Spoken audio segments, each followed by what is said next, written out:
What if Harry Potter took up the dark scythe, the forbidden weapon of the Death Reapers? Every swing cutting not just flesh, but time, souls, and fate itself. And the wizarding world has no idea who's really holding the balance of life and death. Welcome to Cosmic Harry. If you love dark, overpowered AUs and insane what-if stories, hit subscribe, ring the bell, and join the Cosmic Harry Patreon for early chapters and exclusive content. Metal pressed against his skin. His breath bounced back at him, hot and stale, trapped behind a sealed mask. The world smelled of oil, steel, and ozone. Green light flickered at the edge of his vision as power built inside a ring of humming coils. Runes glowed along the floor, not graceful curling shapes but sharp lines laid out in perfect circles. Each angle calculated, each distance exact. He stood at the center of it all, cloak heavy on his shoulders, gloves stiff. The weight felt right, natural. A voice spoke from somewhere below, one of his scientists. "Your Excellency, the harmonic field is at safe output. You can step out now." Safe. The word irritated him. "It will hold at double." His own voice came out through the mask, slightly distorted, cold and steady. "Increase the output. We are not building toys." The assistant hesitated. "Sire, the last test already pushed the limit. If the field collapses again, the backlash could flatten the lower labs.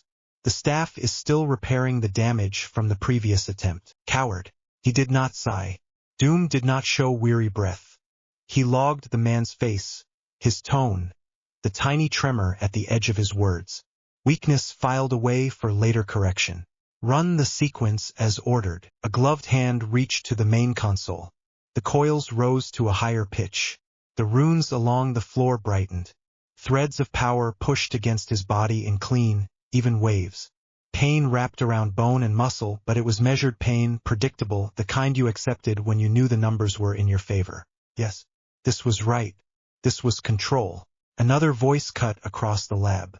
"Victor, you are overreaching again." Not a scientist. This voice was older, sharper. A woman, her accent from the valleys below the castle. He did not turn to look at her. The field around him made even small movements costly. "I do not overreach," he answered. "I extend the range of what is possible." She stepped closer anyway. He could feel the movement even through the armor, the slight change in air. "One day the field will snap back. Even you cannot calculate every variable." He almost answered, almost gave in to the old habit of explaining, of justifying his work to someone who could not see past the next hill. Then the world tilted. The coils blurred. The green light became a narrow lance that stabbed into his eyes. The lab shook, walls and ceiling tearing away in silence, as if someone had reached down and pulled the castle up by its foundations.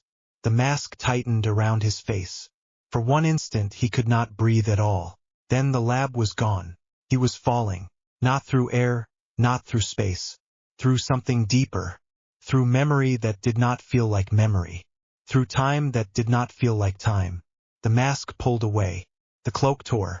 Armor shattered and scattered into darkness. Hands grabbed him. "Harry!" He sat bolt upright, heart thudding against his ribs, lungs dragging in cool air that smelled of smoke from a kitchen fire and the faint tang of something burnt that had nothing to do with coils and power. The ceiling above him was low and patched. Old beams crossed it at strange angles. A ghoul thumped once somewhere upstairs. The bed under him sagged. His pajamas were damp with sweat. His scar throbbed in a steady, angry beat. Finally, Ron's voice came again, closer this time. The mattress dipped as his friend flopped down on the end of the bed. "I have been trying to wake you for ages. You were twitching. Thought you were having some kind of seizure." Harry took one more breath, steady and slow, and let his eyes adjust to the dim light. The burrow. He knew this room. Posters of the Chudley cannons peeled slightly at the corners. An orange sock hung from the bedpost.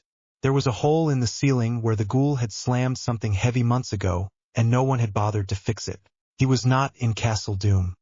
He was in a crooked bedroom that leaned slightly to one side. Again. The dream had been clearer this time, not just a series of flashes. He had felt the weight of the mask, the exact drag of metal at his shoulders. The smell of oil still clung to the back of his throat. "Harry!" Ron waved a hand in front of his face. "You awake, or did you die and forget to tell me?" Harry turned his head, studied Ron's freckled face, the messy red hair that stuck up in odd directions. Ron looked worried, but in a hazy, half-awake way. Not prepared, not alert. "Still alive," Harry said. His voice sounded normal enough. Young, rough from sleep, not distorted through metal. "What time is it?" "Almost 4. Ron yawned. "Dad says we need to leave before dawn or we will miss the port key. He is in full panic mode. Mum is yelling at Fred and George already. You know, usual morning here, only earlier. Too early for most people. Not for him. Doom had known nights that never ended. Experiments that ran until the sun came up and set again. The name slid through his head again. Smoother this time. Victor. Doom. Harry swung his legs off the bed and let his feet touch the uneven floor. His hand went briefly to his forehead. The scar burned in a faint line. That pain was familiar as well.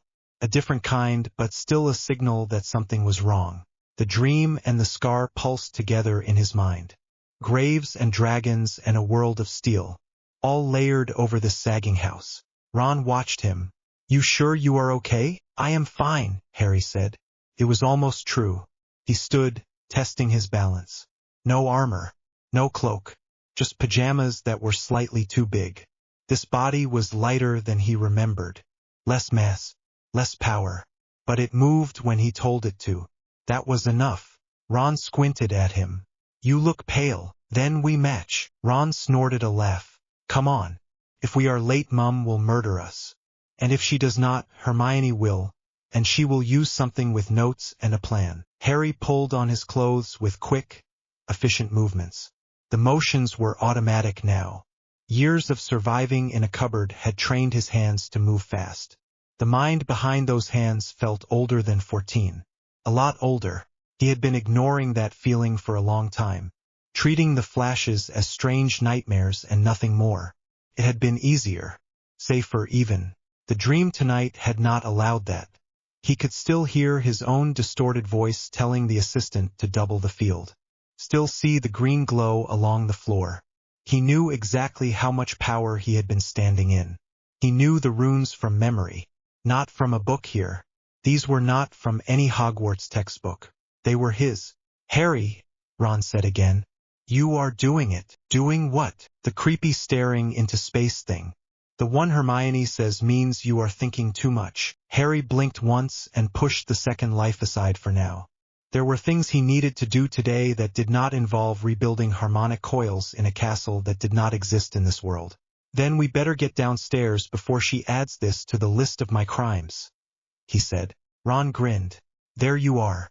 That sounds more like you." Harry followed him out of the room, down the narrow stairs that creaked under their combined weight. As he moved through the burrow, the other part of him catalogued without effort.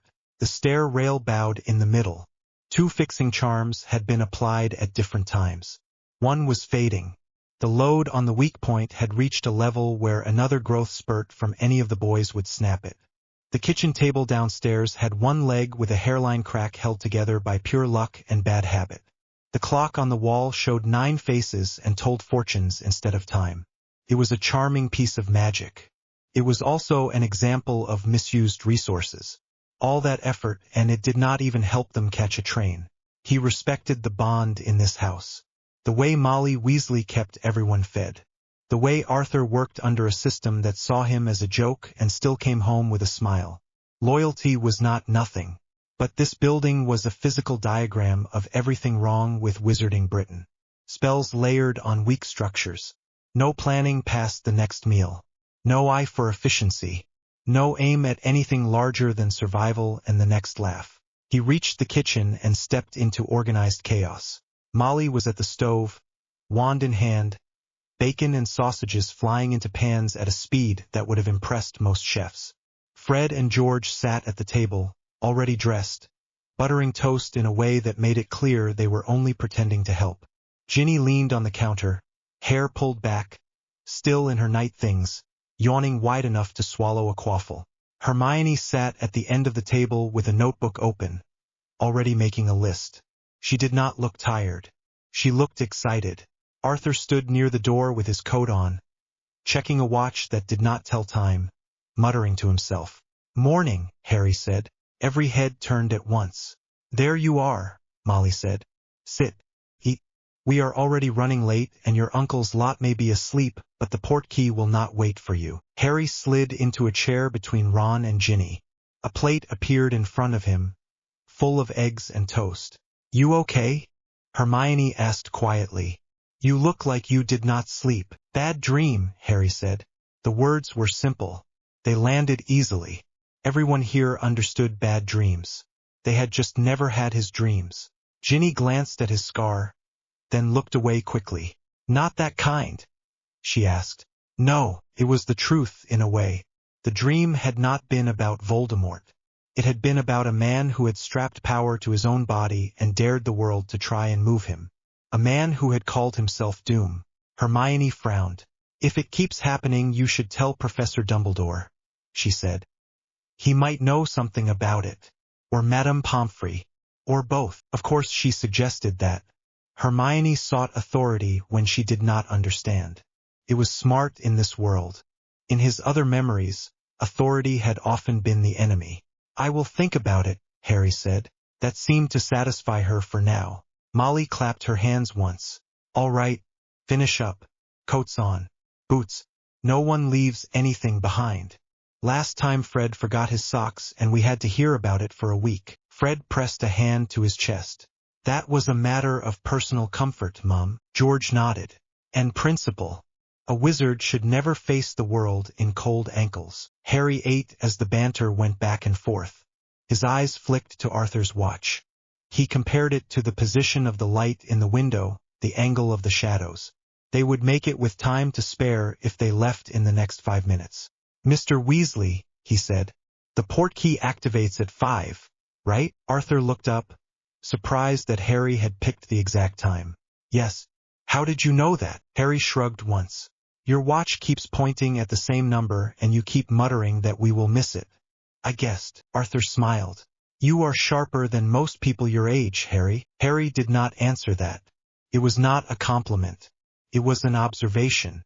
He had been sharper than most people his age since he was old enough to string thoughts together. The difference now was that the second life had given that sharpness form. Equations, designs, strategies. They left the burrow in a noisy knot. Cloaks, coats, boots. Molly counted heads twice before she allowed Arthur to lead them out into the dark. The air outside was cold and clean. The sky was still heavy and low. A faint gray line showed where dawn would break. They walked across fields that were nothing more than vague shapes. Grass brushed against his ankles. Ron stumbled over a rabbit hole and swore under his breath. Fred and George took turns making up fake plays for the World Cup. Ginny yawned in rhythm with the crunch of their boots. Harry matched Arthur's pace. He watched the older man scan the horizon, wand ready at his side. Arthur was not a fighter, but he was not blind either. He kept his family between himself and Harry and the outer edge of their group. He had habits born from years in a system that did not protect people like them as well as it thought it did. Hermione fell into step on Harry's other side. "Who do you think will win?" she asked quietly. "Ireland or Bulgaria?" "On paper, Ireland," Harry said. "Better team balance. Strong chasers. But Bulgaria has Crumb. Teams with stars like that have a way of bending the game around them." Hermione gave him a quick look. "That sounded very expert," she said. "I have been reading the magazines Ron leaves everywhere." That was partly true. He had read them. He had also broken down the strategies into patterns and probabilities in his head, the way his other self used to break down troop movements and political alliances. They climbed a hill that rose out of the fields, a dark lump against a fading sky. Stoatshed Hill. Harry knew the name from Arthur's explanation the night before. The top was marked by a worn stake and a piece of rubbish that did not match the landscape at all. "Is that it?" Hermione asked. Yes. Arthur sounded cheerful in a way Harry rarely heard at the Ministry. Everyone touched the port key. Quickly now. The port key was an old boot. It lay in the grass as if someone had dropped it while walking and never bothered to pick it up. Muggle eyes would slide right past it. Harry looked at it once, then placed his fingers on the leather. Ron grabbed a hole in the side. Hermione touched the edge delicately. Fred and George took the opportunity to elbow each other. Portkey magic was crude, but clever. It fed off a simple effect. Equal pull on multiple bodies, all brought to a single anchor point at a set moment. He could already see the improvements. Stabilizing rings. Safety fields that prevented the kind of uncontrolled spin that left people vomiting. Arthur checked his watch again, eyes bright. 3, 2, 1. The boot jerked. The force that caught him was not subtle. It wrapped around his middle and yanked upward.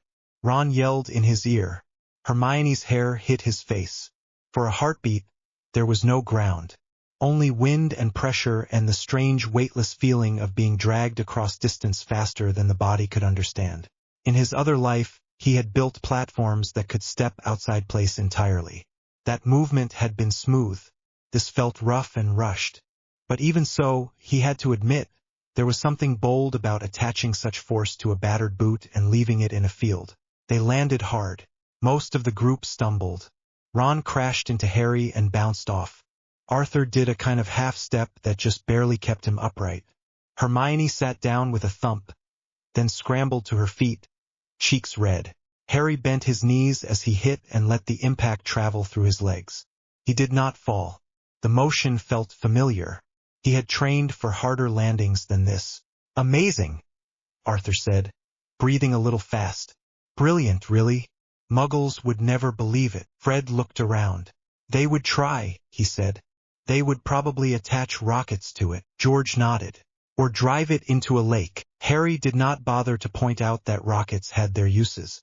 That Muggle engineering, while messy in places, had at least one advantage over wizarding laziness. They had to prove every step. Wizards took magic for granted. They stood on a slope that had been turned into a makeshift campsite. Tents spread in every direction, clustered around paths. Flags fluttered, showing vivid greens and golds, reds and blacks, symbols from countries Harry had only seen in books. Wizards moved between them in groups, laughing, shouting, carrying food or brooms or children. It should have felt like chaos. To most people it probably did. To him, it looked like a temporary city built without any idea of planning. No proper lanes. No clear exits. No fire breaks. If something went wrong, half this crowd would trample the other half before anyone could help. Brilliant, isn't it? Ron said, spinning around with his arms wide. There are people from everywhere. Brilliant, Harry agreed, because Ron was right in his way. The energy here was real. The magic in the air vibrated against his skin. Even if the layout offended his sense of order, there was still something impressive about bringing this many unstable elements into one place. Arthur led them through the maze of tents. They passed a wizard who had enchanted his own tent to play noisy music. A group of witches painted in the Irish colors danced near a fire, laughing loud enough to turn a few heads. A Bulgarian fan wore Crumb's face plastered across his chest. They finally reached their own tent near the edge of the field. It looked small and shabby from the outside. Harry stepped inside and was not surprised at the space. Magic allowed that kind of cheat. The interior held beds, a small kitchen space, and a table. It was not comfortable by other standards, but compared to his cupboard it was luxury. They settled in. Bags dropped. Cloaks hung. Molly fussed over blankets and pillows. Harry ran his hand along one of the tent poles. The charm line around it was neat but basic. He could see where it would fail if pushed in the wrong direction. All it would take was one focus spell. The canvas above would come down. The air inside would fill with dust and panic. He pushed that thought aside. He had no reason to test it. Not yet. The hours before the match passed with excitement thick in the air. They ate sandwiches. Arthur dragged Harry and Hermione on a tour of the campsite, pointing out various misused Muggle artifacts with sincere delight. "Look at this," Arthur said. stopping beside a wizard who had apparently tried to dress as a muggle. He has got the coat on over his nightshirt and still thinks he is blending in. The man in question heard and waved cheerfully. His trousers were tucked into his socks. Harry watched ministry employees hurry past in official robes, notes in hand. He saw bag searches done with wands, ticket checks with flashing stamps. Some of it was efficient. Some of it was theater.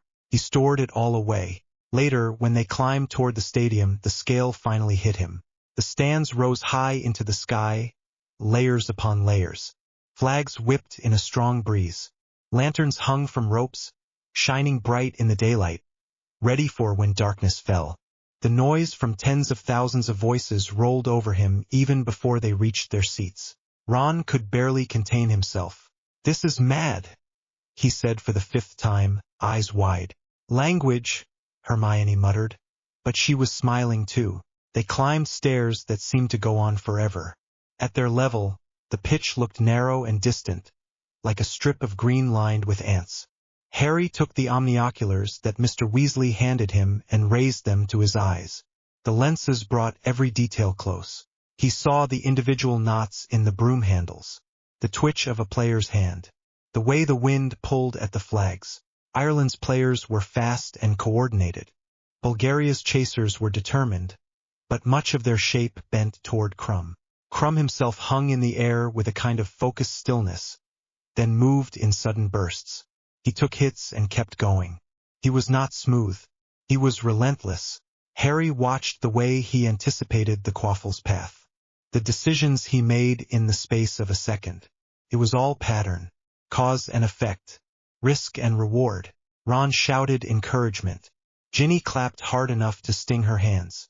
Fred and George started a chant behind them. Molly even joined in. Harry let himself be carried along for a while. The roar of the crowd pounded in his chest. It was not so different from the way assembled citizens had once roared for him in another life. There, the cheers had been for security and power. Here they were for a ball in the air. Yet the feeling pressed against the same place in his mind. The part that understood how to turn noise into loyalty. Ireland won. Spectacular plays from their chasers earned them a strong lead, while Krum caught the snitch and still lost the match.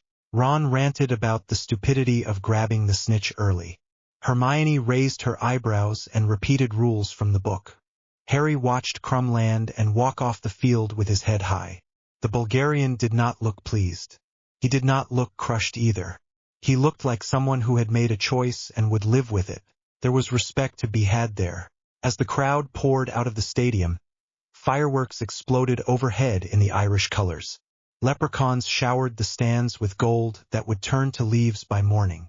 Bulgarian fans waved banners and argued about tactics. The mood was loud and bright. By the time they reached the tent again, Harry's feet ached slightly. Ron fell onto his bed with a groan. Hermione sat cross-legged on hers, still talking about the relative skill levels of each team. Arthur poked his head in. "Bed," he said. "All of you. Big day or not, you will regret it in the morning if you do not sleep." Molly nodded firmly. "You heard your father. Off you go." Ron protested but still pulled off his shoes. Fred and George muttered about going back out to have one more look around and were shut down by a single look from their mother. Lights dimmed. Lanterns went out one by one. The tent settled into the soft noise of snoring and shifting blankets. Harry lay on his back, staring at the canvas above. The dream tried to creep back in. The lab, the coils, the voice telling him he was overreaching. He turned on his side and closed his eyes by will alone. Sleep came, not deep this time, but enough. What woke him was not the scar. It was the screaming. He snapped upright. No confusion, no sluggish blink. His body reacted before his mind had finished dragging itself out of sleep. Outside, voices shouted in real fear. Not the excited roar of earlier. This was higher, sharper. Light flickered through the tent walls. Not green yet. Yellow and red. Flame light. "Ron," Harry said. Ron snored on. Harry swung his legs out of bed and stood. The ground trembled slightly under his feet, as if heavy groups were moving all at once. He pulled on his robes in 3 fast motions and stepped over Ron, then Hermione, who was just starting to push herself up on her elbows. "Harry? What is happening?" she mumbled. "I am going to look," he said. His tone made her blink, fully awake. It was too steady for the situation. "Wait, we should wake Mr. Weasley," she said, scrambling for her wand. He did not argue. "Do that," he told her, and slipped through the tent flap. The night outside had changed completely. Tents burned. Fire climbed along fabric and rope. Sparks flew into the sky. Smoke rolled across the campsite, thick and bitter. People ran in all directions, tripping over ropes and each other. Children cried. Someone yelled for their family in a voice that had already gone hoarse. Over it all, laughter. Cruel. "Hi!" Masked figures moved together in a loose line, wands raised. Robes billowed as they threw spells into the air and into tents and into the earth. A group of figures dangled above them, spinning helplessly. Muggles. Their clothes hung down, hair falling toward the ground. They turned slowly, arms and legs dangling. Harry saw it all in a single sweep. The path of the masked wizards. The angle of the fire spread. The way the wind blew smoke toward the forest edge. The narrow spaces where someone could move without getting trampled. Fear tried to rise in his chest. Old fear. The kind that had driven him before this life had filled his head with charts and plans. He pushed it aside. Panic did not help. Numbers did. Positions did. Control did. He stepped away from his tent flap so he did not block it. People crashed past him, eyes wide, breaths tearing in and out. A witch shouldered him aside without even seeing him. A wizard shoved his way through and nearly fell. Arthur burst out of the tent behind him, wand ready, eyes wide. Molly followed with Ginny half asleep and clinging to her arm. The twins came next, grim-faced for once. Hermione and Ron stumbled out a second later. "Get to the forest," Arthur snapped, voice crisp from nerves and training. "Stay together. Do not stop for anything. Do you understand?" Ginny nodded, lip caught between her teeth. Hermione swallowed. Ron began to protest. "What about you?" he asked. "I am going to help the ministry," Arthur said. "Now go." A spell burst nearby, sending up a shower of dirt. Someone screamed again. Molly grabbed Ginny and shoved her ahead. "Move," she said. "Fred, George, you help your sister. Ron, Hermione, keep hold of Harry." Harry did not correct her. He let Ron grab his sleeve. Their little group joined the stream of bodies moving toward the dark line of trees. It would be safer in the forest, in theory. Less open ground. More cover. Fewer burning tents. But from here, Harry could see the way the masked wizards were driving people like cattle. They were not just causing chaos at random. Their path had structure. Simple but there. They were sweeping the campsite in a rough arc, pushing the crowd into bottlenecks. Anarchists, yes, but not without a basic sense of flow. One of the masked men flicked his wand toward a tent to their left. The canvas exploded into flame. The fire leapt up and out, catching on the ropes of another tent. 2 figures stumbled out, hair already singed. Another spell shot toward the path ahead. People ducked. A shield snapped into place from somewhere in the crowd, but late, sloppy. The spell ricocheted off the ground and tore a furrow through the dirt. A child fell, tripped by the uneven surface. Harry stopped. Ron crashed into his back. "Come on," Ron said, panting. "What are you doing? We have to go." Harry watched the child try to get up and fail. The crowd parted badly around the small body. A woman tried to reach them and was shoved sideways. If the child stayed there, someone would step on them. Or a stray spell would hit them. Or both. He let go of Ron's hand. "Harry," Hermione said sharply. "Keep going," he told them. There was no anger in his voice. No panic. Just decision. Before either of them could grab him again, he stepped sideways out of the flow of bodies. People rushed past in a blur. He cut across the path, eyes fixed on the child. One of the masked wizards saw the movement. The man's mask turned toward him. The wand in his hand shifted. Harry raised his own wand. He did not shout a spell name. There was no time for theatrics. The motion was clean and direct, the way he remembered moving when his armor systems had been an extension of his own nervous system. The vine of light that shot from his wand was narrow and controlled. It wrapped around the child and jerked them off the ground in a swift, neat arc, pulling them clear of the trampling feet. He dragged them toward him and straightened his hand at the end, lowering the child to the side of the path. They landed on their feet. Shock widened their eyes. "Run to the forest," Harry said. The child nodded and bolted, small legs pumping hard. The masked wizard who had turned toward him now aimed higher. Harry, the man flicked his wand again. The curse that came was bright and fast. A slicing spell, crude, but lethal enough when thrown into a crowd. Harry did not feel fear. He felt a brief, clean satisfaction. He had wanted to see how their spells behaved up close. He moved his wand in a short, tight circle, then stabbed the air. The shield that flared in front of him was a flat plane. Not a traditional dome. Not a bubble. A single slab of force aligned perfectly with the incoming spell.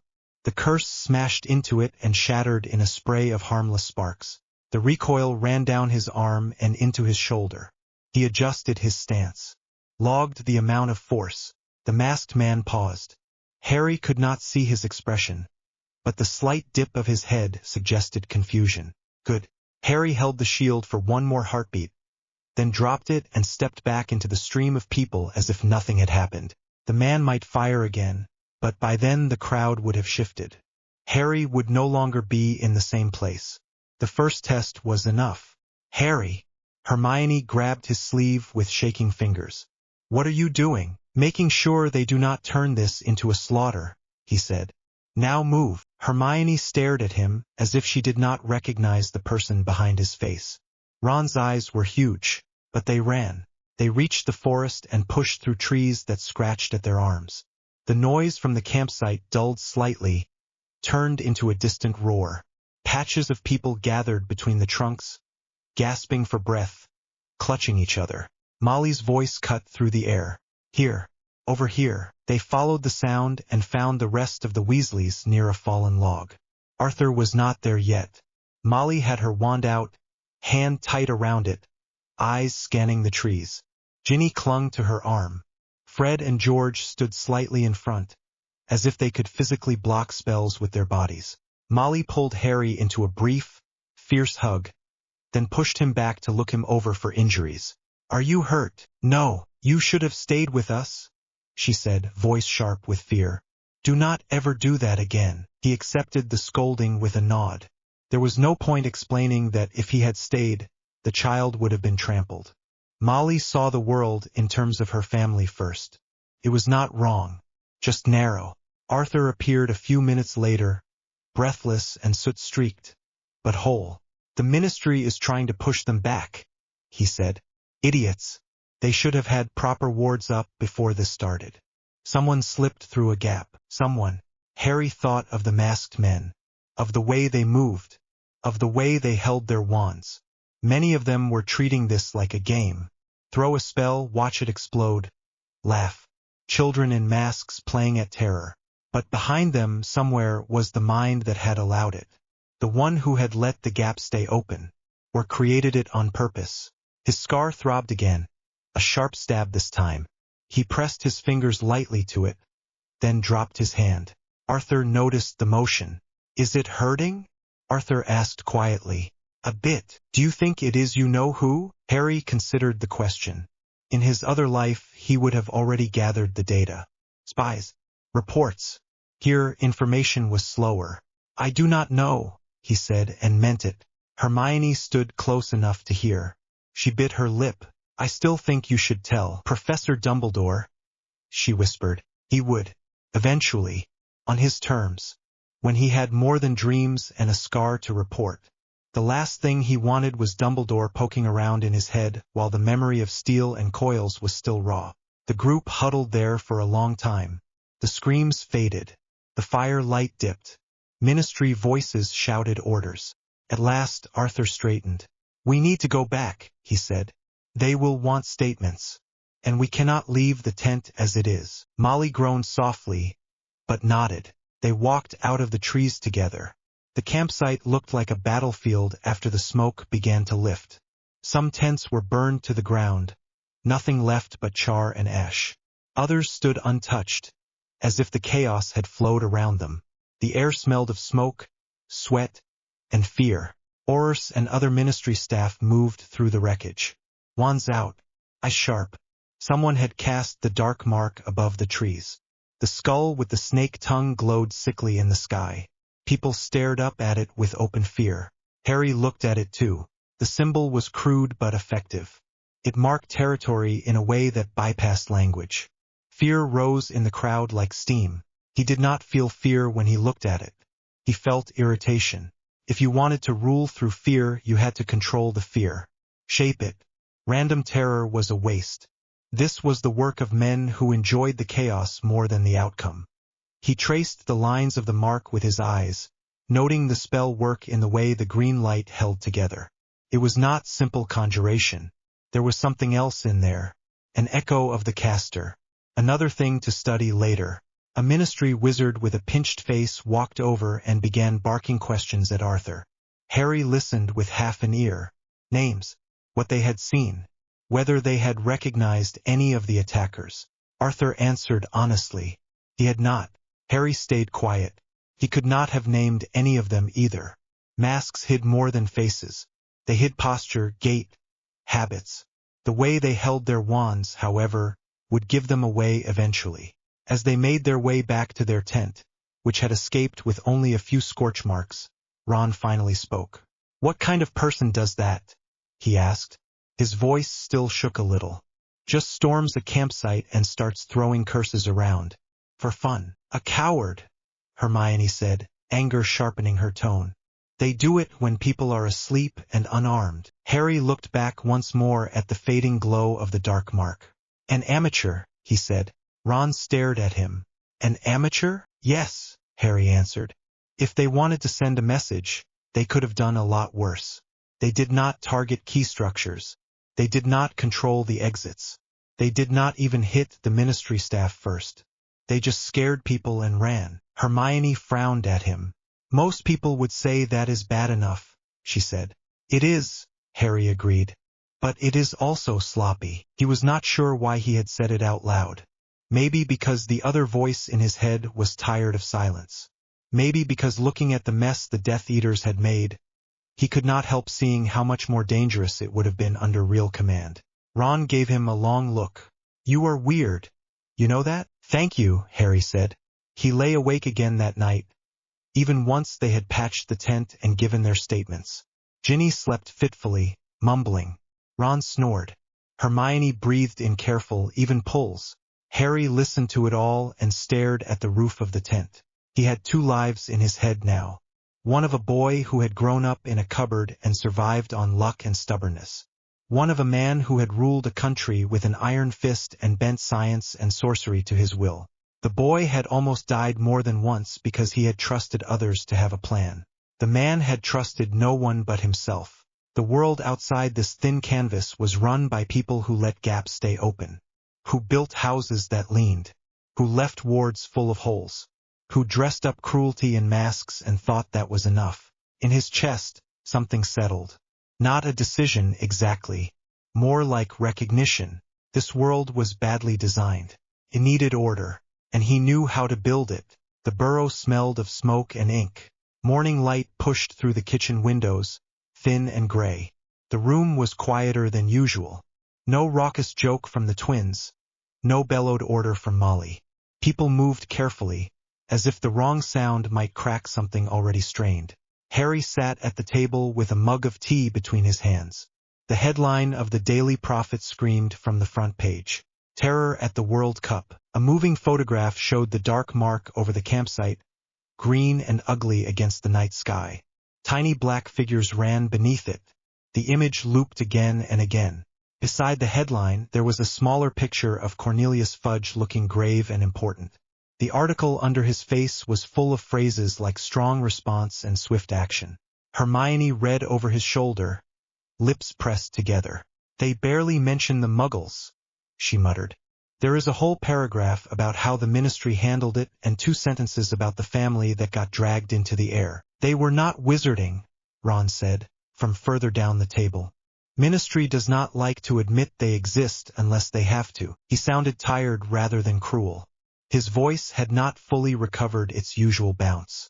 Molly moved up and down the room, putting food on plates. She kept glancing at the clock that showed her family in place of hands. Every face on it pointed to home, but the little labels around the edge felt more ominous after last night. Arthur sat at the far end of the table with another copy of the paper in front of him. His hair looked less tidy than usual, his tie was crooked. He had been awake most of the night. Harry finished the front article in silence, then turned the page.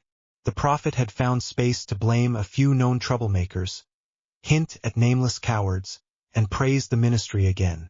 It had not found space to admit how easy it had been for masked men to stroll into a supposedly secure event and do what they liked for nearly an hour. Doom would have had heads for that. Literal or political, depending on the culture. Anything useful?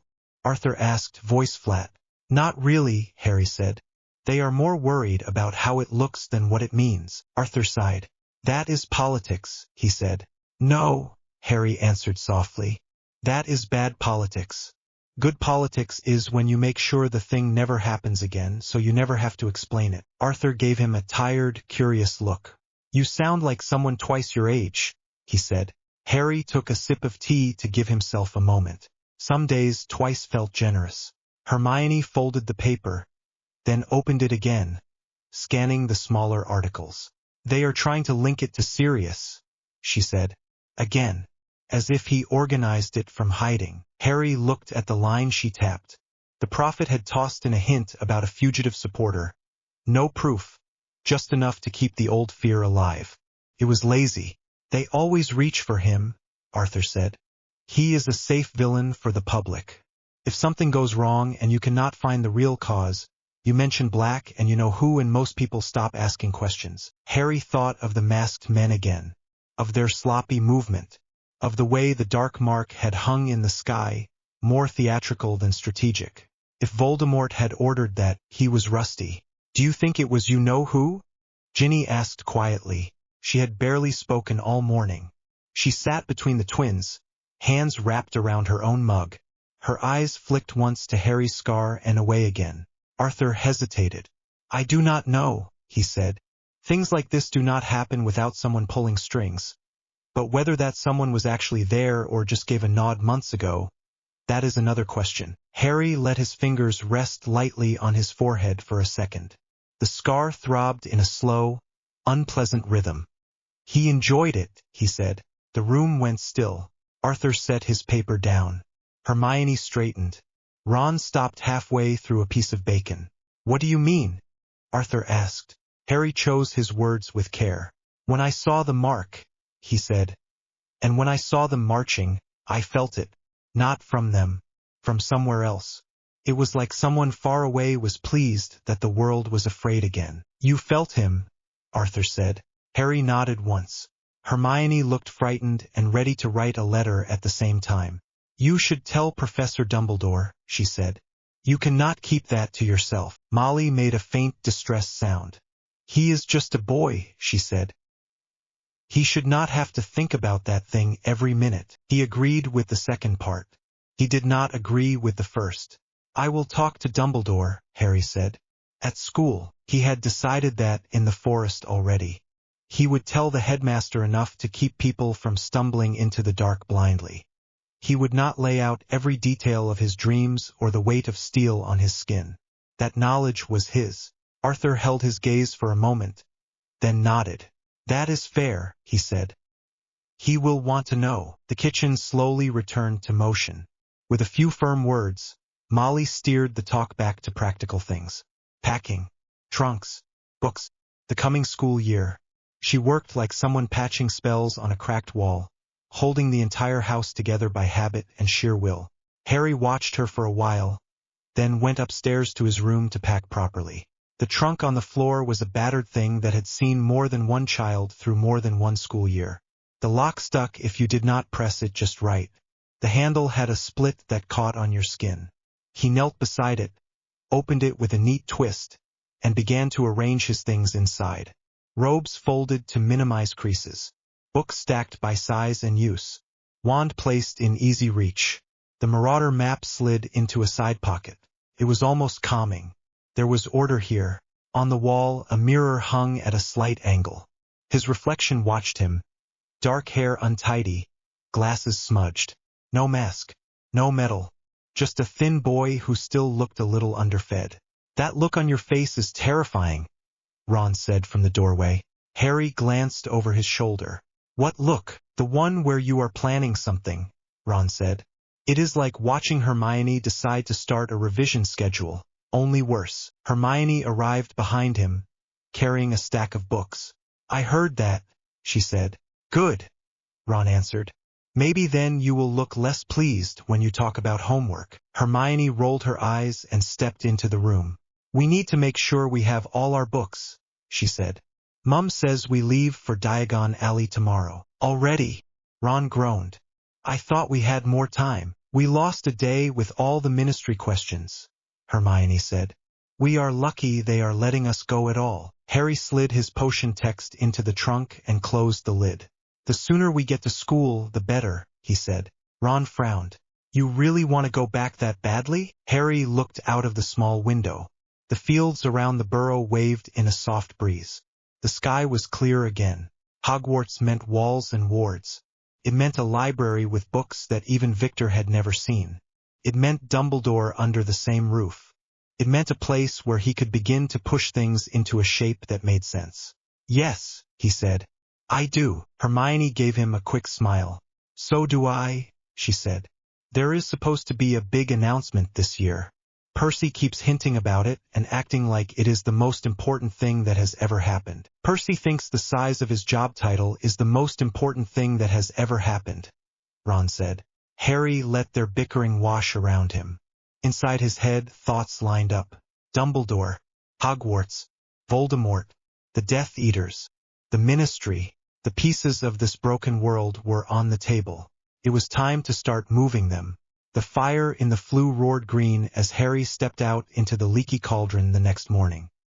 He brushed ash off his robes and moved aside to let Hermione follow. Ron stumbled out after her, coughing. The pub was busy.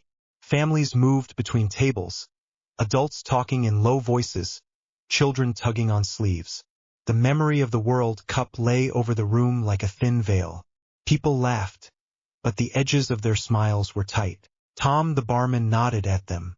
"Back again, Harry," he said. "Off to get your books?" "Yes," Harry answered. He watched as Arthur paid for the flue and spoke briefly with Tom. Money changed hands. Messages too, in the small shifts of expression. Adults shared news in half-sentences. They stepped out into Diagon Alley through the brick arch. The street felt different this year.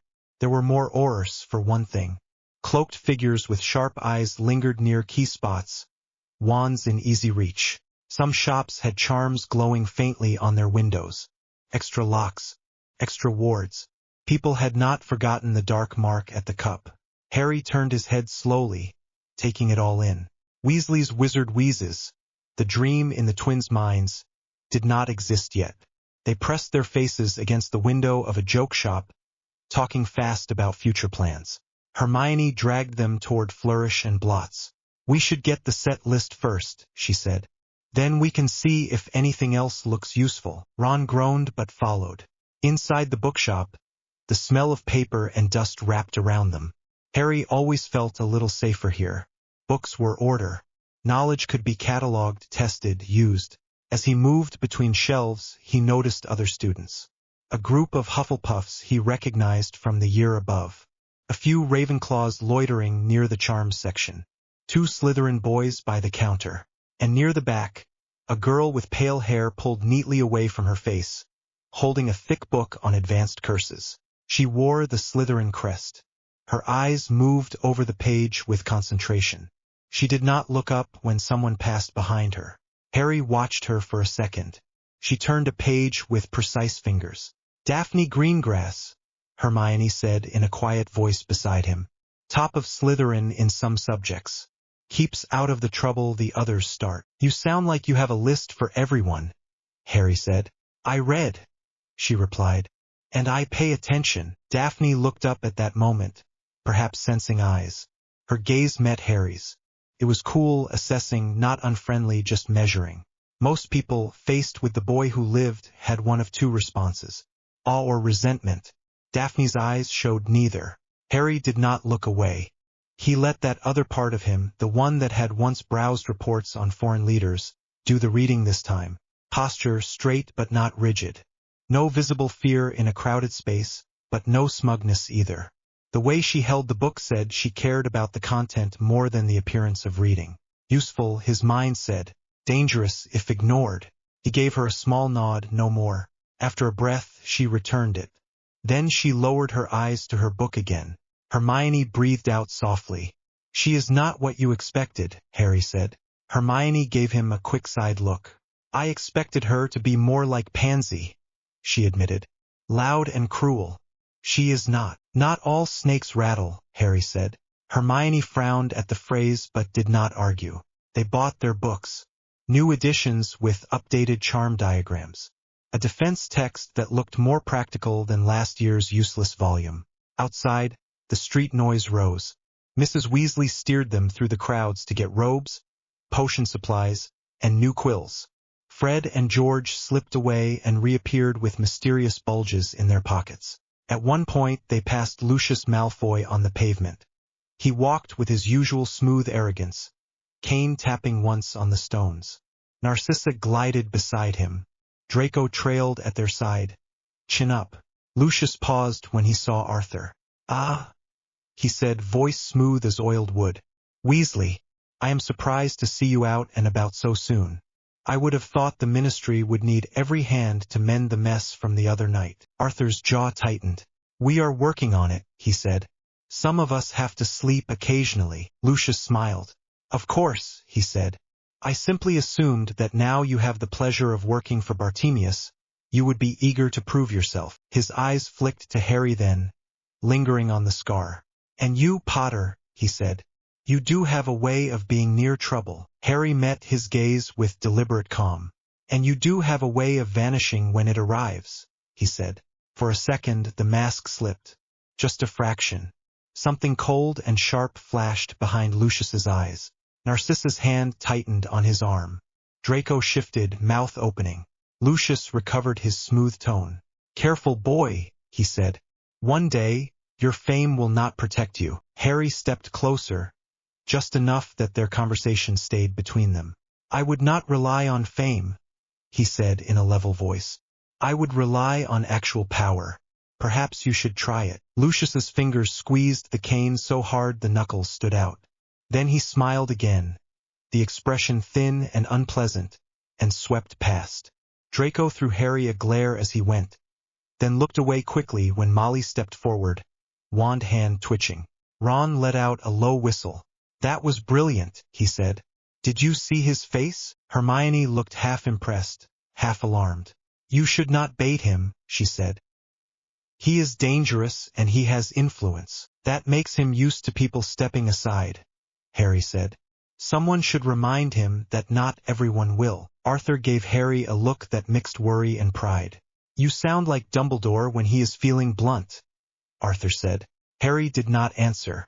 He doubted Dumbledore would ever have put it that way. The headmaster liked the long path, the careful nudge. Doom preferred direct lines when possible. They caught the train on a bright September morning. King Cross was busy, full of Muggle families with suitcases and shouting children. The barrier to platform 9 3/4 loomed ahead, solid brick to Muggle eyes, a simple passage to those who knew. Harry and Ron took a trolley at one end while Hermione took another. Molly fussed over their trunks and pets, checking, rechecking, and then checking again.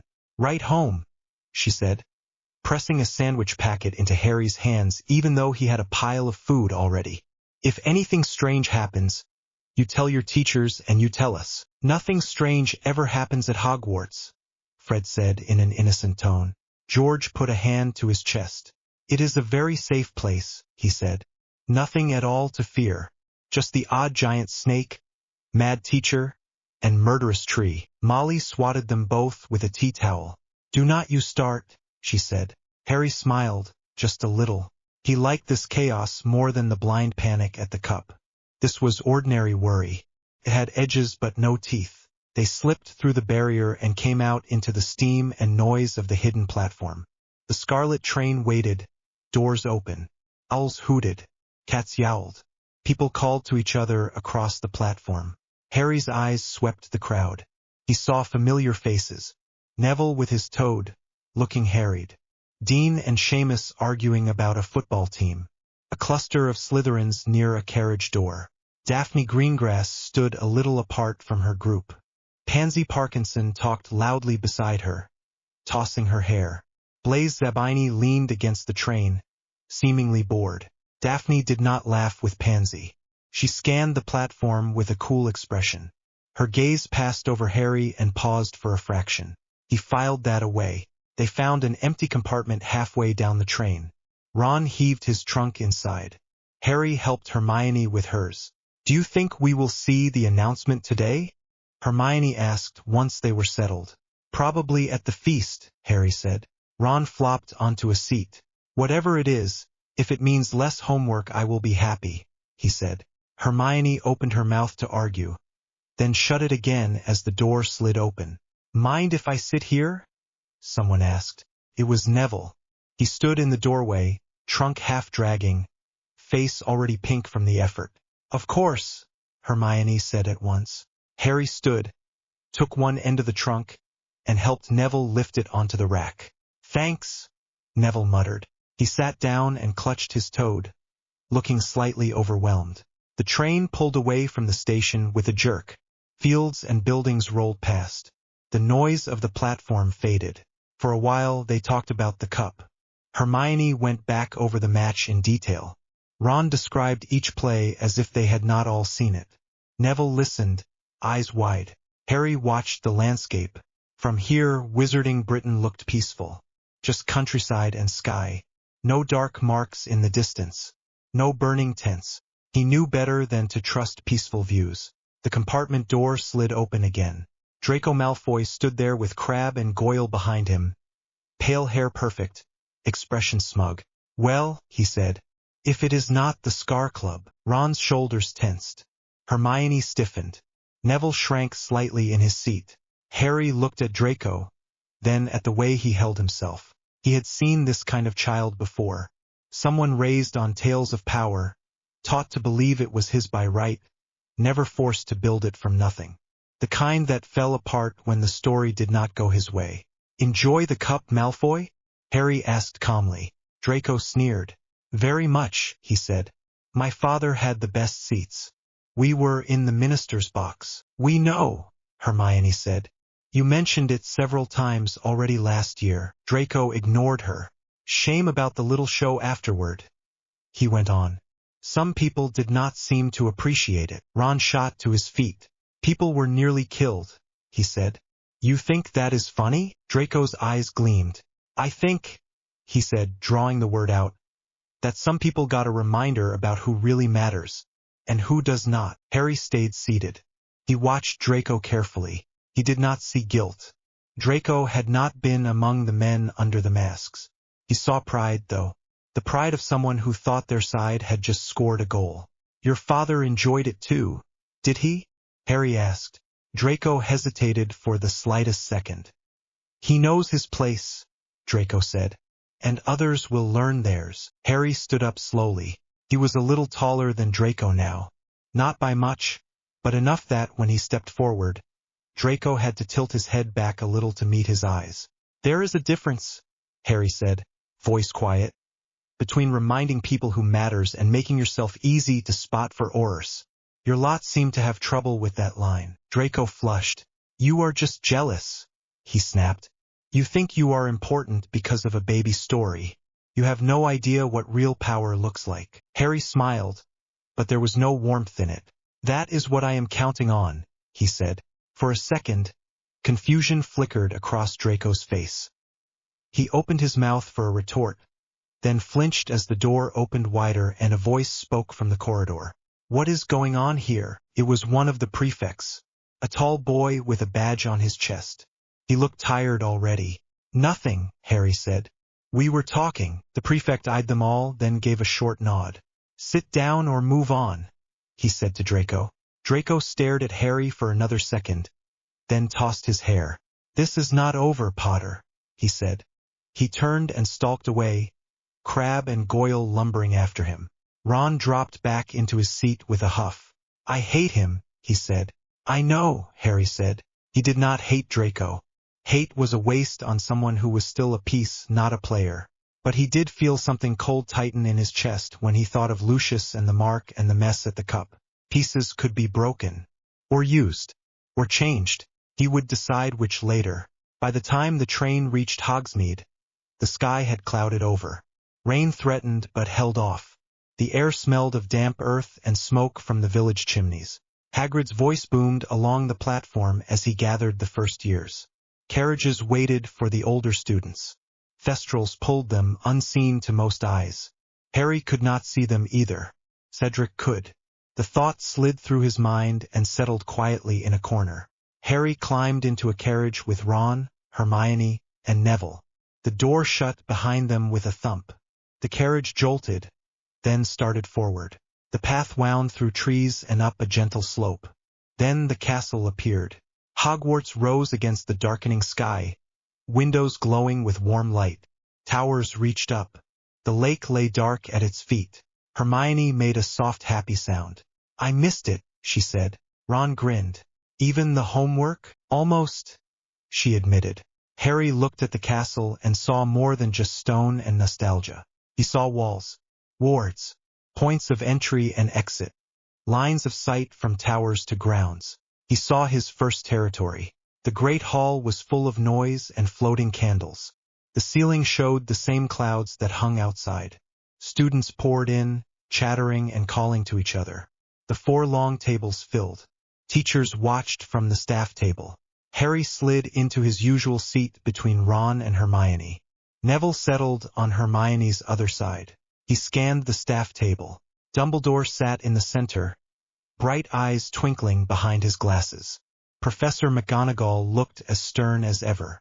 Snape's expression was sour. Next to Dumbledore sat a stranger, a man with scars across his face and a magical eye that moved independently, whirling and focusing on things no one else saw. "Who is that?" Ron whispered. "Alastor Moody," Hermione said. "Dad mentioned him. He used to be an Orr. He was famous." The word had weight. This was not fame like Gilderoy Lockhart's empty show. This was the kind that came with injuries and enemies.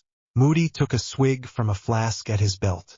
His magical eye rolled over the crowd and paused on Harry. Harry felt it like a weight heavier than ordinary watching. Moody looked at him for a long breath, then shifted his attention to somewhere else entirely. Interesting. The sorting of the first years helped ease the tension in the room. Small children came forward, trembling and excited, and ran to their new houses once the hat shouted names. Applause rose again and again. At last, Dumbledore stood. "Welcome," he said, his voice carrying easily, "to another year at Hogwarts. Before we eat, I have a few words." Ron groaned quietly. Hermione shushed him. Dumbledore's eyes swept the room. They lingered on the older years, on the scar on Harry's forehead, on the staff, then back.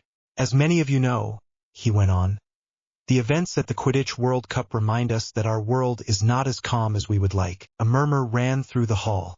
"I would like to reassure you," Dumbledore said, "that Hogwarts remains a safe place. Strong magic protects these walls. You will also hear about extra precautions this year. These are not intended to frighten you, but to ensure that events like those at the Cup remain rare." Harry watched his face. Dumbledore looked genuinely sad.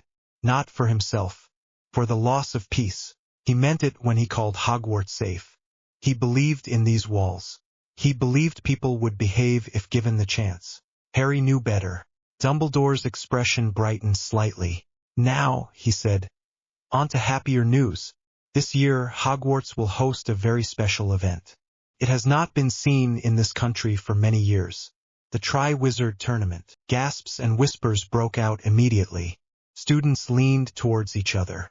Someone at the Hufflepuff table let out a cheer. Hermione grabbed Harry's arm. "That is what Percy was hinting about," she said. I read about it. It is dangerous. People died. Dumbledore raised his hands. Details will follow soon, he said. For now, I ask that you listen carefully when the time comes. There will be age limits and strict rules. We hope to rebuild bonds with our friends from Beauxbatons and Durmstrang, and to provide a chance for one champion to bring glory to their school. Glory. The word hung in the air. Harry felt the room shift around him. People already turned to look at him. Not everyone. Enough. Ron grinned. Imagine if you got picked, Ron said. You have a knack for ending up in the middle of everything. Hermione looked scandalized. He cannot, she said. He is not of age. Dumbledore just said there will be an age limit. Ron shrugged. Rules never stopped him before, he said. Harry listened to them, but his attention was on Dumbledore and the new shape of the year. He knew nothing about the exact tasks yet. He knew enough from this life and the other to hear the danger under the cheer. Hogwarts wanted to show the world it could handle something like this. The Ministry wanted an event to distract from the cup. Danger and distraction made good cover for other things. The feast appeared on the tables, rich and varied. People dug in, talk mixing with clatter. Harry ate, more from habit than hunger. His mind ticked. The goblet, when it came, would be a symbol and a tool. People would trust it. They always trusted objects more than men. Objects could be altered. He looked along the Slytherin table. Daphne Greengrass sat near the middle, flanked by Tracy Davis and a thin boy Harry recognized as Theo Knott. She listened more than she spoke. At one point she looked toward the staff table, eyes on Snape, then on Moody. Her gaze slid briefly to Dumbledore, then away. She was measuring them too. He filed that away with everything else. When the feast ended and the prefects led them back to the dormitories, Harry stayed close to Ron and Hermione. The Gryffindor common room glowed with firelight and chatter. The notice board already had new signs about the coming announcement and rules about curfew. Harry climbed the stairs to the dormitory. Seamus was already flinging clothes onto his bed. Dean arranged posters. Neville carefully placed a plant on the windowsill. Ron collapsed backward onto his mattress. I am going to be a champion, he said, staring at the ceiling. I can feel it. I will be famous. You will be a pile of ash if you try, Seamus said. Neville looked worried. Do you really think they will let someone from our year enter? He asked. There will be an age line or something, Ron said. Dumbledore will probably draw it with his wand, and anyone under 17 will bounce off. Harry sat on his own bed and untied his shoes. Age lines meant nothing if you knew where the line was drawn and what spell said it. He was not sure yet whether he wanted his name in the goblet. He was sure of one thing. Someone else would want his name there. The scar pulsed once, hard. He lay back and stared at the hangings above. In another life, he had built machines that could peel apart dimensions. He had fought gods and men and refused to kneel to either. Here, he was a fourth-year student in a castle full of children and secrets. The difference was smaller than it looked. In both cases, a clever mind could reshape the board. He closed his eyes and listened to the sounds of the dorm. Ron breathing deep already. Neville turning over carefully. The faint pop from the fire in the grate below. Tomorrow they would see the goblet. Tomorrow the game would start in full. Rain tapped at the window. Harry watched the drops slide down the glass in thin, crooked lines. The common room behind him hummed with low voices. Someone shuffled cards near the fire. A first-year laughed too loudly at a joke and got shushed by a prefect. The words on the notice board were all anyone had talked about since breakfast. Triwizard Tournament rules and age limit will be announced this evening in the Great Hall. Hermione sat in the armchair opposite him, a book open on her knees. She had read the same page 3 times. He could tell from the way her eyes kept drifting to the board. It really is happening, she said. I thought maybe it was just a rumor, or that the Ministry would change its mind after the cup. Ron sprawled sideways on the sofa between them, legs over one arm, head on a cushion. Nothing stops the Ministry from having a party, he said. They would throw a ball on a sinking ship as long as someone was clapping. Harry turned his head to look at the fire. Doom had seen governments keep festivals while cities burned. A show could distract people from the gaps in the walls for a while. Not forever. I just hope they really keep it safe this time, Hermione went on. The book said people died. Actual deaths in front of crowds. I do not see how that is worth it for a trophy. Ron waved a hand. They will fix it, he said. Dumbledore would not bring it here if it was still that bad. There will be rules. Rings of fire. Or cushions. Or something. Hermione gave him a look. Rings of fire, she repeated. You know what I mean, Ron said. They will wrap it up so no one gets turned into toast. Harry leaned back in his chair. They will make it look safe, he said. That is not the same as safe. Hermione chewed her lip. You think it is a bad idea, she said. I think it is an opportunity, Harry answered. Ron sat up a little. For who? Whoever understands the rules before everyone else, Harry said. Hermione frowned. I thought you did not even want to enter, she said. I do not, Harry said. But someone will. Many someones. Whoever planned the cup mess will not leave something like this alone. The fire popped. Sparks flew up and faded. For a moment, the common room blurred at the edges and he saw lines instead. A ring of light in stone. Runes moving like gears. A cup that was also a lock. He blinked and it was gone. Hermione narrowed her eyes slightly. Sometimes you sound exactly like Professor McGonagall, she said. Just grumpier. Ron grinned. I think he sounds like Moody, he said.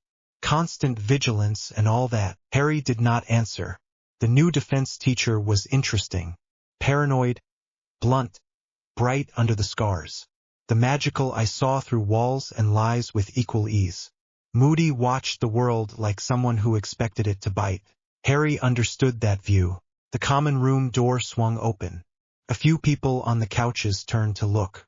Neville came in with a roll of parchment tucked under his arm and a hopeful plant pot in his hands. Behind him, Seamus and Dean argued about something that sounded like football again. Fred and George slipped in too, quieter than usual. That meant they were up to something. Attention, George said, raising his hands. Thought for the day. Fred put on a serious face. Who do we think is going to cheat the age limit? The room woke up at once. People straightened in chairs. Someone whistled. I heard Crumb is still in school, a third year said. He will be of age. That is not cheating. I heard some seventh years are already making potions, another voice said. There is one that makes you seem older. Hermione scoffed. They would never get away with that, she said. George looked at her. If there is a new rule, people will try to bend it, he said. Part of the fun. Harry watched them, amused despite himself. Rule bending was a sport at Hogwarts. In Latveria, bending rules had been treason unless Doom himself was the one doing the bending. The memory of a throne room full of people who never said no flickered and faded. He stood. I am going to drop my bag in the dorm, he said. We should head down early if we want seats where we can see. Ron groaned but got up. If I miss the first look at the goblet, I will never forgive you, he said. Hermione closed her book with a snap and followed. They joined the flow of students heading down the stairs and through the corridors toward the Great Hall. The air buzzed with excitement. Do you think they will show us the tasks? Someone whispered behind them. Not yet, another answered. They will just talk tonight. Harry listened and said nothing. He already had a list forming in his head.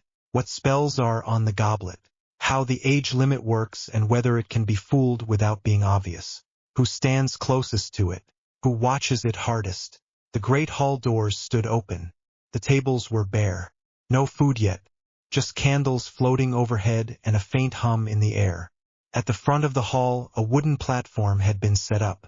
Dumbledore stood near it with McGonagall and Snape. Moody leaned against the wall at one side. In the middle of the platform sat the goblet. It was simple. A rough cup, not polished. Flames flickered in it, blue and white. The light from them soaked into the stone around instead of reflecting off it. Harry felt the hair on his arms rise. He could sense the magic even from here. It was not the same as a wand spell. It was layered and slow. Ancient. They took their seats. Ron craned his neck to get a better view. Looks small, he muttered. For something that could kill you. Hermione elbowed him. Dumbledore raised his hands and the noise slowly died. This? he said, voice mild and warm, is the goblet of fire. For the next days it will serve as the impartial judge that selects our champions. He explained the process. Names on pieces of parchment. One school at a time. The cup holding them until choosing night. As many of you have already heard, he went on, there will be an age restriction this year. No student under 17 may submit their name. Groans rose from the lower years. Ron slumped theatrically. Therefore, Dumbledore said, I will place an age enchantment around the goblet. If you are too young, you will not be able to cross the line. I trust you to respect this rule, of course. Slight laughter at that. And for those who choose not to respect it, Dumbledore added, eyes twinkling, be warned that the line will not be gentle. Harry watched him draw his wand. The spell Dumbledore cast was intricate. The line of light that spilled from his wand moved along the floor in a smooth curve, circling the goblet. Runes formed along it, rising like faint marks in the air before sinking back down. Harry leaned forward. He could not see every symbol from here, but he caught enough to understand the shape. It was a barrier that checked two things: physical form and temporal mark, height and the age signature in the magic of the body. He listened to the note in the air as the circle closed. It settled into a steady hum. Hermione watched too, eyes shining. That is very advanced, she whispered. I wish I could see the full pattern. Harry heard something else inside the hum. Faint echo. It was not part of the age spell. It came from the goblet itself. A kind of steady pulse. The cup was listening. Dumbledore finished and lowered his wand. The goblet will be ready to receive names tomorrow, he said. Until then, go back to your dormitories and rest. It will be a busy week for all of us. As the students rose and began to file out, Moody pushed away from the wall and limped closer to the platform. His magical eye spun over the hall, over the circle of light, over the goblet. For a moment, the strange eye and Harry's gaze met across the distance. Moody tipped his head the tiniest bit, then turned back to Dumbledore. Harry walked out with Ron and Hermione at his sides, mind still on the hum in the floor. An impartial judge, only as impartial as the spells it carried and the hands that had set them. Classes settled into a pattern over the next days, but a restless one. There was an extra edge to everything. People rushed homework so they could get down to the hall to stare at the goblet between lessons. The age line shone faintly on the flagstones. It had a clear boundary you could see if you looked hard enough. Some people tried to touch it for a test and yanked their hands back at once as static jumped to their fingers. Fred and George spent a lot of time near it, whispering to each other. They are going to try, Ron muttered as he watched them.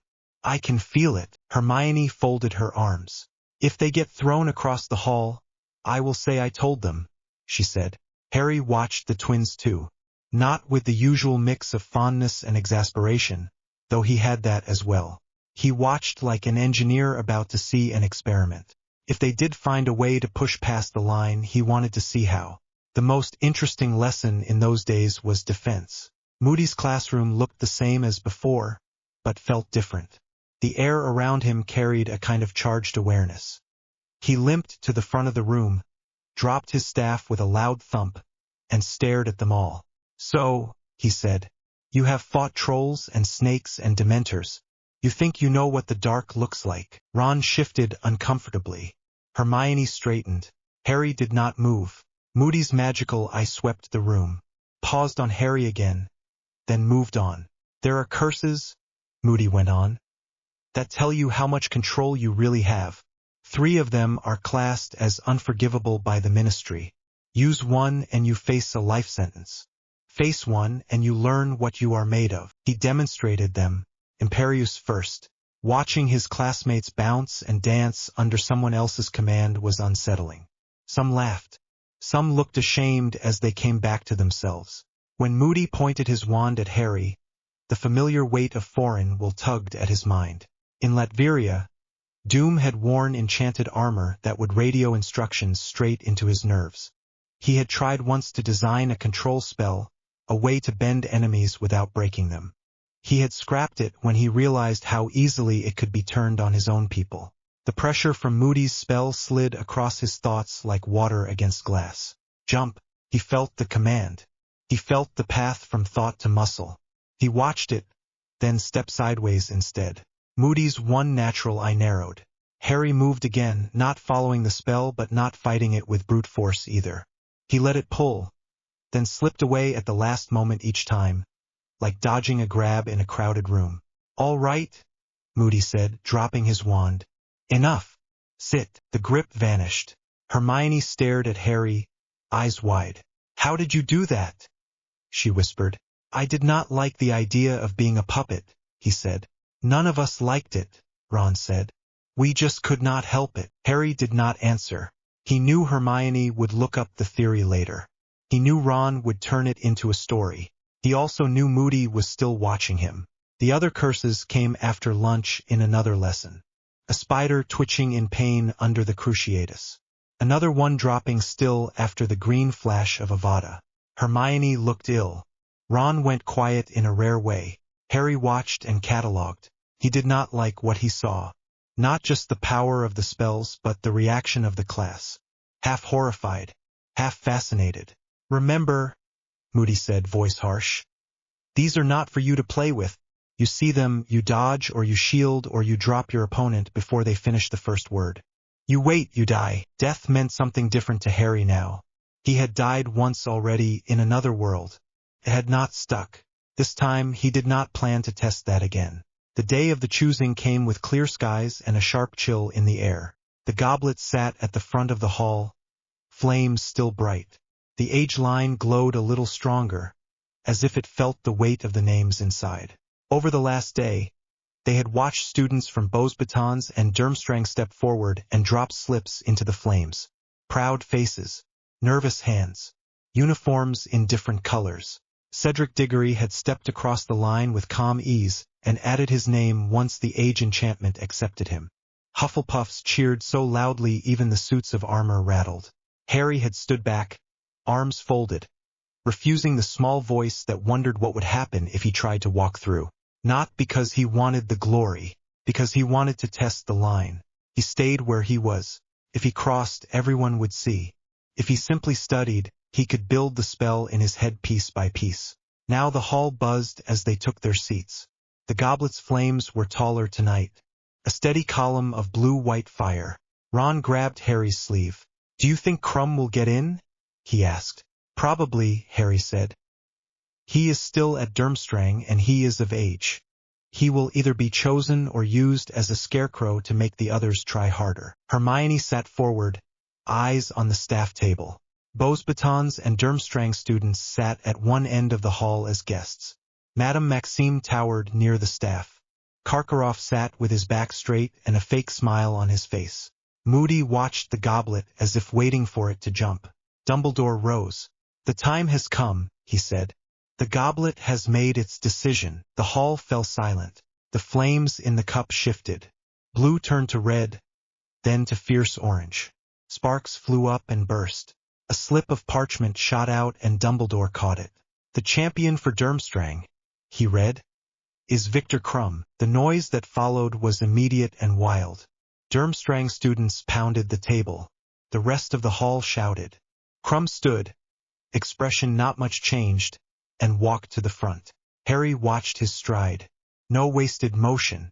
The flames turned red again, then spat out a second scrap.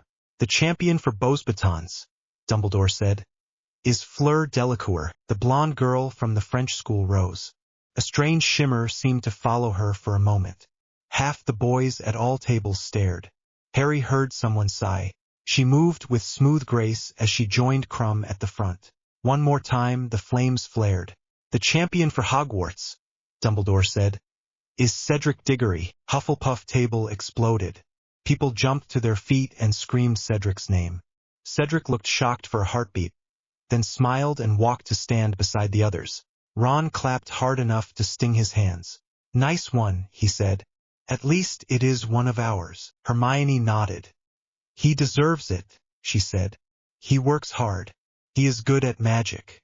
He is fair." Harry watched Cedric take his place. Krum glanced once at him, then looked forward again. Fleur studied them both with cool interest. Dumbledore smiled. "Excellent," he said. We have our 3 champions. They will now proceed into the next chamber for instructions. The rest of you may return to your dormitories. The goblet flared again. No one moved. The flames shot up, higher than before, almost brushing the ceiling. The color went past red to a strange, sickly hue that made Harry's stomach clench. His scar burned hard. The pain was different from the usual sharp stab. It felt like a hook catching inside his head. Tugging. The cup roared. A 4th scrap of parchment flew out, blackened at the edges. Dumbledore caught it on reflex. The hall held its breath. Harry knew before the headmaster spoke. He felt it in the way the scar burned, in the way the goblet's hum twisted. "Harry Potter," Dumbledore said. Silence. Then a wave of noise crashed through the hall. "He cannot. He is underage. He cheated. That is not fair." Harry stood. For a moment his body moved on its own. Doom had often walked into rooms where everyone was already shouting his name. The habit came back easy. He did not look at Ron and Hermione yet. He walked down the aisle toward the front. The pain in his scar eased with each step, but left a clinging ache. Faces blurred at the edges of his vision, but he caught flashes. Shock, anger, jealousy, awe. At the Slytherin table, Draco leaned forward, a wicked smile already forming. Pansy whispered in his ear. Blaise Zabini watched with expressionless eyes. Daphne Greengrass sat very still, her gaze fixed on Harry's face. There was no open surprise there, more a careful study, like someone checking the weather before a storm.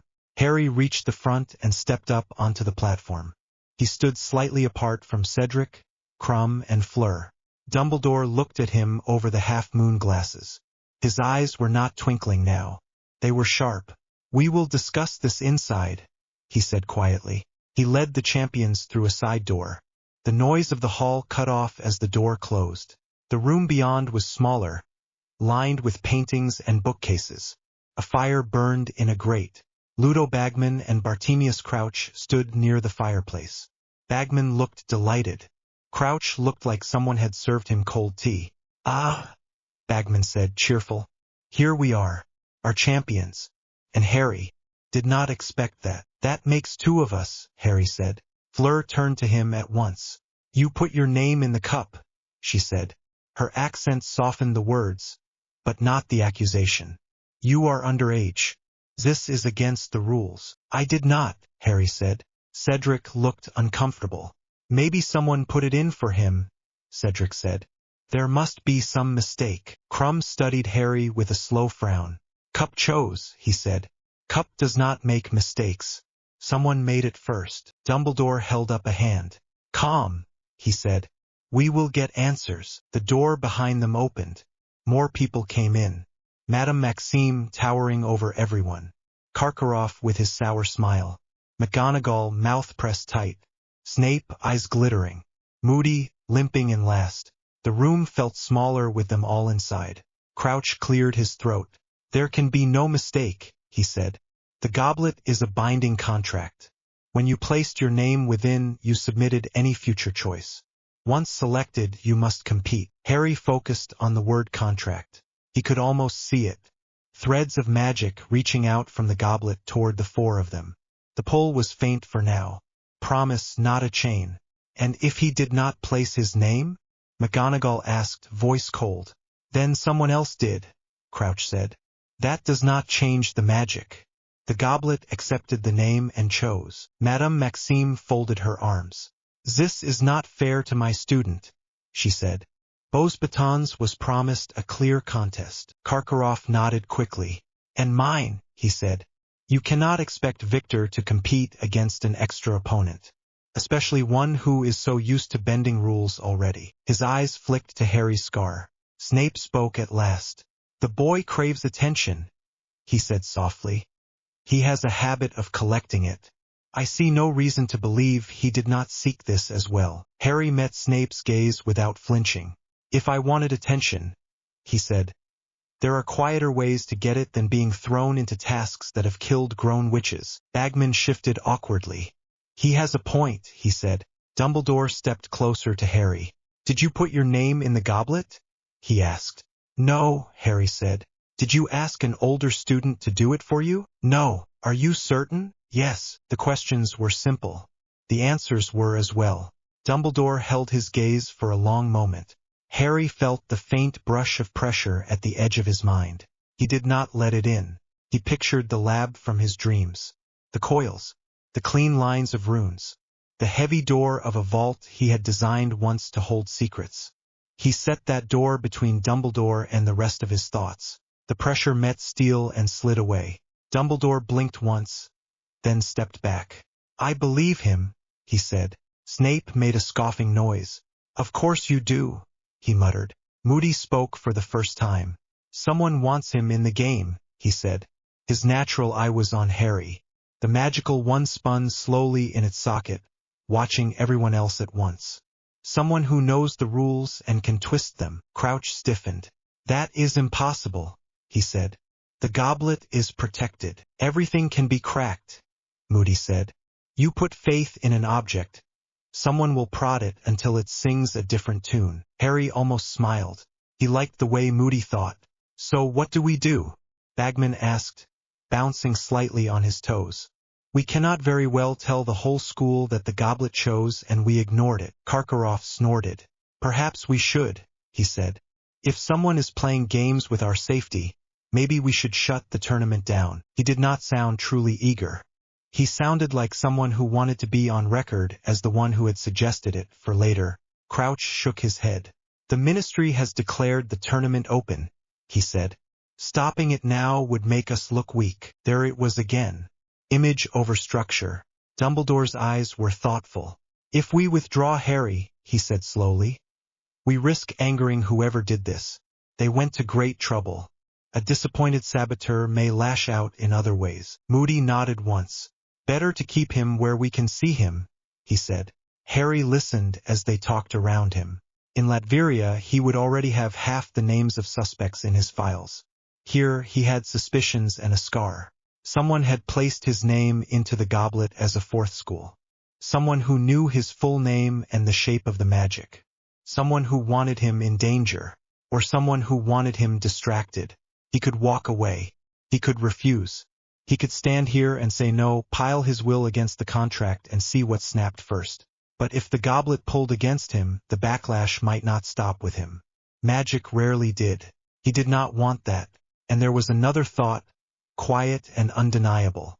Task set by old magic. A stage watched by the entire school and 2 others. A series of challenges designed to strain limits. Doom thrived on tests. I will compete, Harry said. Every head turned toward him. Dumbledore looked at him with a mix of worry and respect. McGonagall's mouth tightened more. Madame Maxime's eyes narrowed. Karkaroff looked calculating. Are you certain, Potter? Dumbledore asked. You are not required to be pleased about this. I am not pleased, Harry said. But the cup chose. If someone out there thinks they can push me around with cheap tricks, I would rather meet them halfway than wait for the next stunt. Moody let out a short laugh that sounded like a bark. That is one way to look at it, he said. Crouch gave a short nod. Then it is settled, he said. Harry Potter is the 4th champion. There will be some adjustments to wording, but the tournament will proceed. Bagman clapped his hands. Excellent, he said. For champions. Extra excitement. People will love it. Harry ignored him. He watched Dumbledore instead. The headmaster seemed to fold in on himself for a moment, as if carrying a weight only he could feel. Then he straightened. In that case, he said, we will make the announcement and then let the champions rest. The first task is in November. You will be told nothing of it in advance. You may rely on your wits, your training, and each other. Each other, Fleur repeated, frowning. I mean your friends, Dumbledore said. You 4 will compete alone in the arena, but none of you walk through this year without company. Remember that. They filed out again. Harry walked behind Cedric. He could feel the Hufflepuff's tension from here. Cedric was too decent to resent him openly, but he had just had his moment split in half. Or quarters. They stepped back into the great hall. The noise hit them like a wave. Whispers swelled as Harry reappeared. People stared openly now. He walked back to the Gryffindor table. The space around his seat had widened, as if some silent blast had pushed everyone else back a few inches. Hermione sat there, eyes huge. Ron sat stiff, color high in his cheeks. "What did they say?" Hermione asked. "That I am stuck," Harry said. "The goblet made a contract. I am in the tournament." Hermione's hand flew to her mouth. "You cannot," she said. "You did not even want to enter." "I know." Ron said nothing. Harry looked at him. "Ron." Ron gave a short laugh. "Of course it is you," he said. "Of course. Why am I even surprised?" The words were light. The tone was not. Hermione turned on him at once. "He said he did not put his name in," she said. "You heard Dumbledore." "Did I?" Ron asked. "Funny. I must have missed that part where the headmaster explained how Harry always ends up special." Harry felt something tight pull inside his chest. Not anger yet. Not hurt. Just a sharp awareness that a path was opening between them. One that did not lead anywhere good. "I did not cheat," he said. Ron's jaw clenched. "Sure," he said. "Maybe the goblet just really liked your scar." He stood abruptly. "I am going to bed," he said. "Enjoy the congratulations." He walked away without looking back. Hermione watched him go, torn. "He is jealous," Harry said quietly. "He will either get over it or he will not. You do not have to chase him." Hermione turned back to him. "I know you did not do it," she said. "You do not even like being stared at." Harry let out a breath that was almost a laugh. "I have had a lot of practice," he said. She reached across the table and squeezed his hand. The contact was brief, but steady. "You are not alone in this," she said. The warmth of her fingers grounded him. When she pulled back, he felt the absence at once. He became aware again of the eyes on him. Not just from Gryffindor, but from every table. At Slytherin, Draco had already produced a handful of badges. He pressed them into eager hands.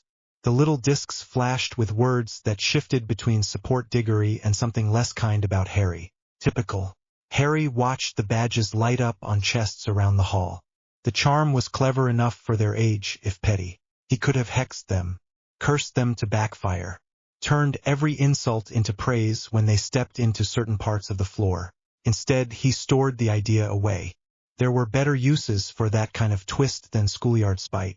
Daphne Greengrass stood up from her bench and walked toward the staff table, handing something to Professor Snape. On her way back, she passed near the Gryffindor side. Her steps did not falter. She paused for a heartbeat beside Harry's seat and spoke without looking directly at him. "Either you are a better liar than most adults in this castle," she said softly, "or you are telling the truth." "I am not a liar," Harry said. "That is what you would say either way," she answered. Hermione bristled. "Then why bother saying anything?" she asked. Daphne glanced at her with mild interest. "Because," she said, "if someone is willing to rig an ancient artifact just to throw you into a contest, it is useful to know whether you are in on it. If you are not, you will be looking for them too." She met Harry's gaze for a moment. "Some of us prefer to be on the side that stays alive," she said. Then she walked away, calm as ever, sliding back into place at the Slytherin table. Hermione watched her go. "What was that?" she said. "Information," Harry said. He pushed his plate away. He was not hungry. His scar still ached. His head felt crowded. The hall slowly emptied as people drifted away in clumps, whispering. Harry stood and headed for the exit. Hermione kept pace beside him. "I will wait up," she said, as they reached the common room door. "In case you want to talk." "Sleep," he said. "I will be fine." She did not look convinced, but nodded and went up the girls' stairs. The boys' dormitory was almost empty when he pushed open the door. Ron's bed hangings were closed tight. Neville's quiet snores drifted across the room. Seamus and Dean were still downstairs. Harry sat on his own bed and stared at the trunk at his feet. The room was dim. The sound of the castle at night filled the silence. Creaking stone, wind from the lake, the faint murmur of portraits in the corridors beyond. He lay back and closed his eyes. The dreams came fast, not of dragons or mazes yet, of a lab full of coils, of a throne room full of marble, of a mask waiting on a table. In the dream, Doom stood before a vast diagram of lines and circles. Each circle held a name. Each line linked two or more. At the center, a point of bright light pulsed. In this world, that point was the goblet. Someone had drawn a line from that center to his name with careful, patient ink. He traced the line back, past layers of spells, past borrowed hands, back toward the one who had thought the whole thing up. The dream did not show him a face. It showed him a pair of red eyes and a laugh that tasted like poison. He woke before dawn, scar burning. The ache settled into something thinner but constant. He sat on the edge of the bed, elbows on his knees, and let the cold air wake him fully. He had a year full of tasks now. Someone out there thought they had set the rules. Doom had never liked playing a game by someone else's design. It was time to start altering the board. The great hall had always been noisy in the morning. Today it sounded like a trading floor. Voices crashed over one another the moment Harry stepped through the doors. Every table had its own theory. Every theory ended with his name. He walked in with his shoulders relaxed and his pace unhurried. The new badge pinned to his robes caught the light as he moved. The original words had been childish and crude. Now the metal showed clean, dark letters, cut as if into stone.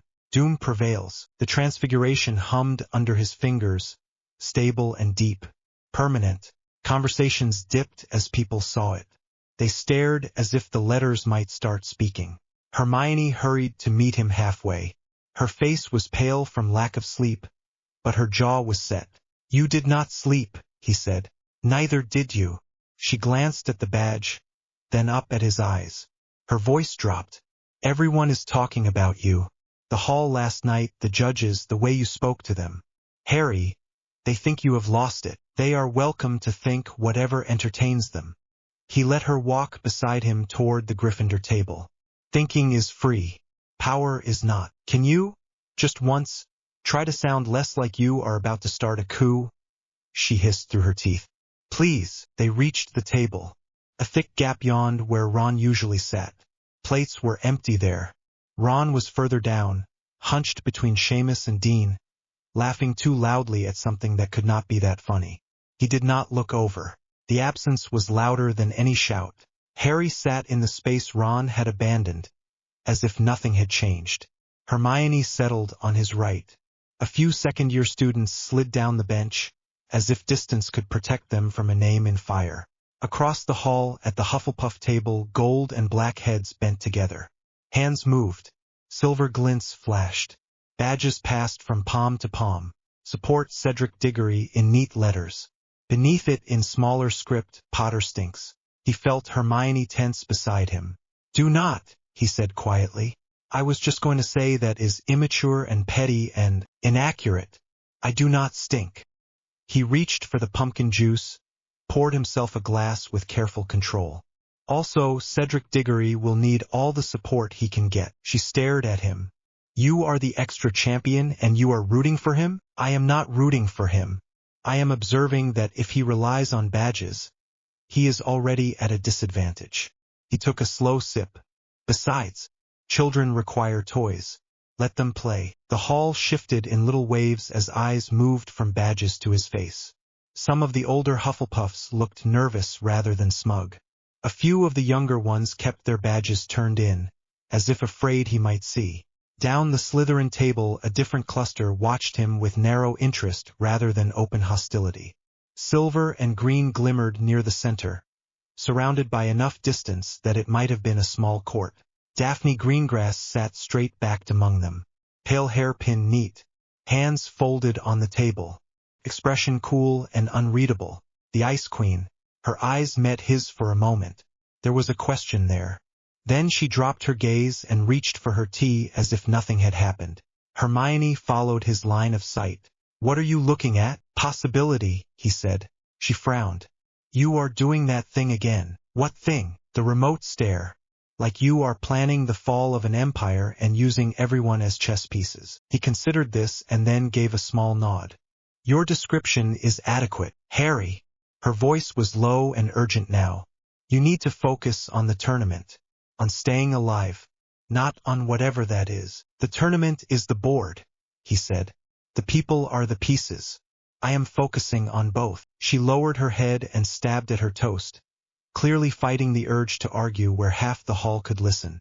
Fine. Then at least tell me what the plan is. I intend to win, he said, so completely that whoever arranged this regrets not choosing a different pawn. That is not a plan. That is a sentence. He allowed himself a thin smile. Then we require more sentences. He set down his juice and reached for the basket of toast. His hand was steady, his breathing even, his mind already 3 halls away. House Greengrass. Weisengamat seat. Neutral by choice, not by weakness. Money, influence, and something else. A whisper from memory. Blood malediction. A disease of the magic rather than the flesh. He could still hear a healer in another life describing a similar pattern. Not in English. Not even in this world. Energy pathways decayed by design. A legacy of cruelty written into the body. He felt something sharp and cold move behind his eyes. No, not this world. Not this body. That had been Victor, standing above a display tank in a lab, watching a slow model of a failing circuit. The memory slid into place all the same. Harry, Hermione said softly. You have that look again. I am thinking, he said, which is more than can be said for most of this institution. She rolled her eyes in spite of herself, which eased some of the tension from her shoulders. Fine, think. But later you are going to tell me everything. Even the bits that sound mad. Especially those, he agreed. He ate just enough to keep his hands from shaking, then rose before the hall could fill with more questions. Hermione stood with him at once. Where are we going? She asked. To the only room in this castle that deserves respect, he said. The library, she almost smiled. Now you sound like me. I take my compliments where I find them. They left under a tide of whispering. Badges flashed around them like small, ugly coins. He ignored them all. The badge on his own chest felt heavy and sure. Doom prevails. It was not yet a fact. It would be. Madame Pants watched them enter with the suspicion of someone who believed books were more valuable than students. Harry inclined his head to her with cool politeness, then walked straight to the back stacks where fewer eyes would follow. Hermione fell into pace beside him, clutching her bag strap. You are looking for spells, right? For the tasks. You know we do not know what they are yet. We know enough, he said. It is a contest arranged by adults who believe spectacle is more important than safety. It will involve displays of skill that they consider impressive and that I consider crude. Fire, creatures, possibly the need to retrieve something from a contained space. So you are guessing. I am extrapolating. He turned into the ancient runes section and let his fingers run along the spines. Old magic hummed faintly from the leather and parchment.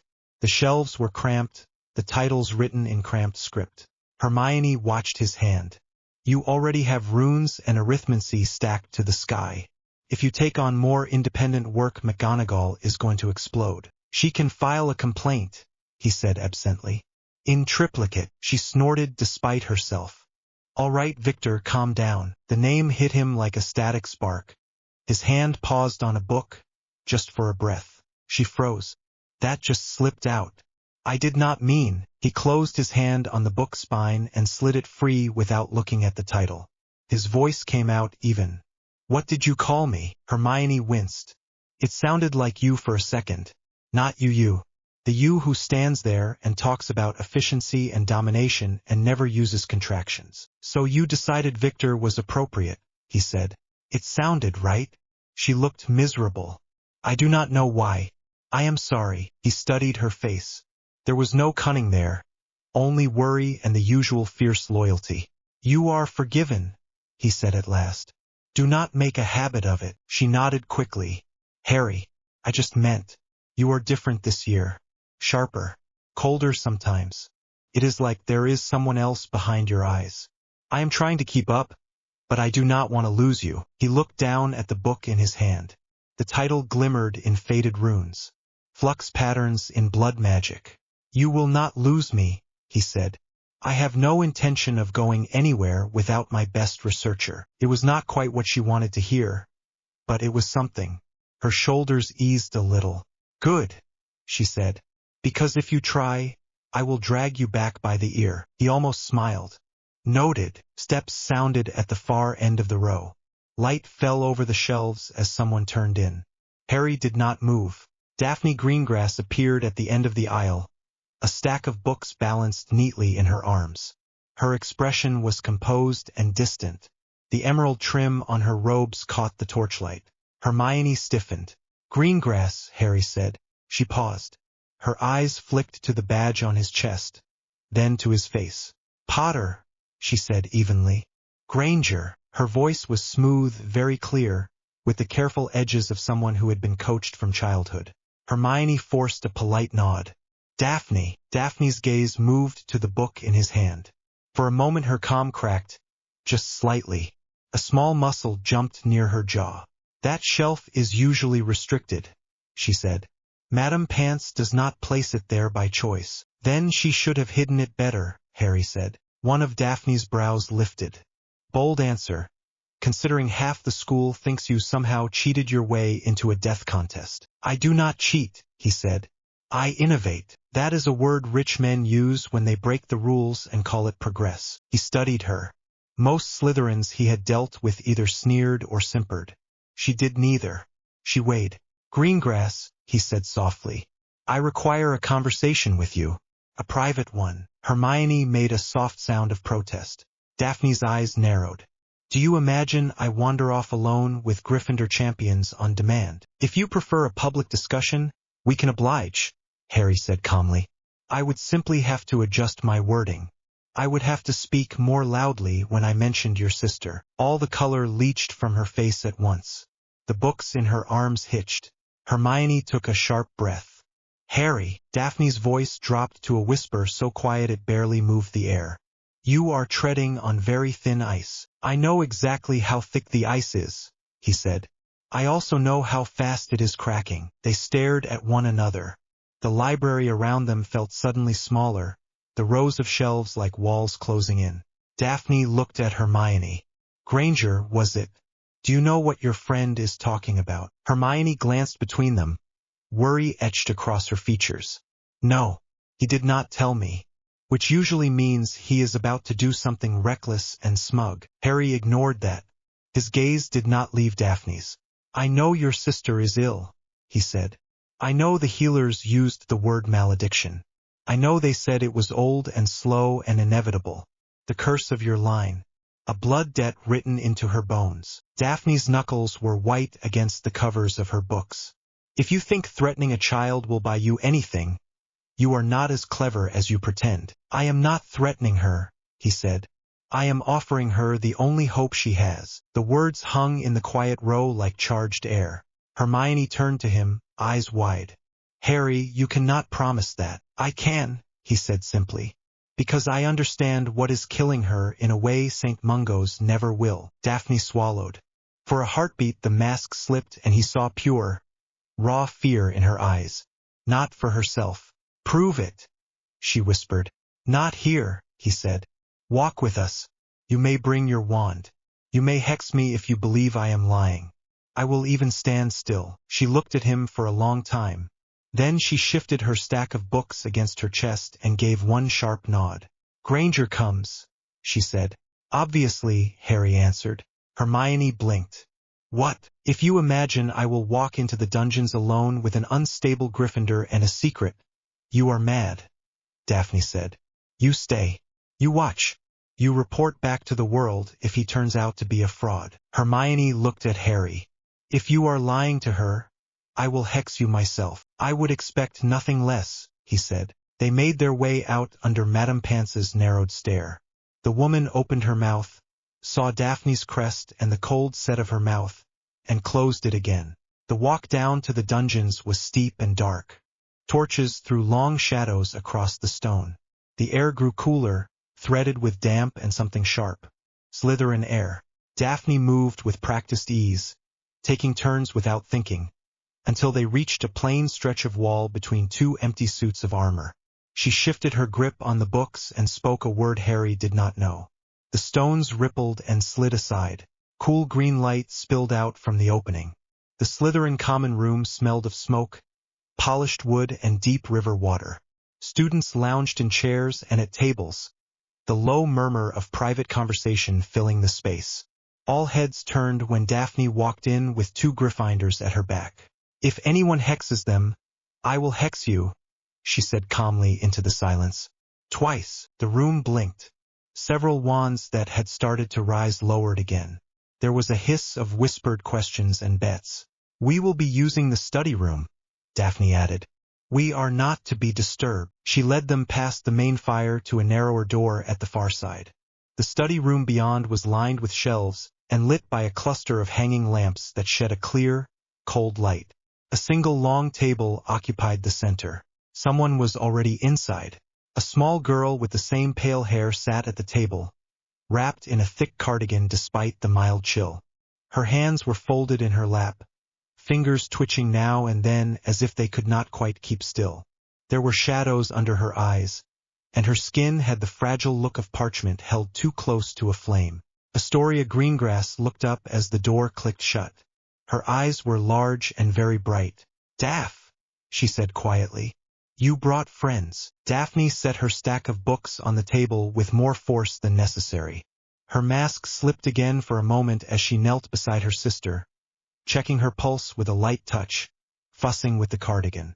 "They are not friends," Daphne said. "Not yet." Harry stepped closer. Hermione stayed near the wall, uncertain, her wand in her hand but pointed at the floor. Astoria's gaze fixed on the badge on his chest.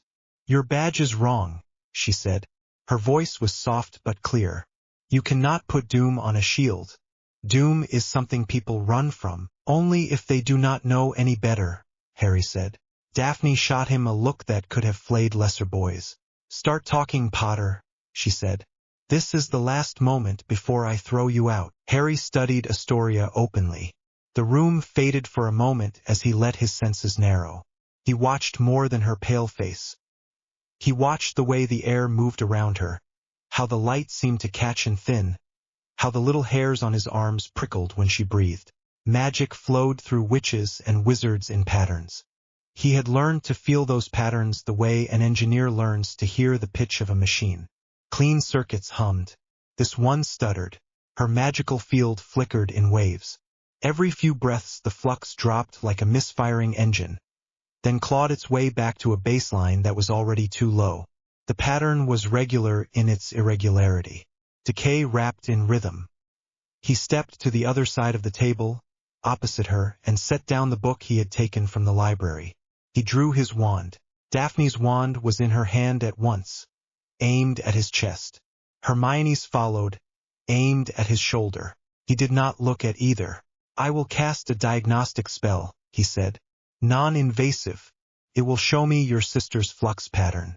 If I am wrong, you can blame your head of house for allowing a dangerous Gryffindor into your common room. If I am right, we will proceed." Astoria tilted her head. "Is it going to hurt?" "No," he said. "You may feel a chill or a mild pressure. Tell me if it becomes uncomfortable. I will stop." She considered that, then nodded. "All right." Daphne's jaw clenched. "Tor," she said. "You do not have to do anything he asks." "I know," Astoria said calmly. "I want to." She looked at Harry. "You have strange eyes. Product of poor genetics and chronic trauma," he said.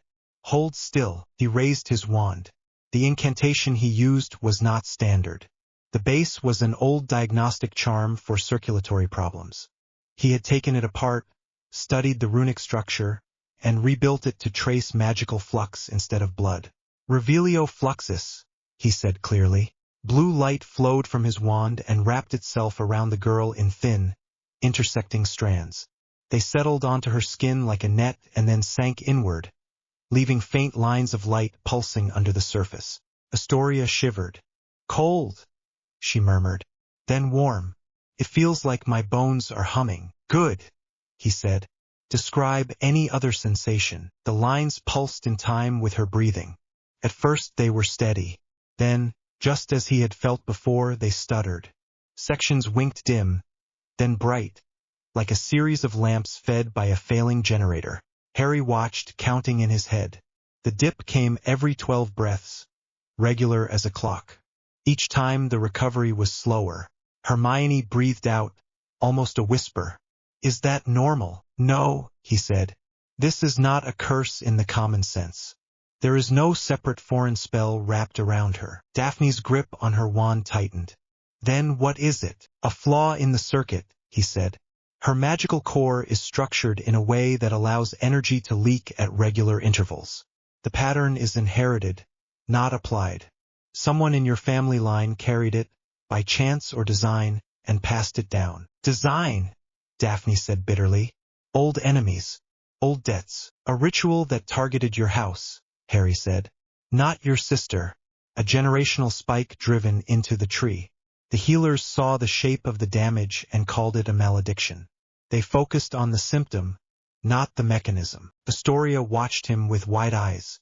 The light spread across her hands and face in faint bands. Can you fix it? Not today, he said. But I can stabilize it. Slow the decay.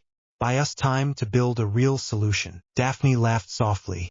It was a broken sound. There it is. The price. You weasel your way into my common room, throw around fancy words. Then you say what do you want, Potter? Money. Favors. My hand in some ridiculous schoolyard alliance. He met her glare with calm contempt. Do not insult me. I am not 12. You are. Not where it matters, he said. He flicked his wand. A section of the blue strands around Astoria rose from her skin and gathered in the air, forming a floating model of her flux lines. He guided them with precise movements until they hung between them like a fragile glass sculpture. Observe, he said. He pointed to one section where the light dimmed on that regular rhythm. This segment represents a structural weakness in the pattern. The energy bleeds there. It is not enough to kill her at once, so it draws on her core bit by bit. Every drop costs her strength. Every year the pattern worsens. Daphne stared in spite of herself. Hermione moved closer, eyes fixed on the floating diagram. It is like a cracked pipe, Hermione said slowly. The pressure pushes through the leak instead of down the line. Harry nodded. Exactly. He raised his wand and drew a second set of lines, this time in deep green. They wrapped around the weak sections, not blocking them, but reinforcing the edges. A stabilizer, he said. Runes etched on an external focus that link to her core and support the damaged segments. They will not heal the flaw, but they will share the load. The leak slows. The decay becomes a crawl instead of a sprint. Daphne watched the model with parted lips. You are talking about theoretical magic that most ritual masters will not attempt. How would you even map the runes? Arithmancy, he said. Your family library has full treatises on flux equations. St. Mungo's does not. They consider them bedtime stories for eccentric purebloods. I consider them instruction manuals. She went very still. How do you know what is in my family library? Because your house sits on the Wiesengemot, he said. And because old families collect knowledge the way dragons collect gold. Your father is many things, but he is not a fool. He keeps what could be useful. Her jaw worked. Even if that is true, those books are not for outsiders. They are not for anyone without greengrass blood. Then it is fortunate that paper does not care whose eyes read it, he said. Hermione dragged her gaze from the glowing model. Harry, she said quietly, this is bigger than a school research project. If you are wrong, you could make it worse. If you are right, you are messing with life and death. Life and death are already messing with her, he said. I am simply rewriting the rules. He waved his wand again. The blue and green lines collapsed into a point of light that flicked back into Astoria's chest. The glow on her skin faded. The girl breathed out, shoulders lowering. That was strange, she said. But I feel less tired. For now. He watched her carefully. Her flux pattern still wobbled, but the immediate drain had slowed. The diagnostic charm was still tuned to her. The numbers in his mind shifted and settled. I will need to run more tests, he said. Quietly, repeatedly. But yes, we can slow it. Daphne's hand shook where it held her wand. She lowered it just slightly, as if her arm could not bear the weight any longer. What is the price? She asked. Access, he said. I want copies of every manuscript your family owns on soul theory, flux stabilization, blood structure, and restricted runes. I also want the names of your father's allies in the Wisengamot who are tired of Dumbledore's hold and afraid of Voldemort's chaos. Hermione's head whipped toward him. Harry, he did not look away from Daphne. In return, he said, I give your sister time. I build a stabilizer that keeps her alive long enough for a true cure. I build that cure. When I am done, your house stands in my debt. And when I move against the old order, House Greengrass stands behind me. Daphne laughed again, but there were tears in her eyes now. You are insane. Incorrect, he said. I am efficient. You talk about overthrowing ministers the way other boys talk about Quidditch. Quidditch does not interest me, he said. I prefer games where the pieces matter. She wiped at her eyes with an angry hand, as if furious with herself for the weakness. You cannot expect me to sign House Greengrass away on the word of a boy with a second-hand wand and a bad haircut. You are not signing, he said. You are choosing. You can leave her to decay at the pace your curse dictates, or you can allow me to help. I do not require trust, only consent. Astoria shifted on her chair. Daph, she said softly. He is right about one thing. They have not helped. Not really. I do not want to die because you were too proud to let a Gryffindor touch our books. The words cut through the air with more force than any spell. Daphne flinched. She closed her eyes for a long moment, then opened them again. When she met Harry's gaze, the Ice Queen was back, but there were cracks in the surface. Very well, she said. You will have access. On my terms. I will write to my father and request that certain trunks be sent for my personal study. He will not question that. He will assume I am continuing the family tradition. And when you receive them, Harry prompted. We sort them together, she said. In this room. I decide what you see. You do not share anything with anyone outside this arrangement unless I agree. He inclined his head. Acceptable. You will provide regular reports on my sister's condition, she continued. You will not experiment on her without my presence and approval. A precaution you should insist on, he said. Agreed. And if you betray us, she whispered, I will make sure every dark family in Britain hunts you personally. If I betray you, he said, I will already have lost. So I will not. The quiet room held its breath. Daphne looked down at her sister. The girl looked back at her, small and stubborn and far too calm for her age. At last Daphne reached into her sleeve and drew out a small silver ring. The Greengrass crest gleamed on its face. She set it on the table between them. This is a temporary token, she said. It recognizes you as an ally of House Greengrass while you hold it. If you break our terms, it will burn and vanish. If you keep them, it will remain until we craft something more permanent. Harry picked up the ring. A faint tingle ran along his skin, as if the metal were quietly weighing him. I accept, he said. He slipped the ring onto a chain around his neck rather than his finger. It settled against his chest, cold and heavy. Daphne watched him do it, then straightened, spine like steel. Then we have a pact, she said. Astoria breathed out a small sigh of relief and sagged back in her chair. Does this mean I can go outside more? She asked. Not yet, Daphne said, but her voice was softer now. Soon. Hermione stepped forward, still holding her wand, though her grip had relaxed. Daphne, she said carefully, do you understand what you are agreeing to? Harry is not exactly a quiet partner. I gathered that, Daphne said dryly. Do you understand what it means to refuse the only person who has shown any sign of understanding my sister's condition? Hermione bit her lip. I understand that he needs someone who will actually tell him when he has crossed a line. Then perhaps that can be your role, Daphne said. If you believe you are strong enough to pull him back. Hermione looked at Harry. He met her gaze without flinching. Someone has to, she murmured. Harry let out a slow breath. We are wasting time, he said. I need those books, and Astoria needs her flux stabilized. Daphne nodded once. I will write to my father tonight. She placed a hand on her sister's shoulder. In the meantime, can you do anything more? I can construct a temporary focus, he said. He drew his wand again and moved to the far end of the table. From his pocket he took a small strip of blank parchment and a bit of silver wire from the little pouch he kept for experiments.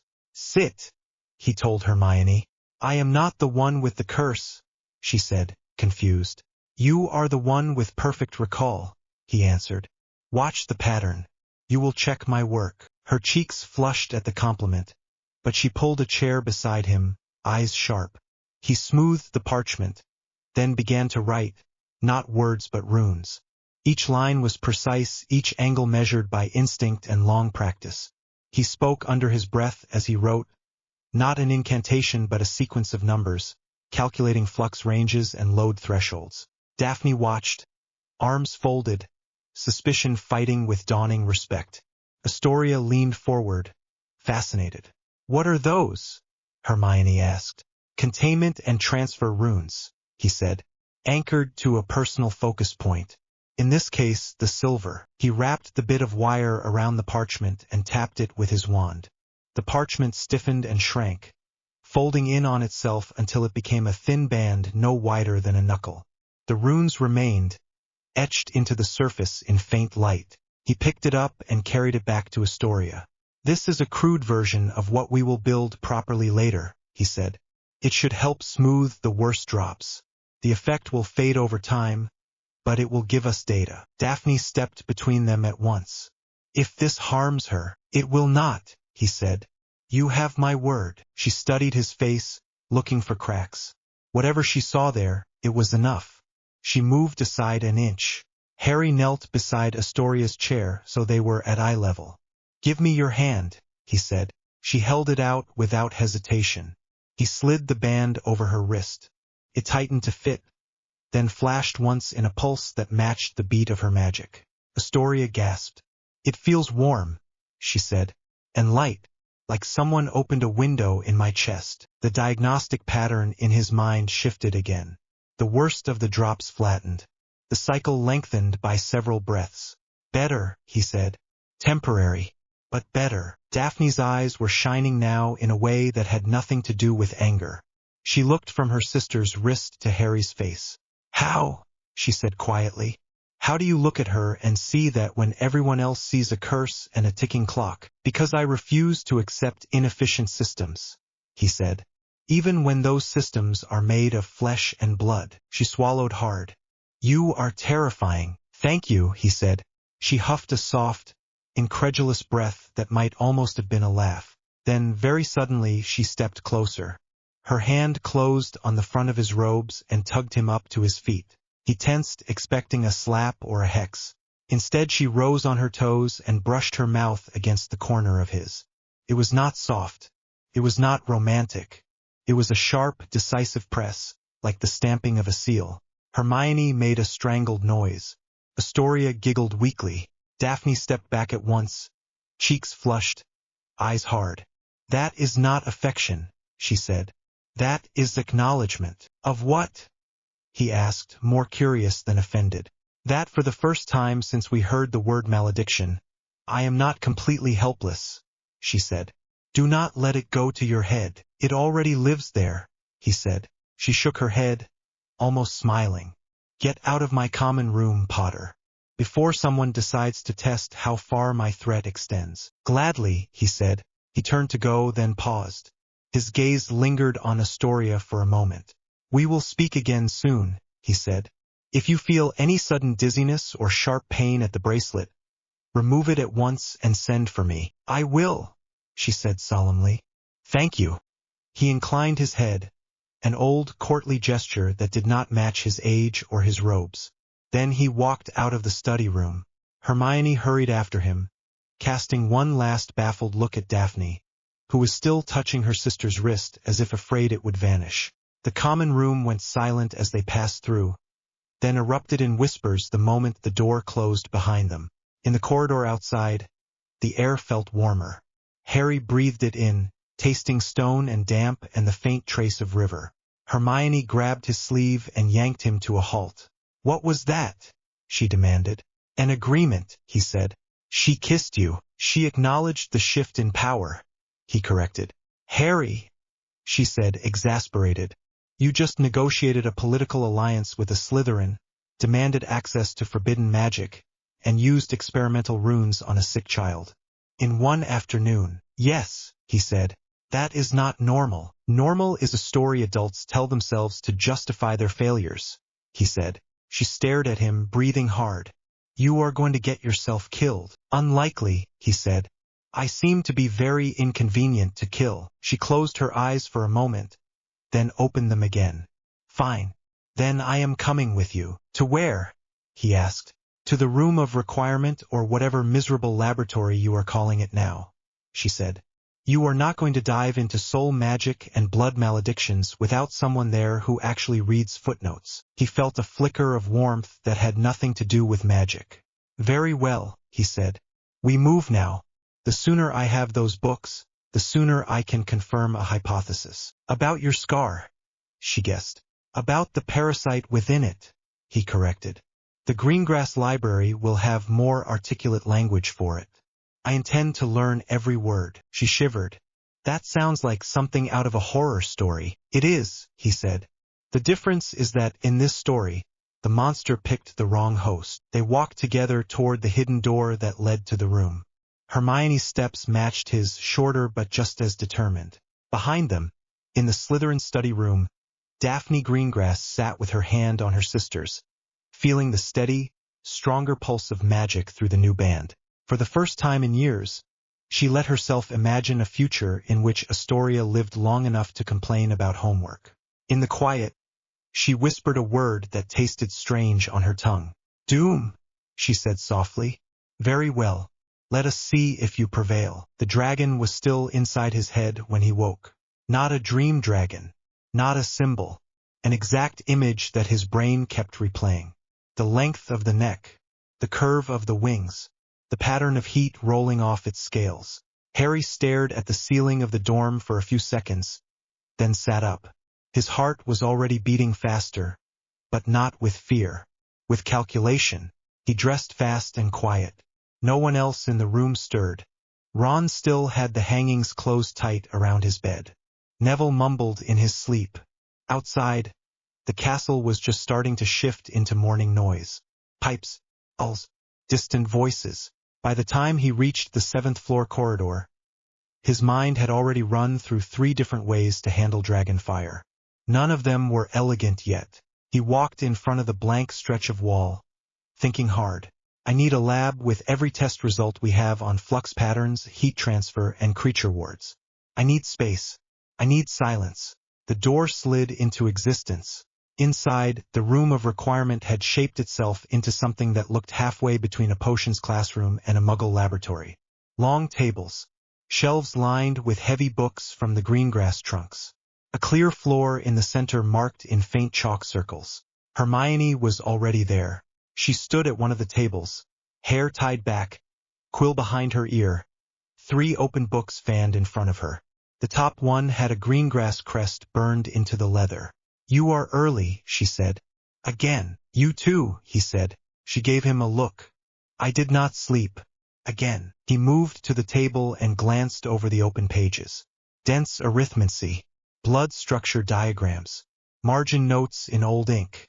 You kept going after I left, he said. Of course I did. You dumped a trunk full of illegal theory on the table and said help. What did you expect me to do, knit? He allowed himself a small smile. You do not knit. I could learn. Her eyes flicked up to his face.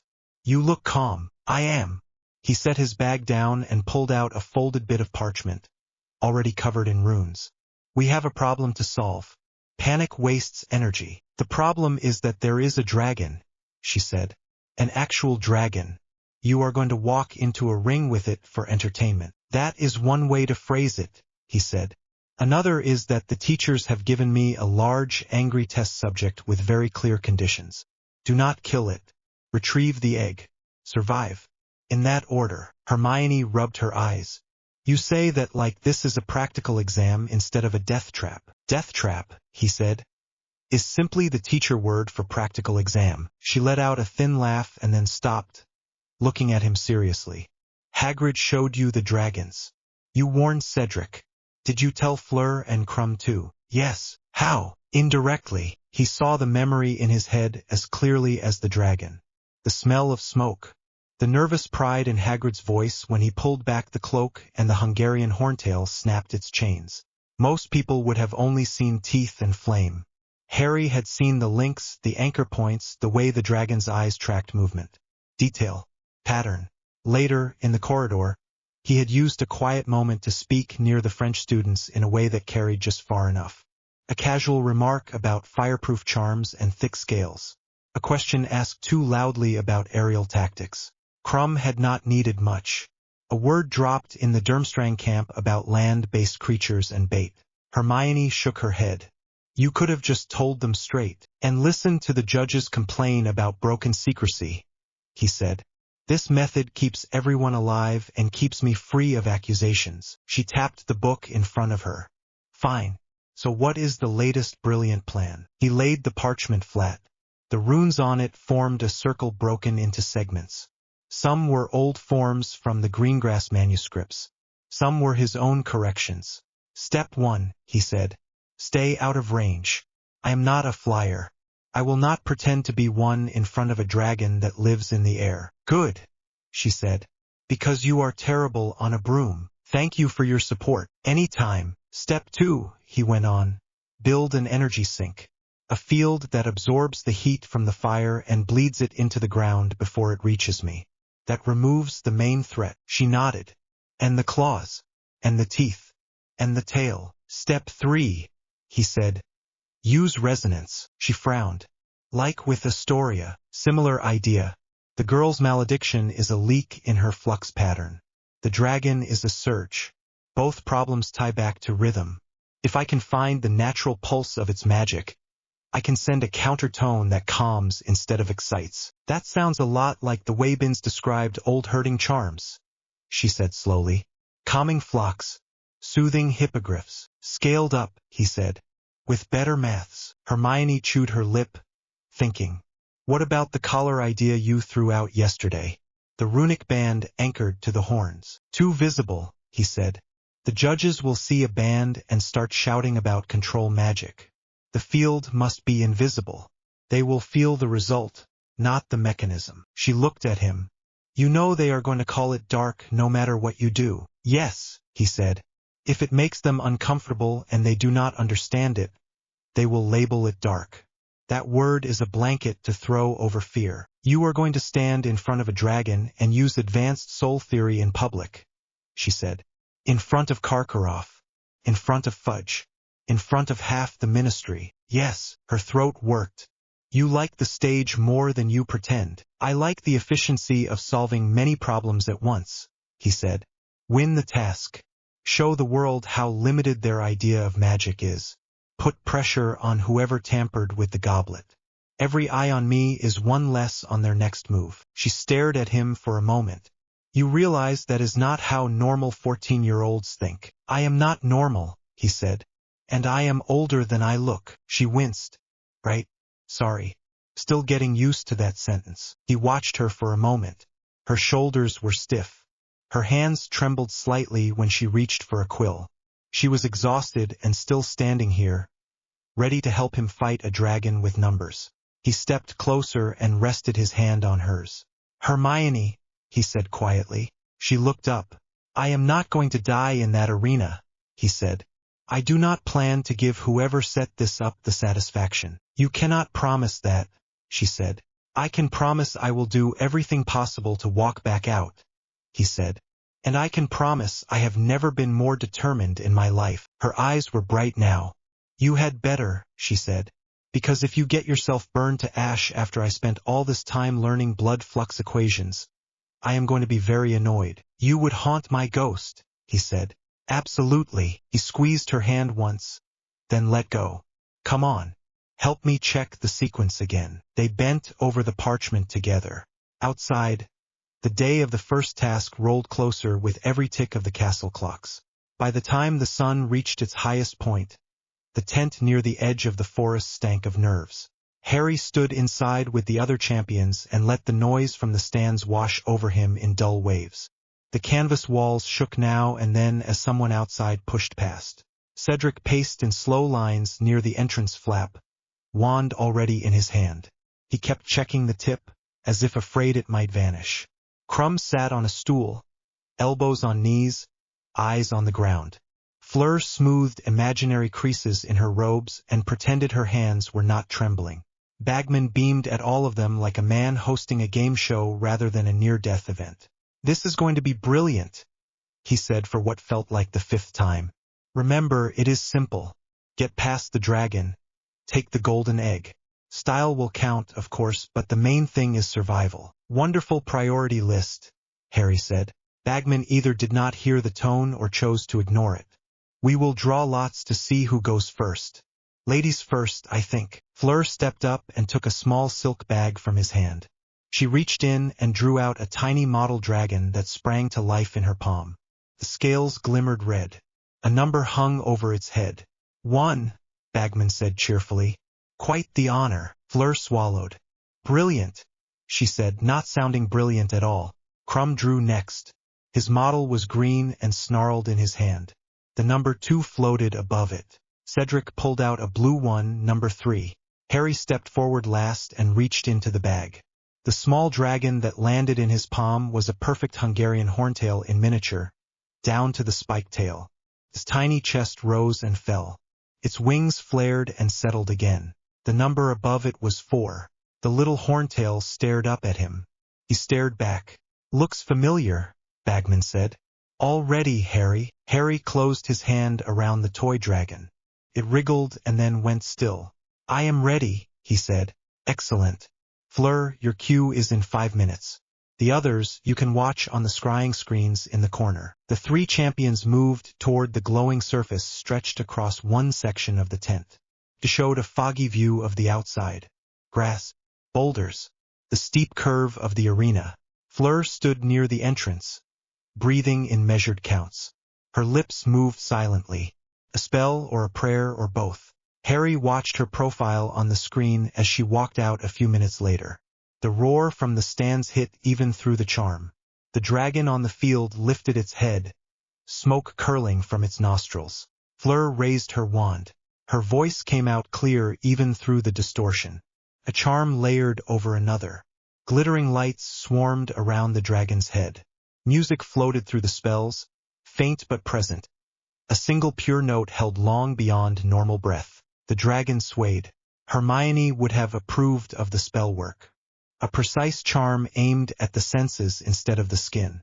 The dragon yawned once, twice. His head dipped. Someone in the stands screamed when the dragon snapped awake suddenly and loosed a jet of flame. Fleur dove. The fire skimmed past her. She rolled, scrambled, and sprinted for the egg while the beast shook off the charm. She grabbed the egg and ran for the exit, hair singed at the ends, cheeks red with heat and fear. Bagman cheered into his enchanted megaphone. "Wonderful display of charm work," he boomed.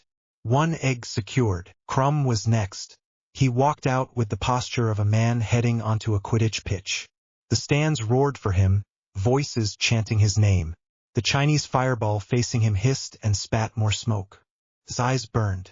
Crumb did not waste time. He aimed his wand at the dragon's head and shouted a curse. The spell hit the eye like a thrown stone.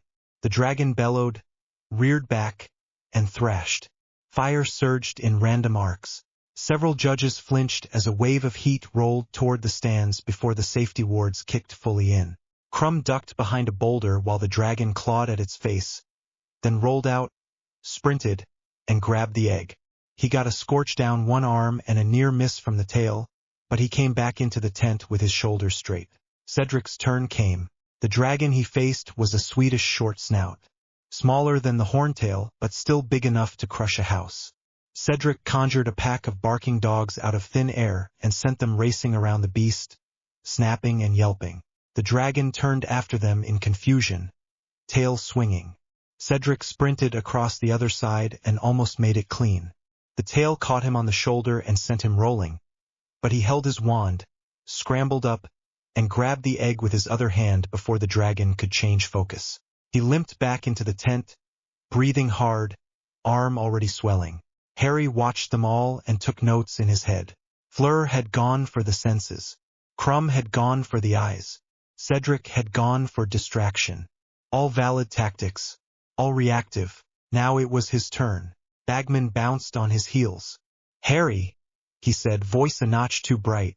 "Ready?" "Yes." Cedric stepped closer, still panting. "Harry," he said quietly, "good luck, and thanks for the warning." "You would have figured it out," Harry said. "Maybe not in time," Cedric said. "So, thank you." Harry inclined his head. "You are welcome." Crumb grunted something that might have been respect. Fleur gave him a long, strange look, then nodded once. Then the tent flap opened, and they were calling his name. Harry walked out into the glaring light and noise. The arena was a rough oval carved into the earth, ringed with boulders and stone spikes. The stands rose on all sides, packed with students, teachers, and officials. Banners waved. Badges flashed. He did not look at any of them. He looked at the dragon. The horntail lay coiled around the nest, wings half open, head low. When he stepped onto the sand, its eyes snapped to him at once. Intelligent eyes. Old. Smoke curled from its nostrils. Its tail spines scraped the rock with a steady, ugly sound. Heat rolled toward him in waves. The smell was strong, a mix of sulfur, burnt meat, and something sharp and wild. Bagman's voice boomed out over the arena. "And here is our fourth and final champion, Harry Potter." The roar that greeted his name felt different from the others. Some cheers, some boos, a lot of noise that was not sure which way to go. Harry's heart thudded against his ribs. Adrenaline flooded his muscles, making his hands buzz. He let it come and then pulled it into order. Use it. Do not let it use you. Step 1. He flicked his wand. The sand beneath his feet shifted, rising in straight lines toward him. In seconds, a lattice of stone pillars formed around him in a loose circle, each one shoulder height, each one capped with a flat surface. He moved his wrist again. Thin plates of metal appeared from empty air, each one the size of his palm, etched in fine runes. He placed them on the pillars as he walked, fingers moving with practiced ease. From the stands, it probably looked like he was simply pacing in a slow ring. Judges might think he was stalling. Let them. As the last plate touched stone, the runes on all of them flared in soft blue light, then dimmed. The dragon watched, head tilting slightly. Harry lifted his wand and spoke clearly. "Flux Sync, Stage 1. Engage." There was no visible flash, no burst of color. There was a sudden drop in the way the air felt, like stepping into a cool cellar on a hot day. Heat still radiated from the dragon, but when it rolled toward him it bled into the ground before it reached his skin. The horntail snorted. A small tongue of flame flicked out. It hit the invisible field and spread along it like water on glass, then sank into nothing. If you knew what to look for, you could see the faint shimmering lines in the sand where the energy was being pulled away. Up in the judge's box, Madame Maxime leaned forward, eyes narrowed. Karkaroff's mouth tightened. Dumbledore's fingers tapped once on the arm of his chair. Bagman sounded confused. "Interesting start from Potter there. Looks like some sort of shield charm, very subtle. Can hardly see it at all." Harry ignored him. Step 2. He needed the dragon's rhythm. He closed his eyes for one long breath and reached out with senses he had trained in the room and in the greengrass study. He listened not with ears, but with the part of his mind that had learned to feel Astoria's flickering flux and his own scar's sick pulse. The dragon's magic roared like a river, strong, hot, wild. But under the wildness there was a pattern. Inhale, pulse, rest. He counted. 1, 2, 3, 4, 5, 6. Another pulse, a touch stronger. That would be the heart. He opened his eyes and pointed his wand at the nearest plate. Resonance array. Set. The metal disc hummed. The hum spread to the others, a low sound that did not carry far, but shook his bones. Each plate held a slightly different tune. Together they built a pattern that matched the dragon's magic, but delayed by a fraction of a beat. A heartbeat chasing another heartbeat. The dragon shifted. His head lifted higher, tasted the air, tongue flickering. The tail lashed once, spearing the sand. It roared. The sound hit the arena like a physical thing. Some first years clapped their hands over their ears. The badges on a few chests sparked. Harry's field held. The roar did not break his focus. The dragon lunged. The chain on its leg snapped taut, throwing it back before it reached him. Fire shot from its mouth, a full stream this time, bright and hot. The flux sink drank it. The air inside his circle heated slightly, but the worst of it vanished into the sand, where the runes channeled it down and out. The pillars glowed faintly as they took the load. Hermione, in the stands, grabbed the rail in front of her so hard her knuckles went white. Daphne stood a few seats away, expression unreadable, eyes narrowed. "He is walking," Hermione whispered. Harry was walking, straight toward the dragon. Step 3. He kept his pace steady and his shoulders relaxed. Every instinct screamed at him to run, to dodge, to roll. He did not listen. He trusted his work. Another burst of fire hit the field. It flared around him like a golden curtain, then faded. The crowd gasped. "Calm," he called, not to the crowd, but to the dragon. His voice was clear and even. "You are not my enemy. You are a test." The horntail bared its teeth. It sent out a short, sharp burst of flame, more in frustration than attack. The resonance array picked up the change in its flux. The hum deepened, matched the rise, then dropped half a beat. Counter rhythm, calming instead of pushing. The dragon's next breath came heavier. Its wings shifted. It blinked once, twice, slower than before. Up in the judge's box, Karkaroff muttered something under his breath. "That feels wrong," he said. "That is control magic." "Control would be a leash," Dumbledore said quietly. "This seems more like a blanket." "It is disturbing," Crouch said with a frown. "Look at the field. The energy signatures are unfamiliar." Moody said nothing. His magical eye spun, tracking each plate, each flicker of light, each pulse of power. Harry could feel the dragon's anger as a physical pressure against his skin. It did not vanish. He did not expect it to. He simply stepped around it. He moved closer. At 10 paces, he raised his wand again and traced a shape in the air. Not at the dragon, at himself. A small, tight set of runes for heat resistance and impact dampening settled over his clothes, sinking into the fabric like thin armor. The horntail lashed its tail again, irritation rising as its fire failed to hit. The tail swung toward him. He stepped sideways, the motion short and sharp. The tail missed him by a hand span and slammed into the sand where he had stood. The impact shook his knees. The flux sink plates hummed harder, taking the shock and bleeding it away. "Harry," Hermione whispered in the stands. "Please, please, please." Daphne watched without speaking. Her fingers dug into the edge of her seat. She tracked his steps like lines on a chessboard. Step 4.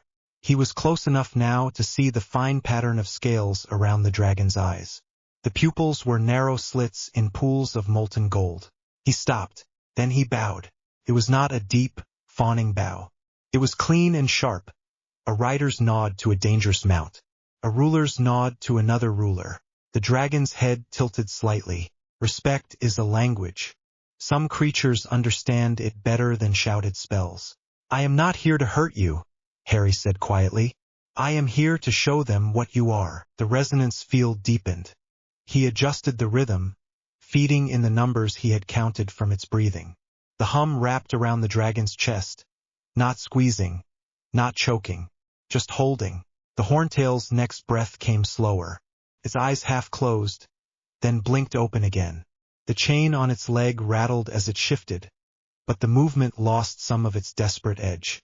"Sleep protocol," Harry said under his breath. "Begin." He changed the tune again. The field moved from matching the heart to matching the brain. Tiny, precise vibrations aimed at the parts of the dragon that governed alertness and fear. He had practiced on smaller creatures in the room. Measles, owls, even a very offended house elf who had volunteered and then regretted it until he adjusted the strength. This was bigger. The numbers were harder. The stakes were higher. Sweat slid down his back. His hand cramped around his wand. His muscles shook from the strain of maintaining the array and walking through the heat. He kept going. The dragon's head drooped slightly. Its wings loosened, Smoke thinned. It did not fall over. He had not used enough force for that. He did not want to knock it out completely. A dragon dropped cold onto its own egg could crush it. He wanted calm, slowness. The horntail gave a low, rumbling sound that was not quite a growl. Then it shifted its weight, pulling its body a fraction aside, leaving a narrow path between tail and wing. The golden egg glowed in the gap, nestled among real ones. Harry stepped forward. The stands were dead silent now. Every eye followed him as he walked the last few paces. His heart hammered. His legs felt like they were made of stone. His throat was dry. He kept the field steady with one part of his mind while the other watched the dragon. "Borrow," he said softly. "Not steal." He reached into the nest, picked up the egg, and cradled it against his chest. It was warm and heavy. The shell hummed faintly with its own coded magic. The dragon's eye opened fully. It watched him. For one heartbeat, ancient predator and new technomancer stared at each other over the nest. Harry dipped his head again in a short, sharp nod. "Thank you," he said. He stepped back, still facing the dragon until he was clear. Only then did he turn, walk to the edge of the arena, and let the field drop. The flux sink lines faded. The pillars crumbled back into sand. The plates winked out, their work done. The roar from the stands hit like a wave.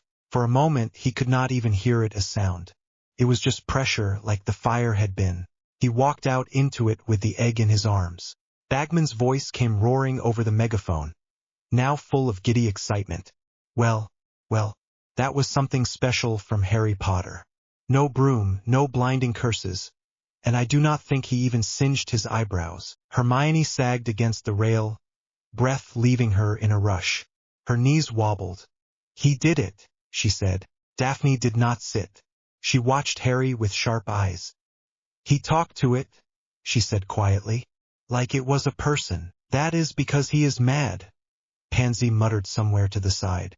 "Mad and arrogant and completely full of himself." "Perhaps," Daphne said. "Madmen do not usually stabilize curses on children." In the judge's box, numbers went up on cards. Madame Maxime gave him 8. She looked impressed but wary. Crouch raised a 9, lips thin. "Efficient," he said. "A precise display of control." Karkaroff scowled and raised a 4. "Unnerving," he said. "That felt like dark magic." Dumbledore tapped his card against his chin for a moment, then lifted a 9. His eyes met Harry's across the arena, full of thought. Bagman, delighted, lifted a 10. "That was the sort of show that fills stadiums," he said. The final score settled near the top of the board. Not quite perfect. Enough to put Harry in a strong position. Harry did not smile. He turned and walked back into the tent with the egg in his arms and the memory of dragon eyes in his mind. Inside, the air was thick with smoke, sweat, and the sharp edge of burnt spells. Cedric sat on a stool with his shirt off one shoulder, while Madame Pomfrey slathered some kind of paste on his bruise. Fleur paced, still touching the ends of her hair as if counting the singed strands. Crumb flexed his bandaged arm and scowled at nothing. They all looked up when Harry pushed through the canvas. Bagman hurried toward him. "Harry, my boy," he said. "Fantastic. Could not have scripted it better. Where did you learn a shield like that?" Harry set the egg on a table and wiped his forehead with the back of his hand. His shirt stuck to his skin. His heart still ran fast from the effort. "Experimentation," he said. "That had the feel of family magic," Crumb said quietly. His eyes were narrowed, assessing. "Old. Heavy. It is older than this school," Harry said. "Magic is older than any of your families." "I simply listened." Fleur stepped closer, blue eyes sharp. "You spoke to it," she said. "The dragon." "Why?" "Because it understood," he said. "It was not a mindless beast. It was a guard dog with bad masters." Cedric gave a shaky laugh. "Trust you to walk up to a dragon and try to negotiate." Harry shrugged. "Negotiation costs less than surgery." Madame Pomfrey appeared at his shoulder, wand already in hand. "Sit," she said. "Now, you may not look hurt, but walking through that much heat with that much magic in the air does things to the body." He sat. She ran the wand over him in short, sharp arcs. muttering under her breath. Circulation normal, she said. No burns. Slight strain in the shoulders. Mild magical exhaustion. You need food, water, and rest. Try not to solve any more unsolvable problems for the next day. No promises, he said. She clicked her tongue. I thought as much. When she moved away, Cedric stepped closer. You really are something, Cedric said. In a good way, I think. Take your time deciding, Harry said. Cedric smiled. I will, but I will start with thank you again. For the warning, and for not turning the whole show into a bloodbath. My mum was ready to hex someone if she saw so much as a broken wing. I have no interest in killing creatures who did not choose this job, Harry said. Bagman clapped his hands. All right, champions, he said. You have done marvelously. Your next clue is inside the egg. Take it, listen to it, and work out what it wants. We will see you all at the Yule Ball. Fleur rolled her eyes. Wonderful, she muttered. One horror at a time. Crumb grunted his agreement. Harry picked up his egg. The shell was smooth under his fingers, the weight solid. Whatever code lay inside would have to wait. There were more pressing calculations. As he left the tent, the noise from the stands had shifted from shock to wild, messy chatter. Voices overlapped, picking apart every move he had made. He let it all slide off him. Hermione waited near the exit, bouncing on the balls of her feet. When she saw him, her face crumpled in relief. You are alive, she said. Of course, he said. You did the numbers with me. She ignored the joke and launched forward, wrapping her arms around him in a hard hug. The egg squashed between them, making a hollow clunking sound. He froze for a heartbeat on instinct, then let himself relax into it, arms coming up to hold her in return. His heart, which had stayed steady in front of a dragon, stuttered now. You are ridiculous, she said into his shoulder. You walked at a dragon like you were going to scold it for bad grades. It tried to set me on fire, he said. That is worse than bad grades. She pulled back enough to look at his face, eyes wet. Do not ever do that again. I cannot promise that, he said. But I can promise I will always have a better plan next time. She sniffed hard and then, with obvious decision, leaned in and pressed a quick kiss to his cheek. Heat rushed to his face in a way Dragonfire had not managed. That is for not dying, she said, turning bright red. Do not get used to it. Noted, he said, voice slightly rough. A soft cough came from to the side. Daphne stood there near one of the stone pillars, arms crossed, expression somewhere between amused and calculating. Hogwarts has become very dramatic this year, she said. Hermione straightened and wiped her eyes quickly. I do not care what anyone says, she muttered. I am allowed to be dramatic after that. Daphne's gaze moved to Harry. You are lucky my sister was watching, she said. If you had managed to get yourself roasted, I would have lost a useful ally and she would have lost the only person who makes her bracelet feel less heavy. How did she do? Harry asked at once. Daphne's mouth softened. Better, she said. She said she felt strange when you walked into the arena, like the air shifted. Then it settled. The band reacted, but not in a dangerous way. Good, he said. The field might have brushed her flux. I wanted to see how distant pulses interact. Even in front of a dragon, you were running experiments, Hermione said, exasperated. Obviously, he said. Daphne shook her head. You really are Doom, she said quietly. You looked at an apex predator and used it as a live demonstration. He met her eyes. You saw the pattern. I saw enough to know that if the Ministry had any sense, they would either recruit you or lock you up, she said. And since they have none, they will probably just gossip. Let them, he said. She stepped closer, into his space, ignoring the curious looks from passing students.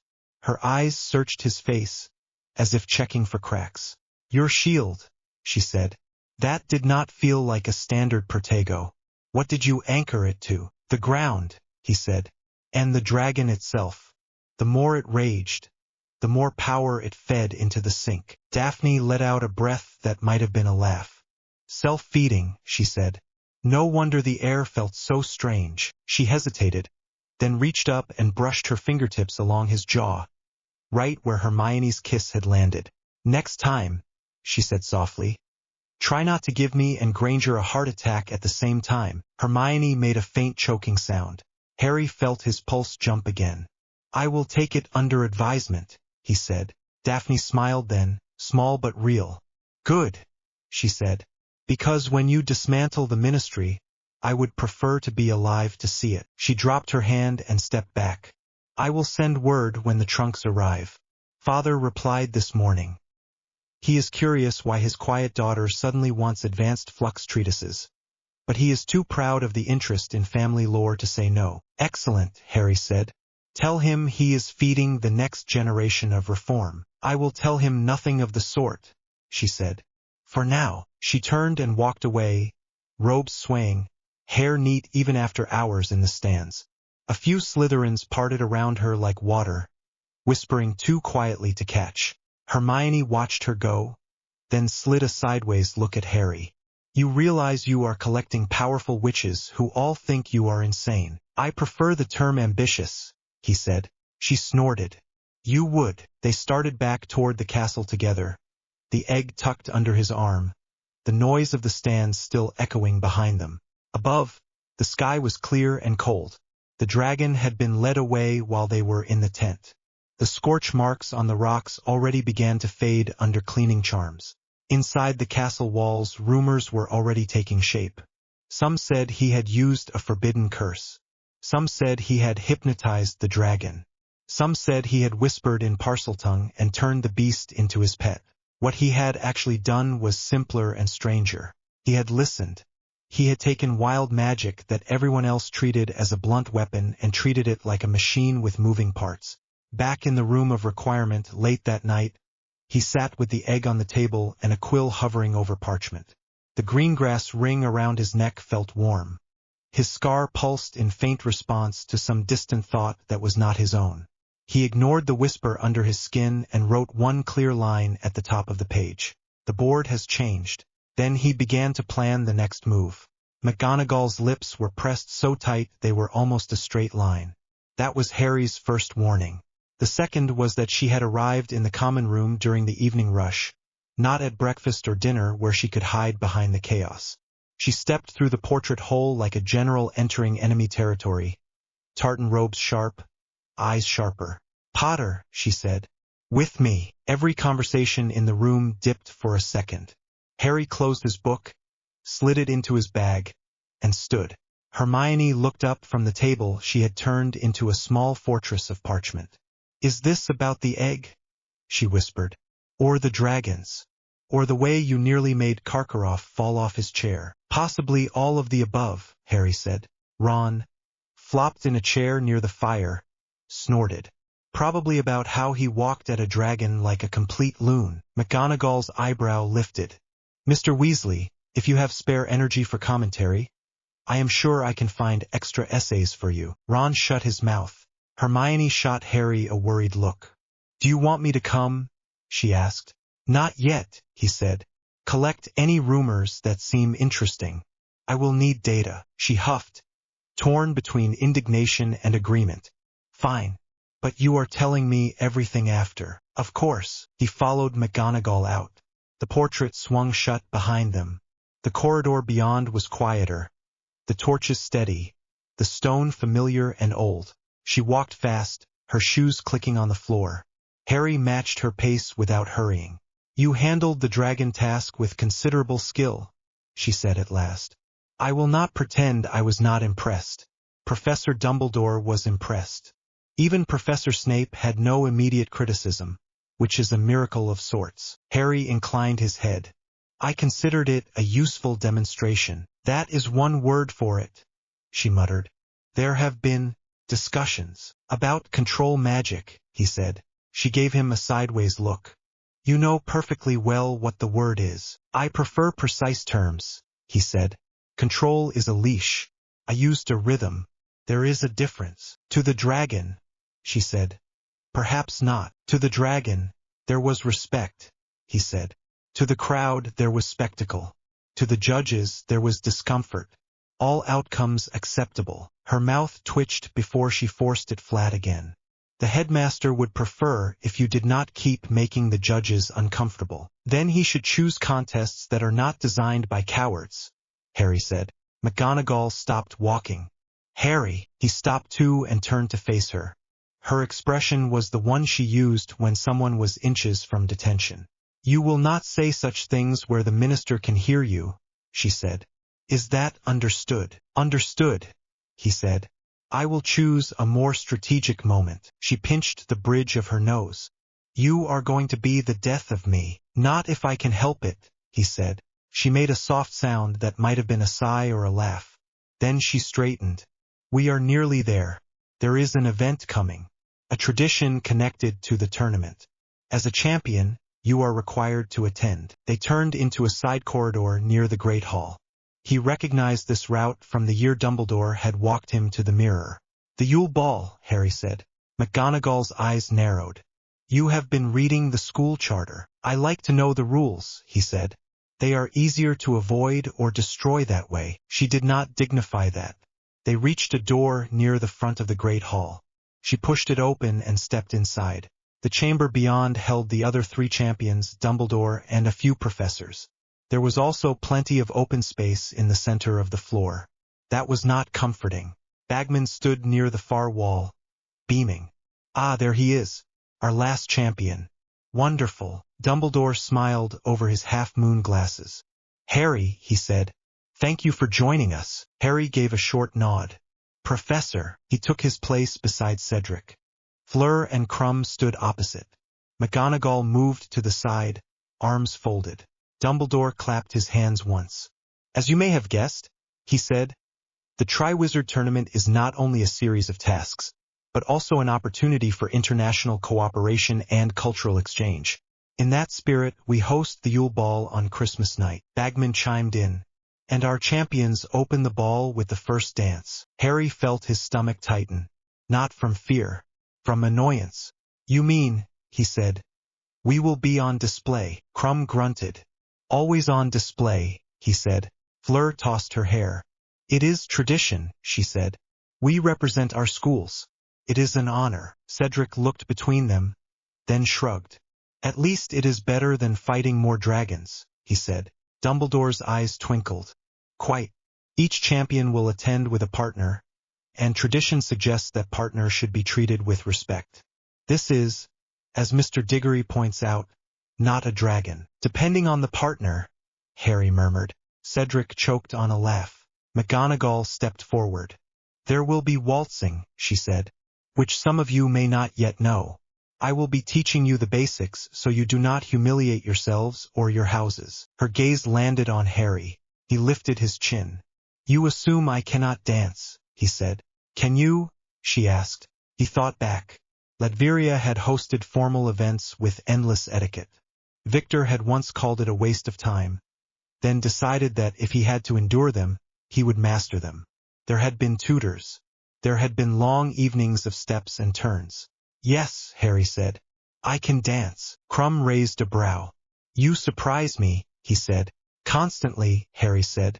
Then you will have no trouble refreshing your memory, McGonagall said briskly. Pair off. Cedric stepped toward McGonagall with the resigned air of a man who knew what was coming. Fleur moved with Dumbledore, face set in polite patience. Krum lined up with Professor Sprout, who looked both pleased and slightly nervous. Harry found himself opposite McGonagall anyway. She had maneuvered the room. It was almost impressive. She placed one hand on his shoulder and one in his. Follow my lead, she said. Do not try to improvise. I never improvise, he said. I plan rapidly. Less talking, she said. They started to move. The steps were familiar muscle memory rising from someplace beneath his current life. He let his body remember while his mind ran ahead. The ball was not a party. It was a stage, a court without the name. Every alliance, every glance, every misstep would be watched. He had no interest in stumbling. Who are you going to invite? Cedric asked later. When McGonagall finally released them and declared they were passable, they stood near the door, rubbing sore feet and flexing fingers. Cedric's face was flushed. He had trodden on McGonagall's toes twice and survived only because she was fond of him. Harry considered the question. Hermione had been his constant ally. She was brilliant, loyal, and unafraid to call him an idiot. Going with her would be comfortable, safe. It would also be a waste. The ball was political. He needed someone whose presence at his side sent a message to every old family watching. Someone whose house carried weight in the Wisengamot. Someone who understood exactly what stepping into that role would mean. Daphne Greengrass, he said. Cedric blinked. The Slytherin girl, he said. Yes, Harry said. The one everyone calls the Ice Queen, Cedric added. Yes, Harry said. Cedric let out a low whistle. You do not start small, do you? There is no point in practicing with small pieces, Harry said. Cedric grinned. Well, good luck asking her. I imagine half the Slytherin boys will combust. That would be a side benefit, Harry said. He left before McGonagall could rope him into another dance. Daphne met him halfway up from the dungeons, as if she had felt he was coming. She stood in an alcove near a cold torch, arms folded, posture straight. You walked right past the common room entrance, she said. That would have been dramatic, but less efficient. Apologies, he said. I was thinking about structural weaknesses in stonework. I do not know if you are joking, she said. Neither do I, he said. Her mouth curved just slightly. What do you want, Potter? The truth, he said. And your presence at the Yule Ball. Her brows rose. You are very direct. I do not see the point of pretending, he said. I require a partner. You require a platform. The ball offers both. She studied his face. You assume I have not already received invitations, she said. I assume you have received many, he said. Most from boys who think walking onto a dance floor with you makes them powerful by proximity. I am not offering proximity. I am offering a position. Her eyes sharpened. Explain. In the eyes of this school, this ball is a royal court, he said. The champions are the focus. Their partners become visible symbols. I intend to walk into that hall with someone who represents the rationalists rather than the old camps. You are already half there. So I am a banner, she said. You are a partner, he said. A mind. A house with a vote. Someone who can see what I see when I look at the ministry. I have no interest in dragging a child through that room on my arm while she talks about dress robes and gossip. You could just say that you think I am not an idiot, she said dryly. I thought that was obvious, he said. She tilted her head. You do not flatter, she said. Flattery is a waste of words, he said. Especially with someone who knows their own value. She went still for a second. Then she gave a small, sharp nod. You are right, she said. I have received invitations. Some from boys who think my family name will help them. Some from boys who think they can beat the Ice Queen and brag about it later. None of them mentioned platforms or rationalists. Then they do not deserve you, he said. Her eyes flicked to his. That almost sounds like flattery. It is an assessment, he said. Silence stretched in the alcove. The torch crackled faintly. At this ball, she said. You will not be a boy from the cupboard and I will not be a quiet Slytherin in the back row. We will be standing in front of every teacher, diplomat and minor noble this country can scrape together. Exactly, he said. If I say yes, she went on. I am not saying yes to a dance. I am saying yes to being seen at your side. They will talk. They will speculate. They will assume we are aligned. Harry held her gaze. We are, he said. Then you are asking me to nail my colors to your mast in public, she said softly. Daphne, he said, the moment you let me touch your family curse and put a ring on a chain around my neck, you nailed more than colors there. She looked at the chain where it vanished under his shirt. She knew what it meant. The temporary token she had given him, cold and heavy. Finally, she breathed out. Very well, she said. I will attend the Yule Ball with you. Good, he said. On conditions, she added at once. Obviously, he said. You will not treat me as an ornament, she said. You will not speak over me in front of my own peers. You will not use my presence as a threat without my consent. Agreed, he said. And we will not let this devolve into childish drama, she said. If some silly girl decides she is jealous, that is her problem. We have more important work. Agreed, he said again. She studied him one last moment, then held out her hand. Then we have an agreement, she said. He took her hand. Her fingers were cool. The grip was firm. They shook once. Then, almost lazily, she stepped closer and rose on her toes. He did not flinch this time when her mouth brushed his cheek, very near the corner, a little slower than last time. That is for asking properly, she said, stepping back. Not like a boy, but like a partner. You are refining your classification system, he said. I am, she said. Now go tell your Gryffindors that you are taken for the night. I imagine it will cause a pleasant amount of chaos. I live to serve, he said. You live to rule, she corrected. You just keep forgetting to pretend otherwise. He smiled, small and sharp. Why pretend, he said. She smiled back. Exactly. Hermione stared at him over a pile of notes about the egg clue. You asked her, she said. Yes, Harry said. And she said yes, Hermione said. Yes, he said. She pushed her hair back from her face, fingers catching in curls. Of course she did, she muttered. You saved her sister, you are terrifyingly competent, and you walk away from dragons without a scratch. Why would she say no? That sounded like flattery, he said. That sounded like observation, she snapped. He watched her for a moment. Hermione, he said. What? She said. He leaned forward, elbows on his knees. If you want me to withdraw the invitation, I will. There will be political fallout, but I can manage it. Her head snapped up. What? No, I am not asking you to do that. Do you have any idea what a gift that alliance is? Yes, he said.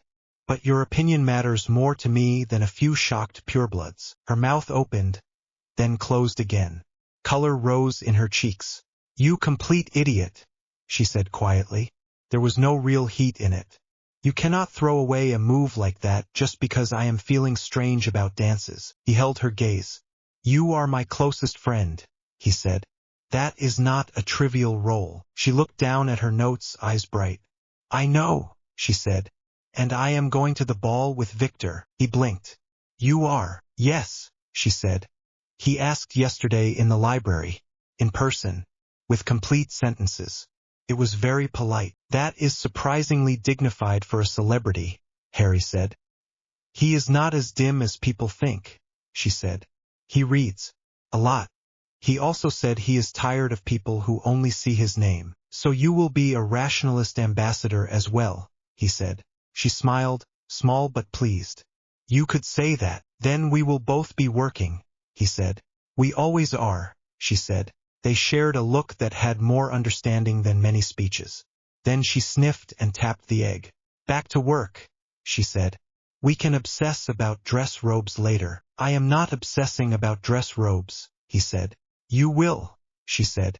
Trust me. The Great Hall on Christmas night looked like it had been used as a test bed for every charming spell Flitwick had ever enjoyed. Evergreen garlands hung from the rafters, dotted with small sparkling orbs that drifted like slow fireflies. The ceiling showed a clear winter sky with light snow that never reached the floor. The tables had been pushed back to make room for a broad dance space, polished until it shone. Students gathered at the edges in clusters of color, dress robes in every style from sleek to ridiculous. The air smelled of pine, butterbeer, and nerves. Harry stood just outside the doors with the other champions, waiting for the signal. He wore black, not standard dress robes but something sharper. He had taken the basic robe set and restructured it in the room, cutting away the excess, setting invisible rune lines inside the seams. The coat sat close at the shoulders and chest, then flared slightly at the hips. The collar was high without being stiff. Simple silver lines traced his cuffs and lapels in patterns that would be decoration to most eyes and equations to others. He had refused frills and fuss. He wanted lines that said armor, not ornament. Cedric looked solid and clean in standard robes with Hufflepuff yellow touches, the sort of young man mothers approved of. Crumb wore dark Durmstrang formal wear, heavy and martial. Fleur wore silver that caught every light, her hair pinned back with cold precision. Dumbledore stood before them with a smile that could have been grandfatherly. His robes were a riot of deep colors. "Ready?" he asked. "As we will ever be," Harry said. "Good, good," Dumbledore said. "Remember, you are an example to the younger students. Grace, composure, and kindness." "Of course," Harry said. "Grace and composure, certainly." His version of kindness was more selective. The doors opened. "Champions and their partners," McGonagall called, her voice amplified. Cedric stepped in first with Cho on his arm, both smiling with bright nerves. Krum followed with Hermione, who moved with careful grace in blue robes that set off her hair. Fleur walked with Roger Davies, eyes cool, posture regal. Then it was his turn. Daphne stood at his side, dressed in a deep green gown that matched her house but not its usual sharp lines. The fabric was smooth, with a faint shine, long sleeves and a square neckline. Silver thread traced subtle patterns along the bodice, almost the mirror of the runes in his coat. Her hair was up, pinned with simple silver clips that caught the light but did not glitter like cheap jewelry. She wore no necklace, no rings beyond the greengrass signet on one hand. She was not dressed like a princess.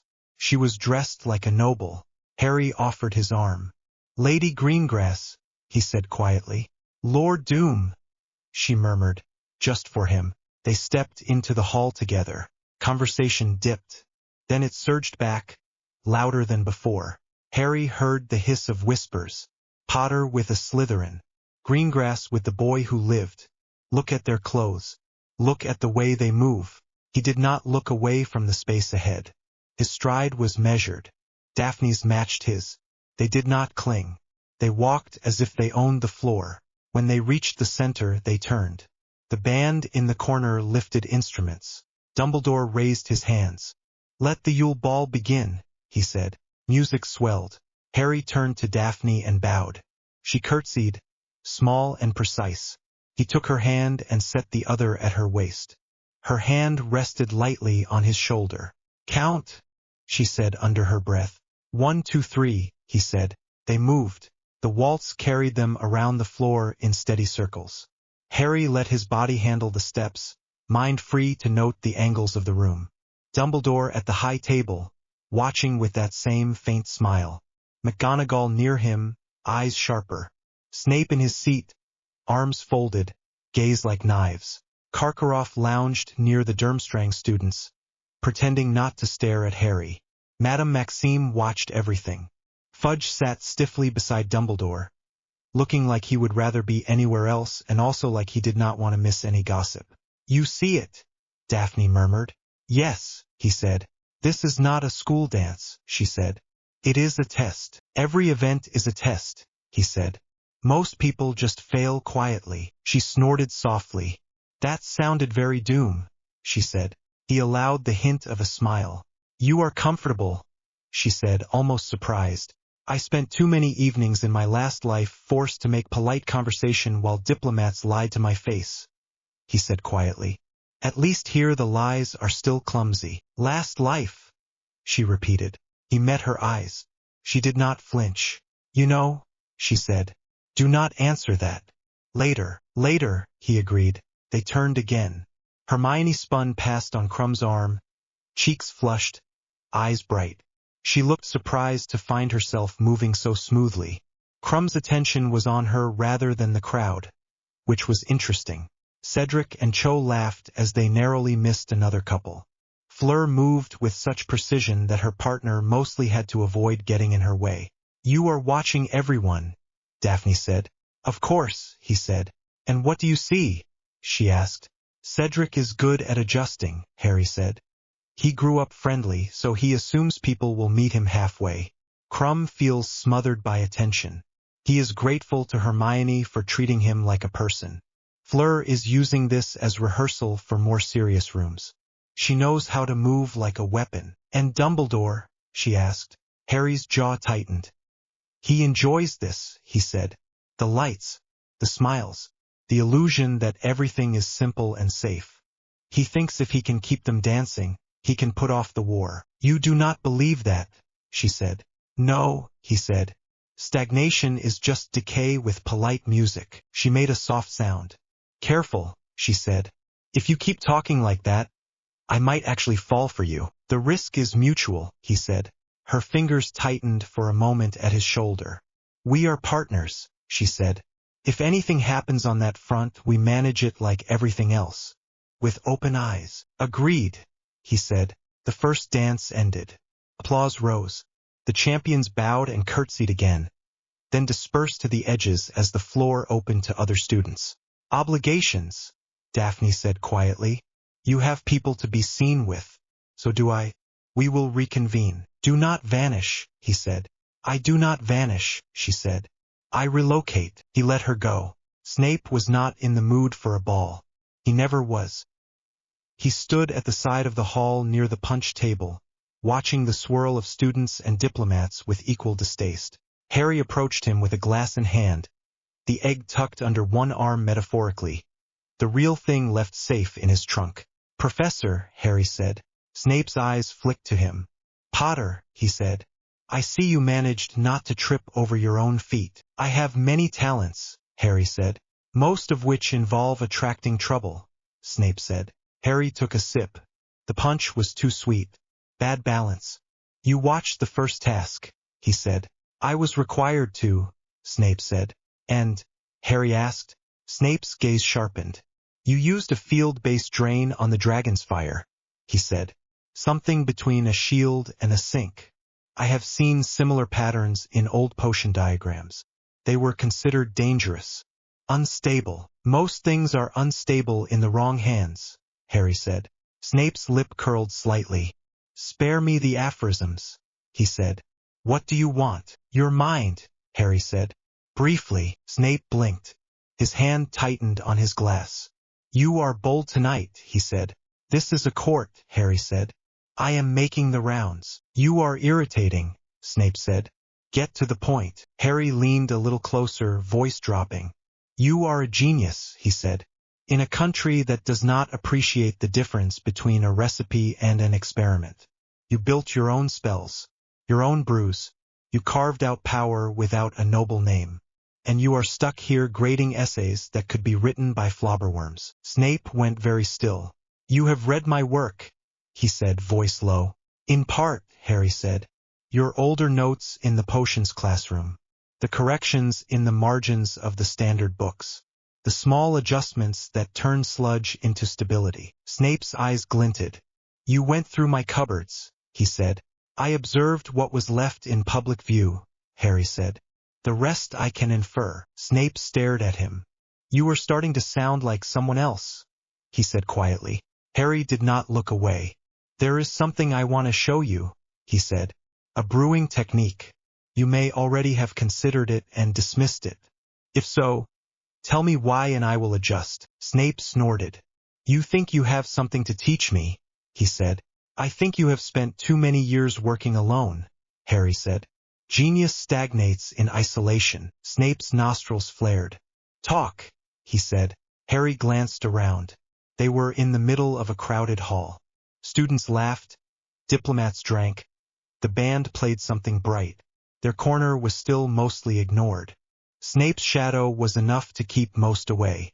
Your standard approach to potions uses physical stirring patterns to move magical flux through the brew, Harry said quietly. Clockwise patterns build, counter patterns break down. But you treat the cauldron as a single field. Snape nodded slowly. That is how it is done, he said. It is how it has been done, Harry said. What if you treated the brew as layers instead? A vertical column rather than a flat disk. You could run separate flux patterns in each layer with a double stir and time the transitions so the energy moves like a cascade rather than a wave. Snape frowned. You would need ridiculous precision, he said. The layers would mix, unless you adjust the temperature gradient, Harry said. Hotter at the base, cooler at the top, with a controlled vertical stir that lifts only a fraction of the brew at each pass. The heavier elements fall back faster. The lighter ones stay near the surface. You could run a long build pattern in the lower third and a stabilizing pattern in the middle while the top holds reactive compounds until you are ready. Snape stared at him. The music swelled. Someone laughed loudly near the door. That is alchemical nonsense, he said. There are no formal equations for that. The Greengrass Library has some, Harry said. They were filed as curiosities, early experiments in layered brewing. The writers lacked a basic understanding of flux behavior, but the intent is there. Snape's mouth opened, then closed again. No one outside certain old houses should even know those manuscripts exist, he said. I am working with Daphne, Harry said, on a project that involves stabilizing a blood malediction. We have been reading widely. Snape's face changed. It was a subtle shift, but Harry saw it. A crack in the permanent scowl. Blood malediction, Snape said. Greengrass, of course. That family has been carrying a curse for generations. Not if I can help it, Harry said. Snape's eyes locked onto his. For a long moment, neither spoke. You are meddling with things that killed better wizards than you, Snape said softly. Yes, Harry said. They lacked the right tools. Snape's fingers tapped the side of his glass once, twice. His voice dropped even lower. Your layered brewing idea, he said. If it worked, what would it change? Everything, Harry said. We could stack processes instead of running them one after the other. Longer maturation with more stability. Potions that brew faster without losing strength. New sequences, new combinations. Snape's breath came a little sharper. He looked away, then back. Bring me your equations, he said. Not here. Not now. In my office. Late at night. And if they are garbage, I will have you cleaning cauldrons until you graduate. If they are not, Harry said. Snape's mouth twitched. Then we will see, he said. Now go dance, Potter. Before someone notices you talking to the resident bat and decides we are plotting. We are, Harry said. Snape's eyes flashed. Go, he said. Harry went. Later, when the hall was louder and the air thicker with heat and breath, Harry slipped out onto one of the side balconies. Snow drifted beyond the railing in slow flakes. Real this time. The cold air bit his cheeks. It was a relief after the crush inside. He was not alone. Karkaroff stood at the far end of the balcony, cloak wrapped tight, shoulders hunched. He stared out over the grounds, a glass dangling from one hand. The dark mark on his arm, hidden under his sleeve, pulled at his attention like a phantom ache. Harry walked over. His shoes clicked softly on the stone. Karkaroff tensed, turning halfway, ready to snap at whoever had disturbed him. His expression shifted when he saw who it was. Wary, curious. Potter, he said. His accent thickened his vowels. Should you not be inside, basking in admiration? The air is better out here, Harry said. Karkaroff snorted. You sound like Crumb, he said. He hates these events. Too many eyes. Too many expectations. He is not wrong, Harry said calmly. Then, in clear Russian, he added, crowd smell of fear and spilled drink. Hardly inspiring. Karkaroff's eyes widened. You speak Russian, he replied in the same language, surprised. Enough to be polite, Harry said. And to eavesdrop on Durmstrang's staff when they forget they are abroad. Karkaroff's jaw tightened. Careful, boy, he said. Listening where you should not is a dangerous habit. I find it useful, Harry said. Especially when people think the language will hide their panic. Karkaroff's gaze darted around, checking for nearby students. The balcony was empty. The closest group laughed inside, the sound muffled by the doors. What do you want? Karkaroff asked. Harry leaned against the rail, looking out over the black lake. To ask how your arm is, he said. Karkaroff froze.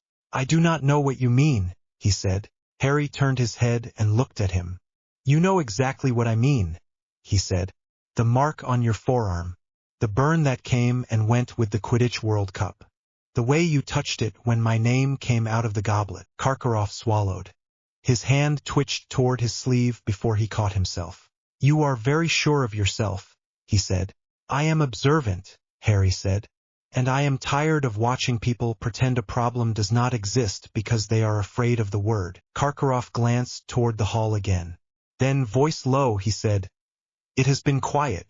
For years it faded. I thought him gone. Lately it stirs. Not much. Prickle now and then. A warning. Harry nodded. He had expected that. The parasite in his own scar had pulses that did not match his moods. You are afraid he will return, Harry said. Would you not be? Karkaroff snapped. You do not understand, boy. You were a child when he fell. You do not know what it means to stand in his presence. I have a fair idea, Harry said softly. Karkaroff laughed without humor. You have no idea, he said.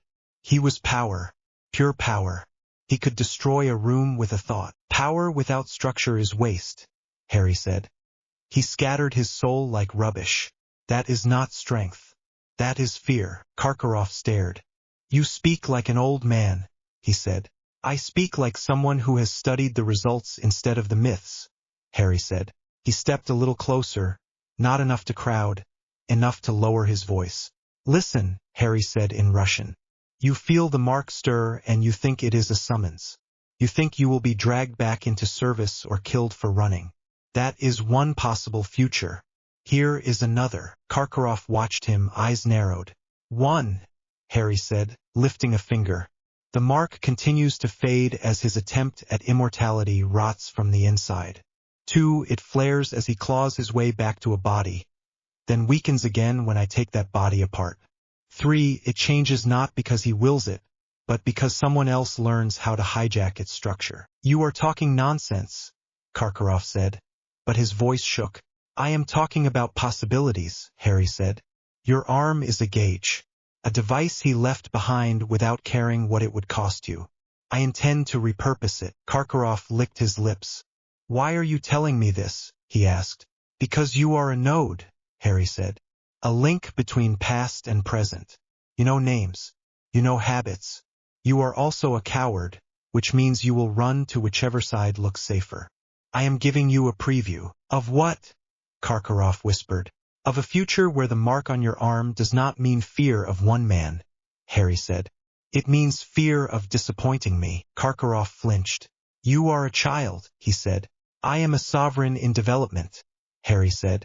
You can either adapt early and earn leniency, or you can cling to old terror and be crushed under newer, more rational fear. Karkaroff swallowed again. You think you can be worse than him, he said. I think I can be more efficient, Harry said. They stood in silence for a moment. The snow fell silently beyond the balcony.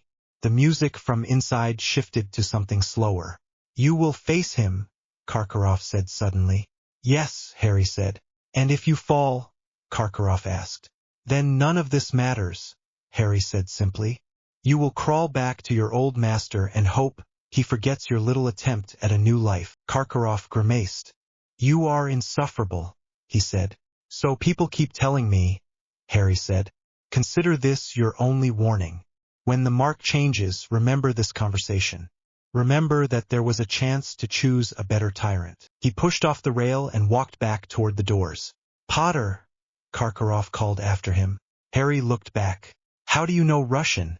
Karkaroff asked. Harry smiled without humor. I read, he said. A lot. Daphne found him not long after he returned inside. She had shed one critic near the punch bowl and 2 gossiping girls near the doors. Her eyes were bright. Her posture relaxed in a way it never was in the common room. Collecting souls again? She asked. Only terrified headmasters, he said. I saw you talking to Karkaroff, she said. He looked like he had swallowed a hedgehog. That suggests success, Harry said. She laughed softly. You are enjoying this, she said. I am using it, he corrected. Same thing in your mind, she said. They danced again, this time not as the center of attention but still watched. Harry spoke briefly with a French official at Daphne's suggestion, dropping a careful comment about supply lines and dragon breeding regulations that made the man blink. Daphne led Harry past a knot of Ravenclaws so he could drop a question about old spell structure into their conversation and then vanish, leaving them excited.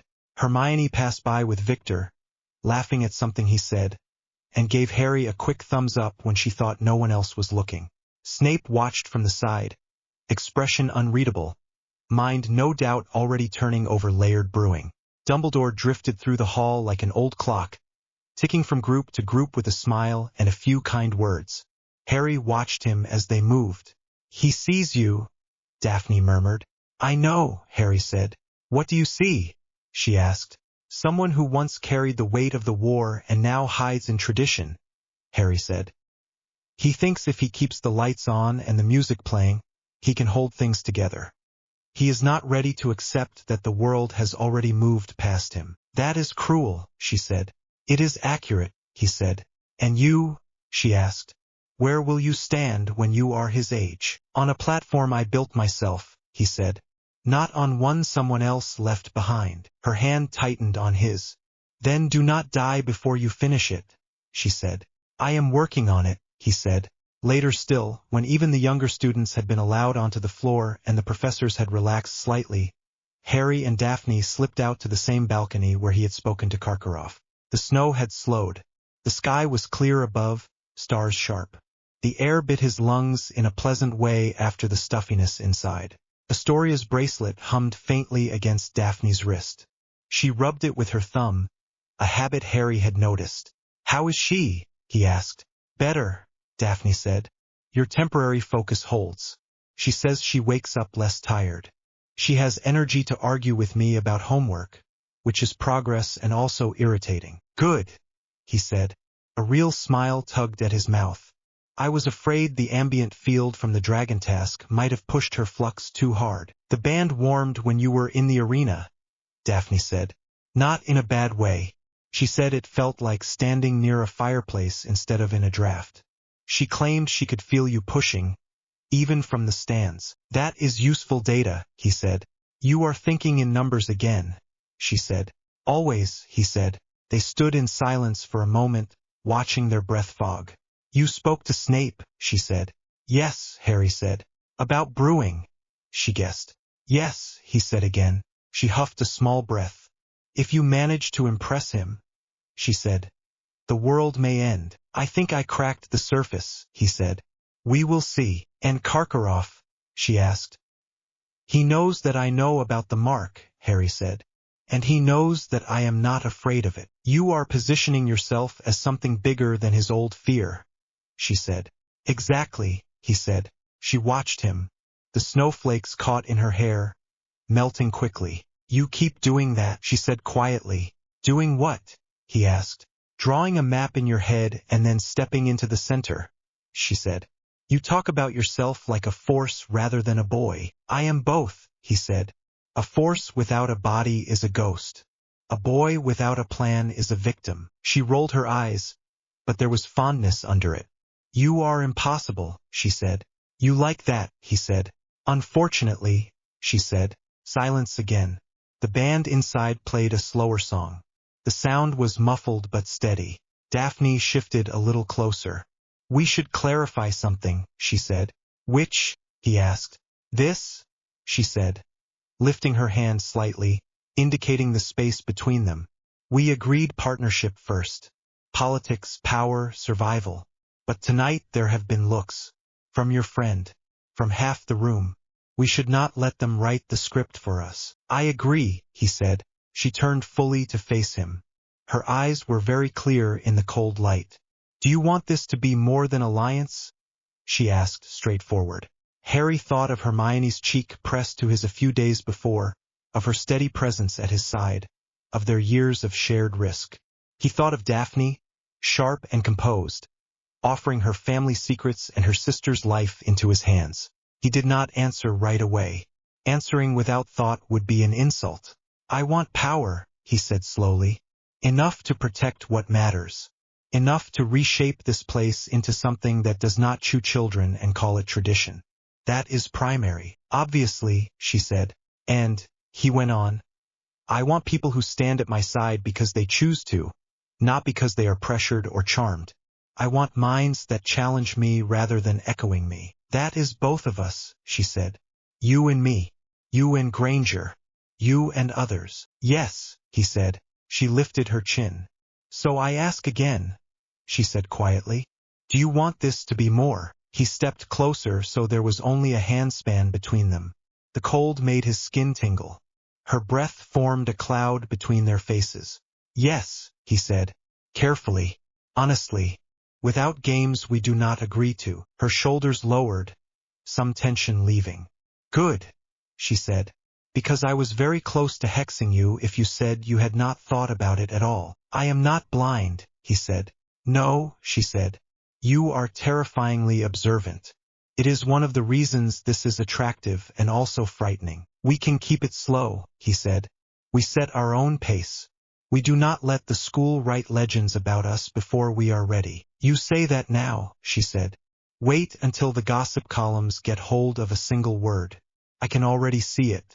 The doom of Hogwarts and the Ice Queen. He snorted. At least it is on brand, he said. She laughed, real and quiet. Then she reached up and touched his cheek. Her fingers were cold. I am going to kiss you properly now, she said. If you panic, say so. I do not panic, he said. His heart sped up anyway.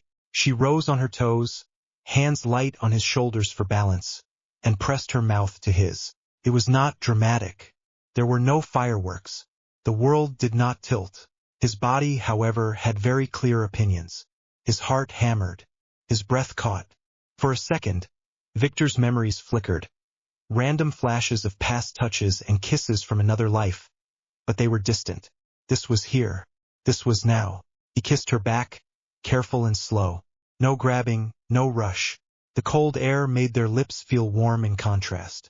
She pulled back after a moment, eyes searching his face for any hint of regret. Well, she said softly. That was not terrible. It was adequate, he said, then saw her expression and added quickly.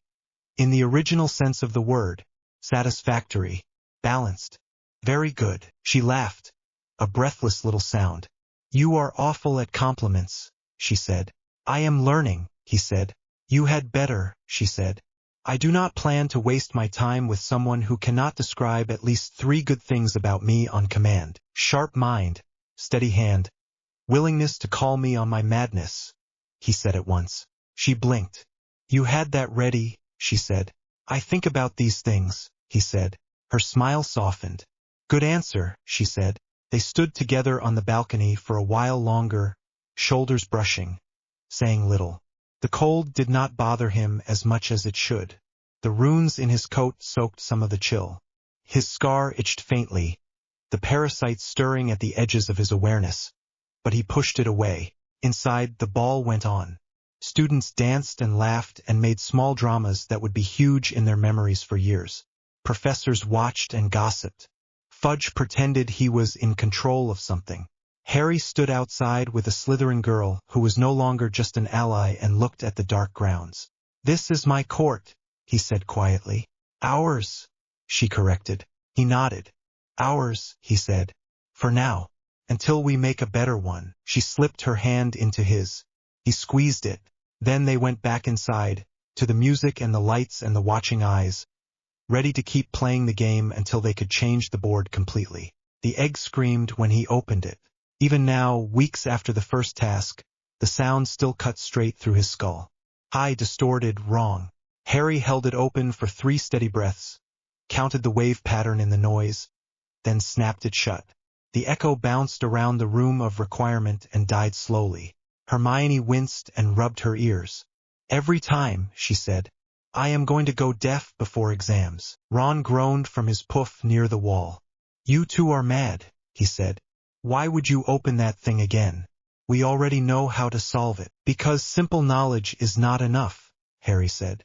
I want the numbers. Daphne sat at one of the long tables the room had provided, quill in hand, ink laid out in ordered lines. She pushed a loose strand of hair back into place and studied the marks she had already made.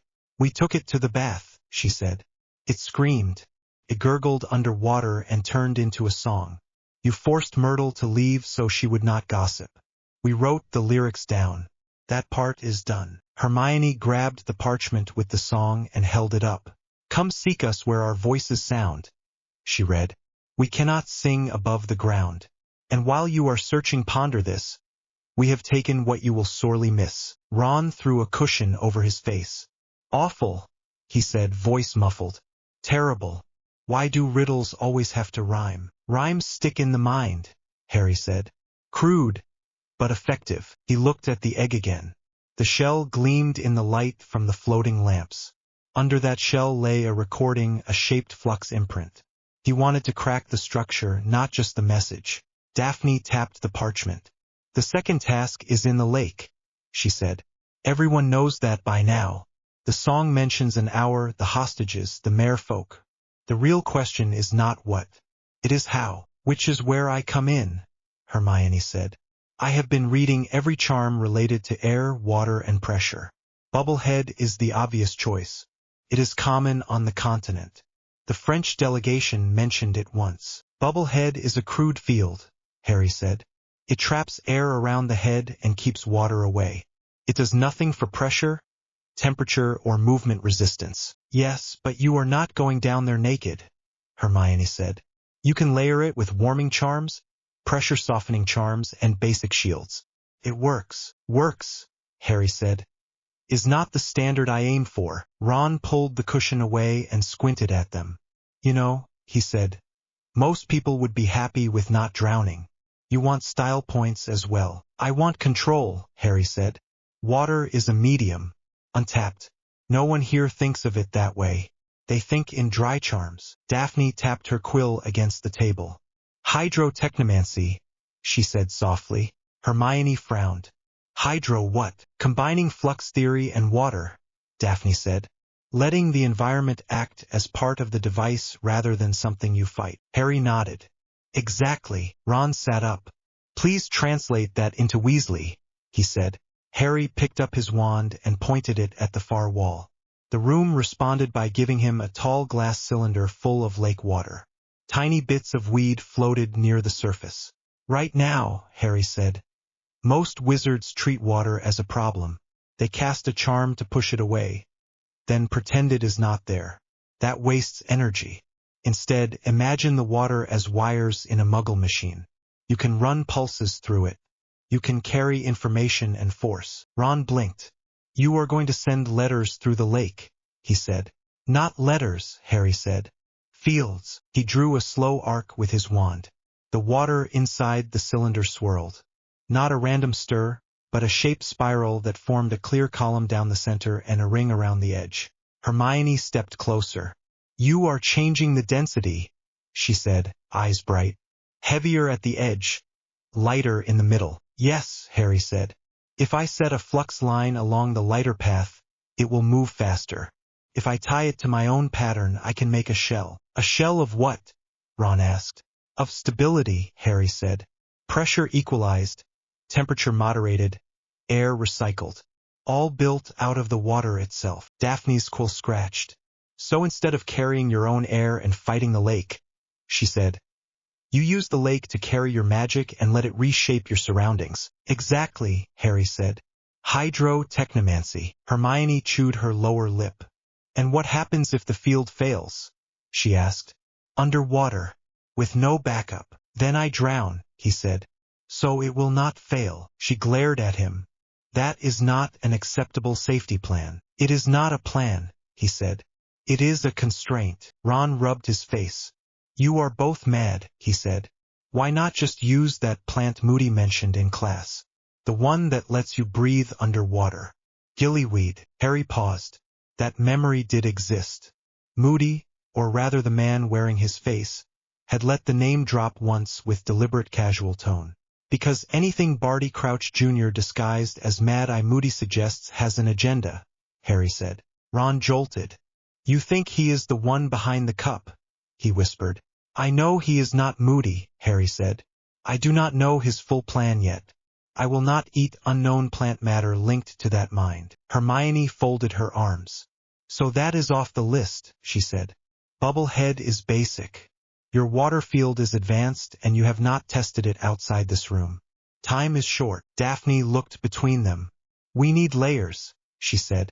Not one solution. Harry nodded. Agreed. He set the egg down and moved to the glass cylinder. First I map the field. Then I test it on a smaller scale. Then we add conventional spells as backup. There is no honor in drowning because I was arrogant. Hermione's shoulders eased a little. Good, she said. I was going to hit you if you said you trusted your field alone on the first try. Ron nodded. She would, he said. I have seen her hit Malfoy over less. Daphne tightened her grip on the quill. And while you play with water, she said, I will contact Father. The French ministry sent a representative for the ball.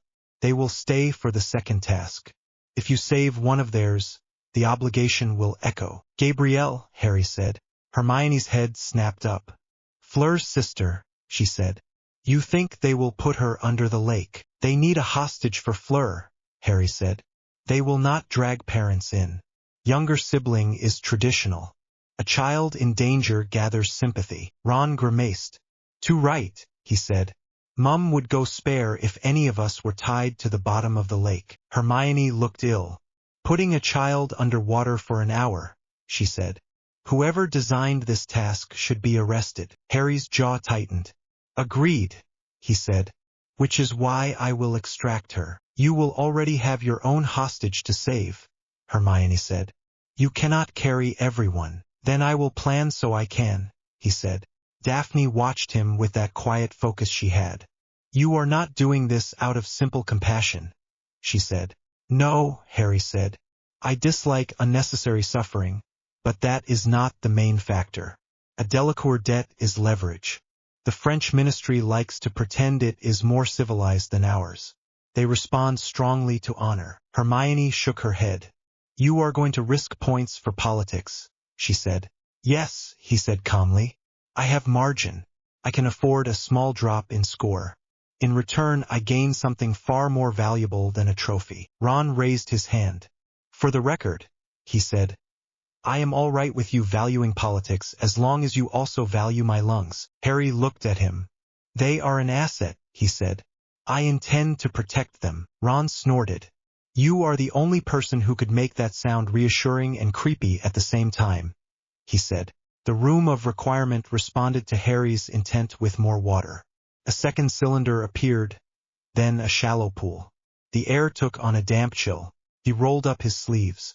Time to work, he said. The water was cold. That did not surprise him. The Black Lake was always cold. The surprise was how thin the surface layer felt after hours in the room.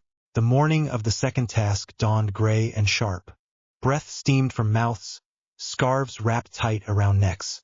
Students poured down toward the stands set up by the lake shore, the noise of their chatter rippling over the water. Harry stood with the other champions near the judges' platform, robes layered under a simple cloak. His skin prickled with nerves and magic both. He could feel the field waiting in the lake. Runes traced on the shore, crystals anchored to the shallows, flux threads sinking deep. He had spent nights building it with Hermione and Daphne, testing it with conjured fish and a very brave house elf who had insisted on helping. The gillyweed sat in his pocket in a sealed vial. Moody had made sure it reached him through a helpful elf. Harry had accepted it with a polite thank you and then taken it apart under controlled conditions. The plant did bind to gill structures, did alter lungs. It also carried a trace of foreign intent that clung to the skin. He had burned the sample. Bagman bounced in front of them, clutching his enchanted megaphone. Champions, he said. Today your task is to rescue what has been taken from you. You have 1 hour. You may use any spell, potion, or magical object you possess, but no outside help once you are under the water. Fleur's jaw clenched. Crumb rolled his shoulders. Cedric took a deep breath. Harry glanced toward the stands. He saw red hair in a cluster that had to be the Weasleys. Hermione sitting with a small group of Ravenclaws because Victor had not yet joined them. Daphne among the Slytherins, arms folded, eyes cool. Astoria was not there, sensibly kept away from the cold and the chaos. Dumbledore's eyes met his from the judge's platform. A small nod. Encouragement or warning, hard to say. Bagman turned to the lake. On the sound of the cannon, he said, you will begin. A boom split the air. Crumb took 2 strides and dived in, skin rippling, head shifting. His nose flattening and gills opening along his neck as the partial transformation charm took hold. Cedric muttered a bubble head charm and followed. A clear sphere of air swelling around his face as he vanished under the surface. Fleur swallowed something that shimmered like a pearl and stepped in more delicately. Her hair seemed to float around her even before she submerged. Harry walked. The field thrummed under his feet as he reached the water's edge. Hermione's voice from the night before echoed in his mind. Remember, you cannot hold full control and fight at the same time. Build the field to run itself. You only guide, Daphne had added. And do not forget the grinders. The Grindylows. They swarm. Plan for that. He took a breath, set his wand tip to the water and whispered, Engage! The flux lines he had anchored in the lake flared to life. They were invisible to the crowd, but to his trained sense they lit the water in layers. First the intake ring near the surface, a circle of subtle pressure that would draw water in. Then the compression spirals, twisting the flow, squeezing air out into a contained pocket. Finally the outer shell, a slow spin that kept the worst of the cold at bay and equalized pressure. He stepped forward and let the lake take him. Cold closed over his head. For a moment sound vanished. Then the field settled, and he could hear again. Distant crowd noise smudged into a low hum above, the slow groan of water and stone below. Air wrapped his face, not in a thin bubble, but in a shaped mask that clung without pressing. He could see through the field as if it was clear glass. Every breath he took matched the pulse of the intake behind him as the system recycled. He kicked once and felt the resistance. The field cut a path, reducing the drag without breaking the connection to the water that powered it. The light dropped fast as he went deeper. He adjusted his grip on his wand and sent out a narrow beam, more for mapping than for sight. The lake opened around him in layered darkness. Weed beds rolled away in slow waves. Shadows moved within them, curious fish, distant shapes. The cold pressed close, but the inner layer of the field held steady, keeping his muscles responsive. He closed his eyes for a moment and reached out with that same sense he had used on the dragon. Flux, pulse, pattern, there, for distinct clusters ahead, held in place by heavy sleep charms. The mare settlement wrapped around them, a ring of crude houses and sharper spears. He aimed himself toward the closest group and kicked. Something pale slid alongside the field, testing, then darted away when it met resistance. Grindylow, thin fingers, sharp teeth. It circled, then tried again, scratching at the outer shell. The field sang under his skin as it redirected the kinetic force along its lines. He flicked his wand once. A contained pulse of sound rippled outward, tuned to a frequency he had trialed in the room. Grindylows scattered, clutching their heads, retreating into the weeds. Note! He muttered to himself, voice steady inside the field. Sonics effective against minor lake fauna. He reached the mare village minutes later. Rough stone huts rose from the lake bed, tied together with ropes and carved posts. Mare folk hung in the water like watchful statues, spears in hand. Their hair floated in strange tufts. Their eyes were dark and wary. In the center, tied to a carved pole, for figures drifted. Ron, Hermione, Cho, a small silver-haired girl whose skin looked almost translucent under the water. Gabrielle Delacour. Harry's mouth flattened. The song had said they had taken what the champions would sorely miss. It did not specify one each. They had chosen based on their own assumptions. Ron floated near the edge of the group, hair waving. Hermione's curls were tied back for once, her face slack in enchanted sleep. Cho's hands were bound, her head drooping. Gabrielle looked even smaller in the setting, a child trussed up like bait. The mare chieftain swam forward, spear level. His mouth moved, producing a stream of burbling sounds that the field translated only as rhythm, not meaning. Harry raised his empty left hand, palm open, and inclined his head. Respect again. Different species, same principle. He shaped his next spell very carefully, directing it out through the field so the water carried it instead of muffling it. Interpretation protocol, he said. Local dialect mapping. The field hummed. The pattern of the mare's speech hit it, filtered through, and came back to his ears as rough words. The magic did not change their language. Changed his hearing. Surface boy, the chieftain said. Take your own and go. All else belong to the test. I hear you, Harry said. His own voice rode the field back. My own. Interesting phrase. Friend and treasure, the mayor answered. You have one. That is the bargain. Harry's gaze flicked over the hostages again. Ron was his friend. Hermione was his friend and crumbs. Biased judges had decided she counted more for the foreign champion. Cho belonged to Cedric. Gabrielle to Fleur. all arranged by people who did not ask him what he valued. I reject the terms, Harry said. The chieftain's face darkened. The bargain is old, he said. Made before you were born. You cannot change it. Yet here we are, Harry said. The surface sends us down to play at war with your lake. They did not ask your opinion either. They tied a child to your pillar. Several mere shifted uneasily. He saw the opening and took it. I will not leave a child behind to the mercy of careless teachers, he said. You do not want that taint either. Help me carry her out, and I will make sure your people are not used as props next time someone wants a spectacle. The chieftain bared sharp teeth. You cannot promise such things, he said. Harry smiled inside the field. You have heard of Albus Dumbledore, he said. The mayor nodded once. Old man with bright eyes, he said. Talks too much, brings sweets. I am his champion, Harry said. Every eye up there is on me. If I walk out with this child in my arms and say you helped me, their eyes go to you. That gives you leverage. They cannot plan the next foolish task without hearing your demands. The mayor chieftain stared at him. Around them, other mayor whispered in their own tongue. The field did not catch all of it, but he heard words that felt like trade and insult in history. You speak like a chieftain, the mayor leader said at last. So do you, Harry said. A slow, rough sound left the chieftain's mouth. It might have been a laugh. You may take two, he said. No more. Take your own and the small one. The others must wait for their own. Harry had already chosen that combination, but letting the mayor think they had set the limit would help later. I accept, he said. He swam to the pole and set his wand against Ron's bindings first. The ropes fell away under a slicing charm tuned to cut fabric and nothing else. Ron drifted free. Harry caught his arm and pushed him gently toward the edge of the field. The outer layer extended around him, recognizing his pattern as guest. His chest moved with the field's rhythm. The air mix adjusted to second set of lungs. Harry moved to Gabrielle next. Her hair floated around her like a pale cloud.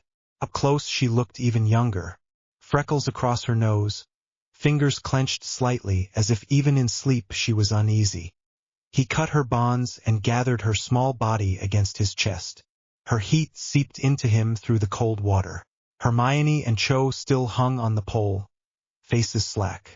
The mare shifted again, spears tilting a little. Harry wanted to cut them loose as well. He wanted all of them out of this lake and out of these games. He also knew he had built his field for 2 extras, not 4. The strain already tugged at his reserves. If he overreached and the field collapsed, they would all drown. He looked at Hermione. He trusted her to understand the choice. I will be back for you in other ways, he said quietly, voice almost lost in the water. Then he turned and kicked for the surface, Ron at his side. Gabrielle held close. The field sang under the extra load. Pressure built at the edges as they moved up through layers of colder and warmer water. His lungs burned a little even with the recycled air. His muscles shook. He adjusted the intake spiral, feeding more energy from the movement into the shell. The whole system ran hotter. Sweat broke out along his spine despite the cold. A Grindylow tried again, clawing at the field near Ron's legs. Harry snapped his wand down and sent another sonic pulse. The creature fled, limbs flailing. Ron drifted closer. His eyes were open now, wide and alarmed. The sleep charm must have loosened as they neared the surface. Breathe, Harry called. Slow. Ron's chest hitched. He blinked, confusion clear. Harry, he said, voice distorted by the water and the field. What happened?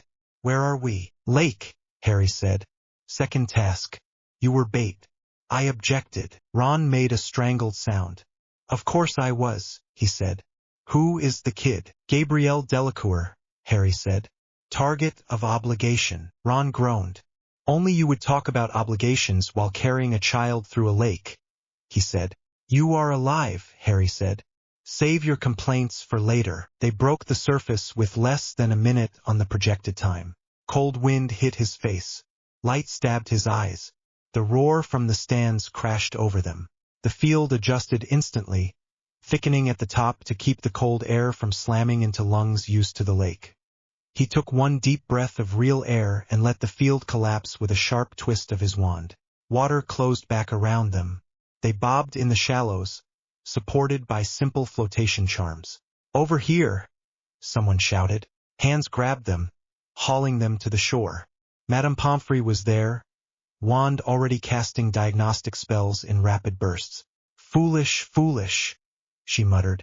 "Cold water, sleeping charms, hearts under strain. Whoever designed this wants me to have more gray hair." Harry let them take Gabrielle from his arms, but he did not move far. He watched to make sure she breathed. Her eyes fluttered open. She coughed once, spat out a mouthful of lake water and made a small, unhappy sound in French.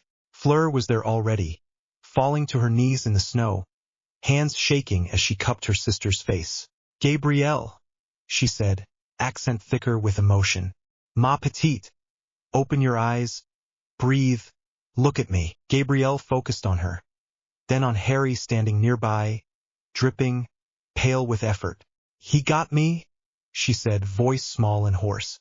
"The boy with the green eyes got me." Fleur's head snapped up. Her gaze locked onto Harry. There was raw gratitude there, tangled with anger at the situation and something sharper he could use. "Merci," she said, voice low and fierce. "You saved her." "I would not leave a child at the bottom of a lake," he said. Ron coughed up water beside him. "You nearly left me," he said. "I brought you as well," Harry said. "You are loud, but useful." Ron snorted, which turned into another cough. Madame Pomfrey pushed him flat and stuck a potion bottle between his teeth. Dumbledore stepped forward to address the crowd. His voice, amplified, rolled over the stands. "Ladies and gentlemen," he said, "our champions have all returned, and their hostages are safe. Now our judges will award marks based on how well each champion performed, and how fully they obeyed the time limit." Cedric stood with Cho, both soaked but steady. Krum had Hermione at his side, one hand hovering near her elbow as if ready to catch her again. Fleur and Gabrielle were still wrapped around each other. Bagman made a show of consulting a sheet of parchment, but he already knew the scores. "First," he called out, "we have Victor Krum, who used an incomplete transfiguration, reached his hostage in good time, but surfaced early, leaving others still bound. The judges award him 40 points. Krum accepted the score with a short nod. Hermione gave him a quick, reassuring smile. Next, Bagman continued, Cedric Diggory, who used the bubble head charm, navigated the Grindylows well and returned within time. 50 points. The Hufflepuff section cheered. Fleur Delacour, Bagman went on, his tone shifting, was delayed by Grindylows, overcame them, but unfortunately did not reach her hostage before the time limit. However, thanks to the intervention of another champion, Gabrielle was saved. The judges award her 25 points. Fleur's jaw tightened, but she held her head high. Her hand stayed on Gabrielle's hair. "And finally," Bagman said, building up his voice, "Harry Potter." The noise from the stands rose, then quieted, curiosity pulling it down. "Harry arrived at the hostages after the time limit," Bagman said. "He used a completely new form of water magic that even our esteemed judges have not seen before. He brought up not only his own friend, but also another champion's sister. For exceptional use of original magic and for moral fiber, the judges award him 45 points. There was a beat of silence as that settled. Then the stands exploded in sound. Some people cheered. Some shouted. A few booed. Harry did not care about any of them. His eyes were on a different group. Up by the judges, Madame Maxime inclined her head, eyes unreadable. Crouch sat very straight, almost brittle, his face blank. Karkaroff's mouth was a thin line. Dumbledore looked pleased. He always did when someone put themselves at risk to save another. Near Madame Maxime, a man in formal French robes watched Harry with intense focus. Dark hair, thin mustache, ministry cut. When he caught Harry's eyes, he gave the smallest nod. There, assets secured. The second task broken down into numbers later in the room. Harry sat at the table with parchment spread out. Hermione perched on a chair, still wrapped in a blanket from the hospital wing. Ron had a mug of hot chocolate and a biscuit and looked far more cheerful now that his lungs had stopped protesting. Daphne sat opposite Harry, quill ready. Time to surface, Harry said. Planned 58 minutes. Actual just under 61. Hermione tapped the table. You cut that too close, she said. If your field had misbehaved for even a few seconds, you would still be down there. It did not, he said. But yes, adjustments are required. The extra load raised energy demands more than I expected. You carried 2 people, Ron said. I do not see why you get to complain that it was hard. I am not complaining, Harry said. I am calibrating, Daphne wrote. Energy draw on the outer shell increased by roughly 30% when Ron joined, she said. Gabrielle barely registered. She is light. The strain came from bulk and motion. Ron blinked. Did you just call me fat in flux numbers? He said. Hermione rolled her eyes. She called you heavy compared to a child, she said. Which is true. Daphne did not apologize. More important, she said, is that the field maintained integrity under active attack. The Grindylows could not break it. Hermione leaned forward. What about the mayor? She asked. If they had decided you were a problem, could they have pierced the shell? Yes, Harry said. Their spears carried charms. They struck the outer layer near the others. My field is not designed to block local authority. That would have been foolish.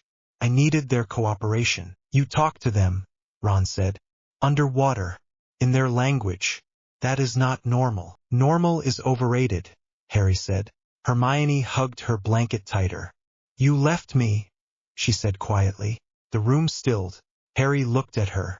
The faint bruise from the binding charm still marked her wrist. Crumb's earlier protective fuss had faded, but Harry could feel the echo of it. I could not carry 4, he said. 2 was pushing the field hard. If I had tried to bring you and Cho as well, we all would have drowned. I know that, she said. But some part of me still woke up under the lake and saw you swim away. He did not try to argue with that. Feelings ignored did not vanish. I made a choice that weighed the lives of people I care about against each other and against the leverage I wanted, he said. I hate that the choice exists. I will not pretend otherwise. But I stand by the decision. You were bound to another champion. The test was rigged. You and Cho still came back alive. Her eyes shone, but she did not look away. Next time, she said.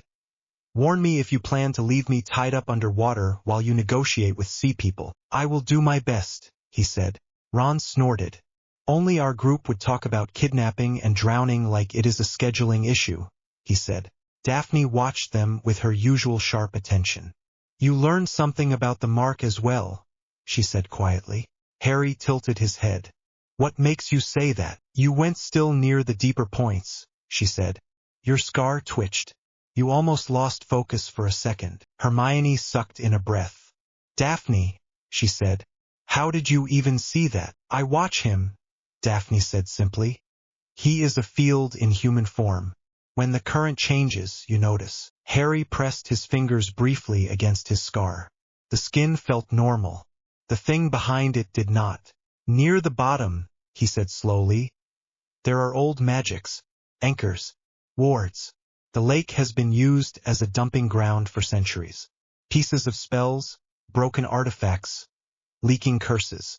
The parasite in my scar reacted to something down there. Only for a beat. Hermione frowned. Do you think there is a piece of him under the lake? She asked. Possible, Harry said. Unlikely. He was vain. He would not hide important fragments in a public school pond. More likely the echo of an old ritual with similar structure. Daphne's quill scratched. Echo, she said. That matches the feel in Astoria's flux when you came up. She said she felt a tug toward the lake as if something in the water called to her curse and then you smothered it. Harry stilled. She felt that. Yes, Daphne said. She was half asleep when the task started. Then she jolted and grabbed the band. It warmed. When Madame Hooch told them you had come up, it cooled. Hermione looked horrified.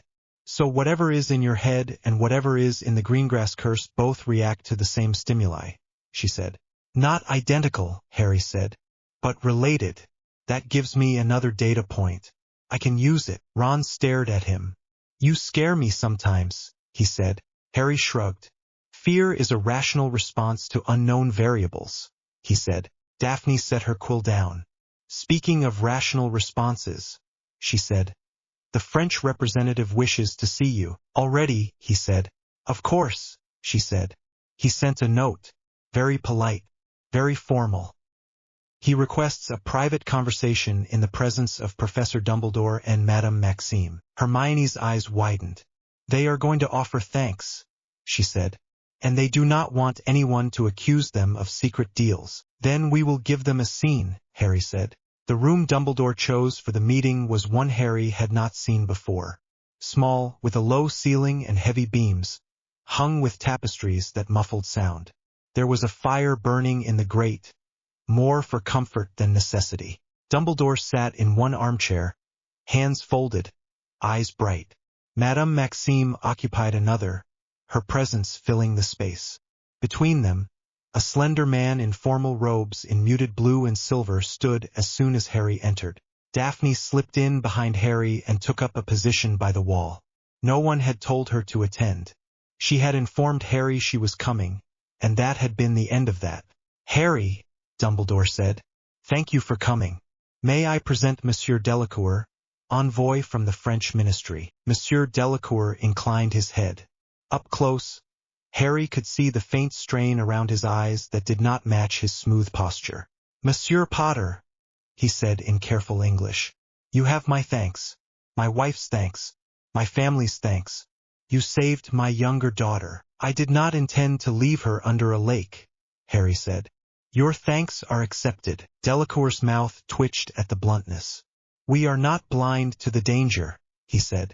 I was assured the task was safe, that the hostages were never truly at risk. They were under water for an hour, Harry said. They were tied and charmed. There is no such thing as never truly at risk. Madame Maxime shifted. The safety wards were extensive, she said. We would not have used children otherwise. Harry gave her a flat look. With respect, he said.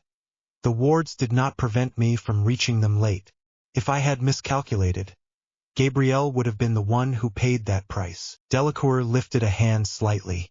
We can argue duty and risk another day, he said. Today I have one purpose. To acknowledge that my family owes you a life. Dumbledore watched, saying nothing. His eyes were on Harry, not the envoy. A life debt, Harry said calmly. Delacour held his gaze. Yes, he said. Magic thickened in the air. Old, deep structures twisted around the words. Life debts were not contracts written on parchment. They were bindings written in blood and history. Hermione had lectured him about them after the first time someone mentioned his owed life from Peter Pettigrew. A life debt is not a toy, she had said. You do not trade it like a chocolate frog card. He had agreed. He did not intend to treat this one as a toy either. You understand what that means, Harry said now. I do, Delacour said. Our family will answer if you call. Our influence in the ministry, our coin, our name. We are at your disposal. Not at my disposal, Harry said. I am not your master, but there may be times when our goals align. When that happens, I expect you to remember this day. Delacour nodded slowly. You speak like a man twice your age, he said. 3 times, Madame Maxime murmured. Dumbledore's fingers tapped once on the arm of his chair. May I suggest, Dumbledore said mildly, that such obligations be used with care. The world has seen what happens when debts and oaths are turned into chains. Harry met his eyes. I have no interest in chains for their own sake, he said. Only in tools that keep fools from endangering children again. Delacour glanced between them, then gave a small bow. In any case, he said, you have our gratitude. I wish to say it face to face. Then we are done, Harry said. Delacour blinked at the abrupt end, but he did not argue. He offered his hand. Harry took it. Magic fluttered between their palms, acknowledgement written in a pulse. When Delacour and Madame Maxime left, the room felt larger. Dumbledore looked older in this light. The lines around his eyes stood out more. You are building quite the web, he said softly. Better a web than a blindfold, Harry said. You risk becoming what you oppose, Dumbledore said. Harry thought of Voldemort, of scattered soul shards, of screaming curses and raw power thrown like tantrums. Then he thought of doom, of careful devices and planned revolutions. I oppose chaos, he said, not structure. There is a difference. Dumbledore's mouth curved, but it was not a smile. There always is from the inside, he said. I hope you remember that when you stand where I stand. I do not intend to stand where you stand, Harry said. I intend to rebuild the entire platform. Dumbledore's eyes twinkled faintly. Ambitious, he said. You chose me, Harry said. Did I? Dumbledore asked quietly. Or did you simply arrive and refuse to be anything else? Harry did not answer. There was nothing to gain from that argument now. He bowed his head a fraction. If that is all, Headmaster, he said, I have work to do. Of that I have no doubt, Dumbledore said. Good night, Harry. The room of requirement gave him a different space that night. Small, windowless, with walls lined in dark stone. A single table in the center, nothing on it yet. No books, no devices. Clean slate. Harry set his hands on the table and let himself feel the ache in his muscles from the cold, the tiredness at the edges of his mind. The parasite in his scar pulsed faintly again, annoyed by something it could not name. He thought of the field in the lake, of the way the water had carried his magic deeper and faster than air ever could. He thought of the Mayor Chieftain calling him a chieftain in turn. He thought of the way Delacour had said life debt with clear eyes. Second task complete, he said to the empty room. Assets gained. Weaknesses exposed. A chair appeared behind him. He sat. He pulled out fresh parchment and wrote at the top in neat letters. Project list. Hydrofield version 2. Adjust intake patterns for multiple passengers. Snape. Layered brewing session. Apply lake data to potion gradients. Greengrass curse next stage of stabilization. Cross-reference with parasite reaction. Horcrux analysis. Build the cage. He underlined the last line with slow care. No band marks, just extra pressure on the quill. The parasite in his scar twitched again, as if it could feel his attention. Soon, he said under his breath, I will give you somewhere else to live. Somewhere you cannot touch anything but the walls. He set the quill down and closed his eyes for a moment. He saw the black lake again, dark and deep, flux lines glowing in his inner sight. He saw the Mare village. He saw Ron drifting in his field. He saw small white fingers clutching at his robes. He saw old judges blinking at magic they did not understand. He opened his eyes. Board updated, he said. Then he reached for the next sheet of parchment and began to sketch the first elements of a prison no wizard in Britain had ever imagined. Built out of numbers. Will and the iron refusal to ever be someone else's pawn again. The dungeons smelled of metal and herbs and old stone. Harry had always liked it down here, even when Snape treated him like a walking detention slip. The air was cool. The walls felt solid. Things stayed where you left them unless you let them explode. Tonight the classroom was empty except for two people. Snape stood at the center bench, sleeves rolled up, wand in his hand like a conductor. The torches burned low. Every cauldron in the room was cold. Only the one between them held anything more than dust. It was filled with water. Nothing else. Again, Snape said. Harry gripped his own wand. Layer split, he said softly. He drew a small circle above the surface. The water shivered. A darker band formed near the middle, a faint line where density shifted. Temperature, Snape said. Harry pushed, visualizing the structure he had carved into lake fields for days. Warm base, cool crown, he murmured. Heat settled near the bottom of the cauldron. The top grew cooler. Vapor rose in a thin line that did not spread far. Snape watched, eyes narrowed. Flux rotation, he said. Harry changed the stir without touching the potion. The water moved in 3 rings at once. The bottom turned slowly in one direction, the middle a little faster in the other. The top layer barely moved. Stop, Snape said. Harry froze the patterns. The water settled only a fraction. Most of the structure held. A soft humming sensation reached his fingers. You feel that? Snape asked. Yes, Harry said. Stable tension. Snape tapped the rim of the cauldron with his wand. The sound rang clear like a glass. "We are standing in a dungeon under a school full of fools," Snape said. "Yet this is the most elegant thing I have seen in a decade." Harry allowed himself a small smile. "It will do," he said. Snape rolled his eyes. "Your ego is unnecessary," he said. "The work speaks for you. Now we test stress." He flicked his wand. A measured spoon of powdered valerian fell into the water, then 2 drops of moonstone infusion. Both would normally pull a brew in different directions. The water flared bright blue, then faded. The layers wobbled, pressed against each other, then settled again. Snape leaned in, watching the currents. "In a single field this would have broken," he muttered. "The top would have boiled while the base fell flat." "Separation buys time," Harry said. "Time buys control." Snape looked up at him. "You are certain you want to use this on your own mind?" he said quietly. Harry met his gaze.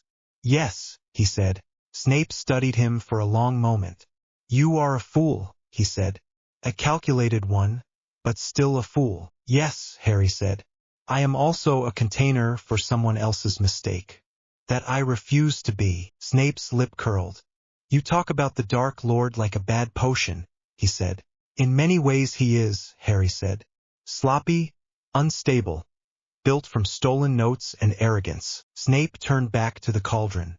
"Sit," he said. "If you fall on your face while we anchor this, I do not want you knocking over anything valuable." Harry pulled a stool close to the bench and sat. His scar itched faintly, reacting to the flux around them.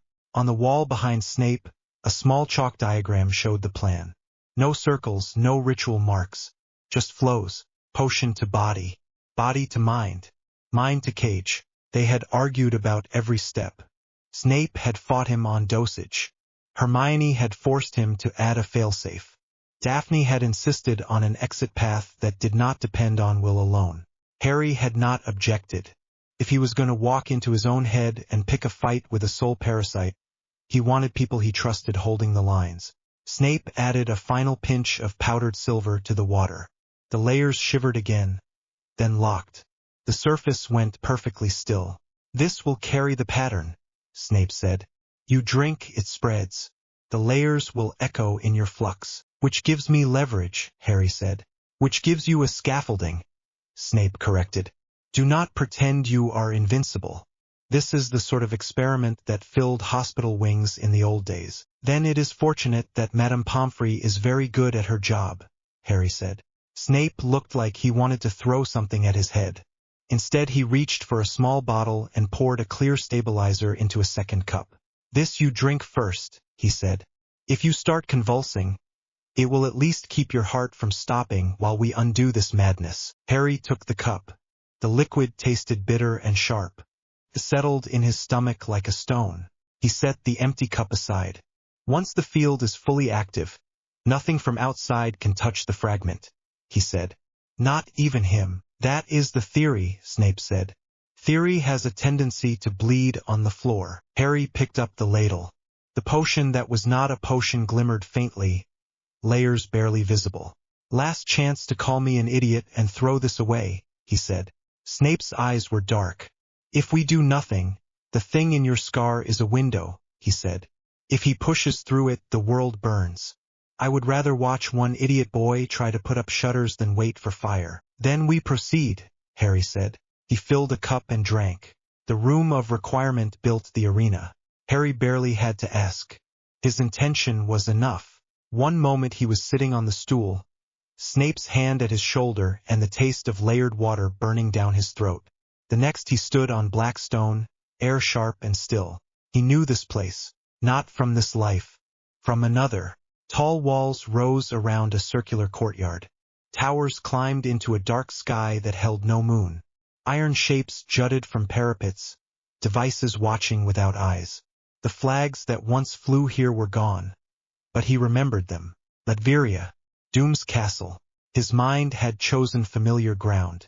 "Of course you did," Harry muttered. The potion's effect showed itself in how the world felt.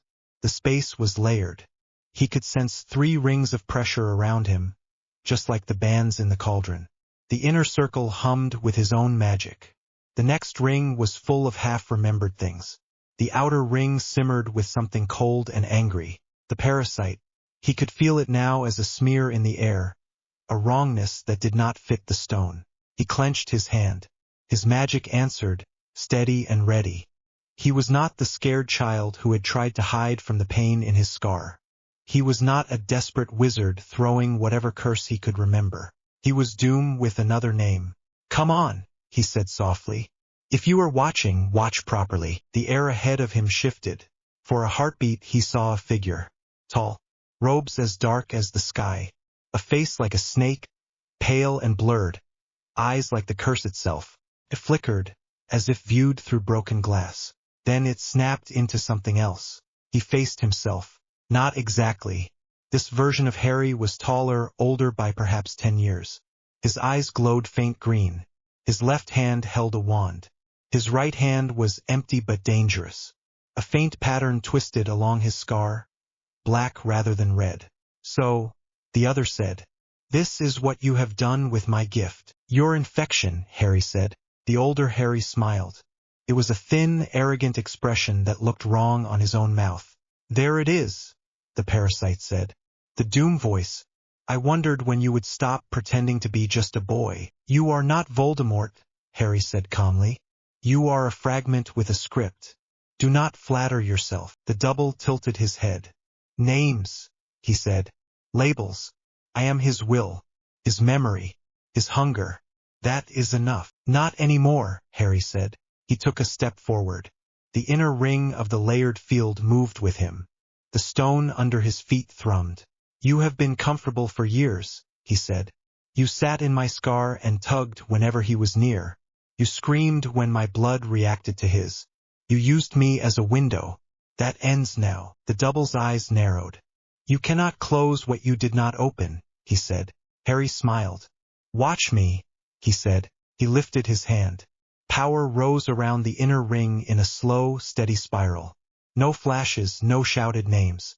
Just shaped will. The parasite moved first. The double blurred and appeared closer, wand up. A curse snapped across the space between them. No word. Pure intent. Harry watched it come. He felt the field measure it. The spell twisted through the inner ring, then hit the second, where memories lived. He saw flashes. A graveyard. A green flash. Screams. He slapped his palm against the air. The layered field shunted the spell sideways. It hit the outer ring and bled into the black smudge there. The parasite shuddered. "You cannot cut me away," it hissed. "We are linked. Your blood is his blood. Your power is my power." "Wrong," Harry said. "My power is mine. You are a bit of mold in the corner." He moved now. There was no point waiting for another test. He threw a force pattern at the ground. Not at the double. At the stone. The ripples shook the inner ring and pushed out. The field responded like the cauldron. The perturbation reached the second ring, where it shifted, then hit the outer ring as a controlled shock. The black smear that was the parasite flared. He focused. The outer ring did not belong to him. It was the intruder's space, so he built a cage inside it. He had spent nights drawing designs with Daphne. Squares, circles, complex curves. They had rejected ritual diagrams full of dramatic lines and pointless flares. The final shape had been simple. 3 nested cubes, not drawn on the floor, drawn in flux.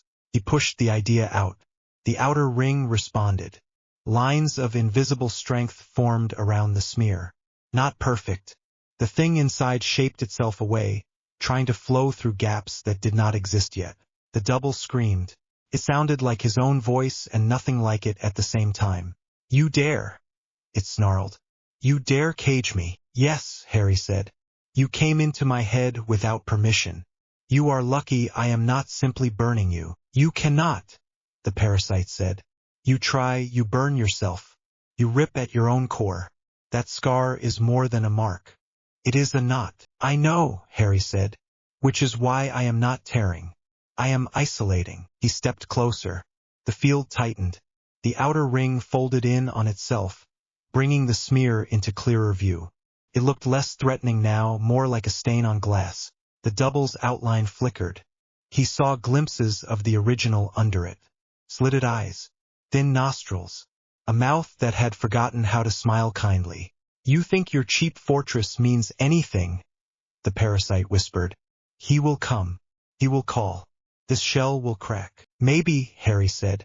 "Maybe he will try. Maybe he will even break this version. Which is why this is not the only cage." He pushed again. Beyond the inner ring, beyond even the outer, he felt something else. The beginning of a device in the real world. Snape's potion woven into a small crystal frame. Hermione's stabilizer rune hidden in the base. Daphne's blood pin anchoring the structure to the greengrass curse paths. The room of requirement had helped build the physical frame under cover of night. It sat now beside his body, ready to accept whatever he could push into it. "Here is the offer," Harry said. "You can continue trying to rot through my scar. You will hurt me. You might drive me mad. In the process, you will also give me more and more data to work with." He smiled, doom-cold and patient. "Or," he went on, "you can take a new home. A cage I have constructed with care. The walls will be strong. The space small. You will not touch my thoughts again." "You ask me to step into a prison," the parasite said. "I am not asking," Harry said. "I am giving you a choice you do not deserve." He reached out, fingers stretching toward the black smear. Pain hit him like fire. His scar blazed. The double rushed forward, its eyes an empty void. Wand pointed straight at his chest. Harry fell to one knee. The field shook. The inner ring wavered. Outside, he dimly felt hands on his shoulders. A voice he knew muttering something urgent. "Focus." He dug in. He had lived with worse pain. Doom remembered experiments that had burned deeper than this. The Dursleys had taught him early that pain was something you survived until you no longer had to. "Stay," he growled through clenched teeth. "You do not get to throw me out of my own head." The double laughed. "Boy," it said, "you think this is your head. You think this castle is your idea. You stole it from another man and pasted it over a child's mind." "Yes," Harry said. "I stole something that worked." He would be proud. He grabbed the smear. For a heartbeat, all barriers vanished. He saw everything. A village on fire. A woman screaming. Green light pouring through him. A high, cold laugh. A forest. A ritual circle. A snake the size of a man. A whisper too soft to make out. Then he dragged. The smear fought. It clawed at the layers, trying to hook into any memory it could reach. Faces flashed. Voices shouted. Petunia's sharp tone. Dudley's taunts. Hermione's laughter. Ron's curses on the chessboard. Daphne's calm assessments. He slammed doors on all of them. "Mine," he said. "Not yours." He felt the outside device now like a hook. He twisted the smear toward it. The layered field helped. Lines of force guiding the parasite through the rings without letting it spread. Another scream. Then a snap. The world went white. He came back to cold stone and the smell of burnt herbs. Someone was gripping his hand hard enough to hurt. Another hand pressed against his chest, feeling for breath. Voices rolled over him in overlapping waves.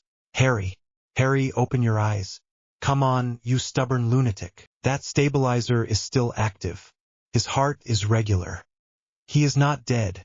He is simply dramatic. Severus, headmaster." He opened his eyes. The ceiling of the dungeon swam into focus. The torches had flared brighter, shadows dancing on the walls. The cauldron on the bench had gone completely still. The water inside was clear, no layers now, no hum. Hermione knelt by his side, blanket from the hospital wing over her shoulders again out of habit. Her hair was a mess. Her eyes were wet. Daphne sat on his other side, back straight, one hand on his shoulder, the other around his wrist. Her grip was deliberate, not desperate. She looked furious. The fury, he knew, was aimed at him more than at anything else. Snape stood near his head, wand hovering, ready to cast. His face was pale and tight. Dumbledore leaned on the edge of the bench, blue eyes serious for once. Harry took a breath. It came without the sting he had expected. His scar felt angry and tender, but the pain was distant, like a bruise rather than an open wound. "How long?" he asked. His voice was rough. Hermione made a noise that was half sob, half laugh. "That is the first thing you say," she muttered. Daphne squeezed his shoulder. 10 minutes, she said. "You dropped. You went rigid. Then you went very still. We checked your pulse every few breaths." Snape snorted. "You had 2 idiots breathing for you," he said. "You did not stop trying to be dramatic." Harry turned his head slightly. The motion made the room tilt, but it settled. "Status," he said. Hermione glared. "Your status is that you scared us," she said. "You grabbed something none of us could see, and then you screamed and fell over." His fingers twitched. "Scar," he said. Daphne reached up and touched the skin lightly. "Red," she said. "Angry looking, but it has not split. There is no fresh blood." He reached with his sense the way he had in the mind castle. The layered field was gone, dissolved as it was designed to. The inner ring was his own flux, tired but intact. The second ring, his memory layer, was rattled but solid. The outer ring was almost quiet. The smear was not there. He felt instead a tiny pull from somewhere near his left hand. He looked down. On the floor beside him sat the crystal cage. It was the size of his palm. Simple clear lines, 3 cubes inside each other, joined at the corners. In the center hung a speck of darkness, no larger than a grain of sand. The air around it buzzed. Snape saw where he was looking. He reached out with his wand and prodded the cage with a very faint pulse. The speck flared. The buzz climbed. Hermione flinched. Daphne's hand tightened. Even Dumbledore shifted his grip on the bench. Snape pulled his wand back at once. "Alive," he said softly. "Contained." Harry let out a breath he had not realized he was holding. "It is smaller than I expected," Hermione said. Her voice was thin. "I thought the fragment would be huge." "Quantity is not the point," Harry said. His throat still hurt, but speaking helped. "It is not a piece of stone. It is a pattern. A seed. Enough to regrow something rotten." Dumbledore studied the cage, then Harry. "You did it," he said quietly. "Phase 1, Harry said. The window is sealed. If he wants to pull at my scar again, he has to go through my prison first. And if he tries that," Snape said, "we will feel it." Daphne finally allowed herself to relax a fraction. "Next time you plan to yank a soul fragment out of your head, you will warn us if you think you might stop breathing," she said. "I did warn you that there would be risk," Harry said. "Risk is not the same as you turning into a statue on the floor," she snapped. Hermione nodded fiercely. "You did not say there would be screaming," she said. "There was a lot of screaming." Harry winced. "That part was not planned," he admitted. Dumbledore cleared his throat gently. "As much as I share their concern," he said, "I must also acknowledge that this is a remarkable achievement. No one has ever removed a fragment of him from a living host without killing the host." "Perhaps they lacked motivation," Harry said. Snape gave him a look. "Do not get smug," he said. "This is a first step. Nothing more." "I know," Harry said. "There are more fragments. There will be backlash. He will feel the change when he tries to use the link again." "Which gives us a timer," Daphne said. "We will know when he realizes his window is blocked." Hermione's hands shook. She tucked them under the blanket so he would not see. He saw anyway. "I am fine," he said quietly. "You are not fine," she shot back. "You are pale and you smell like burnt spellwork, and you just ripped something out of your head." "Accurate," he said. "But the point stands. I am here." She blinked hard. "Do not do that again without me there," she said. "You were here," he said. "I mean in your head," she said. "I could have anchored you more directly. Legitimacy. A tether." Snape stiffened. "Absolutely not," he said. "No student is reaching into his mind while he plays with a Dark Lord fragment. I will not scrape your minds off the walls because you think you are clever." Hermione flushed. "I did not mean now," she said. "I meant next time. With more preparation. Next time we do not let him push the timeline," Daphne said. "We plan. We gather information. We do not let him decide when we move." Harry breathed out slowly. His muscles ached as if he had run for hours. Dumbledore looked at the cage again.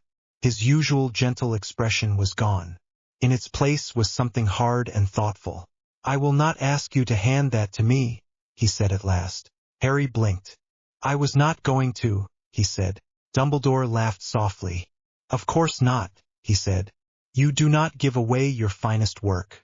You lend it with terms." Harry met his eyes. "You do not have anywhere safe to keep it that I cannot improve," he said. Snape made a quiet approving sound. Dumbledore inclined his head. "Perhaps you are right," he said. "In that case, I ask only that you do not keep it on your person at all times. If something happens to you, we would lose both you and the cage." Harry considered. "Agreed," he said. "We can set a vault here. The room owes me favors." Hermione frowned. "Can a room owe you anything?" she asked. "It can if someone has treated it better than the last few generations," Harry said. "I feed it ideas. I clear its mess. It responds." Daphne shook her head. "You collect allies in very strange places," she said. "Places, people, cursed objects," Harry said. "Anything useful." He tried to sit up. His muscles trembled. The world tilted again. 2 sets of hands caught him at once. Hermione on one side, Daphne on the other. "Slow," Daphne said. "Honestly," Hermione muttered. "You would sprint out of here with that thing if we let you." Harry gave up and let them help him into a sitting position. His head throbbed, but the pain was clean, not the sharp stabbing he associated with the scar. He reached up and touched the skin. No spark, no flicker of someone else. For the first time since he could remember, the inside of his head felt like a room without an uninvited guest hiding behind the curtains. He almost laughed. The relief was so strong it made his chest tight. Snape saw it. His eyes softened in a way Harry had rarely seen. "Enjoy it while it lasts," Snape said quietly. "He will notice. When he does, the game changes." Harry nodded. "Good," he said. "I am tired of playing by his rhythm." They walked him back to Gryffindor Tower together. Snape refused to let him go alone. "If you faint in the corridor and some idiot finds you, I will have a week of rumors and no quiet," he said. "I am selfish enough to want peace." Hermione walked on Harry's right, Daphne on his left. Dumbledore left them at the base of the stairs with a nod and a murmur about trust. "Do you believe him?" Harry asked softly as they climbed. "About which part?" Daphne asked. "That he will not try to take the cage," Harry said.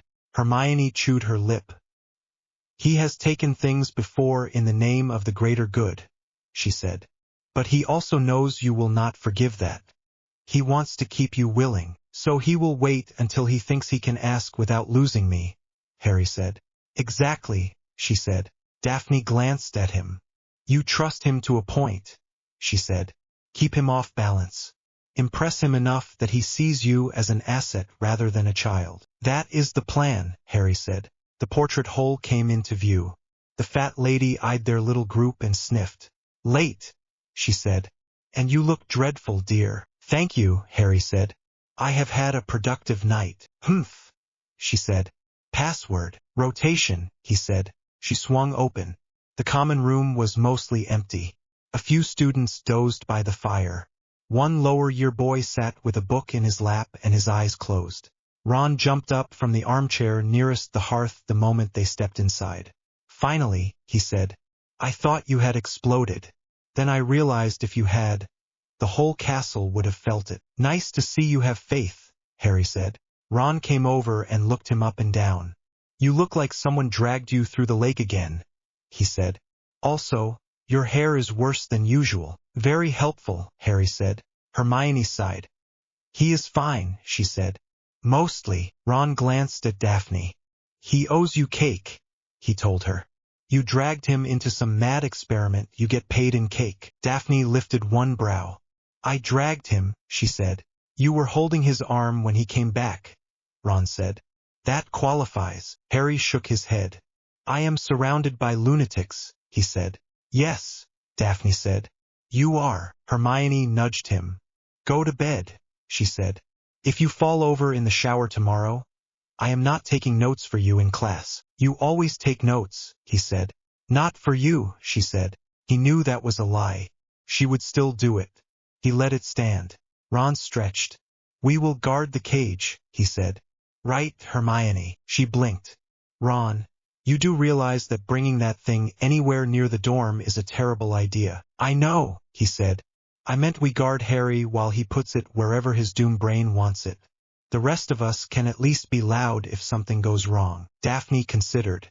A simple warded trunk for tonight, she said. We can build a proper vault tomorrow. The room will help. Agreed, Harry said. Daphne looked at him, then at Hermione and Ron. I am taking him up, she decided. If he falls, I have experience dragging foolish boys into chairs. Ron grinned. Want help? He asked. No, she said sweetly. You stay here and be tall and visible. If anyone asks, you tell them he is fine and very boring. Ron put a hand on his chest. I can lie for England, he said. Hermione smacked his arm lightly. Do not boast about that, she said. Harry rolled his eyes and let Daphne steer him toward the staircase. The boys' dormitory was dark except for one candle near Harry's bed. Neville had left it there, sensible as always. The cage sat on his bedside table where Snape had placed it with careful magic. The crystal lines caught the candlelight. The speck in the center floated, motionless. Harry shivered. It was one thing to feel the parasite inside his head. It was another to see a piece of Voldemort contained inside something the size of a paperweight. Daphne closed the door behind them. Sit, she said. He sat on the bed. The mattress dipped under his weight. She stood over the cage for a long moment, then looked at him. If that shatters, what happens? She asked. Worst case, he said. The fragment snaps back to the last place it knew, which was my scar. She scowled. We should put it somewhere that is not 2 feet from your face then, she said. For tonight, it stays where I can sense it, he said. If there is a surge, I want to know at once. She did not like that answer. He saw it, but she did not argue. Instead, she stepped closer to him. You scared me, she said quietly. He looked up. I know, he said. You went still, she said. Not just quiet. Gone. Your magic flared, then dropped so low I thought it had snapped. I do not want to feel that again. He pulled in a breath.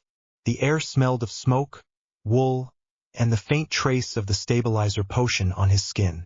I do not intend to repeat that exact path, he said. Next time will be cleaner. That is not the reassurance you think it is, she said. He reached out. She let him take her hand. Her fingers were very warm now after the cold of the dungeon. I am sorry, he said. Her eyes widened a little.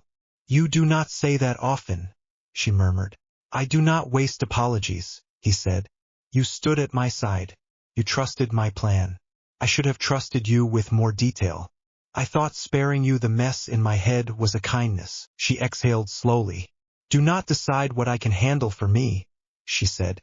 I am not porcelain. I know, he said. You are steel. Her mouth twitched. Better, she said. She sat beside him. They were close enough that their shoulders touched. The candle flickered. You said something to that fragment, she said after a moment. Something about a previous man being proud. Who? He considered. He had never said Reed's name out loud in this life. It felt strange on his tongue even in thought. A man who taught me that you take what works and build on it, he said. He was brilliant and infuriating.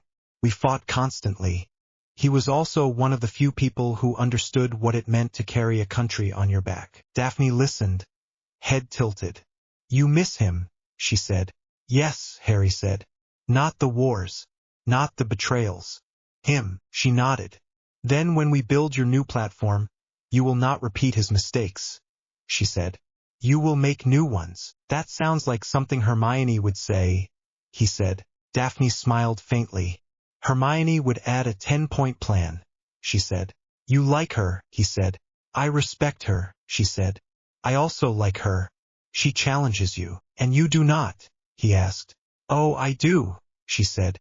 I simply have better hair about it. He laughed, the sound rusty but real. She watched him. Then her expression shifted. I am going to do something selfish, she said. That would be new, he said. She leaned in and kissed him. There was no balcony this time, no cold night air. Just candlelight and the soft rustle of blankets. Her mouth was warm. His heart jumped as if it had forgotten how to beat in a steady rhythm. He kissed her back, slower now that there was no rush, no fear of someone walking in with a full crowd behind them. When they broke apart, he rested his forehead against hers for a moment. "You are not fainting on me," she said. "Not from this," he said. "Good," she said, "because I refuse to explain that to Hermione." He smiled. "She would give me a lecture about overexertion," he said. "And write you a health chart," Daphne added. They sat like that for a few breaths, the quiet around them full but not tense. Finally she pulled back. "Sleep," she said. "If you wake up with your scar burning, you call for me, or for Hermione, or for Snape. I do not care if it is 3 in the morning. I do not usually like waking people," he said. "Get over it," she said. He nodded. "Yes, Lady Greengrass," he said. She rolled her eyes but kissed his cheek once more before standing. At the door she paused and looked back at the cage. "Welcome to your new cell," she said quietly to the speck. "Enjoy staring at crystal walls." It did not respond. She slipped out. The door clicked shut. Harry lay back carefully. The pillow felt very good. The room spun only a little now. He closed his eyes and reached out one more time. The fragment was there, a faint smear trapped inside the crystal. Pushed. The walls held. No whisper leaked through. He smiled in the dark. Then exhaustion dragged him under. Far away, in a place between life and death, a man with no body and too many plans shuddered. Something tugged at him. A thread he had used for years suddenly snapped and changed. The pull did not vanish. It bent. "Wormtail," the high voice hissed. The small, shaking figure beside the chair jumped. "Why, yes, my lord," he stammered. "The boy," the voice said. "Something interferes." Pettigrew licked his lips. Do you wish me to check with our spy?" he asked. "No," the voice said. "He is useful but not trusted. There is another way." Cold magic gathered. It reached along the remaining threads. They led to a cup, a ring, a locket, a snake in the corner. One was dimmer, fainter. The thing that had been Tom Riddle smiled very slowly. "So," he murmured, "someone has touched my work." The smile widened. "Interesting." Harry woke to the sound of Ron snoring and the feeling of quiet. Real quiet. Not the usual morning fuzz where he dragged himself out of sleep and tried to remember what day it was. This was deeper. Like a constant crackle that had been in the background for years had finally shut off. He lay still and checked. No sharp stab in his scar. No sense of someone else sulking at the back of his mind. Just his own thoughts, tired but clean. He turned his head. The candle from last night had burned down to a stub on his bedside table. Next to it, propped in the shadow of his bed curtains, sat the crystal cage. 3 neat cubes inside each other. A speck of darkness in the middle, still there, still buzzing faintly at the edge of his senses. Good. He pushed himself upright. Muscles protested. His magic felt like he had done a full-body workout and then gone for another run. But everything worked. Neville sat on the next bed, tying his shoes, hair sticking up worse than usual. He glanced over and jumped. "You're awake," he blurted. "Apparently," Harry said. His voice came out rough. "Did I miss breakfast?" Neville blinked. "It's barely 6, he said. "You look awful." "So everyone keeps telling me," Harry said. "It's becoming boring." Ron made a choking sound and flailed, then sat up, hair wild. "You're alive," he said, as if this was in doubt. "Good. I can yell at you properly." Harry rubbed his face. "Get in line," he said. Daphne and Hermione claimed the first spots. Neville frowned. "Is this about last night?" he asked carefully. "Because all I know is that Professor Snape came up and told us Potter was fine, and no one was allowed to panic in the corridors." Ron snorted. "That's one way to put it," he said. "He did some mad brain potion thing. Screamed. Went still. Woke up. Now we have a tiny Dark Lord in a box." Neville stared. "I'm going to pretend I misheard that," he said. Harry smiled. Brief. "You didn't," he said. He nodded at the crystal cage. "That's what was in my scar." Neville went pale. "All this time," he whispered. "Yes," Harry said. It's smaller than people like to imagine, but size doesn't matter much with things like this. Neville swallowed. And now it's just there, on your table, in our dorm. For now, Harry said. We're building a proper vault today. Ron flopped back on his pillow. Only Harry Potter wakes up and says that like it's I'm going to Hogsmeade, he muttered. Harry swung his legs off the bed. The floor was cold on his bare feet. Neville hesitated. Is it safer? He asked quietly. Now, Harry paused. That was the right question. Yes, he said. The piece of him that was using my scar as a window is out. He can still try to reach me through other things, but he'll hit the cage first. That gives me time. Us time. Neville exhaled. Some of the tension left his shoulders. Good, he said. I like extra time. Ron sat up again, blinking blearily at the cage. Does it talk? He asked. Not out loud, Harry said. It doesn't get a voice anymore. Good, Ron said. I don't want it telling me to eat slugs or something. Harry snorted. He pushed himself to his feet. I'm going to wash before Hermione breaks down the door, he said. 3 minutes, Ron said. She'll still break it. She didn't break it. She just knocked like she was trying to punch through stone. Harry stepped out of the bathroom, toweling his hair, and opened the door before she could start in again. Hermione stood there with a book under one arm and a frown that looked permanent by now. You're up, she said. So everyone keeps noticing, he said. She looked him over, from his damp hair to his bare feet to the faint bruise near his scar. Her eyes softened even as her mouth stayed tight. How do you feel? She asked. Tired, he said. Hungry. Less haunted. Her shoulders dropped a little. Good, she said. Breakfast first. Vault later. Agreed, he said. She stepped into the dorm without waiting. Her gaze locked onto the crystal cage at once. Ron waved from his bed. Morning, he said. He hasn't exploded yet. Helpful, Ronald, she said. Neville offered her a small smile. You look like you didn't sleep, he said. I didn't, she said. Not much. Harry followed her eyes to the cage. Nothing's changed, he said. We're moving it today. Hermione nodded.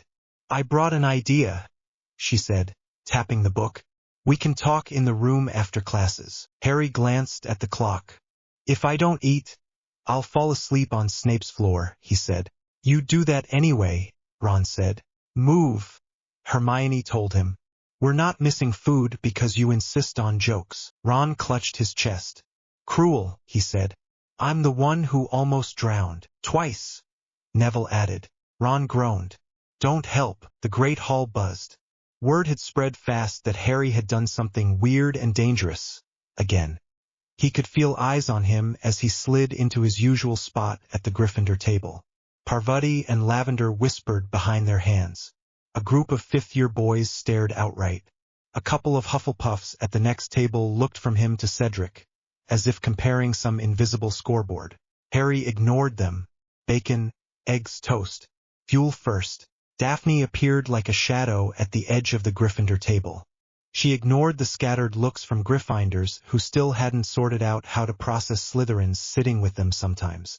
You didn't die, she said instead of hello. So everyone keeps observing, Harry said dryly. She rolled her eyes, but there was a small, tight smile at the corners of her mouth. Tell me we're moving that thing today, she said. We are, Hermione said before Harry could answer. Room of requirement after last lesson.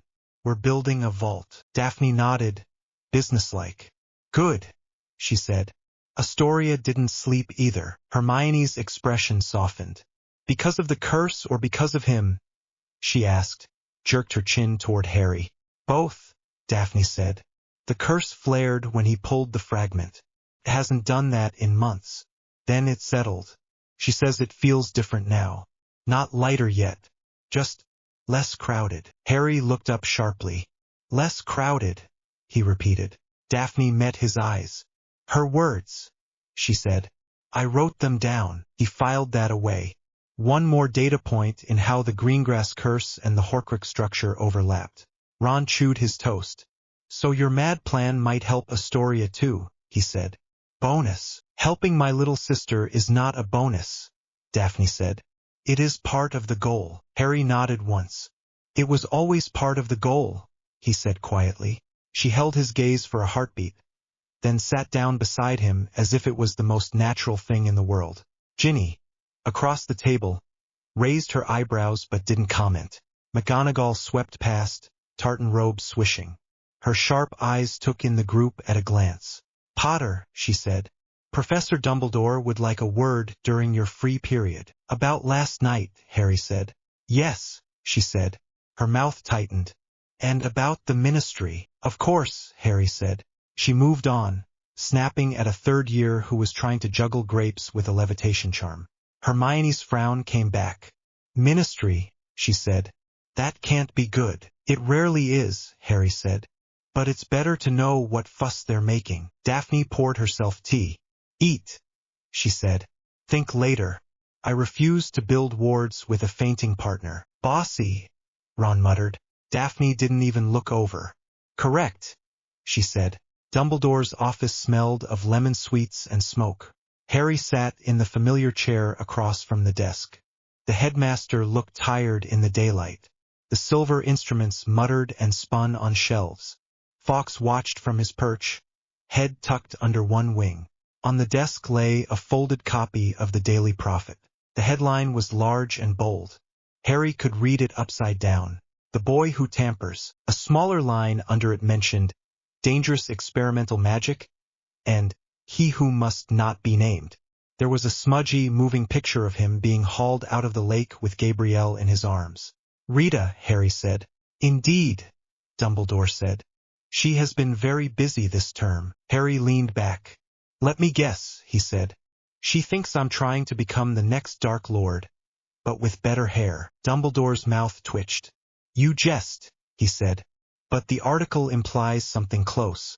That your unusual magic, your association with Slytherins, and your apparent interest in old powers under the lake all point to unnatural ambition. Harry snorted.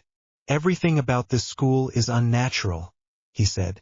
We live in a castle that rearranges itself and feed children pumpkin juice as if that's a balanced diet. Dumbledore's eyes twinkled faintly.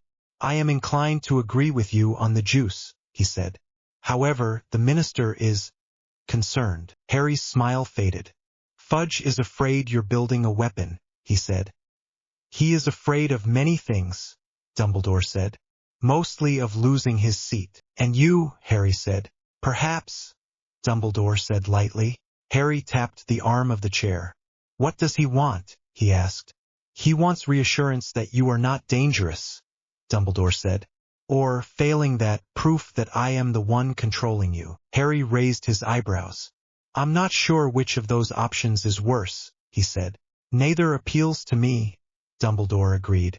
But we must live in the world we have, not the one we would design. Harry thought of Doom's Latveria again, of walls built to keep out fools and invaders alike. I am not going to smile and promise to be harmless, he said. I would never ask you to, Dumbledore said. Harry believed him on that point. What then? He asked. For now, nothing, Dumbledore said. I have assured Cornelius that your training is under my supervision. He is unhappy, but he cannot stop the tournament without losing face. After the third task, things will shift. They both knew what sat under those bland words. Voldemort, graveyards, blood. Did he hear about the fragment? Harry asked. Dumbledore's gaze sharpened. No, he said. I have not told him that particular detail, nor do I intend to until we have more pieces in place. Good, Harry said. The fewer people know we have a piece of his soul in a box, the better. Dumbledore's fingers tapped once on the newspaper. Rita will keep digging, he said. She smelled something when she saw you at the Yule Ball, I think. You and Miss Greengrass. You and Miss Granger. You and Miss Delacour. Harry made a face. I danced, he said. It's not a crime. In some minds it nearly is, Dumbledore said mildly. In any case, we must expect more ink spilled in your direction. Let her spill, Harry said. The more noise she makes, the harder it is for anyone to see what actually matters. Dumbledore watched him over his half-moon glasses. You are very calm for someone being attacked in print, he said. Reed once said if you're upsetting tabloids, You're probably doing something right, Harry said. Read, Dumbledore repeated. Old life, Harry said. He wasn't ready to unpack Doom's past here. Different world. Dumbledore nodded, accepting the non-answer for now. Very well, he said. I called you here for one more reason. Last night's work. I wanted to see with my own eyes that you are whole. Harry met his gaze. You could have tried legilimency, he said. Dumbledore's eyes widened a fraction. I could have, he said. I did not. Harry held his gaze for a long moment. He felt the cage tug faintly in the back of his mind, but nothing pushed into his thoughts. Good, he said quietly. Don't. Dumbledore inclined his head. I will not, he said. Not without your consent. I gave you my word once that I would not pry behind your eyes. Harry believed him on that too. Dumbledore played with secrets, but he liked to think of himself as honorable. Breaking that word would crack something in him he relied on. I am going to build a vault, Harry said. In the room, for the cage. It will be stronger than any Gringotts box you can buy. I have no doubt, Dumbledore said. If you require materials, I'll ask Snape, Harry said. Dumbledore laughed. Soft. Poor Severus, he murmured. He volunteered, Harry said. Did he? Dumbledore asked, amusement and surprise mixed. In his way, Harry said. Then I will not interfere, Dumbledore said. Just remember, Harry, the more structures you build, the more people will want to test them. I expect nothing else, Harry said. He stood. Is that all? For now, Dumbledore said. Good luck with your vault. The room of requirement gave them a cavern. Harry walked past the wall 3 times, focused hard on what he wanted.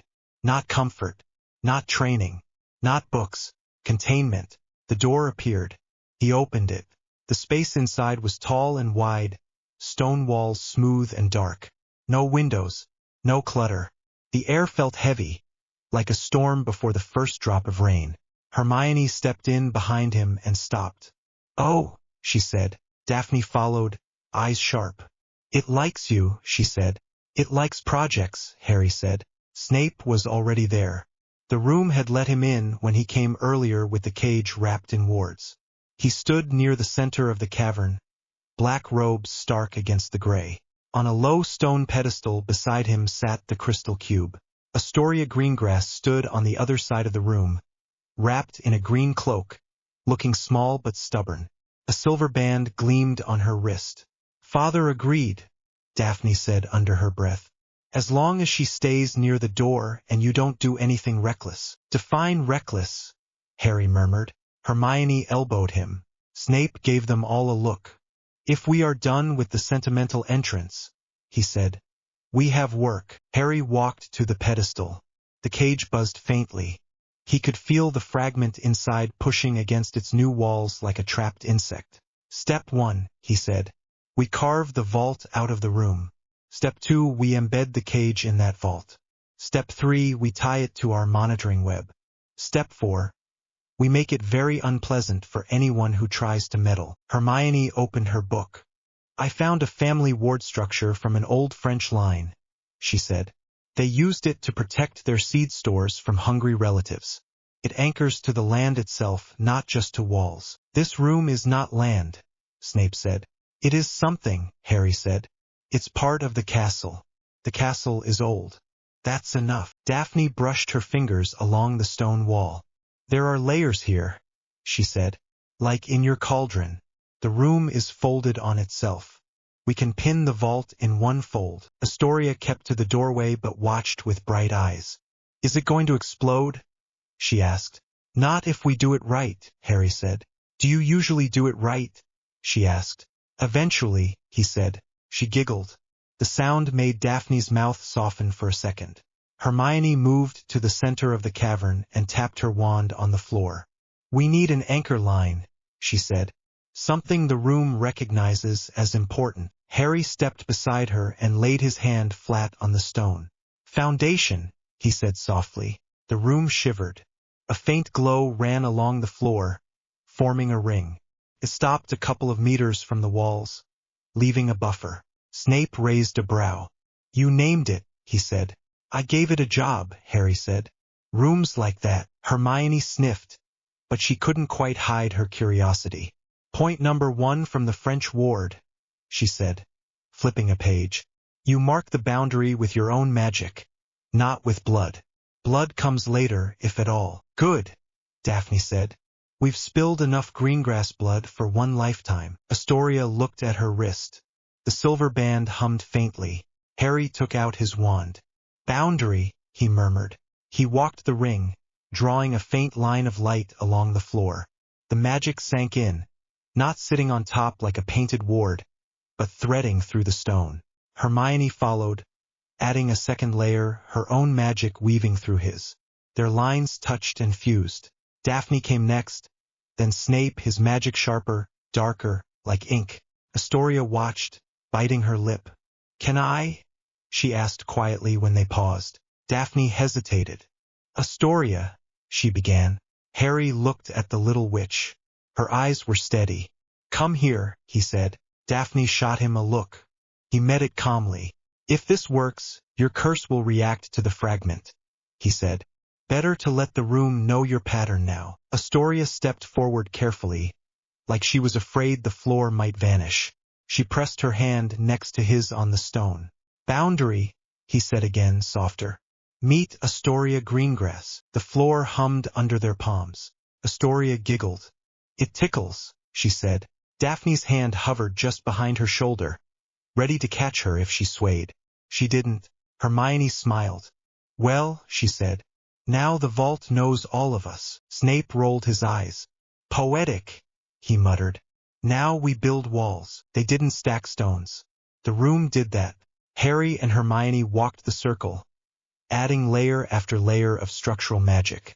Daphne built fail-safes into each joint, small escape paths that would channel any explosion away from the center and into a harmless drain. Snape threaded monitoring spells through the foundation, each one tuned to a slightly different frequency. The walls thickened. What had been an open cavern became a nested space. First a broad outer ring where they could stand and work. Then, inside that, a smaller chamber, its walls dense and smooth. In the exact center, the pedestal grew taller and narrower, the cage perched at the top. Astoria sat on a conjured stool near the door, watching like someone at the theater. She coughed once or twice when the magic flared too bright, but the band on her wrist warmed and steadied her breathing. Outer ward, Hermione said at last, wiping sweat from her forehead. Repels any physical intrusion. Makes the door slippery, so you can't accidentally walk in. Inner ward, Daphne added. Rejects anyone whose magic doesn't match this ring. She tapped the faint line on the floor. No ministry lackey can barge in with a warrant and indignation. Core ward, Snape said, anchored to the cage itself. If anyone touches it without the proper sequence, it will trigger a backlash. Not lethal, he added before Hermione could object. But unpleasant. Define unpleasant, Hermione said. Several hours of hallucinations featuring Rita Skeeter as a singing teapot, Snape said dryly. Hermione made a face. That is evil, she said. Motivating, Daphne corrected. Harry stepped up to the pedestal. The cage buzzed a little louder as he neared. Last piece, he said. He pulled a small stone from his pocket. It looked like any other rock from the Black Lake shore, gray and flat. He had collected it the night of the second task, when everyone else was busy cheering and drying off. Hermione's eyes widened. An anchor, she murmured. Yes, he said. It sat in the lake for years. It knows how to be patient. He placed the stone under the pedestal, pressing it into a small hollow the room provided. Wards wrapped around it, tying the cage's position to something that had existed long before Harry Potter. Daphne cut her finger with a controlled flick of her wand and let a single drop of blood fall on the stone. Greengrass debt, she said softly. To stability, to the cage holding. Hermione hesitated, then did the same. Granger, she said, to knowing what we're doing before we do it. Eventually, Snape's mouth thinned. He rolled his eyes, but he still pricked his thumb and let a drop fall. Snape, he said, to making sure fools don't burn down the world while trying to save it. Harry looked at them, Then he pressed his own thumb to his wand and let one drop of his blood join the others. "Potter," he said, "to ending this on our terms." Astoria slid off her stool. "Me too," she said. Daphne caught her wrist. "You are not." Astoria pulled free with surprising strength for someone her size. She stepped carefully over the line under the room's gaze. The curse on her flared, making the air around her shimmer. The silver band glowed, containing the worst of it. She pressed her thumb to her teeth, bit down, and held it over the stone. One small drop fell. "Green grass," she whispered, "to living long enough to see it." The stone drank it in. The wards thrummed. The room shivered once, like something big and old had turned over in its sleep. Hermione grabbed Astoria's shoulders. "Breathe," she said. Astoria did. Her breath hitched, then steadied. The shimmer around her eased. Daphne's expression went through about 6 emotions in 3 seconds. Fury, fear, pride, relief, anger again, then back to pride. "You are impossible," she told her sister. "I learned from you," Astoria said. Harry watched the band on Astoria's wrist. The patterns in it had been a constant ugly red churn since he first saw it. Now there was something else, a thin line of cooler light running through the chaos. Not fixed, not safe, but different. He felt the cage settle too, as if the fragment inside had suddenly realized something had changed in the larger network and didn't like it. Twisted, testing its new walls. The wards flickered, then held. "Vault complete," Harry said quietly. Snape let out a breath he might deny later. "For now," he said, "we watch, we log, we see what patterns appear." Hermione scribbled furiously in her notebook. "I'm going to track any changes in Astoria's curse too," she said. "Daily. If the fragment's field affected it even a little, we can map that." Astoria stuck out her wrist. "Draw away," she said. Daphne shook her head. "You volunteered for this far too eagerly," she muttered. "I'm tired of being patient," Astoria said. "If he can pull bits of Dark Lord out of his head, I can stand a few glowing lines." Harry smiled. "I like her," he said. "Do not encourage her," Daphne said, but there was warmth under the words. Hermione shut her notebook with a snap. "Right," she said. "No one touch the cage unless we're all here. We rotate checking on it. If it flares, we tell the others." "Agreed." "Agreed," Daphne said. Snape gave a curt nod. "Agreed," he said. Astoria saluted with 2 fingers. "Agreed," she echoed. Harry looked at the crystal one more time. The speck of darkness floated, contained, not gone, not yet, but no longer lodged in his head. "Phase 1 complete," he said again, mostly to himself. "Phase 2, Hermione said, "is not dying before exams." "Annoying," Snape muttered. "You sound like Minerva." They left the vault sealed and the room reshaped itself as soon as the door shut. To anyone else, it would be a practice hall or a broom cupboard or a place to hide from Filch. Only 5 people in the castle knew what sat folded behind that wall. 6 if you counted the castle itself. Harry did. Moody's defense training that week was more brutal than usual. "The third task is not about style," Moody barked as he stomped up and down the line of students. "It's about survival. The maze will try to chew you up. The creatures inside will not be impressed by your hair." Seamus ran a hand through his hair anyway. Promptly caught fire from the practice hex Dean misfired. "Constant vigilance," Moody shouted, blasting the flame out with a flick. Harry watched him. The false eye swiveled, the scarred mouth twisted. Beneath the performance, Barty Crouch Jr. coiled like a spring. Voldemort had felt the change in the link. Crouch would feel it too, one way or another. Harry wanted to see how. "Potter," Moody growled. "Over here. You're up." The obstacle course in the courtyard looked like a mad experiment from the twins' dreams. Walls that moved, pits that opened and closed, dummies that shot hexes at random intervals. A cloud of buzzing, biting things hovering over one section.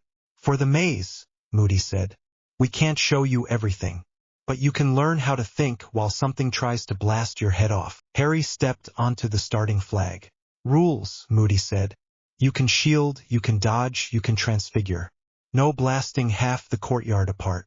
Dumbledore complained the last time I dented his gargoyle. I'll try not to ruin the decor, Harry said. Moody grunted. Go! A hex shot straight at his face before the word finished. Harry dropped under it. The spell hit the wall behind, leaving a scorch. The floor under him shifted sideways. A pit yawned. He rolled, caught the edge, kicked off a rising platform and landed on a moving walkway that tried to throw him into a wall of stinging vines. He laughed. He couldn't help it. Chaos had rules. You just had to find them fast. He sent a quick cutting charm at the vines.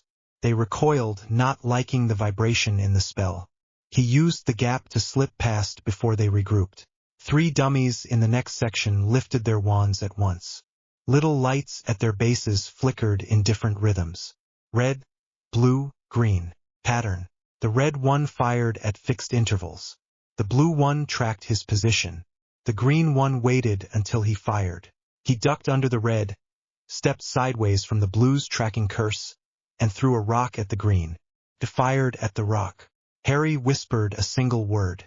Reflect. His shield wasn't a simple dome. He angled it, turning it into a mirror at just the right moment. The blue spell hit it and bounced into the red dummy. The construct froze. Stunned. He darted through the gap, sending a banishing charm at the remaining 2 to knock them into each other. 10 points to Ravenclaw, someone muttered from the watching students. Harry didn't look. He could feel eyes on him again. Hermione's analytical stare. Ron's low commentary. Daphne's quiet, measuring gaze. The cloud of biting things. Enchanted ping-pong balls, because Moody wasn't entirely insane. Dropped in front of him. Most students had tried to run through or blast them. Harry had watched. He tapped the ground. Repel, he said softly. Not the balls. The air. The same field he'd used in the lake unfolded in a shallow dome in front of him. Not to keep water out, but to push everything light away from its surface. The balls hit the moving barrier and slid along it like rain on glass. He walked under them untouched. He heard Moody swear quietly. The last section was a narrow corridor that funneled him toward a single arch.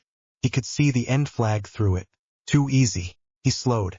The stones underfoot were a fraction darker near the arch. The air was cooler. He lifted his wand. Finite, he said. The arch shimmered and vanished. Under it, a hulking shape unfolded from a crouch. A fake acromantula. All wooden limbs and real impatience. It lunged. Harry did not try to duel it head-on. He fired a spell at the ground instead. Lubricus. The stone went slick. The acromantula's front legs slid forward. His body tilted. Harry stepped to the side and sent a precise banishing charm at one leg. The force knocked it further off balance. It crashed to the side and its own weight snapped its front limbs. He walked past its twitching bulk and tapped the flag. The course shut down. The moving walls stilled. The floor stopped trying to eat anyone. The watching students broke into chatter. Did you see? How did he? Merlin's beard, Potter. Moody stomped over. His magical eye whirled. Clever, he said grudgingly. Very clever.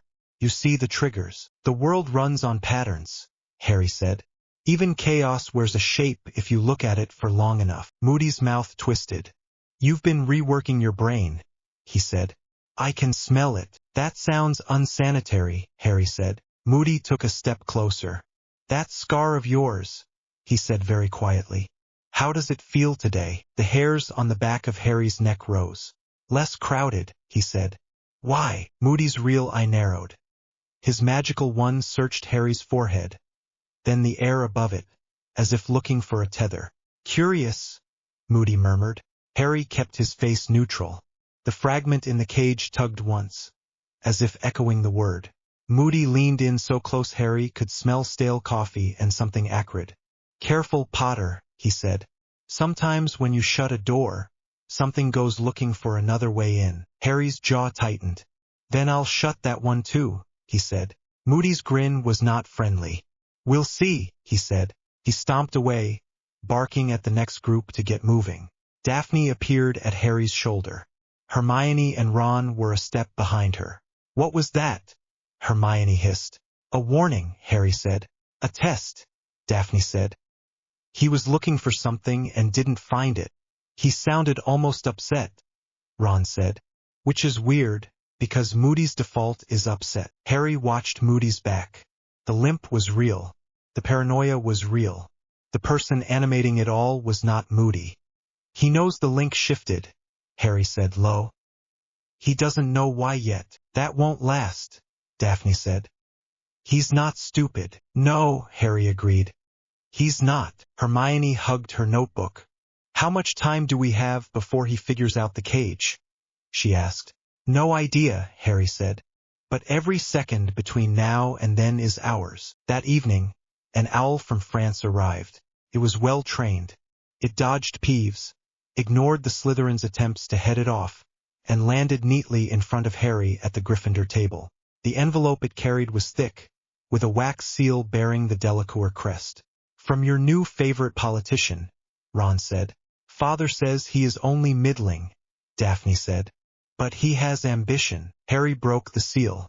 The letter inside was written in careful English with formal flourishes. Monsieur Potter, my family wish to extend, once more, our gratitude for your actions during the second task. Gabriel is in good health and speaks of the boy with the green eyes frequently. He skimmed the rest. Polite thanks. A mention that the French ministry was willing to offer assistance in matters of mutual concern. An invitation to visit, couched as an offer of hospitality after the tournament. At the bottom, in a different hand, a short scrawl. You have saved my sister. I do not forget. Fleur. Hermione leaned over, reading upside down with no shame. Mutual concern, she said. That's vague. Useful, Harry said. Vague means flexible. Ron stuffed a roll into his mouth. What are you going to ask for? He mumbled around crumbs. Extra croissants.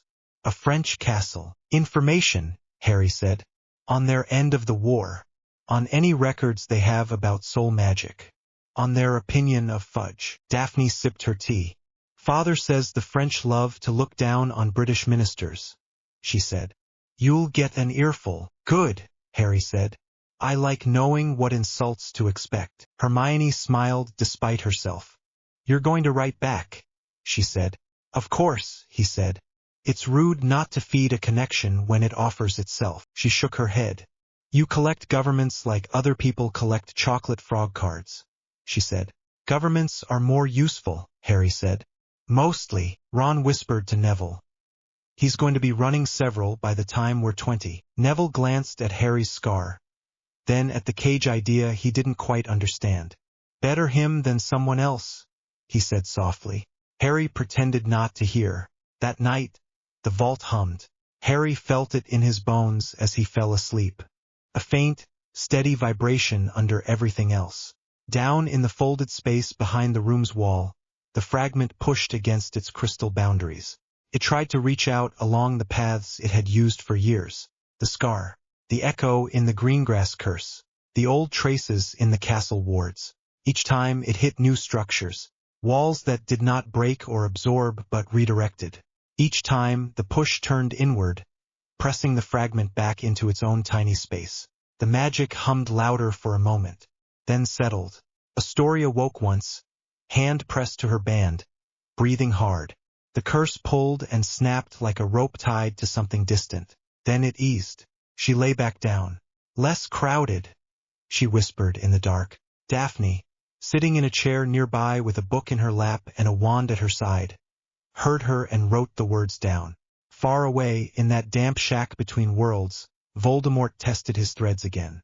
The one that had gone strange remained strange. Not dead, changed. His first fury had cooled into something more dangerous. Curiosity. Someone dared. He hissed to Pettigrew. Pettigrew flinched. Dared, my lord, to touch my soul, Voldemort said. To move it. To cage it, perhaps. He smiled cold. I will teach them the meaning of ownership, he said. Pettigrew trembled. Shall I send word to our spy? He asked. No, Voldemort said. He has his path. I have mine. He reached along a different thread. The one tied to a cup hidden in a cursed vault. The one tied to a ring buried under a tree. The one tied to a locket passing through greedy hands. The one tied to a diary that had gone silent. The one tied to a snake that watched him with bright, knowing eyes. Soon, he crooned to them all. Soon we will be whole again. The fragment in the crystal cage pulsed once, as if answering. Then the wards shut it down. The next week passed in a blur of normal chaos. Classes, homework, training. Harry sat through Bin's droning lectures and built battle plans in his head, using dates as anchor points. He dissected Snape's potions questions and rebuilt them as equations. He let McGonagall correct his transfiguration and quietly adjusted the spells to be more efficient. He met Daphne, Hermione, and Snape in the room every other night to check the vault. The cage stayed intact. The speck inside grew no larger, but its pushes became more focused. "It's learning the edges," Hermione said, fascinated. "Let it," Harry said. "The more it tests, the more data we get on its limits." Astoria's band showed slow, subtle changes. Some days the patterns flared angrily at random. Some days they stayed calm for hours. "Less pain," she reported once, surprised. "Head clearer." Daphne wrote everything down. She had a notebook now that matched Hermione's in density, but her handwriting was smaller and sharper. "You two are terrifying," Ron said once, watching them compare notes. "You're going to put St. Mungo's out of business." "Good," Daphne said. "I prefer competent healers," Hermione added.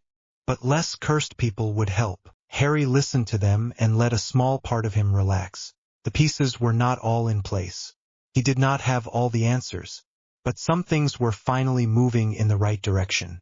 On a cold Friday evening, Hermione dragged him to the library and shoved a book under his nose. "A clumency," she said. "Advanced techniques." He raised an eyebrow. "I thought we were past the stage where we pretend getting into each other's heads is a hobby." "This isn't for Dumbledore," she said, "or Snape, or anyone else. It's for you." He glanced at the diagrams. The old methods treated the mind like a room you stack shelves in. Walls you built, doors you locked. He'd replaced that with fields and scaffolding. Still, some of the small tricks were useful. How to hold a surface thought over a deeper one. How to present a false pattern that looked convincing under a light probe. "Moody is going to try legilimency eventually," Hermione said. "He won't be able to resist. You need to be able to show him something he expects." "Like what?" Harry asked. "Fear," she said.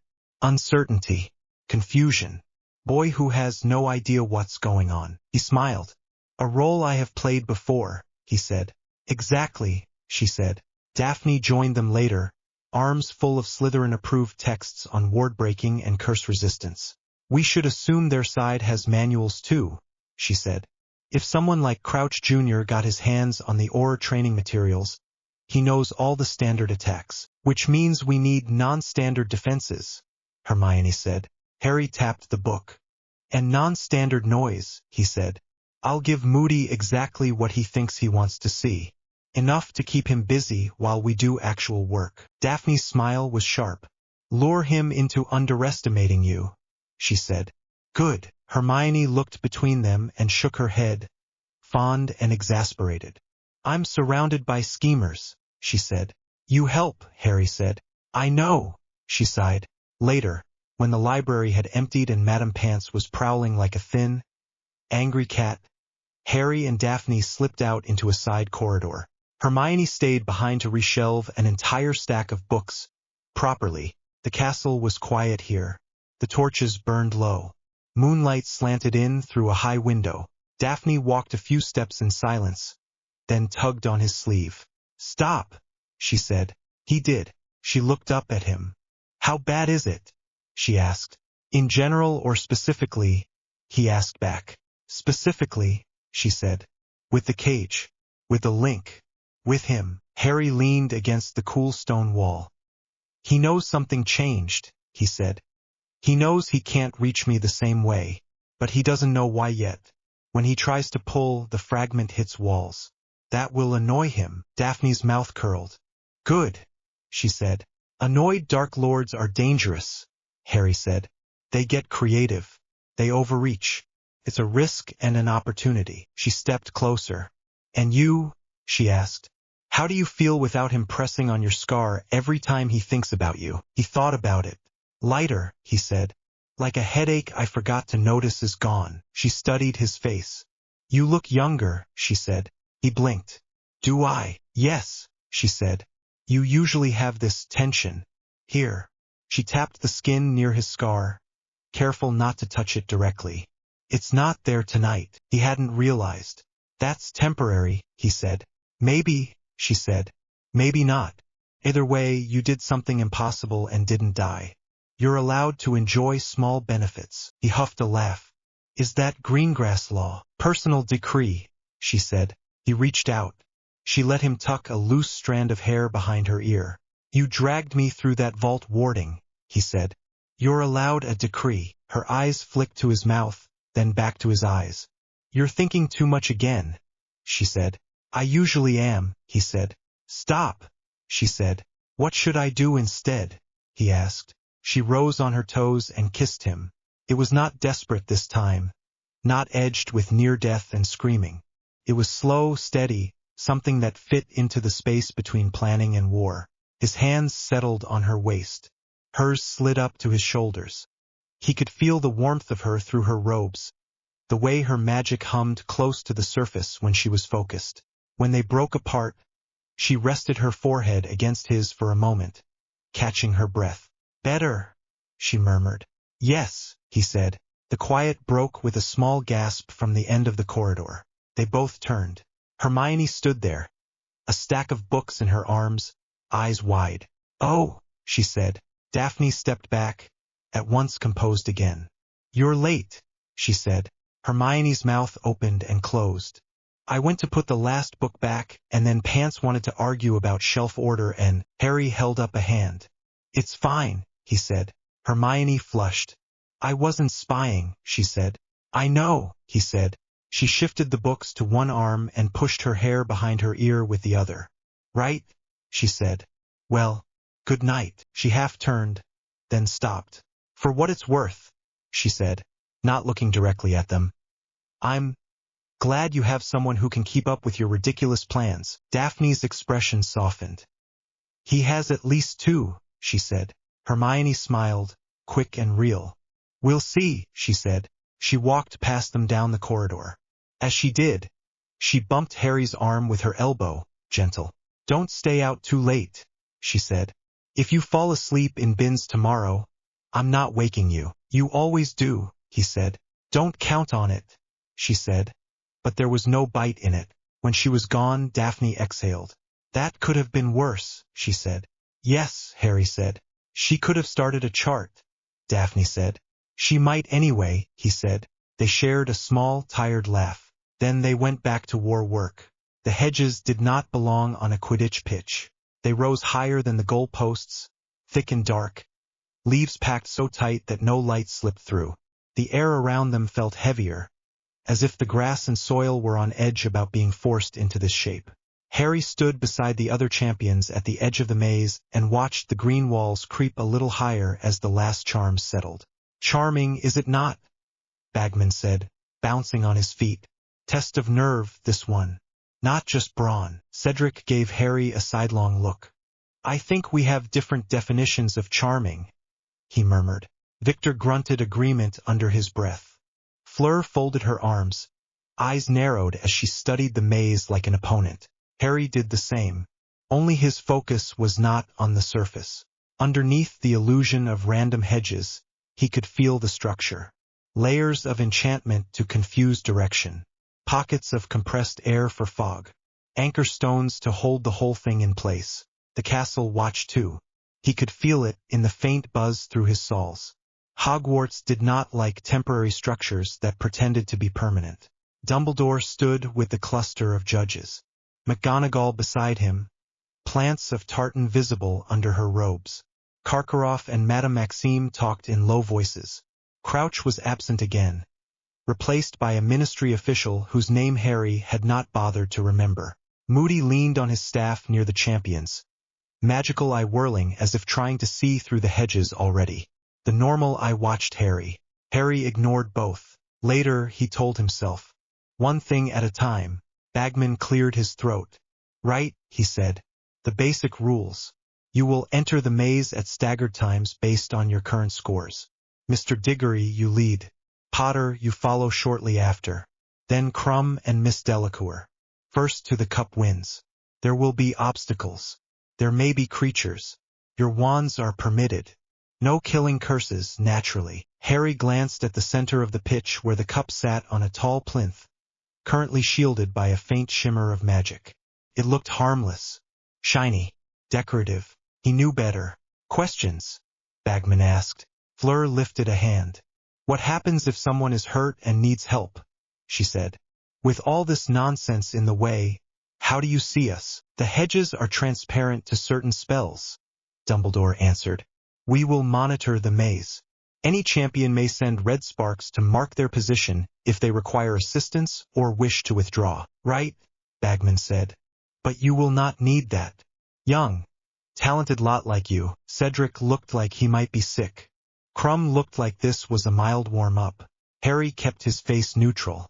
The cup hummed at the edge of his senses. A neat knot of magic under the glitter. Ministry signature woven through. Portkey signature. He felt Moody's gaze on him again. Not now. Later. He folded all of that into the plan he already had and let Bagman prattle on about points and glory. He was not here for glory. The room of requirement felt smaller than usual. It had given them stone walls and a broad table, lit by floating candles. No windows, no distractions. Harry stood at the head of the table. Hermione sat to his right, quill ready even though he had not asked her to take notes. Daphne sat to his left, hands folded, expression tight. Snape leaned against the far wall, arms crossed. Astoria had been left in the common room under strict orders. This was not a curse meeting. This was the other thing. You are certain, Hermione said. Yes, Harry said. You think the cup is a portkey, she said. To him, yes, Harry said. Daphne's fingers tightened on the back of the chair. And your response is not to tell Dumbledore to cancel this farce, she said. Harry looked at her. You tell me, he said. Do you think the Ministry would let him cancel it now? After all the spectacle? With half of Europe watching? With Fudge already looking for reasons to moan about his choices? Daphne did not answer. She did not need to. They all knew. Snape snorted. The minister would no doubt prefer a dead boy to a damaged reputation, he said. Hermione made a noise that was not quite a word. So, Harry said, the trap will be sprung. The only question is whether I go into it blind or prepared. I prefer prepared. Hermione frowned. Has Dumbledore confirmed this? She asked. We have talked about the possibility, Harry said. He agrees it fits. Moody's sudden employment. Crouch's collapse. The way the tasks are structured. But he cannot prove it. Not without tipping our hand. So you mean to walk straight into a ritual circle? Snape said. On purpose. Yes, Harry said. Snape's lips thinned. You are a fool, he said quietly. A calculated one, Harry said. You and I both know this is the one time he will stand still long enough for us to see his new body, to measure his soul structure, to map his defenses. We cannot do that while he is smoke and whispers. Hermione pushed her hair back. You are talking about him like a lab specimen, she said. Yes, Harry said. That is how he sees everyone else. It is only fair we return the favor. Daphne looked at him. If he kills you, she said, you do not get another chance to be smug about symmetry. Harry met her eyes. He is not going to kill me, he said. Confident, Snape said. On what basis? Harry turned his wrist. The thin ring on his finger caught the candlelight. It looked like plain silver. It was not. Hermione leaned closer. You finished the anchor, she breathed. Yes, he said. I tied it into the castle wards and the portkey signature. When I touch the cup, it will pull me to the graveyard. When I touch it again, it will have a hard decision to make about where to send me. That is not how portkeys work, Hermione said. Not usually, Harry said. This one will have a second path. A return groove carved into reality.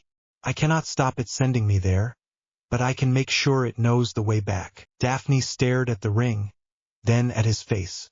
If your numbers are off by a hair, she said, you could end up inside a wall. I triple-checked, he said, with you and Hermione and the room and Snape all looking over my work.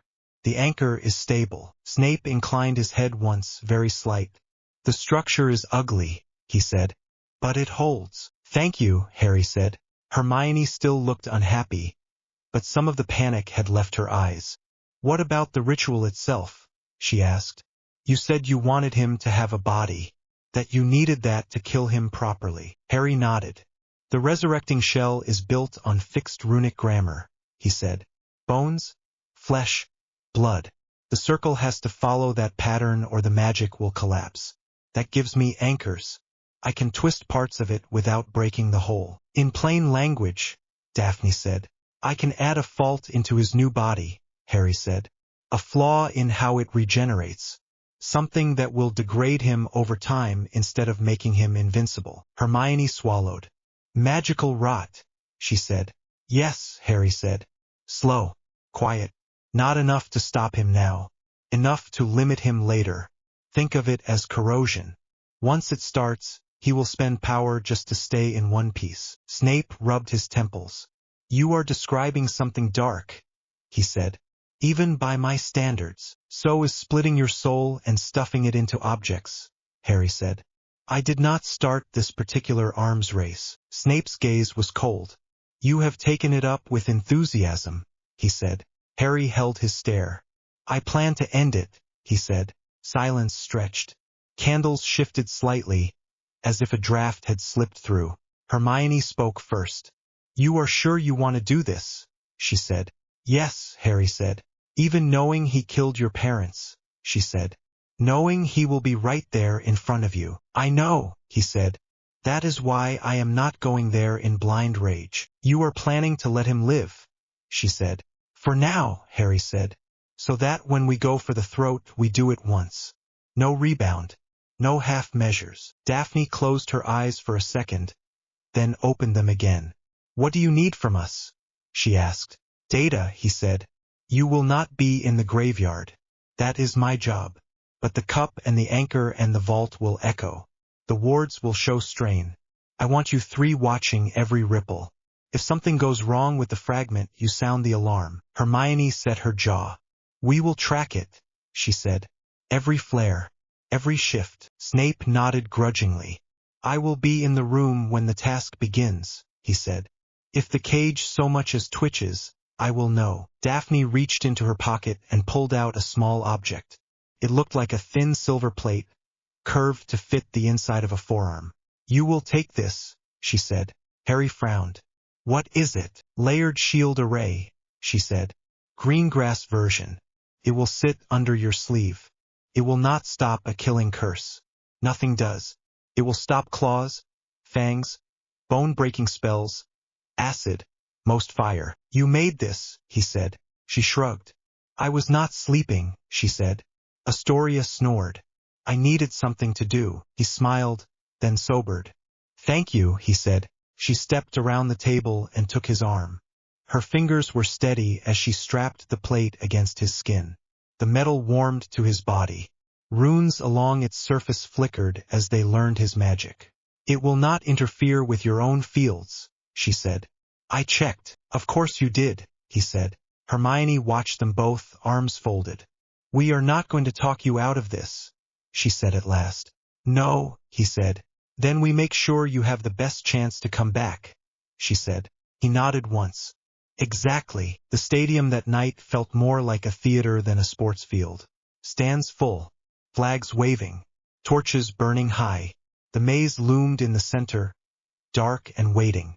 Harry stood with the other champions at the entrance, wand in hand. The roar of the crowd rolled over them like wind. Hedwig circled high above, a white speck against the dark sky. She dipped once. He took it as a nod.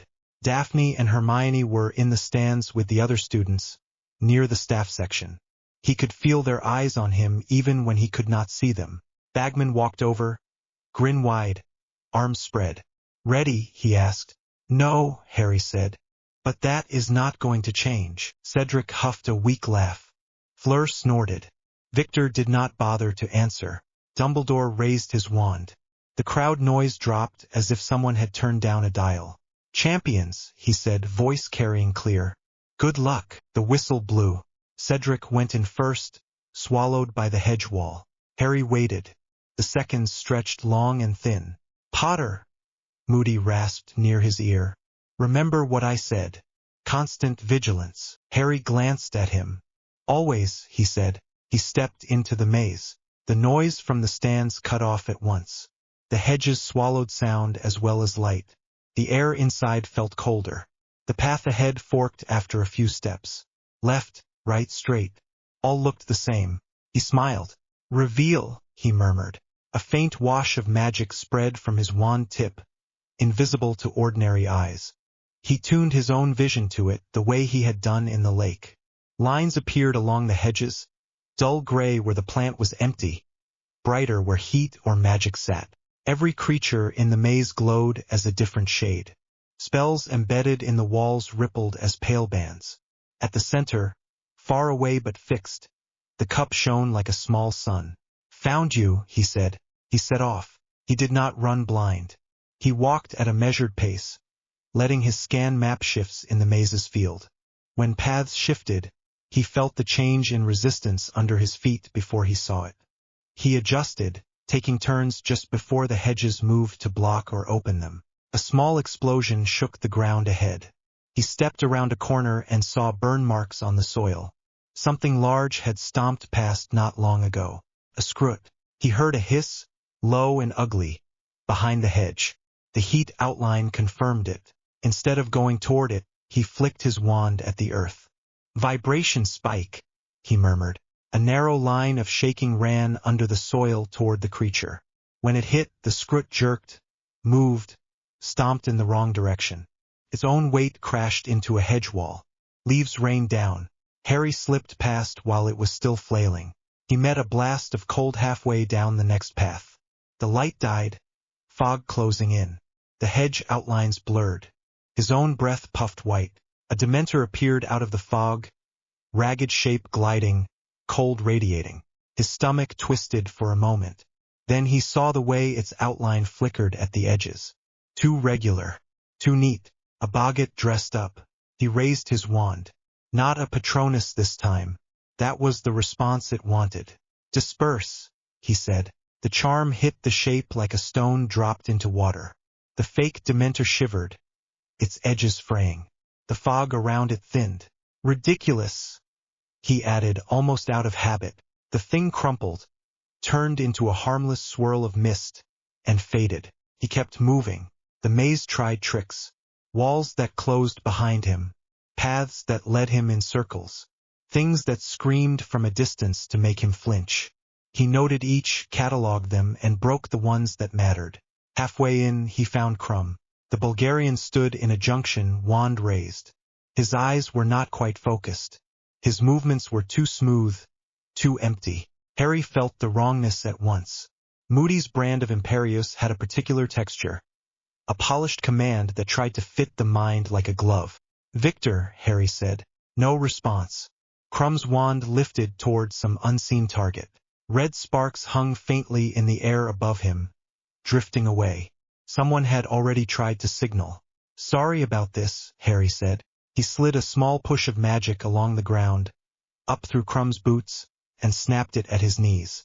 The sudden misfire of signals made the other boy stumble. As he did, Harry hit him with a clean stunner. Crumb dropped, out cold. Harry sent his own red sparks into the air, bright and obvious. They streaked up, hit the hedge and were swallowed, but he knew Dumbledore would see. He moved on. Near the center, the air felt thicker.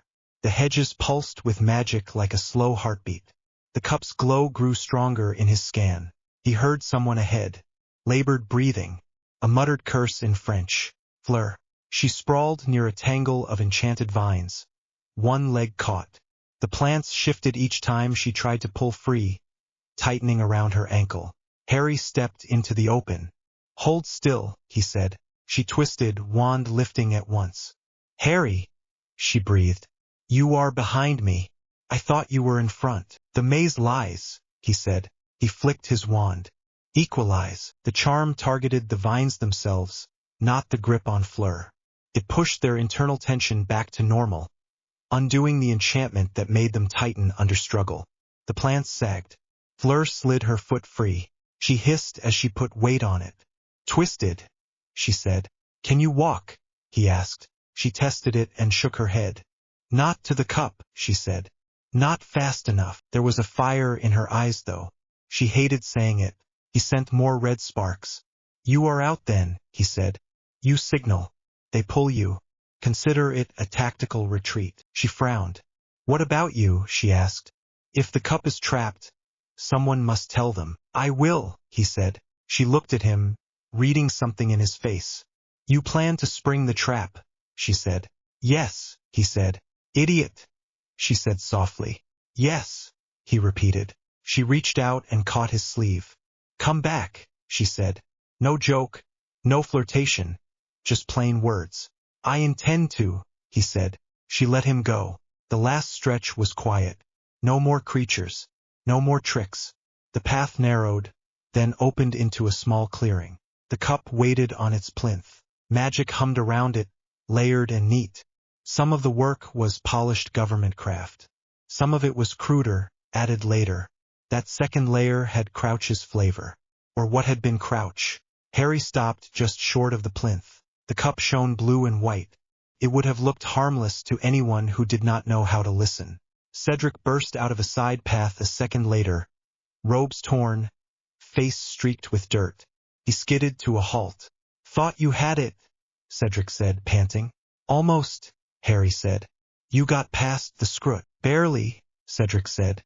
One of the hedges took the blast for me. They stood there, both breathing hard, cup between them. We can argue about who reaches first, Harry said. Or we can both take it. Cedric blinked. Share the win, he said. Yes, Harry said. We both got this far. I would rather have you alive than a trophy alone. Cedric laughed, short and breathless.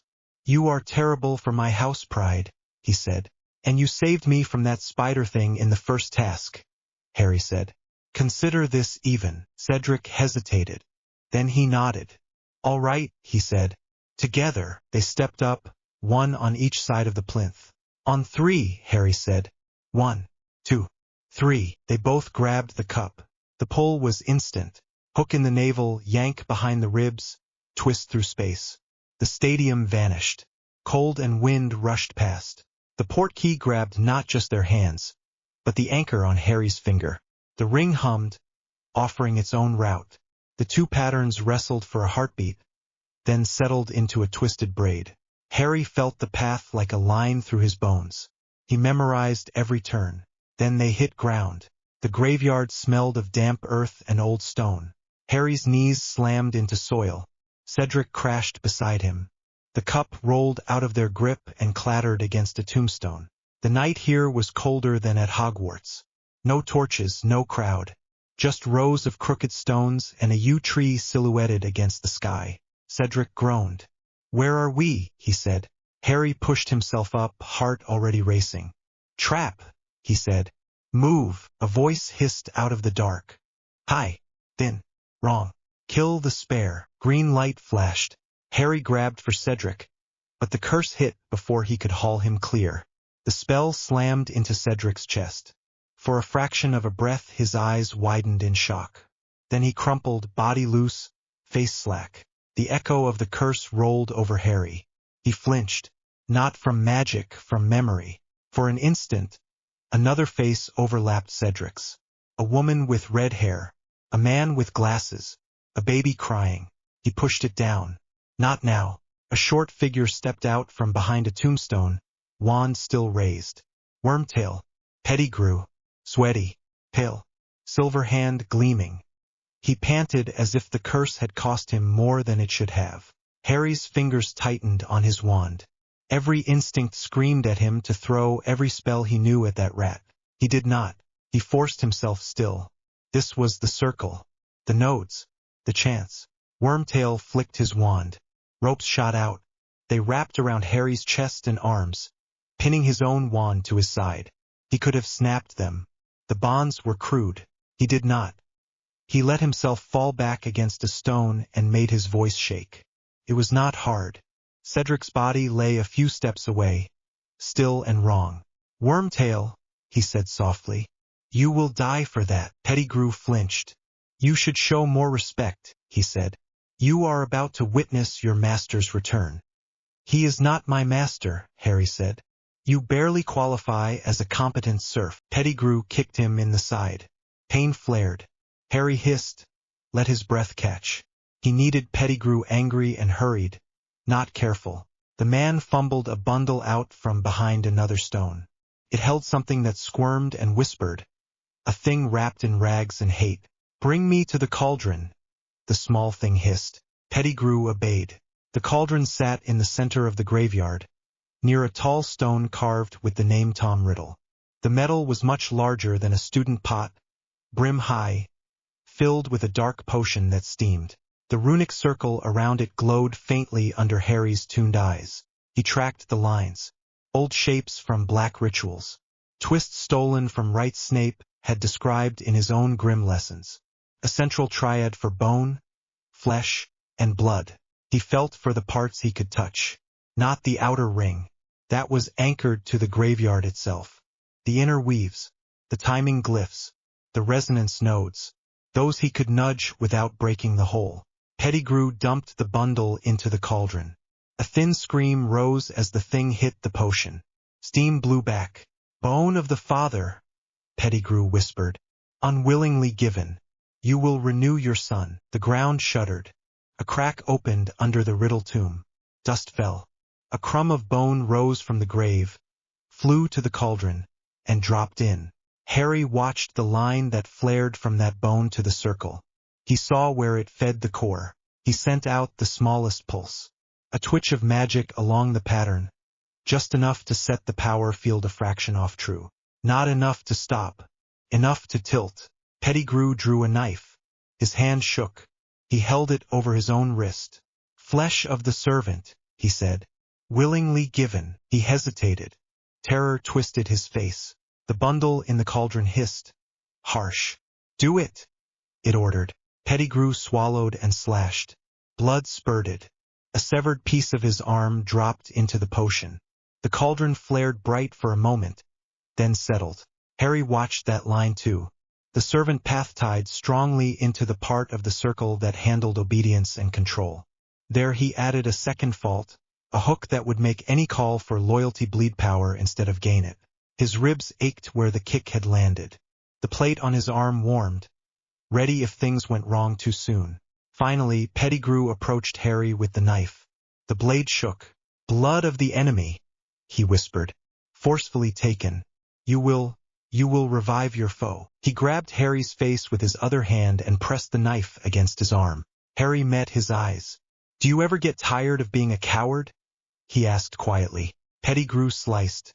The cut burned. Blood ran. He caught it in a small vial, hurried back to the cauldron, and tipped it in. This line screamed through the pattern. Lily's protection. The Horcrux echo that used to sit in Harry's scar. The recent surgery of the cage. All of it collided at once. The circle flared brighter than before, as if trying to handle signals that did not match its assumptions. Harry struck. He sent a precise, focused thrust of his own magic into the heart of the triad. Not enough to throw the ritual, enough to lace a new thread through it. The path he chose twisted around the enemy line and bit into the anchor that would bind the new body to the soul fragments scattered elsewhere. He did not stop the bond. He made it messy, partially blocked pipe, a network that would strain whenever it tried to pull too much. The cauldron exploded upward in a tower of steam. Liquid roared out, then folded inward. A body rose from the depths. Pale, thin, wrong. Red eyes opened. Fingers like claws crawled over the rim as the figure hauled itself out. Tom Riddle stood on the graveyard ground again. Pettigrew dropped to his knees, sobbing. "My lord," he whispered, "you have returned." Voldemort flexed his hands. His new skin trembled. For a moment, a flicker of confusion crossed his face, as if some internal note was out of tune. Then he smoothed it away.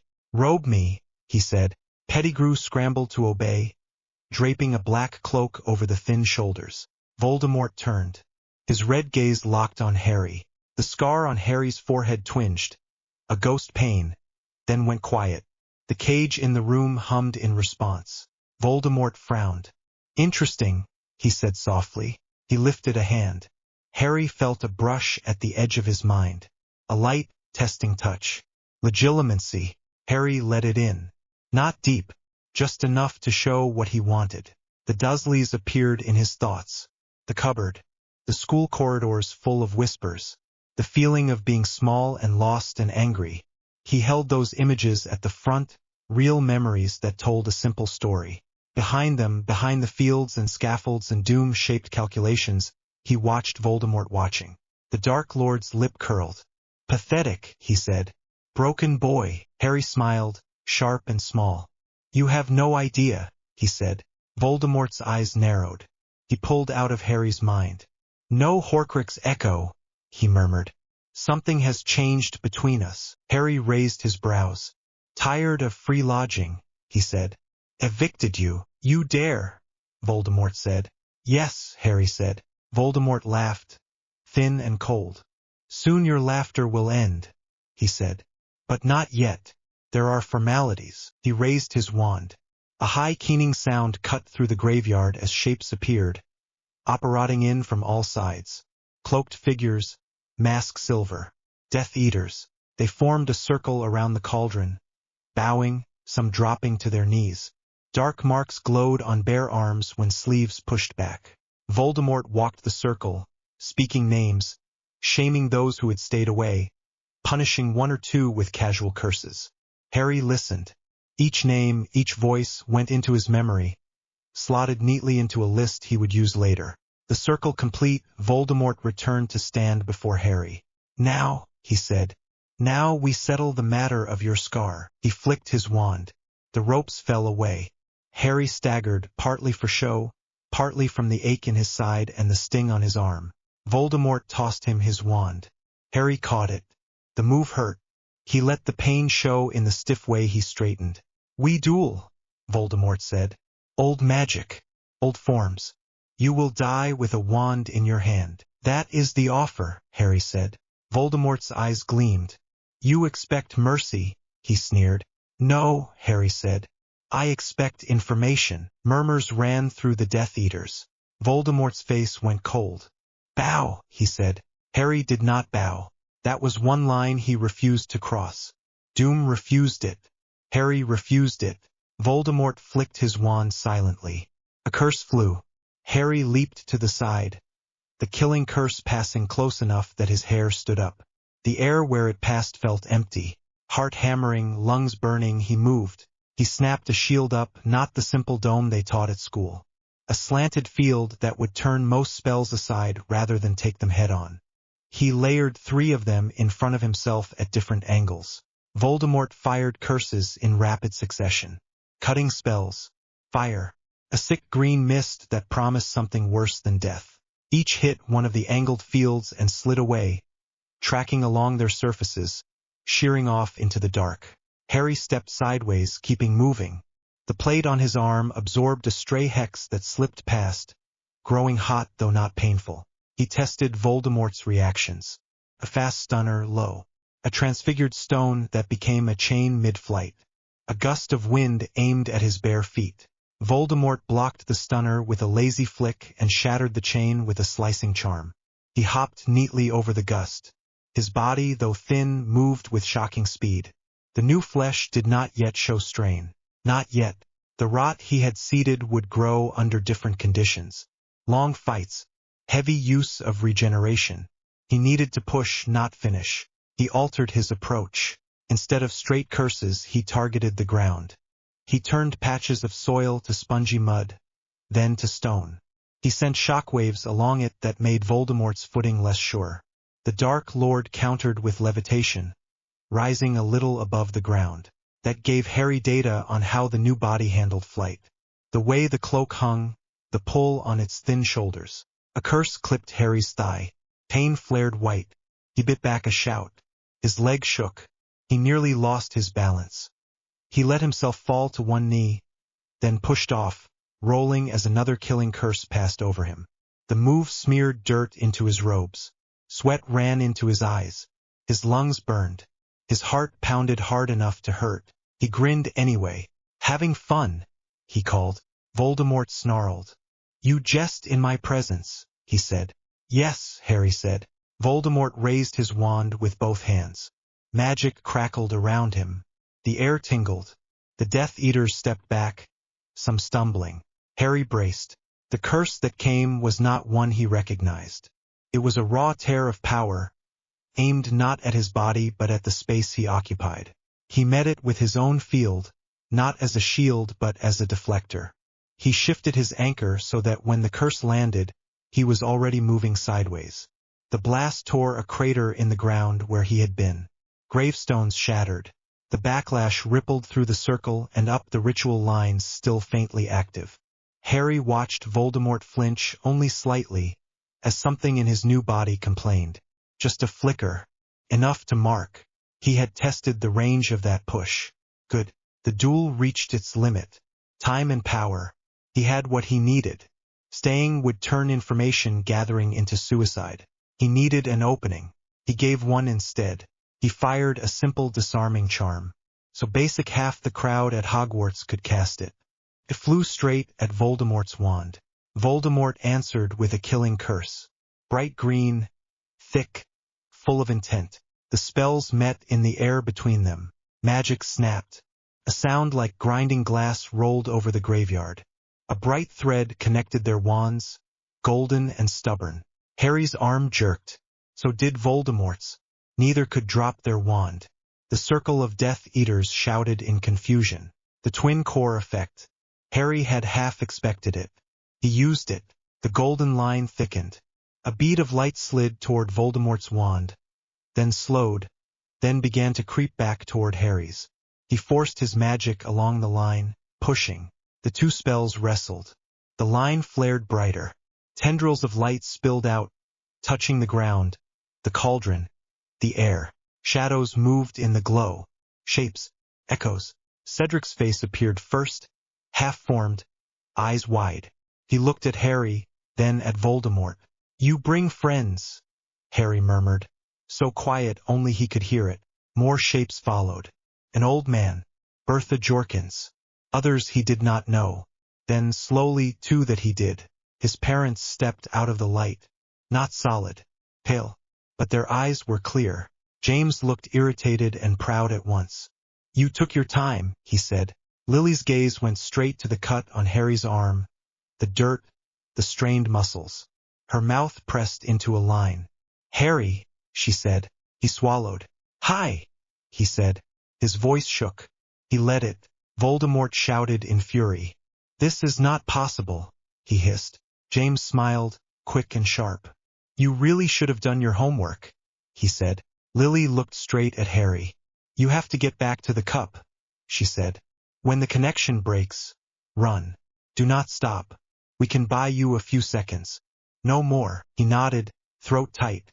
"I have work to finish," he said. "We can see that," James said.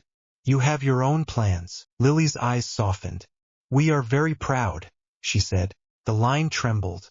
The shapes around them moved, crowding closer. They pressed in toward Voldemort, confused his sight, muffled his aim. His curses started to go wide. Harry took a breath. Pain flared in his leg and side. His arm shook where it held the wand. "Now," Lily whispered. He broke the connection. He let his wand drop to his side and turned, sprinting toward the cup. Death Eaters shouted. Spells flew. The plate on his arm drank one. Another grazed his shoulder, hot and slicing. The ghosts surged after him, rushing around Voldemort, tugging at cloaks, pushing ever so slightly. It should not have mattered. These were shades, not solid. But even tiny delays added up. Harry reached Cedric's body. His stomach clenched as he stepped around the still form. There was no time for more. Not now. He grabbed the cup with one hand and Cedric's collar with the other. The cup tried to take him along the same path as before. The anchor on his finger refused to be ignored. The two signals clashed, fought, then settled into the route he had carved earlier. He felt the graveyard fall away. A final hiss of rage followed him. Then the stadium slammed back into existence. They landed hard on the grass. Noise rushed in. Screams. Shouts. The roar of thousands of voices reacting at once. Harry's legs buckled. He went down to one knee, still clutching Cedric's limp body. The boy's head lolled. I stared at nothing. For a moment there was only the smell of cut grass and blood and old grave earth. Then everything crashed in. "Harry!" someone screamed. Dumbledore's robes flashed into view. He knelt beside them, wand out, eyes wide and focused. McGonagall was there a heartbeat later, hand over her mouth. Fleur pushed against the barrier, face pale with horror. Victor shouted something in Bulgarian. Fudge stood frozen, mouth opening and closing. Bagman looked like he might be sick. Hermione tried to climb the stand's rail, Daphne right behind her. They both looked ready to throw themselves onto the pitch. Madame Pomfrey ran across the grass, wand already moving. She took one look at Cedric and stopped. Her shoulders sagged. "Dead," she whispered. The word hit the stands like a hammer. Amos Diggory screamed his son's name from the visitors section. Harry forced himself upright. Everything hurt. His thigh throbbed. His arm burned. His head rang. The world tilted slightly. Dumbledore gripped his shoulder. "Harry," he said, "are you with me?" Harry met his eyes. Behind all the shock and worry, he saw the question Dumbledore really wanted to ask. Well, he drew a breath that shook. "He is back," Harry said. His voice was hoarse and raw, but it carried. "Voldemort is back." The words ripped through the quiet like a fresh curse. Some students gasped. Some flinched at the name. Others stared, as if waiting for someone to laugh and call it a bad joke. Fudge stepped forward, face white. "Now see here," he said loudly. "This is not the time for wild claims. The boy has clearly been through some ordeal. He is confused." Harry turned his head. Slowly, carefully. "Confused," he repeated. "Yes," Fudge said. Sweat beaded on his forehead. "The cup must have malfunctioned. Some kind of accident." Diggory stumbled, hit his head. "There will be an inquiry. The ministry will handle it." Harry laughed. A short, broken sound. "It hurt." "An accident," he said. "You want to call this an accident?" He let his eyes slide briefly over the stands, where Hermione and Daphne stared down, faces tight with fury. He saw Snape at the edge of the pitch, severe and still, eyes flicking from Harry to the cup to something only he could sense. Harry turned back to Fudge.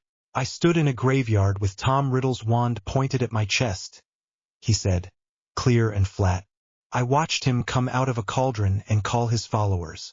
I watched him kill Cedric with a killing curse. You can call that an accident if you want. It will not make it true." Whispers erupted. Dumbledore's hand tightened on his shoulder. "We will talk inside," he said quietly. Harry nodded once. His legs trembled. His vision blurred at the edges. The plate on his arm finally cooled. He looked down at Cedric. For a moment the world narrowed to that one still face. "We bring him in," he said. He hooked his hands under Cedric's shoulders. Dumbledore took the legs. Together they lifted. The crowd parted as they walked toward the castle. Some stared. Some turned away. Some followed, faces pale. Fudge sputtered and called for order. No one listened. Hermione and Daphne met them at the doors. Hermione's eyes were shining with tears she was fighting to control. Daphne's jaw was clenched so tight it must have hurt. Harry caught their gazes as he passed. "It worked," he said under his breath. "He has a body. I have his pattern." "You are bleeding everywhere," Hermione said. "You are alive," Daphne said. For the first time since the graveyard, his knees nearly gave way. Dumbledore steadied him. "Later," the headmaster said. "First we keep you upright. Then we find out how many pieces of this night we can still salvage." Behind them, high above the stands, the dark mark that had once hovered over the World Cup flashed in Harry's memory. It had not yet appeared in the sky tonight. It did not need to. The fear in the stadium tasted the same. The candles in the great hall hung lower than Harry remembered. Their light threw soft pools over the house tables, leaving the corners in deeper shadow. Banners shivered high above, stirred by a breeze that did not touch the students. The plates were full, the chatter loud, the smell of roast and gravy thick in the air. It all felt wrong. He sat in his usual place at the Gryffindor table, back straight, hands steady on his fork. Inside, his nerves moved like a machine that had woken up and refused to sleep again. Voldemort had a body now. Cedric was in the ground. Fudge had called it hysteria. Life at Hogwarts carried on anyway. Homework, sorting hat song, first years staring up with wide eyes. Earth to Harry, Ron muttered beside him. You are stabbing that potato like it insulted your mother. Harry looked down. His fork had gone all the way through the potato and into the plate. He eased it out. Bad manners, he said. Ron snorted once, then sobered as his gaze slid to the high table. Watch the center, he said quietly. New nightmare incoming. Harry followed his look. Dumbledore sat in his usual place, face calm, beard neatly arranged. To his left, McGonagall. To his right, a gap where the defense teacher would have sat. Quirrell, Lockhart, Lupin, Moody, who had not been moody at all. Empty chair now, until tonight. A squat witch in pink sat there, watching the hall with the pleased patience of a cat in front of a mouse hole. She had tight curls, a bow at her throat, and eyes that looked soft until you noticed how flat they were. She clapped stubby hands together as Dumbledore rose. Welcome, Dumbledore said, arms spreading a little. To another year at Hogwarts. The usual cheers rose. Harry watched the pink woman instead. Dolores Umbridge, Senior Undersecretary to the Minister. Fudge's pet. The outline of her name and career sat in his memory from long nights reading ministry lists and legal digests. Dumbledore spoke of houses and unity and exams. Umbridge cleared her throat. Hem hem. The sound cut through the hall in a way that no cough should. Dumbledore paused. Every eye turned toward her. Umbridge stood, all polite smiles and folded hands. If I might, she said in a syrupy voice. Add a few words. Harry watched her walk to the front. Each step was small and precise. He could feel the self-satisfaction coming off her like perfume. Minister Fudge has asked me, she said, to bring his warmest regards to you all. Some students clapped. Some did not. Umbridge did not seem to notice the difference. It is a time of change, she went on. While certain people insist on spreading tales of dark wizards and terror, the ministry believes that stability and order must prevail. Her eyes swept the hall and brushed over Harry for a brief, pointed second. The message was clear. Sit down, boy. Let the grown-ups lie. Harry's jaw tightened. He did not move. At Hogwarts, Umbridge continued, we will be ensuring that the curriculum reflects the needs of a modern, safe society. No more reckless indulgence in dangerous practical spells. No more glorifying of duels and violence. You will receive a proper, ministry-approved education. There it was. Hermione whispered. That sounds bad. On his right, Daphne, at the Slytherin table opposite, watched with her head tilted, expression cool. Her eyes met his for a moment. He saw the same assessment there. A bureaucrat, soft power, malice hidden under rules. Umbridge finished with a flutter of her fingers. Progress requires discipline, she said. And I am very fond of discipline. Ron shivered. She sounds like my aunt when she talks about table manners, he muttered. Only worse. Harry's scar did not hurt. The cage in the vault hummed, faint and steady in the back of his awareness. Voldemort was out there hunting and scheming. Fudge had sent a smiling woman in pink to police homework. All right, he thought. If that is the field you picked, Minister, I will take that too. Defense against the dark arts on Monday morning felt like an ambush that had forgotten to hide. The classroom had been stripped bare. No moving skeletons. No dark detectors. No piles of cushions for disarming practice. Just desks, quills, and neat stacks of books. Harry stepped in with Ron and Hermione. Slytherins filed in behind them. The air smelled of dust and cheap perfume. Umbridge sat at the front, hands folded, smile fixed. The new textbook sat in front of each chair. Defensive magical theory. Harry picked his up by the corner. The pages crackled like something that had been printed by committee. "Good morning, children," Umbridge said. A weak mutter came back. "Tut tut," she said. "If we are to work together, we must be polite." "Good morning, children," more voices answered, louder. "Good morning," Harry said with the rest. His tone was neutral. His mind was busy. Umbridge beamed. "Wonderful," she said. "Please put away your wands." Eyes widened around the room. Pansy Parkinson glanced at Draco. He shrugged, confused. Hermione's hand flew up. "Professor," she began. "We will not be needing them," Umbridge said brightly. "There is no excuse for unregulated spell casting in a classroom. Today, and for the foreseeable future, we will focus on understanding the theory of defensive magic." Harry opened the book. The first page defined defense as the honored practice of avoiding harmful contact with dangerous elements. No mention of spells. No mention of counter curses. Hermione's hand stayed up. Her cheeks had gone pink, and not in the way Umbridge liked. "Yes, miss," Umbridge said. "Granger," Hermione said. "Professor, are you saying we will not be practicing any spells in defense class?" "That is correct," Umbridge said. "The Ministry feels that practical spellcasting is unnecessary for your age group. You will study theory. You will sit your exams. Under adult supervision, of course, you may one day apply what you learn." A murmur went through the room. Harry let it swell for a moment. Then he lifted his own hand. Umbridge's smile flickered. She had been expecting him to shout, to rage, to give her a reason to write a line about hysteria. He did not. "Yes, Mr. Potter," she said. Harry sat straight, book open, voice calm. "I had a question about the educational decrees," he said. A few students looked between them, startled. Umbridge's forehead creased. "Decrees," she repeated. "Yes," Harry said. "The ones the Ministry has been sending. Decree number 24, for example." Hermione's eyes widened. Ron elbowed him under the desk. Umbridge licked her lips. "Those are not your concern," she said. "I disagree," Harry said. "They govern what we are taught.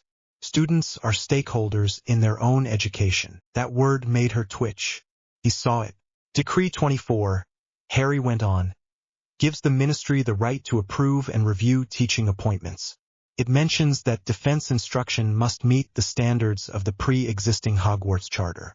The Charter says, and I quote, that students will graduate with practical ability to hold their own in hostile magical environments." Umbridge blinked. "What are you implying?" Harry tapped the book with one finger. "This text does not contain a single practical spell," he said. "It devotes 20 pages to why students should not attempt to cast ones. I am wondering how you intend to reconcile that with the Charter the Ministry just bound itself to follow." Silence. Hermione looked torn between panic and admiration. Ron stared as if Harry had grown a second head. Malfoy frowned, trying to keep up. Umbridge's smile stiffened. "Mr. Potter," she said, voice sweet and sharp, "I assure you the Minister and his staff are quite aware of the Charter." "Then they must have a plan," Harry said. "I would like to hear it. I am sure the exam board would as well. If we are not allowed to practice defensive spells in class, we may fail the practical parts. That would show rather poorly on the Ministry statistics." A few students actually nodded. Statistics. Numbers. Things that made senior officials look bad. The idea had weight even if they did not fully grasp why. Umbridge's eyes hardened. "You are a child," she said. "You are not qualified to interpret Ministry law." Harry tilted his head. "With respect," he said, "if the law determines whether I get to learn to defend myself against curses, I have every reason to read it." His scar tingled for a second, not from Voldemort, from his own pulse pounding. He kept his breathing even. Umbridge's cheek twitched. "Detention, Mr. Potter," she said crisply. "Tonight. My office. 7. He let his shoulders sag a little, as if the news hurt. That was mostly for show. "Yes, Professor," he said. Her smile came back. "Good," she said. "Now, turn to page 3. Read the first chapter silently. We will discuss afterward." She sat down, satisfied. Harry opened the book again. He read the first paragraph, then stopped. He did not need more of it. Hermione leaned over and hissed, "What was that? You could have waited one lesson." "She would have found a reason anyway," he murmured. At least this way the class heard the question. Ron stared at him. "You sounded like Percy," he said, "but less annoying." "Please do not ever say that again," Harry said. Daphne, 3 rows over with the Slytherins, met his eyes again. Her mouth moved just enough for him to read the word, "Good." Then she looked back at her book and pretended to read. Umbridge's office smelled of cats and sugar. Plates with painted kittens lined the walls. They moved in slow loops, chasing tails, batting at invisible yarn.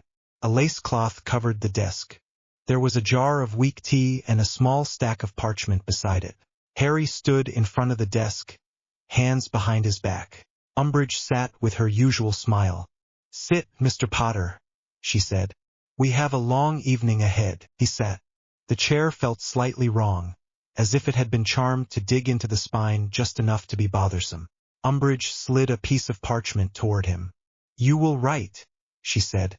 "I must not tell lies." He looked at the blank parchment, then at the quill she placed on top. It was thin, red, sharp as a needle, with no ink bottle in sight. "Use this," she said. Her eyes gleamed. He picked up the quill. Felt like bone, not feather. Cold. "You will write until I tell you to stop," she said.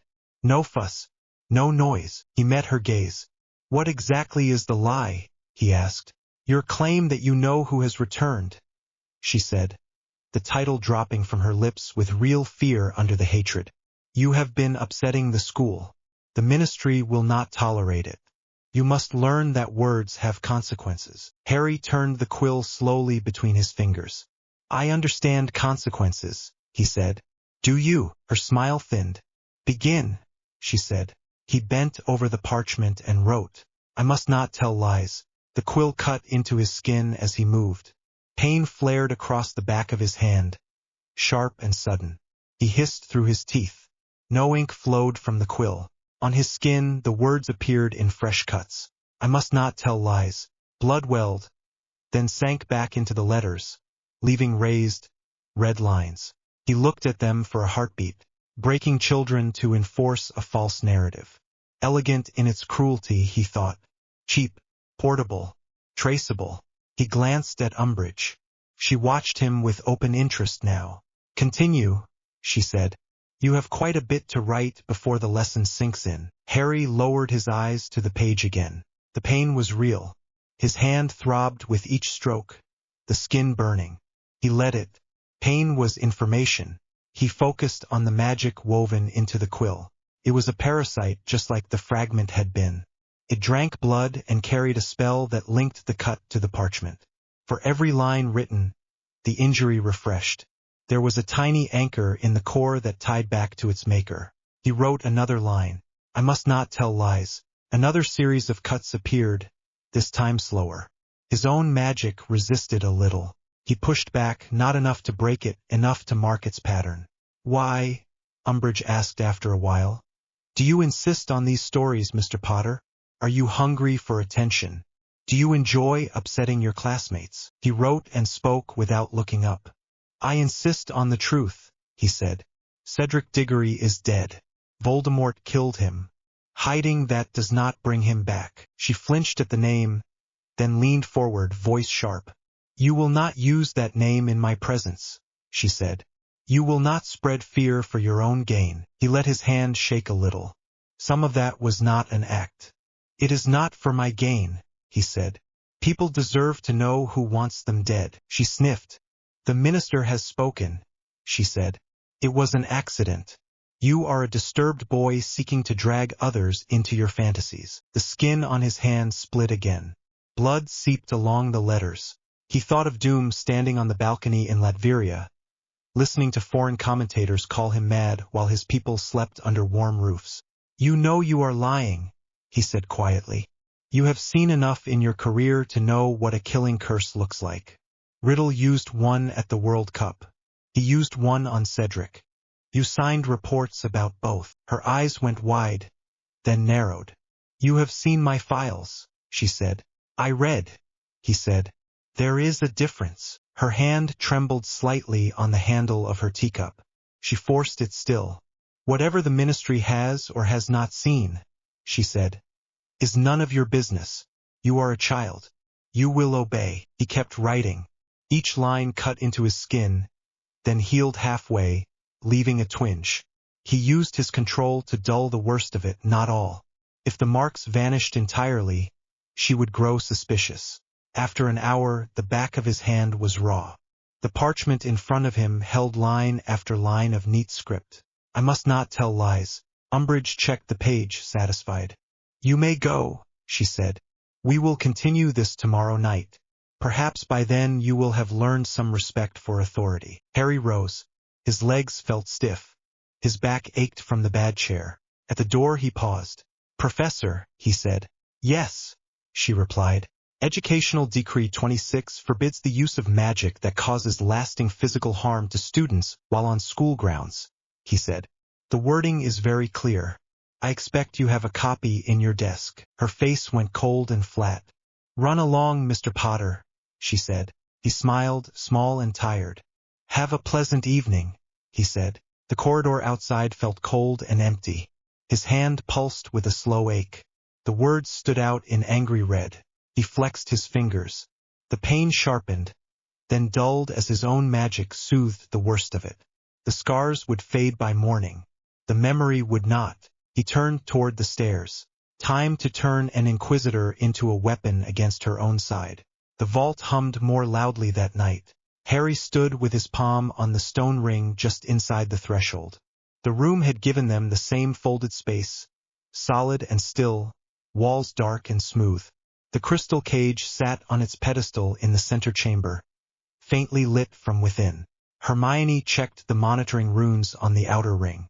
Her hair was tied back, quill tucked behind one ear. Daphne stood beside the pedestal, notebook in hand. Snape waited near the door with his arms crossed. Astoria sat on her stool, cloak pulled tight, eyes bright with tiredness. Anything new? Harry asked. Small spikes after you vanished during the task, Hermione said. Then again when you reappeared. Tonight, it woke up for a moment when the Daily Prophet published another smear about you and Dumbledore. Daphne tapped her notebook. The curse lines on Astoria's band fluttered at the same time, she said. No extra pain, just changes. Astoria held up her wrist.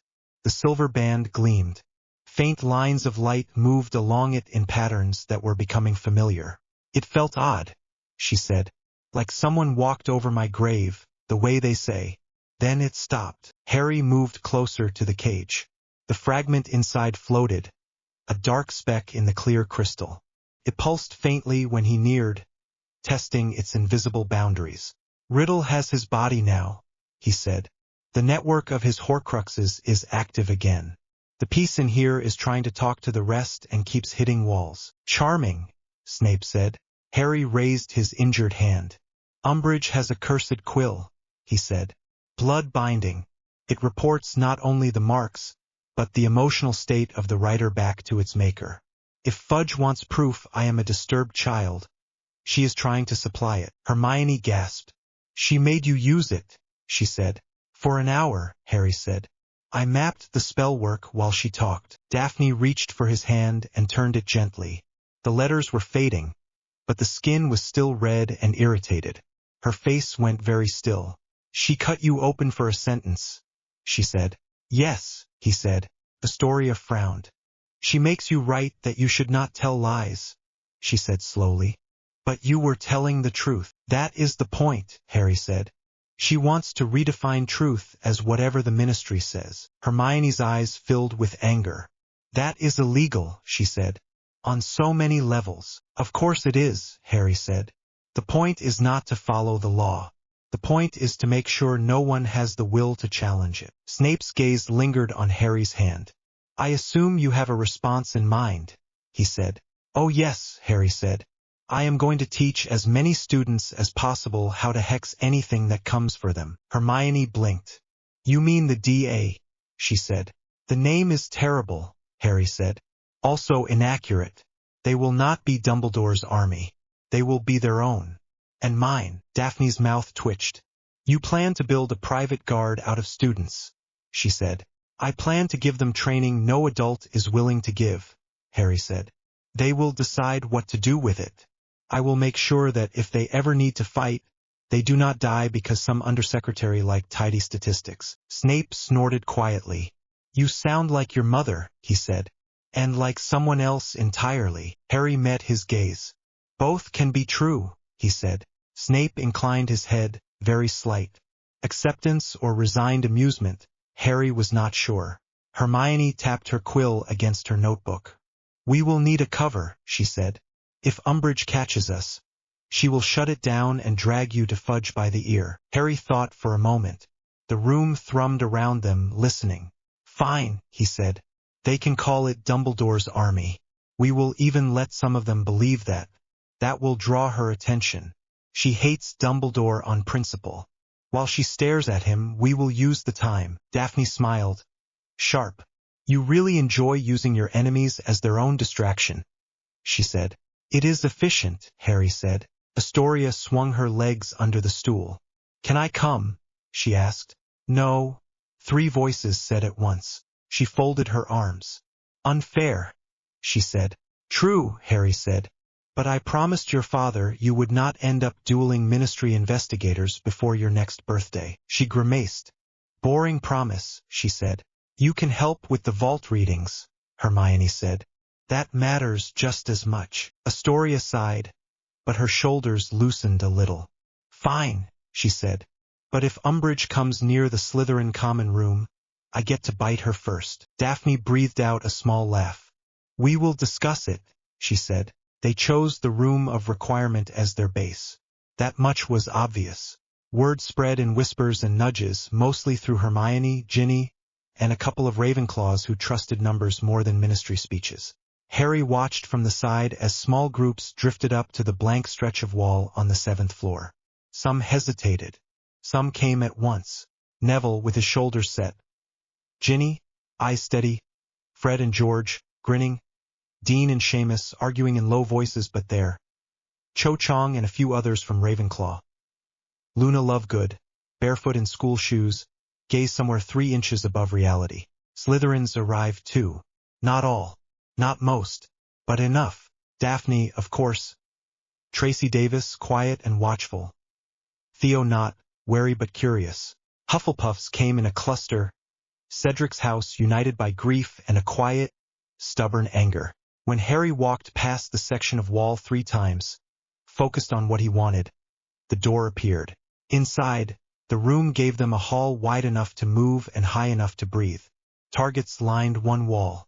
Shelves with cushions and practice dummies stood ready. There was a chalkboard, a crate of old books that had not been written by ministry committees, and a faint hum under the floor that said the castle was listening. Everyone filtered in, murmuring.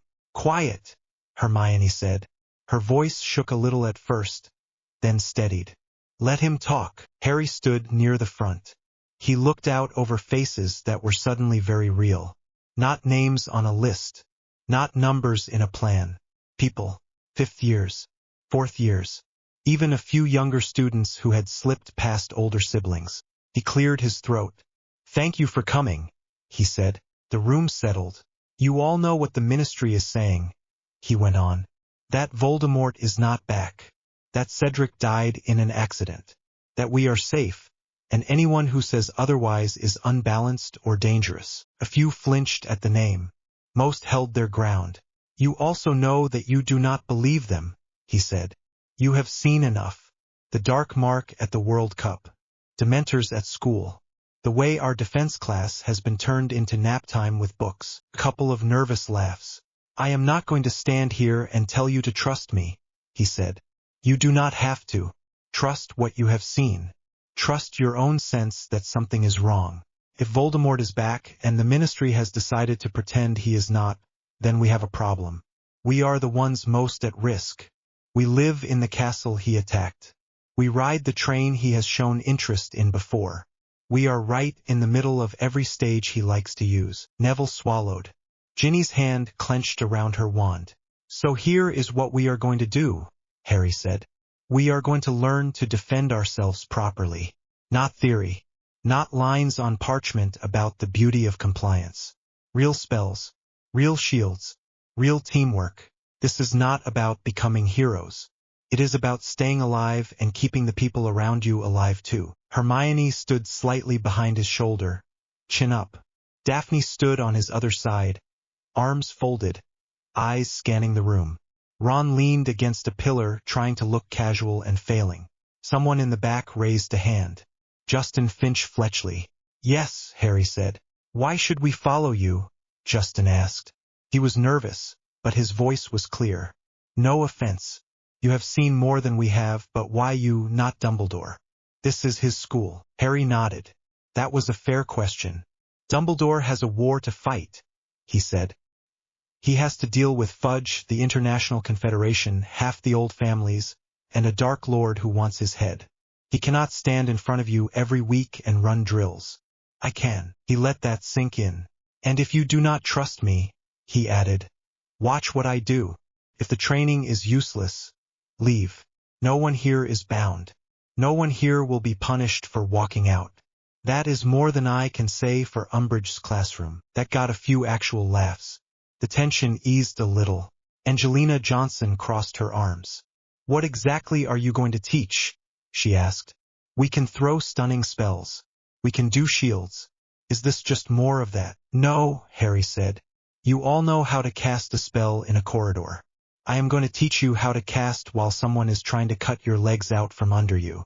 How to move without tripping over your own housemate.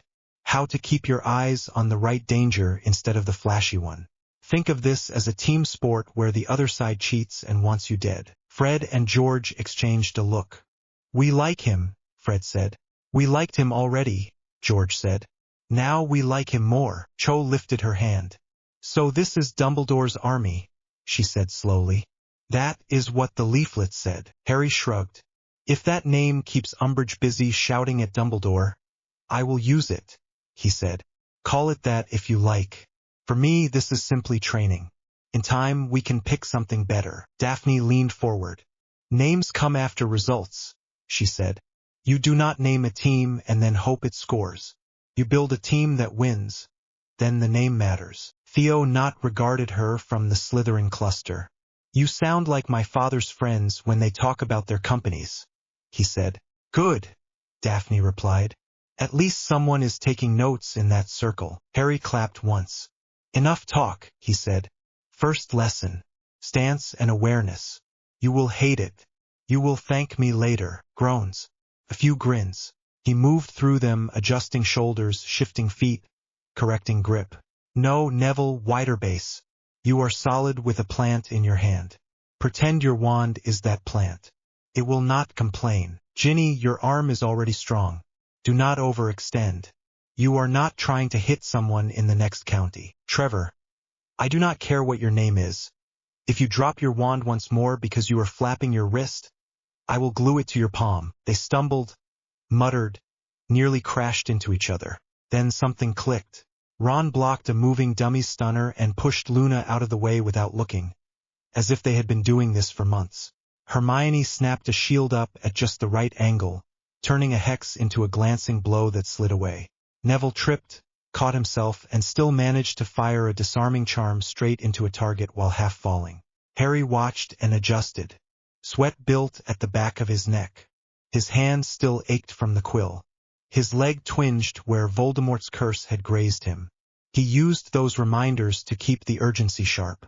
They finished the first series of drills an hour later. Faces were flushed, robes damp, hair sticking up everywhere. Good, Harry said. Better than good, for a first try. You are not duelers yet. You are less likely to hex your own side by accident. That is progress. Hermione stepped forward. Next time we will work in pairs, she said. Different houses together. So you start trusting people you usually only see at meals. Ginny's eyes lit. We could also add signal calls, she said. Like in Quidditch, but for spells. Harry nodded.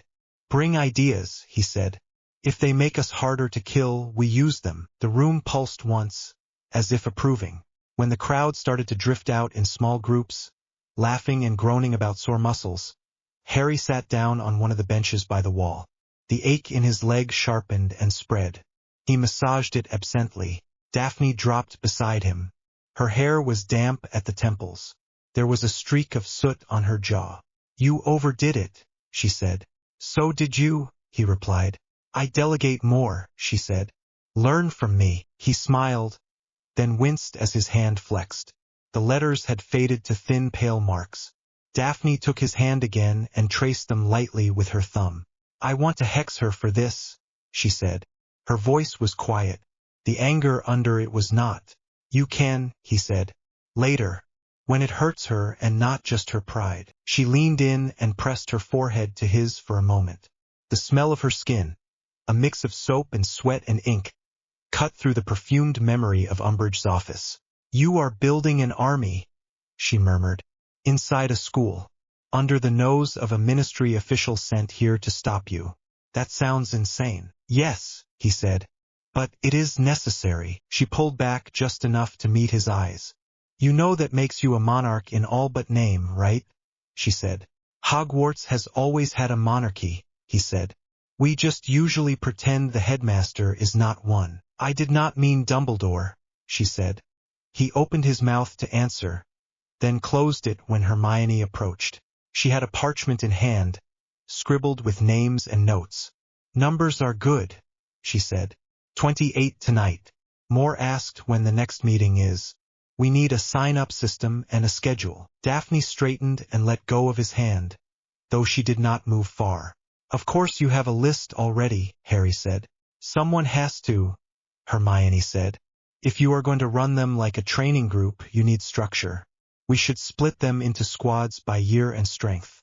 Maybe one senior student as a lead for each group." "That can work," Daphne said. "Make sure no group is all one house. House loyalty is useful. It is also a weakness if left unchecked." Hermione nodded. "I thought of that," she said. "Also, we need a better way to hide this from Umbridge. So far she only sees a bunch of students in the library for study nights. That will not last." Harry looked around the room. The walls were firm, the floor solid, the air thick with magic. "The castle is on our side," he said. "It will help, but you are right. We need more cover." Ron wandered over, wiping sweat from his neck with his sleeve. "We could hold real study groups at the same time in the library," he suggested. "Then if she follows one lot, she finds Hermione teaching goblin rebellions instead of you teaching stunning spells." Hermione made a face. "I do not trust you to teach goblin rebellions," she said. "I will sit there and look confused," Ron said. "Perfect cover." Daphne shook her head in faint amusement. "He has a point," she said. "We will work it out," Harry said. "For now, we keep meetings irregular. No pattern for her to grab." Hermione bit her lower lip, thinking. "All right," she said. "I will draft a plan." Ron groaned. "Here we go," he said. "You like my plans?" she shot back. "Only when they do not end with me nearly falling off something," he said. "Your legs are long enough," she said. Harry watched them bicker and felt the tension go down a notch. Normal sounded odd after graveyards and rituals and blood quills. He would take it when he could. Daphne leaned closer again and brushed a quick kiss against his cheek. "Do not take too long talking strategy," she said quietly. "If you fall asleep on your books again, Pomfrey will have words." He turned his head just enough that their lips met instead. It was brief but steady. No rush, no panic, just solid warmth. Hermione saw it and looked away at once, cheeks going pink. "I will go check the corridor," she said quickly. "Make sure no one is hanging about." Ron hesitated, then followed her. "I will stand in front of the door and be tall," he said. Daphne watched them go. "She is still getting used to this," she murmured. "I know," Harry said. "You will not be a fool about it," she added. It was not a question. "I have enough kinds of foolishness already," he said. She smiled, small and real. "Good," she said. "Come on. If we are late for curfew, Umbridge will have your head on a plate and my father will write her a very polite letter full of threats." The next educational decree appeared on the notice boards 3 days later. Students clustered around them between classes, voices rising in confused, angry waves. Harry pushed through the crowd with Hermione and Ron at his side. Daphne joined them from the opposite direction, expression flat. The parchment bore the ministry seal at the top and Fudge's blurred signature at the bottom. The text in between spelled out a new title, High Inquisitor. Hermione read it aloud under her breath. Empowered to inspect, evaluate, and if necessary dismiss any teacher deemed unsatisfactory, in order to ensure that the ministry-approved standards are met. Translation, Ron muttered. Pink Toad gets to sack anyone she does not like. McGonagall, someone whispered. Hagrid, Trelawney, maybe even Dumbledore. Daphne's eyes flicked over the lines. She will come for anyone who still teaches practical rebellion, she said. Hagrid with his creatures. Professor McGonagall with her spells. Maybe even Snape, though he hides behind grades and fear. Harry felt the castle's wards flex as the decree settled into them. Ministry law hooked into school structures, rewriting some permissions, trying to override others. He touched the wall with his fingertips. No, he murmured. The stone under his hand hummed. The castle was old and stubborn. It accepted the decree on the surface. Deeper down, it folded a layer over it and kept its own rules. Hogwarts does not like her, he said softly. Hermione gave him a quick look. Can you feel that? She asked. Yes, he said. Good, she said. We will need every ally we can get, even if it is made of stone. Umbridge moved through the corridor with a group of students at her heels. Her new inquisitorial squad, mostly Slytherins. Draco at the front, smug and pleased.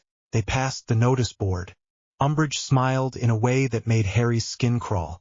Now, she said. No need for alarm. This is simply a little extra help to keep things running smoothly. I am here to protect you all from dangerous influences. Her gaze rested on Harry for a long, cool second. He met it without blinking. His hand still ached faintly. The scars had faded, but the memory of the quill was carved into his planning. Of course you are, he said. She tilted her head. Do try to keep your nose clean, Mr. Potter, she said. It would be such a shame if your behavior forced me to take formal action. On what grounds? He asked. Her smile widened. I am sure I will find some, she said. She moved on, robes swishing, squad trailing behind, already enjoying the new status. Daphne exhaled slowly. She is going to make this place unlivable, she said. Harry looked at the decree again, then at the students around him, clutching books, whispering. Then we make it ours before she manages it, he said. Hogwarts is not Fudge's playground. It is not hers. It is ours. And his. He patted the wall once. The stone warmed under his hand. Hermione adjusted the strap of her bag on her shoulder. What now? She asked. Now, Harry said. We train harder. We keep our eyes open. We get ready for the day when the Inquisitor discovers there is already a monarch in this castle, and he does not answer to her or to the minister. Daphne's mouth curved. I can live with that, she said. Ron groaned softly. You are going to drag us all into this, aren't you? He said. Harry smiled, tired and sharp. Already did, he said. They walked away from the notice board together while the decree fluttered in the draft behind them. Ink still drying on a law that had no idea it was already being undermined. Umbridge's clipboard clicked every time she wrote something. The sound cut through the Transfiguration classroom louder than the scratch of 30 quills. Came in short, sharp bursts like a metronome for irritation. Harry sat in the third row, sharing a desk with Ron. Hermione was in front of them with Neville. Daphne and Tracy sat to Harry's left with the Slytherins. Everyone's eyes flicked back and forth between McGonagall at the front and Umbridge near the door. McGonagall's lips were thinner than usual. Today, she said crisply, we will be practicing partial transfiguration of inanimate objects. Page 209. Quills rustled. Books opened. Umbridge clicked her clipboard once. Excuse me, Minerva, she said in that sugary voice. Do continue. Pretend I'm not here. You're a Weasley jumper in a room full of Slytherin robes, Harry thought. No one could pretend she wasn't there even if they wanted to. McGonagall's nostrils flared. As I was saying, she went on, partial transfiguration. turning only part of an object at a time. This is delicate work. You will need to focus. Mr. Potter, what principle must you remember about the mass of your object when you transfigure it? Harry snapped his attention fully to her. Mass is constant, he said. You move it, you don't make it. If you try to create mass from nothing, the spell collapses or explodes. Correct, McGonagall said. 10 points to Gryffindor. Click. Umbridge wrote something. Harry didn't have to see the page to guess it. Encourages dangerous explosions. Wands out, McGonagall said. Cauldrons on the desk. They all lifted their wands. Metal cauldrons thumped on the wood. Ron's already had a dent from an earlier potions disaster. McGonagall flicked her wand.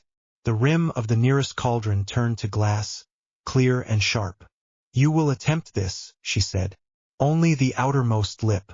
Nothing else. Begin. Harry drew his wand in a short arc, breathing out slowly. Forma marginis vitrea, he murmured. Magic flowed down his arm in a steady stream. He pictured the metal structure of the cauldron, stripped it down in his mind, and reassembled the outer ring as glass. The cauldron tightened under his wand tip, protesting a little at being changed. Then the rim shifted. Dull metal became transparent. Light from the windows caught on it. Beside him, Ron's cauldron sprouted a single glass spike like a dangerous tooth. Close, Harry said. I hate transfiguration, Ron muttered. Things should stay the way they are. Then you picked an interesting best friend, Harry said. Up front, Umbridge cleared her throat. Hem. McGonagall did not look round. Yes, Professor Umbridge, she said. I notice you have the children using verbal incantations and wand movements, Umbridge said. Would you say this class is focused on theoretical understanding or practical performance? Both, McGonagall said. She inspected a Ravenclaw's cauldron with a critical eye. Miss Clearwater, your glass is uneven.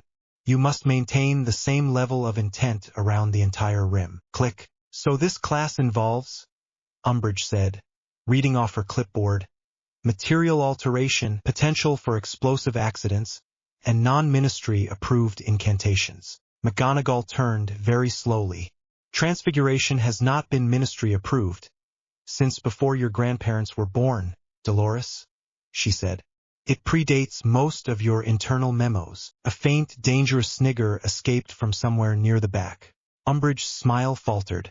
I am merely ensuring that Hogwarts standards are up to date, she said.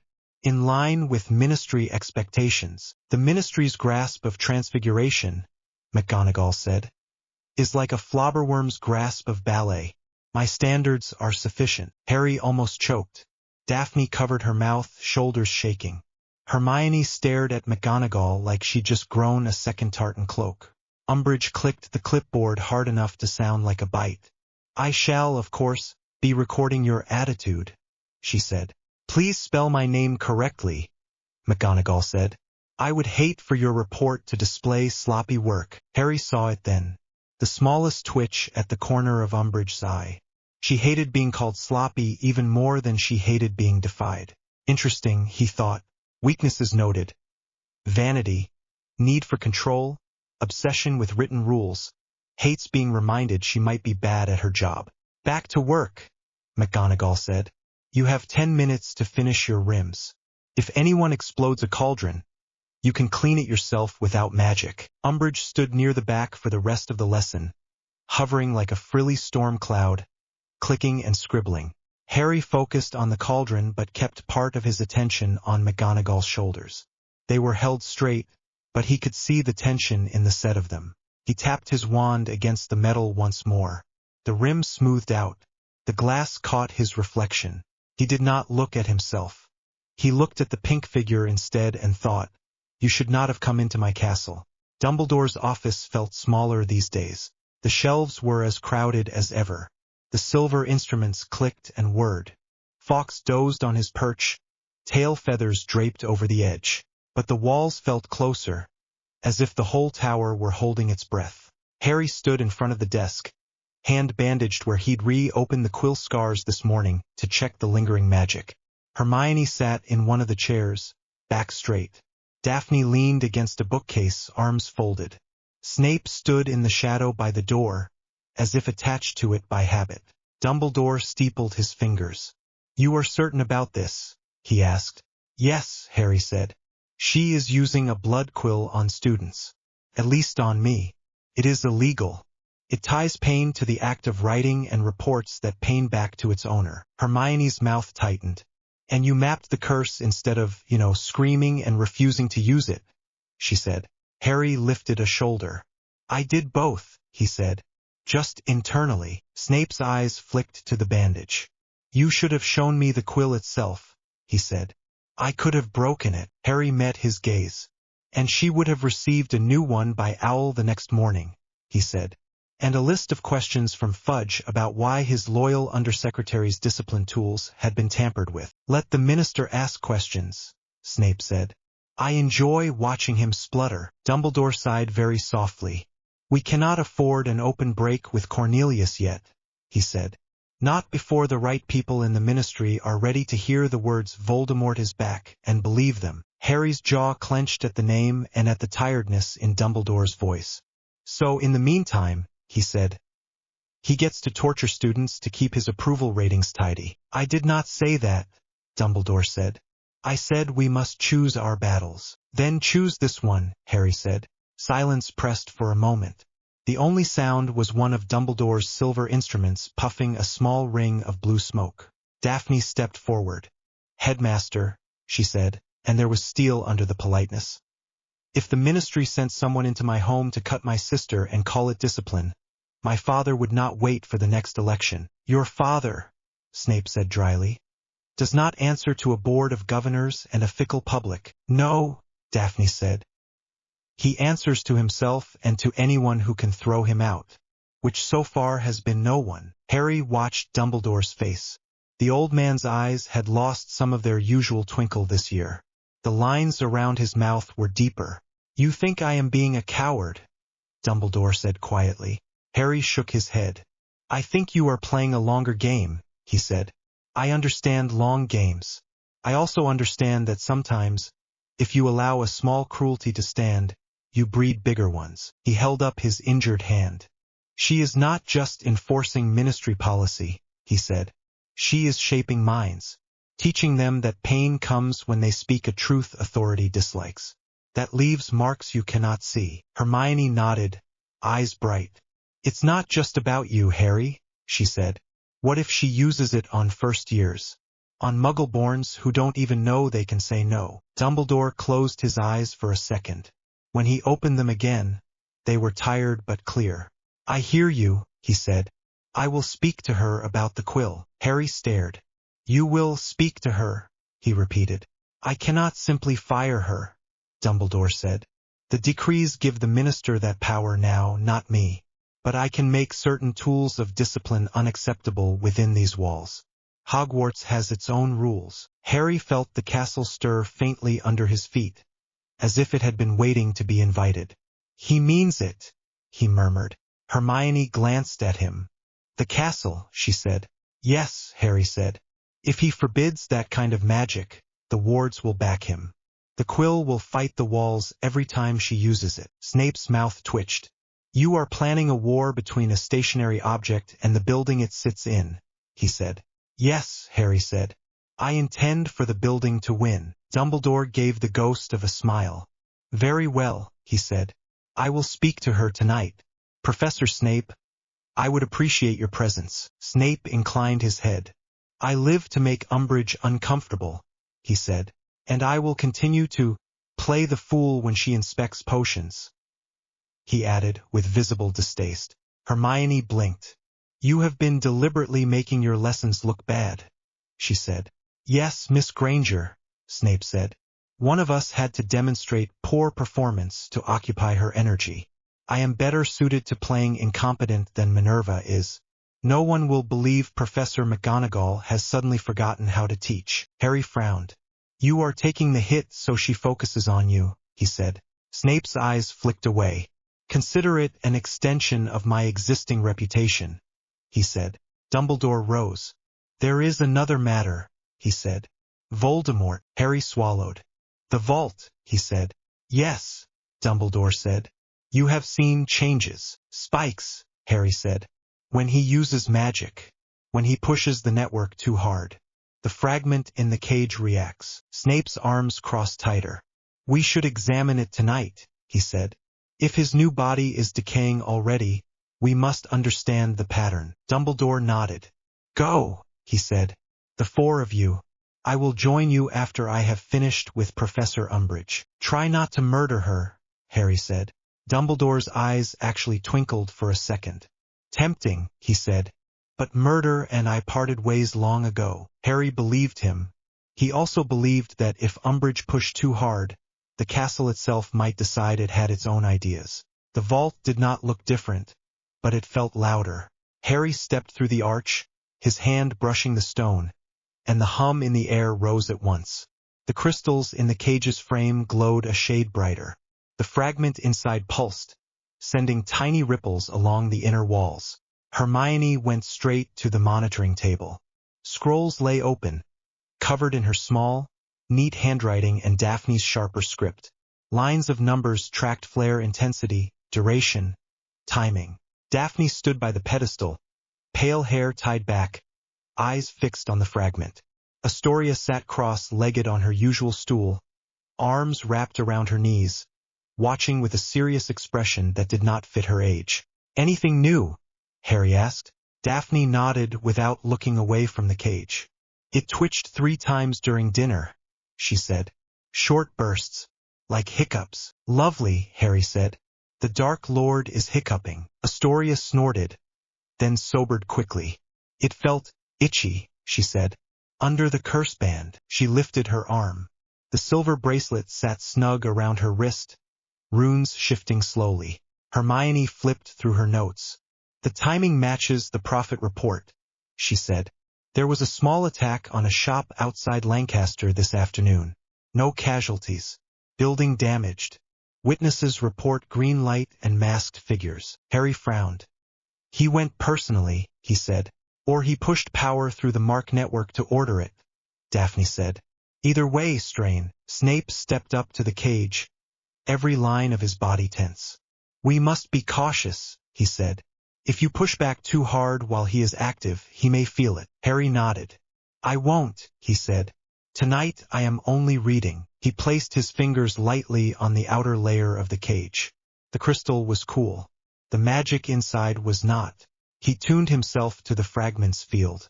Felt thinner than before, sharper at the edges. Where it had once tried to spread like smoke in a room, it now moved like water in 2 tight pipes. You overbuilt, Tom, he thought. You loaded your soul network to bear more power than it can safely carry. You never planned for someone to sandpaper it from the inside. He coaxed the fragment's awareness. Not words. Impressions. The graveyard. The cauldron. The first spell in the new body. He caught flashes. Voldemort raising his wand, calling fire, bones twisting as he healed damage from some earlier punishment.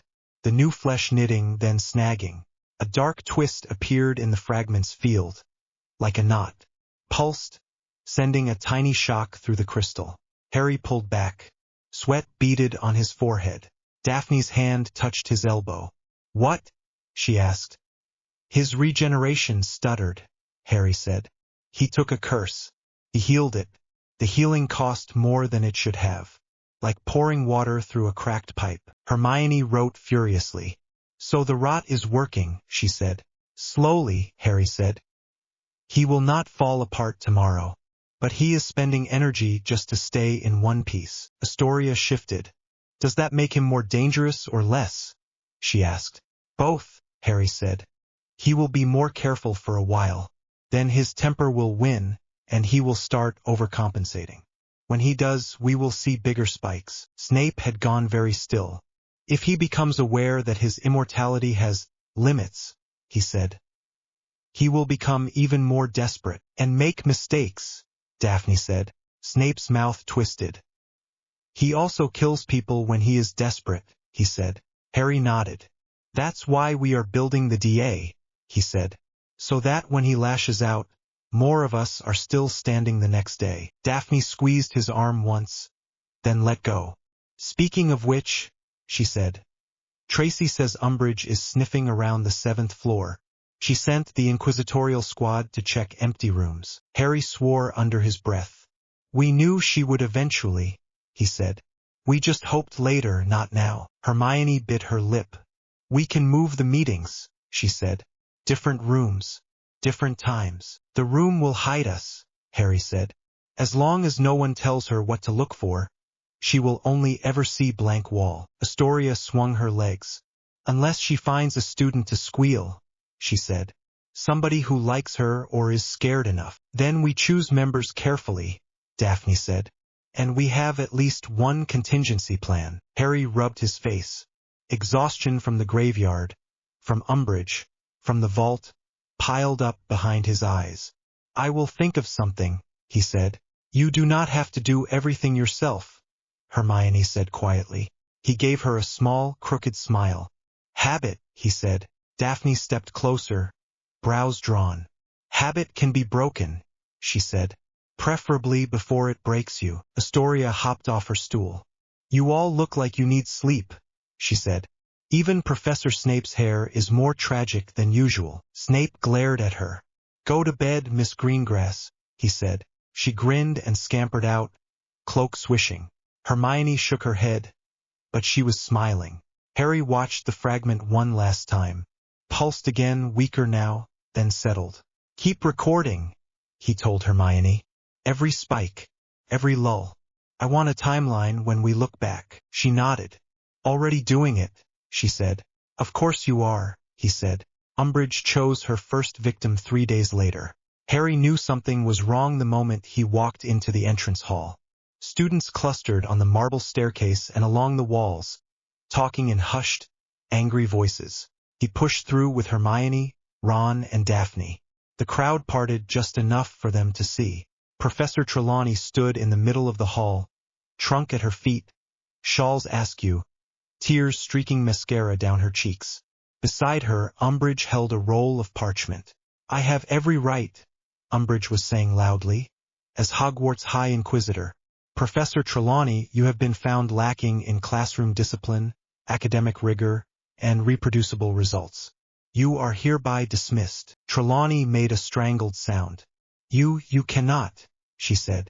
I live here. Where am I supposed to go? Umbridge's smile didn't reach her eyes. That is hardly the ministry's concern, she said. Perhaps a nice bedsit in Knockturn Alley.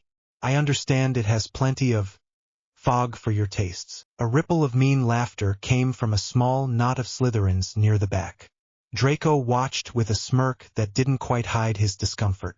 Harry's stomach twisted. He remembered Trelawney's classroom, thick with incense and nonsense. He also remembered the night she'd gone rigid in her chair and spoken with a voice that wasn't hers. The prophecy. She is annoying, he thought. She is not evil. She is not a threat. Umbridge was enjoying this. That was what made it foul. Hermione's hands were clenched so tight her knuckles were white. This is awful, she whispered. She's not a good teacher. But you don't throw someone out like that in front of the whole school. Daphne's jaw was set. Public humiliation as a warning, she said. It's deliberate. She wants us to see. Umbridge rolled up the parchment with a flick. You will leave the premises by dusk, she said. You are no longer welcome at Hogwarts in a teaching capacity. Trelawney swayed. I have nowhere. That is enough. The shout came from the staircase. Dumbledore strode down, robes billowing. His face was calm, but his eyes were fierce. He moved to Trelawney's side and placed a hand on her shoulder. I think, he said, voice carrying clearly. There has been a misunderstanding. Umbridge stiffened. Misunderstanding, she repeated. Yes, Dumbledore said. You may, under the new decrees, dismiss a teacher. You may not banish them from the castle. Umbridge's lips pinched. The ministry has jurisdiction over educational posts, Dumbledore said. Not residential decisions. Sybil has lived here many years. Hogwarts is her home. She will not be evicted. He turned to Trelawney. You may no longer teach, he said gently. But you are still welcome to remain here as my guest. Trelawney burst into fresh sobs, this time of relief. She clutched at his arm. "Albus," she said. "Oh, thank you." He patted her hand. "Professor Sprout," he called. "If you would be so kind as to escort Professor Trelawney to the staff room and see that she has tea." Sprout pushed through the crowd at once, solid and kind. She wrapped an arm around Trelawney and guided her away, shooting Umbridge a glare that could have wilted Devil's Snare. Umbridge's smile had gone thin and brittle. "You are undermining ministry authority," she said. "No," Dumbledore said. "I am clarifying it." A faint tremor ran through the stones. Harry felt it under his feet. The castle liked that answer. Umbridge heard something too. Her eyes flicked to the ceiling for a moment. "You are walking a dangerous line, Dumbledore," she said. "I have made something of a habit of it," Dumbledore replied. "If you intend to sack every teacher who insists on actually teaching, I suggest you pace yourself. You will run out before Christmas." Snorts and muffled laughs rippled through the crowd. Umbridge flushed a mottled pink. "This is not over," she said. "Nothing ever is," Dumbledore said. He stepped back, allowing students to scatter. The hall slowly emptied. Harry stayed where he was until most of the noise had faded. Then he walked up to Dumbledore. "That went better than it could have," he said. "Better is a relative term," Dumbledore said. "One of my staff has been humiliated. That is not a good day in my book." "The castle doesn't like her," Harry said quietly. Dumbledore gave him a small, tired smile. "The castle has taste," he said. Daphne joined them. "She will come for Hagrid next," she said. "She cannot reach you yet. You are too visible. She will attack the people she thinks you care about and who can't protect themselves from paperwork." "She can try," Harry said. "Harry," Dumbledore said, warning in his tone. He met the headmaster's eyes. "I am not going to hex her in the middle of the Great Hall," he said. "I am saying I won't let her break Hagrid if I can stop it." Dumbledore studied him. "One war at a time," Dumbledore said. "Wars are made of 100 smaller fights," Harry said. "Some of them happen in classrooms." The DA training session that night was louder than usual. The room of requirement had provided more space, as if it had sensed the extra energy. Targets had multiplied along one wall. There were low platforms to jump on and off. The air buzzed with excited nerves. "Okay," Harry said, raising his voice. "Settle." Conversations died down. Wands were tucked away or twirled in fidgety fingers. "We're changing things tonight," he said. "Up to now we've been working on individual spells and simple pairs. That's useful. Voldemort doesn't fight alone. Neither should we." He gestured. The room obligingly shifted half the space into a rough maze of low walls and columns. "Tonight," he said, "we're running team drills." Fred whooped. George elbowed him. "Told you he'd do something fun," he said. "Weasleys, you're in Squad 1, Harry said. "With Lee, Angelina, Alicia, and Katie.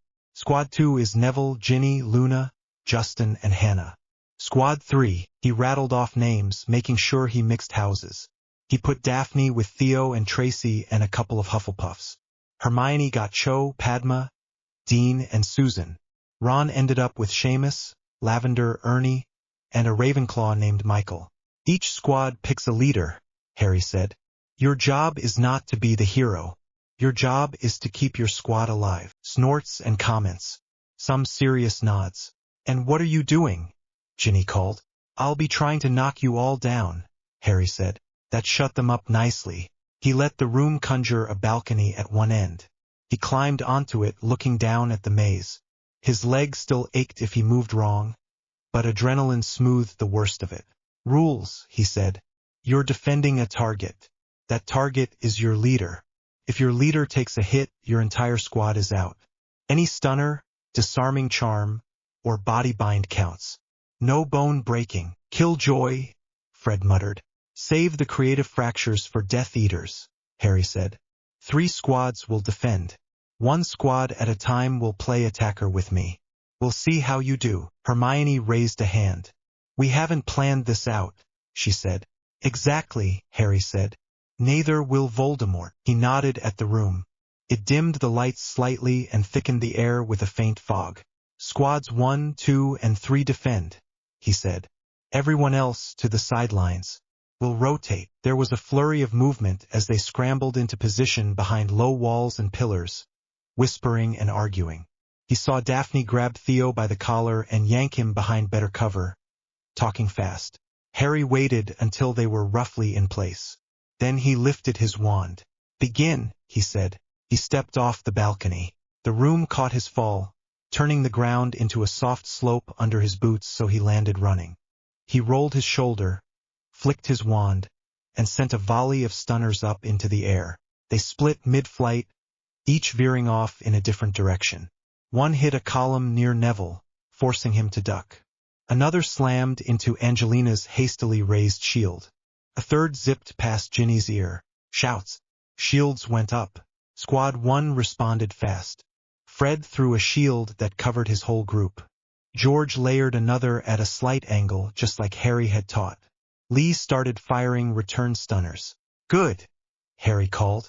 "You remembered the angles." He didn't give them time to bask.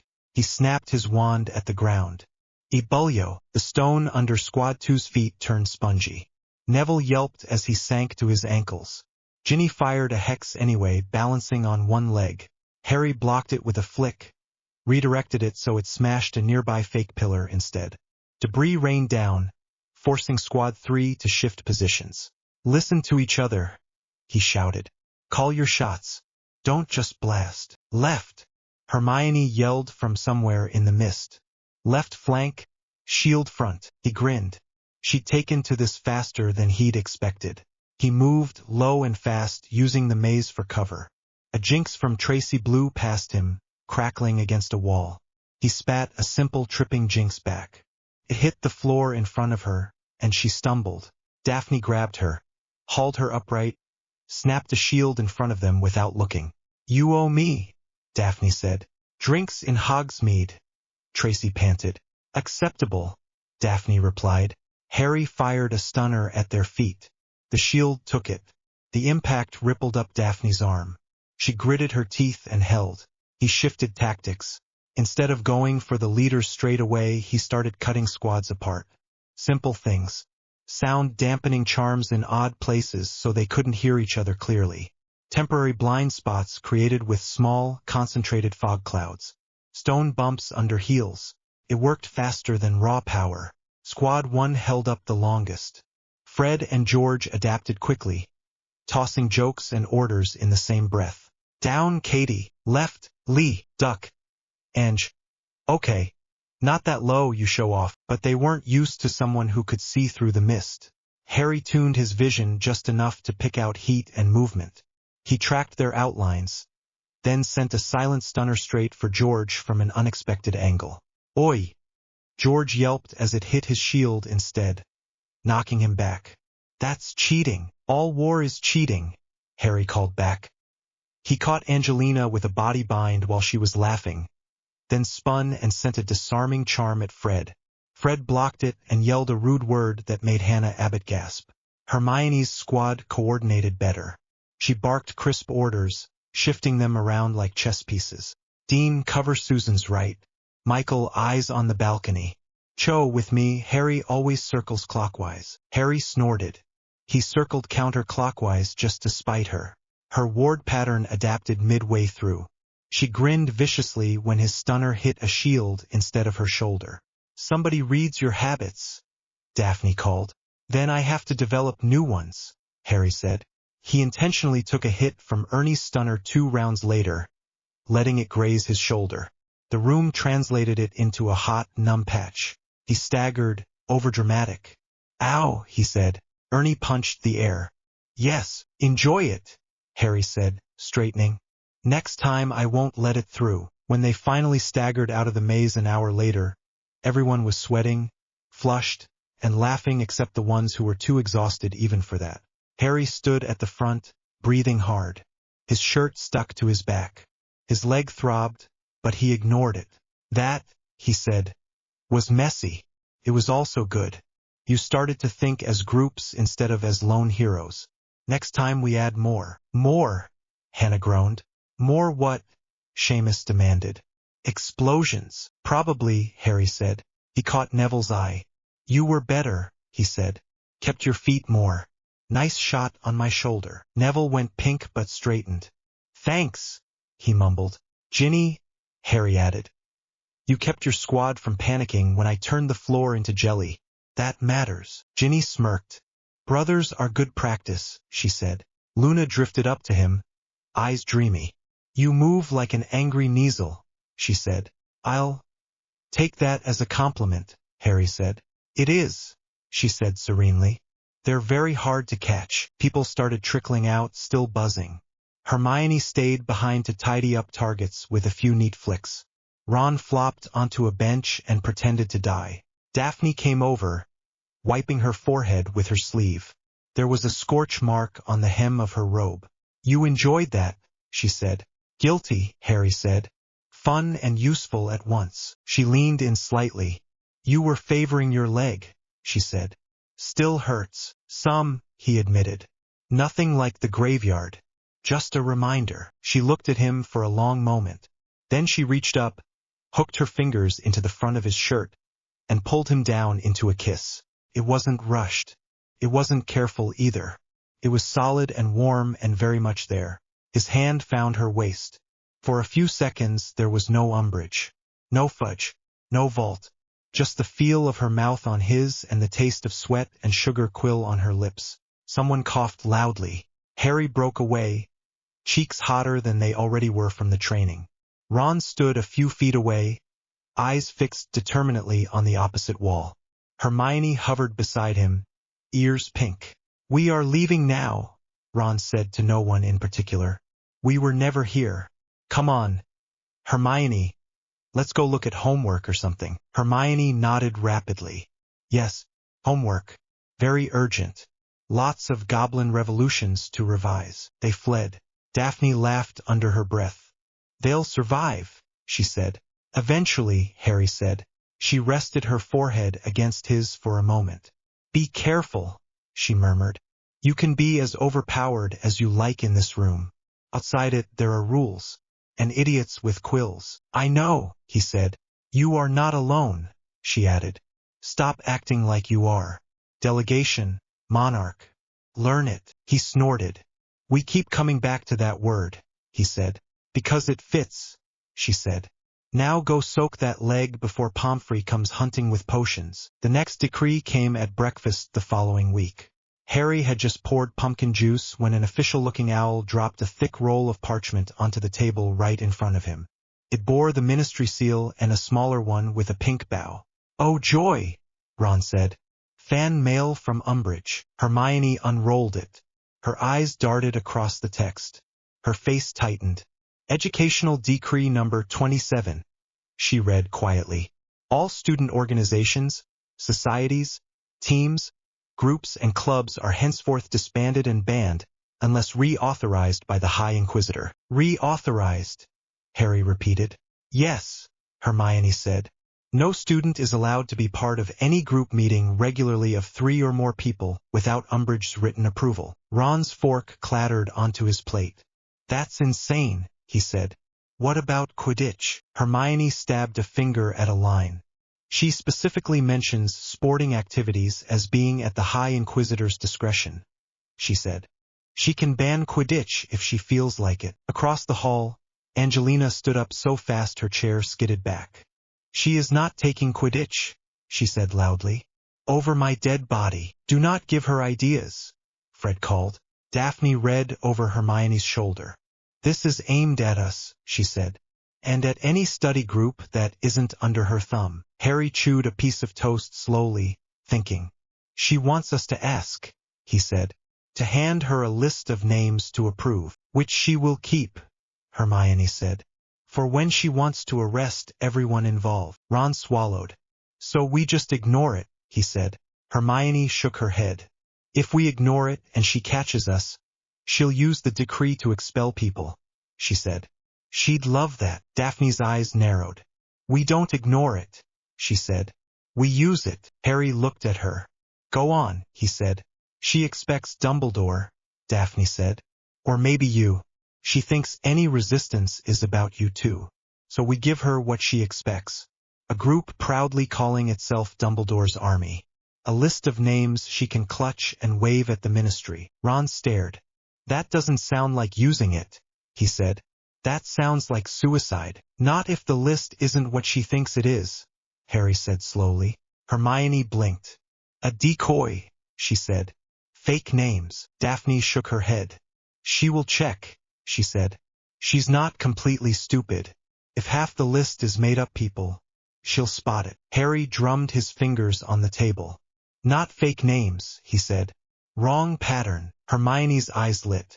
We give her a real list, she said. But we write it in a way that only looks like a list. Daphne nodded. Now you're thinking, she said. Ron groaned. One of you translate that into normal, he said. Harry smiled faintly. We create a sign-up sheet, he said. We let people put their names down. We bring it to Umbridge. She approves it gladly and keeps it as evidence. But before any of that, we build a spell into the parchment. One that looks harmless, decorative, maybe a simple charm to prevent smudging. Underneath, it scrambles the information unless the reader is authorized. Hermione's brain was clearly racing. You mean a filter, she said. Like a code. Anyone who doesn't know what to look for gets nonsense. Exactly, Harry said. We can even leave one real name on it. Mine. That will keep her happy. Daphne considered. We'll have to be careful, she said. If she shows it to anyone competent, they might spot the charm. Then we make it look like poor quality work, Harry said. A student attempt at fancy parchment that isn't worth a second look from a professional. Sloppy enough to be believable, tight enough to do what we need. Hermione's brow furrowed. That's actually horrible, she said. Efficient, Daphne said. Ron shuddered.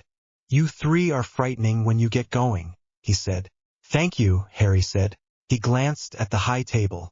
Umbridge watched the hall with a satisfied little smile. Dumbledore's plate was untouched. He looked thoughtful, not surprised. We'll do it tonight, Harry said. Room of requirement. After dinner, Hermione nodded. I'll work out the charm structure, she said. I'll work on the cover story, Daphne said. Why someone accidentally left the sheet lying in a corridor where the inquisitorial squad could find it. Ron blinked. We're setting them up to think they've caught us, he said. Yes, Harry said. If they're busy congratulating themselves for being clever, they're not looking at the things I don't want them to see. He flexed his bandaged hand under the table. The scars there itched faintly, as if in agreement. You wanted to teach me that words have consequences, Professor, he thought. You were right. Now let's see what happens when mine start shaping more than your detentions. The parchment on the table looked harmless. It was just a slightly crumpled sheet, edges torn where someone had tugged too hard. A faint decorative border ran around it, uneven and obviously done by hand. In the middle, Hermione had written a heading in neat block letters. Dumbledore's Army. Harry sat with his elbows on his knees and studied the sheet like it was a weapons plan. The room of requirement had given them a small study room this time instead of a training hall. Shelves along the walls, a couple of armchairs, one broad table in the middle where the parchment lay. The air smelled of dust and chalk and a hint of tea. Hermione tapped her quill against the border. The charm is built in, she said. Standard smudge protection on the surface. Under that, the filter. Daphne leaned over the table, hair tied back, sleeves rolled up. She looked like a pure-blood heiress who had wandered into a laboratory by accident and chosen to stay. Explain it again, she said.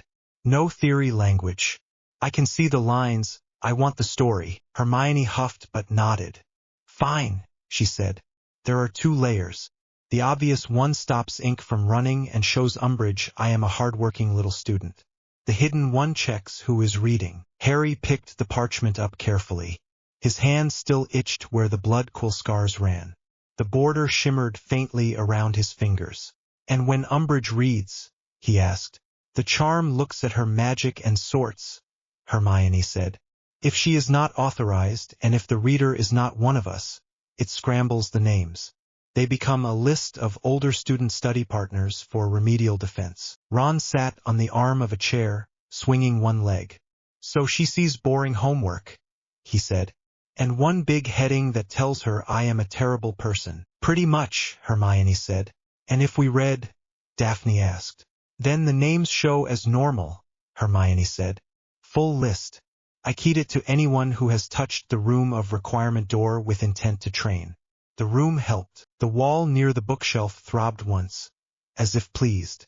Harry tilted the parchment and let his magic brush through it. The spell structure felt odd. Hermione had done most of the work, but he could tell where the room had nudged some pieces, made them sink into the paper more deeply. A living building lending its weight to a student prank that was not a prank at all. You made it look messy, he said. Hermione sniffed. Thank you, she said. It is a compliment, he said. The way the charm overlaps with the border, any half-competent examiner will think you are just bad at runes. They will not bother to dig deeper. Daphne smiled. You captured the spirit of the ministry, she said. Lazy, smug, and convinced a fourth year cannot outthink them. Ron scratched his head. He said. I know you explained all that, but I still feel like I am holding a bomb. You kind of are, Harry said. Only it goes off very slowly and mostly in Umbridge's face. Hermione chewed her lip. We still need a story, she said. How it reaches her. If we just hand it in, she will smell something. Daphne straightened. That is my part, she said. We stage an accident. Ron blinked. Please tell me you are not planning to fall down the stairs with it in your hand, he said. No, she said. We let it lie. Literally. Somewhere her little squad likes to patrol. They think they have caught a secret. They bring it to Mummy Toad. She never asks why it was so convenient. Harry nodded slowly. You can plant it outside the Slytherin common room, he said. Make it look like some foolish Gryffindor tried to recruit in the wrong corridor. That is exactly what she expects, Daphne said. Potter being reckless. My house being divided. Perfect little story for her to tell Fudge. Ron snorted. Reckless us, he said. Never, never, Harry echoed. Hermione rolled her eyes. You are both impossible, she said. Harry put the parchment back on the table. Tonight we get signatures, he said. Real ones. People need to agree, or the room will sulk. Hermione frowned. You are sure about giving Umbridge anything with their handwriting on it? She asked. They know the risk, he said. We warned them when we started training. Besides, the charm rewrites more than ink. Magical traces will not match either. Daphne's brows rose. You built that in, she said. Harry smiled a little. You asked me to use the other half of my brain sometimes, he said. She smirked. For once you listened. Dumbledore read the parchment twice. His office was quiet. No silver instruments puffing. No tea kettle whistling. Even Fawkes was still, head tucked under one wing. Harry sat opposite the desk, hands on his knees. Hermione sat to his right, fingers laced tightly together. Daphne stood near the window, where the view of the grounds looked washed out in the afternoon light. Dumbledore's eyes tracked the heading, then the names, then the border runes. Very clever, he said at last. Hermione released a breath. So you do not hate it, she said. Oh, I do not hate it, Dumbledore said. Hate is a strong word. I am merely aware that this single piece of parchment may cause me a great deal of trouble. Harry shifted. If you do not want us to use it, he began. Dumbledore shook his head. No, he said. You are right to prepare. The question is not whether trouble will come, but when. If we can nudge it into a shape we can afford, that is better than waiting for it to arrive on its own terms. Daphne stepped closer. You think she will eventually use this to come for you, she said. Yes, Dumbledore said simply. The minister already suspects I am building some kind of force behind his back. He fears a coup more than he fears Voldemort. If Umbridge brings him a list of students in a group called Dumbledore's Army, he will panic. Hermione grimaced. He will try to sack you, she said. Perhaps, Dumbledore said. Perhaps he will attempt to arrest me. He has imagined that more than once this year. Harry frowned. If he comes with Aurors, the castle will not be happy, he said. No, Dumbledore said. It will not. Harry leaned forward. So we plan for it, he said. We know the scene before it happens. If Umbridge waves that parchment in your face, what do you do? Dumbledore smiled faintly. Accept responsibility, he said. Spare as many of you as I can by taking the blame. Harry's hands clenched on his knees. You are not the one breaking decrees, he said. On the contrary, Dumbledore said mildly. I encourage you. I allow the DA to use my school as a training ground. I do not stop you, even when I know the minister would like me to. That is responsibility, Harry. Not just for what one does, but for what one allows. Harry looked down at his scarred hand. If you leave, he said quietly, she wins. Not entirely, Dumbledore said. I will still be alive. I will still work. Just from further away. You will have your army. Hogwarts will have you. That last part sat heavy in Harry's chest. I am not you, he said. No, Dumbledore agreed.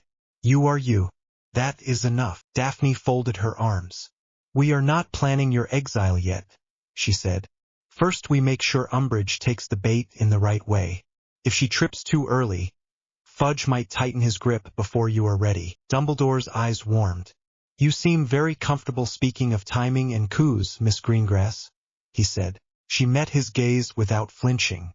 My father runs his estate with a firm hand, she said. If I was not comfortable, I would be dead. Hermione made a small sound, somewhere between shock and reluctant understanding. Dumbledore tapped the parchment with one finger. The runes did not flare.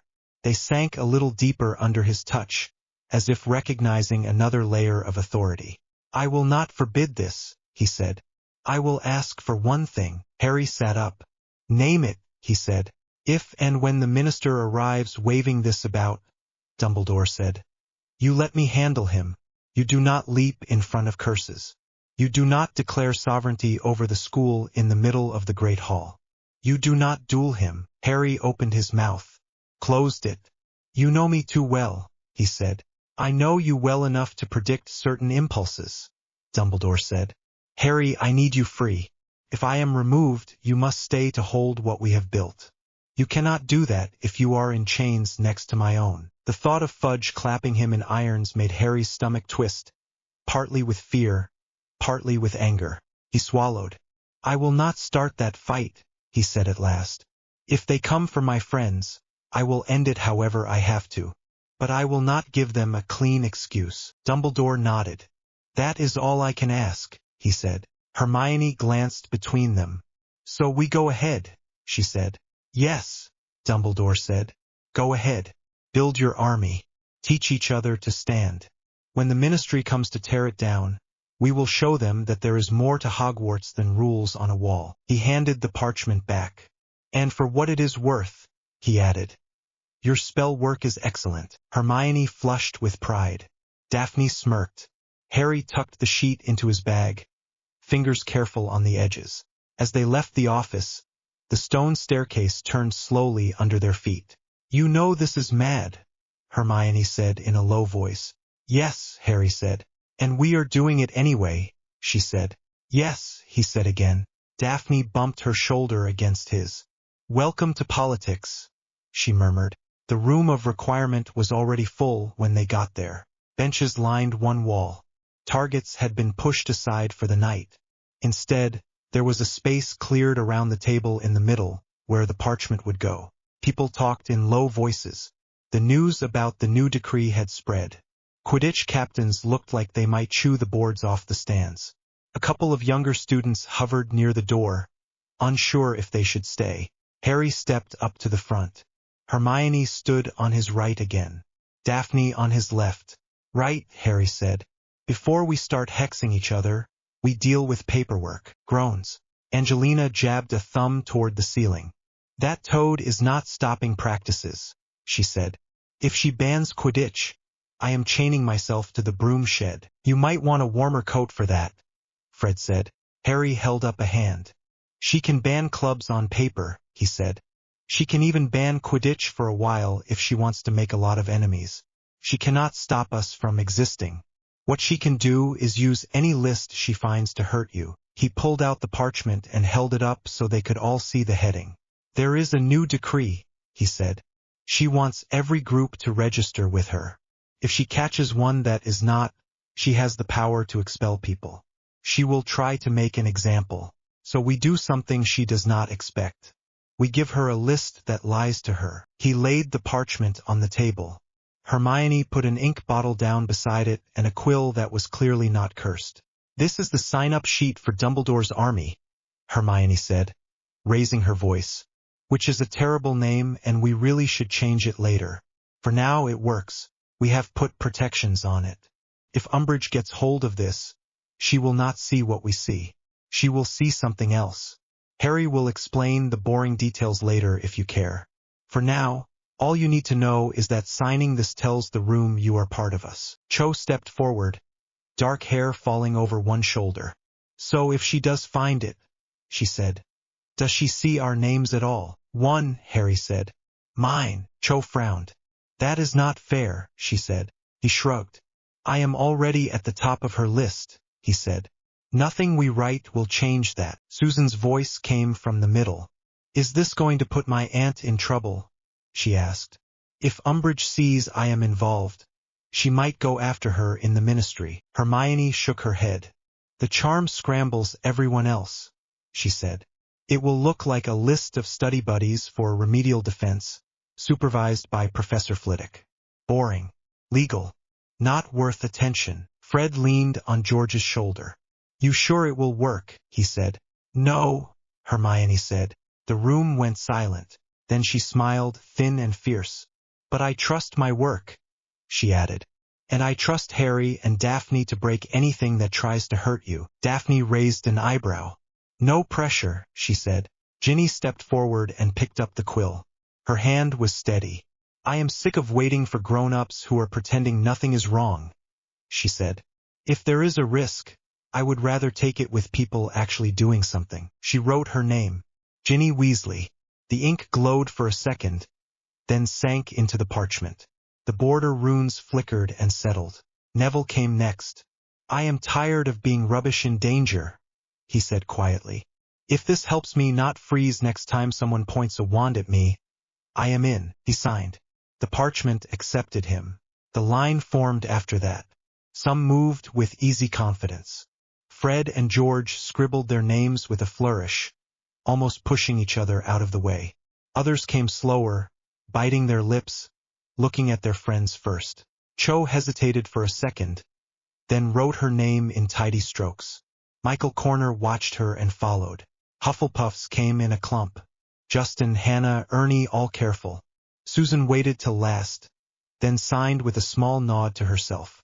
The Slytherins were near the end. Daphne stepped up, wrote Daphne Greengrass in a hand that looked like a signature on a contract. Tracy added hers underneath. Theo not hesitated, then shrugged and wrote his too. Luna drifted forward and printed Luna Lovegood in big uneven letters.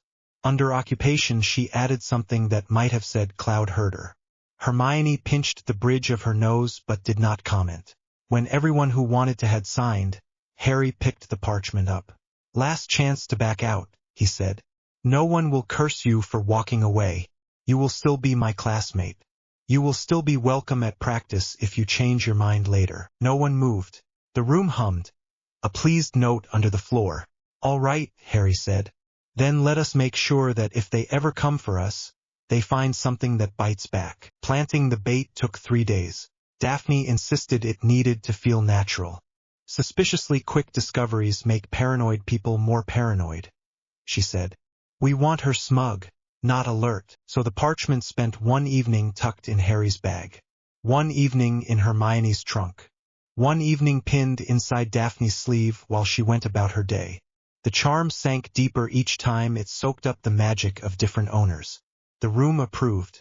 On the 4th night, after dinner, Daphne left the Slytherin table early. Harry watched her go. Umbridge was still up at the staff table, dabbing her mouth with a napkin and laughing at something Draco's father had said in the Prophet opinion pages. Her inquisitorial squad clustered near the doors, enjoying their new uniforms. He waited a few minutes, counted breaths, then slipped out himself with Ron and Hermione. They did not follow Daphne. That would have ruined it. Daphne walked down to the dungeons with 2 other Slytherins at her side. Tracy and Not, talking about homework in loud enough voices for anyone listening to hear. At the turn for the potions classroom, she tripped. Her bag slipped. Books and parchment spilled across the flagstones. "Bother," she said. Tracy bent to help. "You are clumsy today," she said. "New shoes," Daphne muttered. The inquisitorial squad patrol rounded the corner at that exact moment. Draco in front. Pansy, Crab, Goyle, and 2 younger Slytherins behind him. Well, Draco drawled. Dropping things, Greengrass. Daphne straightened up with one book in her hands. "Some of us still carry our own supplies," she said calmly. "Not all of us have house elves to bring them on a cushion." Pansy sniffed. "Smell that," she said. "Blood traitor stink and something else. Treason, perhaps." Tracy rolled her eyes. "Did you practice that line in the mirror?" she asked. One of the younger Slytherins had already bent down to grab a parchment. He picked up the charm sheet and squinted at the heading. "Draco," he said, "you should see this." Draco took the parchment, eyes lazy. The laziness vanished when he read the top. "Dumbledore's Army." His mouth curled. "Well," he said, "look what we have here." Daphne let her eyes widen just enough. "Oh no," she said. "You found my secret homework." Pansy snatched it. "It is a list," she said. "And look at the title. Harry Potter really does think he is some kind of leader." She handed it back. Draco's gaze flicked to Daphne's face, to Tracy, to Nott. He knew them. He knew how they thought. "This was on the floor," he said slowly. "Outside our common room." "Yes," Daphne said. "I tripped. Very careless of Potter to let one of his little friends carry evidence near us," Draco said. Tracy shrugged. "Gryffindors are not bright," she said. "Present company excluded." Draco scanned the names. The charm showed him the fake list. Study partners, assigned groups, not the DA at all. Only the heading and Harry's name stood out. Harry Potter, organizer. Dumbledore's Army. And then, a note in Hermione's neat writing. Study group approved by Professor Flitwick. Draco snorted. Flitwick would never approve something with this name, he said. He cannot stand fudge. That was exactly what Harry had hoped he would think. "Take it to Umbridge," Pansy said eagerly. "She will go mad. We can get Potter expelled. Maybe Dumbledore too." Draco hesitated. Daphne watched him, blank face hiding the calculation behind her eyes. She knew Draco had his own lines. He liked power. He liked showing off. He also liked to pretend his hands were clean when real danger appeared. "Fine," he said at last. "We will deliver it. Pansy, you do the squealing. You enjoy it." Pansy huffed. "Fine," she said. "Come on." They swept off, parchment in hand, like actors entering their scene. Tracy let her shoulders drop when they were gone. "That was risky," she said. "Yes," Daphne said. Her stomach was tight. "Now we see if our lines hold." Nott glanced at her. "You have just handed Umbridge an excuse to throw half of Gryffindor out," he said. Daphne met his gaze. "No," she said. "I have handed her an excuse to make a mistake in front of the one person she cannot afford to underestimate." Harry did not have to guess when the parchment reached Umbridge. The castle told him. He was in the library going through a pile of arithmancy notes with Hermione when the stone under his feet gave a tiny, annoyed shudder. Books on a nearby shelf rattled. Madame Pants glared around as if blaming a first year. Harry closed his eyes briefly. He felt the wards flex as Umbridge's magic flared in her office. The charm on the parchment engaged. The room of requirement nudged it. The castle bent around them like a wall leaning away from a bad smell. "Found it," he said. Hermione put her quill down. "Is it working?" she whispered. "Yes," he said. "She sees what we wanted her to see." He caught flashes through the ward network. Umbridge's office. Plates with kittens rattling as she slapped the parchment down. Her face going a nasty shade of red as she saw the heading. Dumbledore's Army. Her stubby finger jabbing at Harry's name. Her voice shrill as she called for Filch, for her squad, for anyone to witness her victory. He let it wash over him and then pulled his attention back. Hermione watched him. "You are starting to treat the building like a letter," she said. "It is useful," he said. Why ignore a friend who covers the whole hill? How long until she tells Fudge? Hermione asked. Not yet, Harry said. She will want more. She will try to spy on us herself first. She does not trust anyone enough to leave this to them. Hermione grimaced. So more inspections, she said. More rules. More pink. Yes, he said. We keep our heads down in class and our wands up in training. A sharp pain stabbed through his scar. He winced, hand flying to his forehead. The world tilted for a second. The library shelves blurred. Harry, Hermione hissed. What is it? He shut his eyes. The pain sharpened, then rolled into something else. Corridor. Dark. Long white walls. No windows. Doors at intervals. One door at the far end brighter than the rest. A pull toward it, slow and familiar, like gravity in the wrong direction. His feet were moving. His hand reached out. He forced his fingers to curl into a fist instead. The view flickered. For a moment he saw not through his own eyes but through someone taller. A cold satisfaction in the way the hand flexed. A sense of ownership. These are mine. The pain stabbed again. Stop, he breathed. He stripped his focus away, forced his awareness back into his own body. The corridor faded. The library returned. The smell of dust and parchment grounded him. Hermione had a hand on his arm now. Harry, she said. You went blank for a second. He took a slow breath. Sweat had broken out across his back. His shirt stuck to his skin. Riddle, he said. He was in the ministry, or at least looking through it. Department of Mysteries. Hermione's eyes widened. Prophecy room, she whispered. Most likely, Harry said. He wants whatever they have in there locked up with my name on it. The scar twinged again, lighter this time. Hermione bit her lip hard. We have to tell Dumbledore, she said. Yes, Harry said. He pushed himself to his feet. His leg protested. His head throbbed. He ignored both. As they hurried out of the library, Hermione glanced at his hand. That looked painful, she said. It was, he said. But this time I pulled out before he finished the scene. I got enough to know where, not enough for him to see much in return. You sure about that? She asked. No, he said. That is why we talked to Snape. She stared. You want more occlumency lessons, she said. Voluntarily, he grimaced. Want is a strong word, he said. Need is better. Snape's office smelled of herbs, smoke, and old stone. The fire in the grate was low. Bottles lined the walls in neat, intimidating rows. A lamp on the desk cast sharp light on parchment and quills. Snape sat behind the desk. Dumbledore stood near the door. Both looked up when Harry and Hermione entered. You felt it also, Dumbledore said.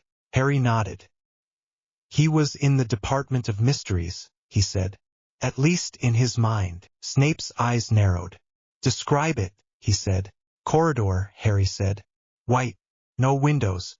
Doors all along. One at the end with a stronger pull. I did not let myself reach it. Snape frowned. Did he see you? He asked. I do not think so, Harry said. I dropped out as soon as I realized what was happening. Dumbledore walked closer, expression serious. He is probing, he said, testing the connection that used to run through your scar. Even damaged as it is, he will try to use it. Hermione folded her arms. Another reason that cursed quill was hideous, she muttered. Pain is a lever. Snape's gaze flicked to her, then back to Harry. You need stronger shields, he said. Not just for your mind, for the point where his magic touches whatever remains of the link. Harry exhaled. I know, he said. That is why I am here. I need you to teach me properly this time. Not just stand in the middle of a room and shout legilimency until I am on the floor. Snape's mouth twitched. You did not enjoy my teaching methods, he said. Harry stared at him. You tried to rip my mind apart without warning, he said. In a cold classroom after insults. No, I did not enjoy it. Dumbledore cleared his throat. Perhaps, he said.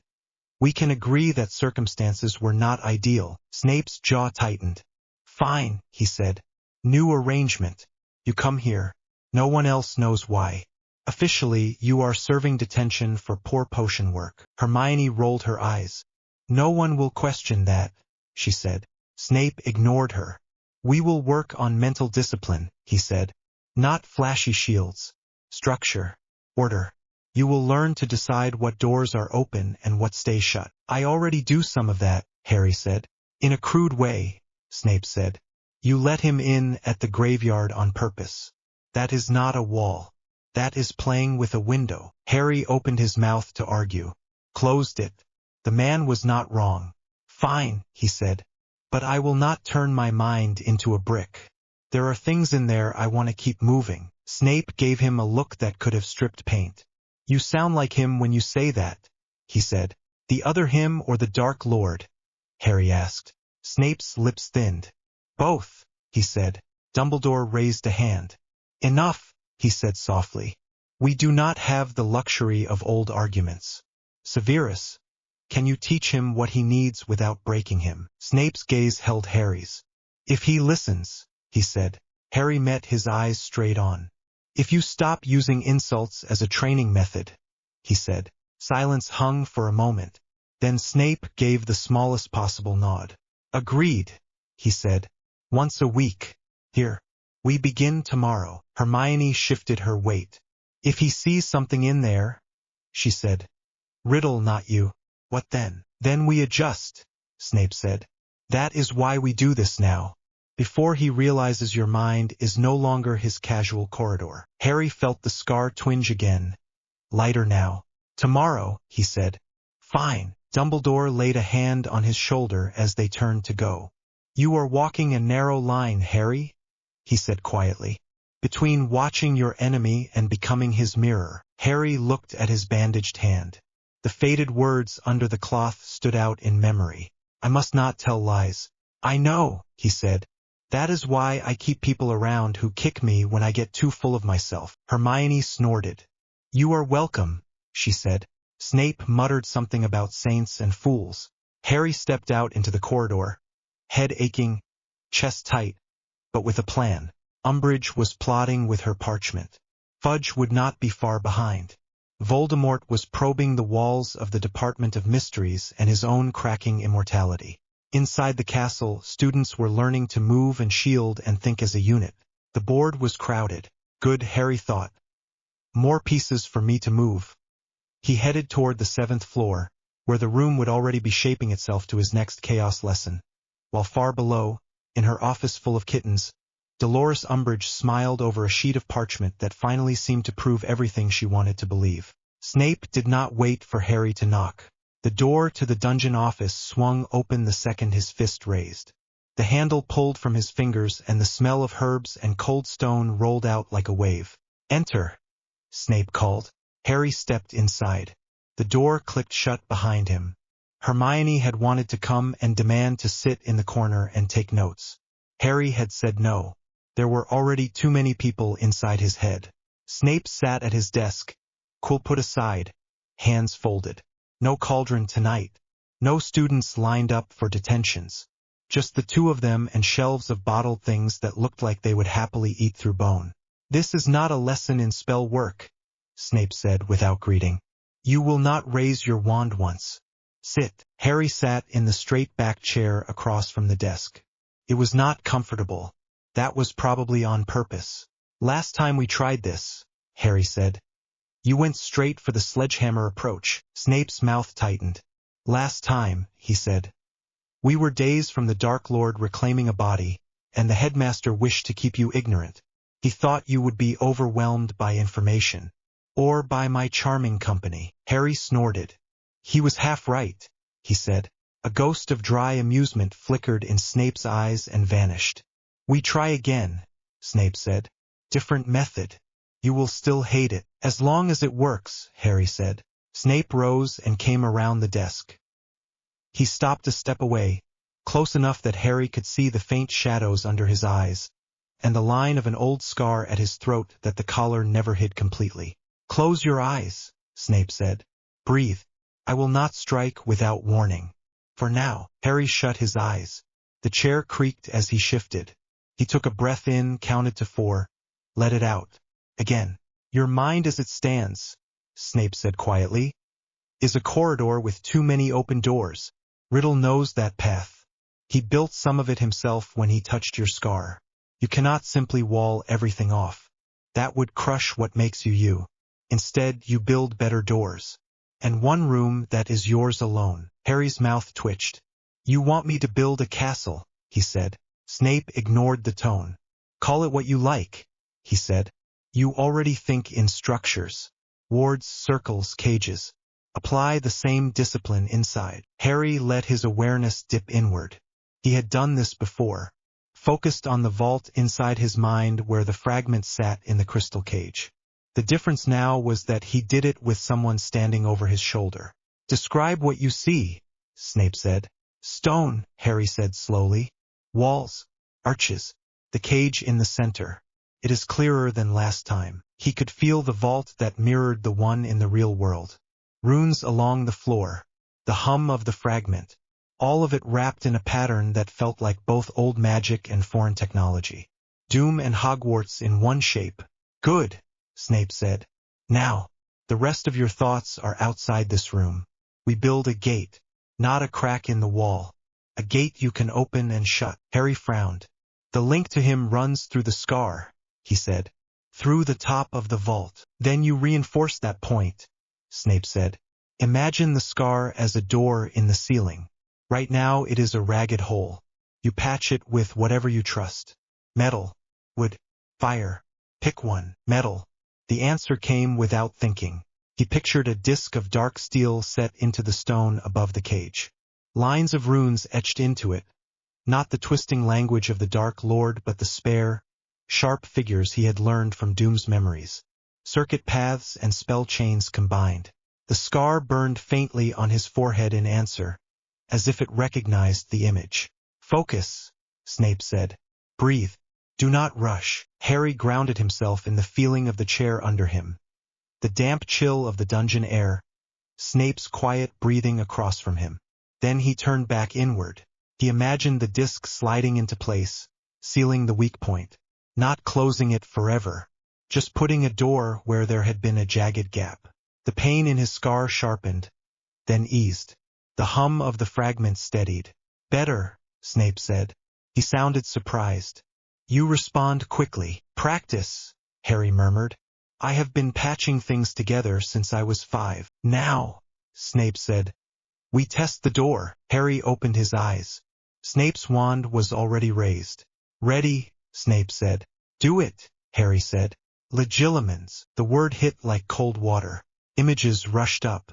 The cupboard under the stairs. The graveyard. The vault with the fragment snarling at its cage. For a heartbeat, Snape was there in all of it. A weight on his thoughts. Harry slammed his attention back to the mental vault. He saw the steel disc above him, felt the pull from beyond it as Snape pushed. He grabbed the disc with both mental hands and shoved. Not away, down. He slammed it into place. The pressure hit the door instead of his memories. Pain spiked along the edges but did not break through.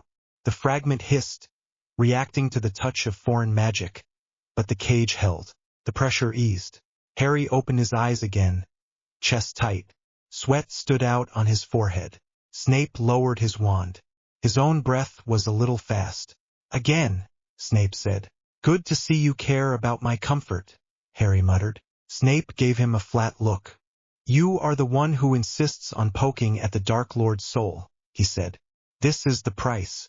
Again. They repeated the cycle until Harry's head pounded and his limbs felt heavy. Each time, Snape pushed with legitimacy, and Harry slammed the steel door, sometimes too slow. Once he stumbled and Snape saw a flash of doom standing on a balcony under a green banner. The legitimacy broke off at once. Snape stared at him, eyes narrow. That was not Hogwarts, he said. No, Harry said. Explain, Snape said softly. Harry held his gaze. Later, he said. When the rest of this is not trying to kill us. Snape's shoulders stiffened. Dumbledore had asked Harry once in the headmaster's office if he trusted Snape. Harry had said no. He still did not. Not fully. But he trusted Snape to hate Voldemort more than he hated Harry. For now that was enough. I will need those answers, Snape said. Sooner rather than later. You will get them, Harry said. Or at least enough to do your part. A muscle in Snape's jaw jumped. He turned away abruptly and started putting quills back into a case that did not need straightening. Your control is better than last time, he said. You are still reckless. Occupational hazard, Harry said. Snape glanced back at him. Leave, he said. Sleep. If you dream, remember as much as you can without letting him drag you along. Harry rose, legs unsteady. You are not going to take points for my cheek, he said. Not tonight, Snape said. Tonight I prefer you alive. It was almost a compliment. The vault hummed in sympathy when Harry stepped through the arch later that week. The ritual lights came on by themselves. The crystal cage brightened. The fragment stirred like something dreaming a bad dream. Hermione sat at the monitoring table again, ink stains on her fingers. Daphne leaned against the pedestal, wand tucked behind her ear. Astoria swung her feet, watching the cage with wide eyes. You look like 3 measles waiting for a mouse, Harry said. We have news, Hermione said. Good or bad? Harry asked. Both, Daphne said. Mostly interesting. Hermione shuffled her notes and pointed to a page full of numbers and tiny sketches of spell diagrams. The fragment is changing, she said. Not just reacting to his temper. The base pattern is thinning. Harry stepped up to the cage and laid his fingers on the outer ring. The crystal was cool. The magic inside felt stretched. He tuned himself to it. The rhythm of the fragment had changed. Less of a steady growl now, more of a rasp. The edges were frayed, like an overworked charm. It is leaking, he said. Yes, Hermione said. Every time he pushes power through his network, this thing sheds a trace. It is slow, but it is there. Daphne tapped the pedestal with one knuckle. A soul circuit built to handle 1 current is now handling 3, she said. Body, marks, horcruxes. No wonder it squeals. Astoria shivered. It feels wrong, she said. Like when you hold a wand not made for you. Harry glanced at her bracelet. The runes on the silver band glowed faintly. The monitoring charm Snape had built around her curse answered the vault just as the castle did. You said interesting, Harry reminded them. Where is that part? Hermione's eyes lit in that way they always did when she had an answer she liked. We can do more than just watch it fall apart, she said. We can catch what falls. Daphne smiled. Soul siphon, she said. Harry raised his brows. Explain, he said. Hermione spread out a sheet covered in circles and arrows. Horcruxes are splits, she said. Pieces that have been forced into anchors. Every time he uses magic, those pieces strain to keep the pattern coherent. That strain releases a kind of energy. It does not vanish. It bleeds into the wards, into the mark network, into whatever link still touches your scar. Right now we let it go. We let it seep into the castle or the air. What if we did not? What if we built a spell to catch that bleed and store it? Harry stared at the page. The design was still rough, lines messy, but he could see the idea. A series of runes around the cage, channels leading to a reservoir. Not a curse to break the fragment. A net to redirect its waste. Daphne pointed to a sketch of a glass sphere at the bottom of the page. Think of it as a battery, she said. The worse he gets at holding himself together, the more power we get to feed our own defenses. Astoria wrinkled her nose. You want to run the wards on his temper, she said. Yes, Daphne said. Poetry, really? No poetry, Harry said automatically. But the logic is sound. Every time he uses the mark network to throw curses, he charges us instead. Hermione nodded. We can expand it later, she said. Attach other anchors when we find them. The diary is gone, but there are others. If we can convert them, we can build a proper power source. His immortality becomes our generator. Harry looked at the fragment. The trapped piece of Voldemort's soul pulsed faintly in its cage like a sick heart. Science of the soul, he said softly. He rips himself apart to avoid death. We patch the tear and use the scraps to keep other people alive. Astoria blinked. That sounds horrible, she said. It is, Harry said. That does not make it wrong. Hermione looked at him. We still have to talk about the last Horcrux, she said. His hand went to his scar without thinking. I know, he said. Daphne pushed off the pedestal and moved closer, voice quiet. We are not cutting into your head tonight, she said. First we make sure that when we do, there is somewhere safe to put what we take out. Harry let himself imagine it for a moment. A future where his scar was just skin, where the last remnant of Riddle sat in a bottle under his control, instead of the other way round. Then he imagined the risk. Ritual circles, blood, the slightest mistake leaving him empty, or worse, with the Dark Lord in the driver's seat. We work slowly, he said. We need a stable siphon before we even think of touching this. Hermione nodded.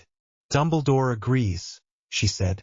He said the same thing, in more vague old man language. Harry snorted. Of course he did, he said. Daphne watched him with sharp eyes. You will have to decide when, she said. No one else can choose that moment for you. I know, he said again. The fragment in the cage hissed. A brief flare of rage that made the glass vibrate. Somewhere far away, Voldemort was probably yelling at someone. Good, Harry murmured to the cage. Keep wasting your breath. Umbridge's office was full of kittens and smoke. She had insisted on a fire even though the castle was not that cold yet. The little plates on the walls rattled every time she stomped across the rug. A stack of parchment sat on her desk. The charm sign-up sheet lay on top, looking smug in its own quiet way. Cornelius Fudge's face floated in the green flames of the fireplace. His bowler hat sat on his head even in the fire call, as if it had grown there. I am telling you, Cornelius, Umbridge said. This is the proof. I have it in my hand. She shook the parchment. The kittens on the plates mewed nervously. Fudge peered through the flames. Dumbledore's army, he read. Well, I cannot say I am surprised. The man has been getting too big for his boots for years. A secret army of students. Very bad optics. Very dangerous, Umbridge said. He is training them. And Potter is involved, of course. His name at the top. The boy is unstable. He will do anything Dumbledore tells him. She did not mention that the list under the heading was full of boring study partners. There was no need to complicate the story when the headline served her purpose. Fudge frowned. Is there any sign of Order members on the grounds? He asked. We still have those informants watching Hogsmeade. They chatter about Weasleys and a dog that may be more than it seems, Umbridge said. But nothing concrete. The main threat is here. Inside Hogwarts. Dumbledore is building a private force under your nose. Fudge's cheeks reddened. Under my nose, he repeated. Yes, Umbridge said. She put just the right amount of concern into her voice. And under the noses of the Board of Governors. Fudge tugged at his tie. We cannot have that, he said. The public already thinks we are not doing enough. If the Prophet gets even a whisper of Dumbledore and his army, they will have a field day. They will get no whispers, Umbridge said. They will get an announcement. When we move publicly. We seize the narrative. Move, Fudge repeated. She smiled. It was a sugar-sweet thing with sharp edges. Give me the authority, she said. I will arrest him for conspiracy and for building an unauthorized fighting force. You appear at the right moment. You show you are in control. The man everyone trusts has clearly lost his grip. The minister steps in to save the children. The Prophet will love you. Fudge puffed his chest a little. Yes, he said slowly. Yes, that would look very strong. You are thinking ahead, Dolores. Very good. Very good indeed. I live to serve, she said. The castle shivered again. Harry felt it 2 floors above, sitting in the common room with his history of magic notes spread out in front of him and absolutely no intention of reading about goblin rebellions. He looked up, eyes going distant for a heartbeat. What is it? Daphne asked quietly beside him. Ministry fire call, he said. Fudge and Umbridge. They are talking about the parchment. Ron groaned from the armchair opposite. Can you not eavesdrop on people when I am trying not to think about them? He said. Hermione smacked his leg with a book. You were not thinking about anything, she said. Exactly, Ron said. Bliss. Harry tuned back in to the wards for a moment. He could not hear exact words through the stone at this distance. He could feel mood, Fudge's fear, Umbridge's satisfaction. They want him removed, he said. Dumbledore. The parchment is the excuse. Daphne's jaw tightened. Not yet, she said. They are not ready. They will want to catch the army in the act. Something dramatic. Arrests in the middle of the night. That kind of thing. Hermione frowned. So we stop meeting, she said. Or we change how we meet. Harry rubbed his scar. It did not hurt just then. It itched. We adapt, he said. We keep training. We make sure that when they try to grab us, the only one they get is the one who planned it that way. Ron sat up a bit. You sound like Moody, he said.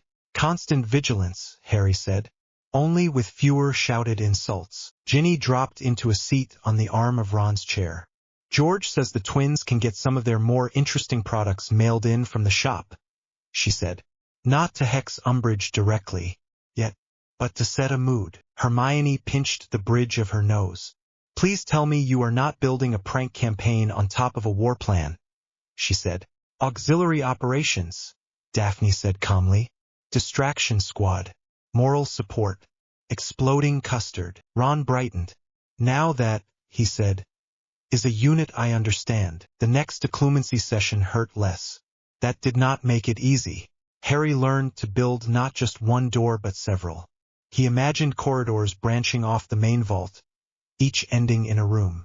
Some held memories he was willing to let Snape see if needed. The cupboard under the stairs. First-year classes. Quidditch. Others were bricked up, marked for later. Doom on a throne. Ledverian laboratories. The moment he had realized he was not just Harry. Those would stay barred until he chose to open them. Snape paced as Harry described the layout. You are overcomplicating it, Snape said. It is how my mind works, Harry said. I think in circuits. This is a circuit. Input, gate, output. Snape eyed him. You sound like a Muggle engineer, he said. Harry smiled thinly. You would be surprised how much a toaster has in common with a wand stabilizer, he said. Snape considered that, then nodded once. Very well, he said. If you can hold it, it is fine. If you cannot, we simplify. They tested the new structure. Snape pushed with legitimacy. Harry channeled the pressure into the gate that led to a controlled room instead of the vault. Snape saw exactly what Harry let him see. A memory of flying over the Black Lake. The weight of a nimbus under his hands. Wind and cold air. Snape broke off, blinking. If I did not know better, he said. I would think you had done this before. Harry shrugged. You are not the first nightmare I have had to keep out, he said. Snape's mouth twitched in something like reluctant respect. You will continue this on your own between lessons, he said. Repetition builds habit. Habit holds even when you are tired or hurt. Tired, hurt, and annoyed is my default, Harry said. Then perhaps you shall excel, Snape said dryly. The DA training that weekend pushed them further than any previous session. The room of requirement had decided to indulge Harry's darker sense of preparation. The space resembled a broken street now. Low walls, a couple of burnt-out doorways, rubble piles. The lights overhead set a harsh gray tone that made everything feel a little too real. This feels cheerful, Seamus said. It looks like some of the places my dad guarded, Susan said softly. Harry stood at one end of the room. His voice carried cleanly. You know the basics, he said. Stunners, shields, disarms. You have done team drills in the maze. Today we put it together in something closer to what a real fight looks like. He gestured and targets appeared behind bits of rubble. They were not just simple straw figures this time. Some looked like shadowy robed shapes. Others like shimmering shields. 2 rules, he said. First, call your spells. Loudly. If your friends do not know what you are doing, they cannot cover you. Second, you do not leave anyone behind. If someone falls, someone else drags them out. If you go charging off alone, you get tagged and you sit out the rest of the drill. Real fights do not reward heroics. They reward people who stay alive. Ron raised a hand. That sounded like Dumbledore, he said. It sounded like my mother, Harry said, almost without thinking. For a second he saw Cynthia Von Doom in a memory that was not entirely his, giving calm orders to guards on a castle wall. He shook it off. Move into squads. Same ones as last time. We will run scenarios. For the next hour, the room became a war game. Harry and Daphne took turns playing the opposing force. Sometimes they were Death Eaters, visible and loud, throwing obvious curses. Sometimes they were unseen snipers, firing jinxes from behind walls. Neville took a hit early in one round. Ginny yelled for cover and physically grabbed him by the sleeve, hauling him behind a low wall while Hannah shielded them both. "See," Harry called. "That is what I mean. Do not leave your people on the ground." Hermione's squad started calling their spells like a chant. Protego front. Stupefy left. Trip jinx. Rubble pile. The more they spoke, the smoother the movements became. They began to anticipate one another. Susan stepped into gaps without being told. Dean covered Cho's blindside without looking. At one point, Fred decided to show off and tried a complicated chain of hexes, only for Luna to calmly sidestep out of range and tap him with a body bind. "You were very loud," she said apologetically as Fred toppled. "Noise draws rackspurts." Fred could not answer. His eyes glared outrage from inside the frozen spell. By the end, they were all exhausted. Faces red, hair stuck to foreheads, robes damp with sweat. Harry called a halt. "Good," he said. "Messy but good. You are learning to listen as well as cast. That will keep you alive longer than any one impressive curse." Angelina flopped onto a bit of rubble and wiped her brow. "You really do not do anything halfway, do you?" she said. "No point," Harry said. "If I train you to duel pretty for a crowd, you die the first time someone cheats. So I cheat first." Daphne came up beside him, breath still a little fast, hair escaping its tie. "You heard that," she said to the group. "He will cheat. You should learn to cheat better." Ron grinned. "This is the best class in Hogwarts," he said. Hermione rolled her eyes. "It is not a class," she said. "Yes it is," Harry said. "We just do not give homework." "Do not give them ideas," Hermione said. "Homework is how you get better," Daphne said. The groan from the room was loud and heartfelt. Later, when most people had left and the room had softened into a simple space with cushions and low tables, Harry and Daphne lingered. They sat on the floor with their backs against a conjured sofa, legs stretched out. The lights were lower now, warm instead of harsh. It was almost peaceful. "You pushed Susan hard today," Daphne said. "She needs it," Harry said. "She has the reflexes. She just hesitates. She is afraid of making the wrong choice," Daphne said. "Hufflepuffs are like that. They would rather not choose than choose badly." "War does not care," Harry said quietly. Daphne turned her head to look at him. "Going Doom Ruler on me again," she said. "You are thinking 10 years ahead." "Maybe," he said.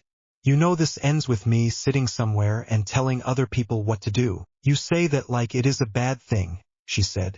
"It is a heavy thing," he said. "People will die because I pointed in a direction.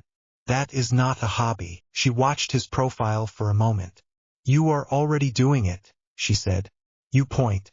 They move. The only difference is that right now the castle is small and the walls are made of stone instead of laws." He let out a breath. "When you put it like that," he said. "You do not get to back out," she said. "You built an army. You built a vault that is slowly eating a Dark Lord. You do not get to shrug and say you just wanted a quiet life." He turned his head to meet her eyes. "You are very annoying," he said. "I am very right," she said. Her hand found his on the cushion between them. Warm fingers curled around his. "Whatever throne you end up on," she said softly, "I am not letting you sit on it alone. You are a disaster when you do that." He laughed under his breath. "Have you been taking lessons from Hermione?" he asked. "I do not need lessons to tell you when you are being an idiot," Daphne said. "That is my natural talent." He shifted closer. The cushions rustled. The room politely did not change. He reached up and brushed a strand of hair away from her face. For a second he saw someone else there as well. A woman with darker skin and green eyes, older, wearing a crown of metal. Cynthia, Doom's mother. the woman he remembered and had never met. He pushed the ghost aside and focused on the girl in front of him. He leaned in. She met him halfway. The kiss was not as rushed as the one after training in the maze. It was slower, more deliberate. His hand slid to the back of her neck. Her fingers tightened on his shirt. The room stayed very quiet. When they broke apart, Daphne rested her forehead against his. "You are thinking again," she murmured. "I never stop," he said. "Learn to pause," she said. "Just sometimes." He did. For a few breaths, he let the world narrow to the feel of her, the sound of her breathing, the warmth of the space around them. No war, no umbrage, no dark lord. Then the scar on his forehead burned like someone had pressed a hot iron to it. He jerked, gasping. His hand flew to his head. The room lurched. "Harry," Daphne said sharply. "What is it?" The cushions vanished under him. The world snapped sideways. He was not in the room anymore. He was in a corridor. White walls. No windows. The air smelled of dust and stone and something else. Blood. His body was wrong. Long low to the ground. Muscles coiled and flexed in a pattern that was not human. He moved in a glide, belly close to the floor. Sound came as vibration through bone. Nagini. He knew it even before he saw the scales in the edge of his vision. He slid along the corridor, driven by a will that was not his. The door at the end pulsed with magic. Runes glowed faintly around the frame. "Guard." A voice hissed in his mind. "Kill." Arthur Weasley stood in front of the door, lonely and solid in a battered set of robes. He held his wand loosely, eyes scanning the corridor with a guard's boredom. A clock ticked on the wall behind him. Nagini lunged. Harry tried to pull back, to slow, to twist. The snake body fought him, muscles surging forward. The Dark Lord's will drove like a spike. The fangs hit Arthur's side. Warm, thick blood filled the mouth. The taste should have been satisfying. It turned Harry's stomach. No. He grabbed the strange nerves of the body and wrenched. Nagini's head jerked. The second strike went wild, tearing into plaster instead of flesh. Pain roared down the link. The Dark Lord's fury slammed into him. "Mine," the voice hissed. Harry bared fangs that were not his and hissed back with his own will. No. For a heartbeat, the corridor blurred. Two perspectives overlapped. Voldemort standing somewhere else, wand raised, eyes locked on the scene through the snake's mind. Harry inside the snake, shoved between that control and the body. He did not try to rip free. He pushed sideways instead. He drove every shred of power he had into one command. Away. Nagini's head snapped back from Arthur's throat. The snake's body coiled and struck at empty air, teeth cutting through nothing. Arthur fell to his knees, clutching his side. Blood spread across the floor.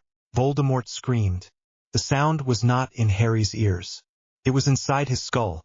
A shriek of rage and disbelief. The link bucked. The steel disc over the vault inside Harry's mind flared. The mental door slammed down hard. The corridor vanished. He was back in the room, sprawled on the floor, heart racing. The scar burned like a fresh brand. Daphne knelt over him, one hand on his shoulder.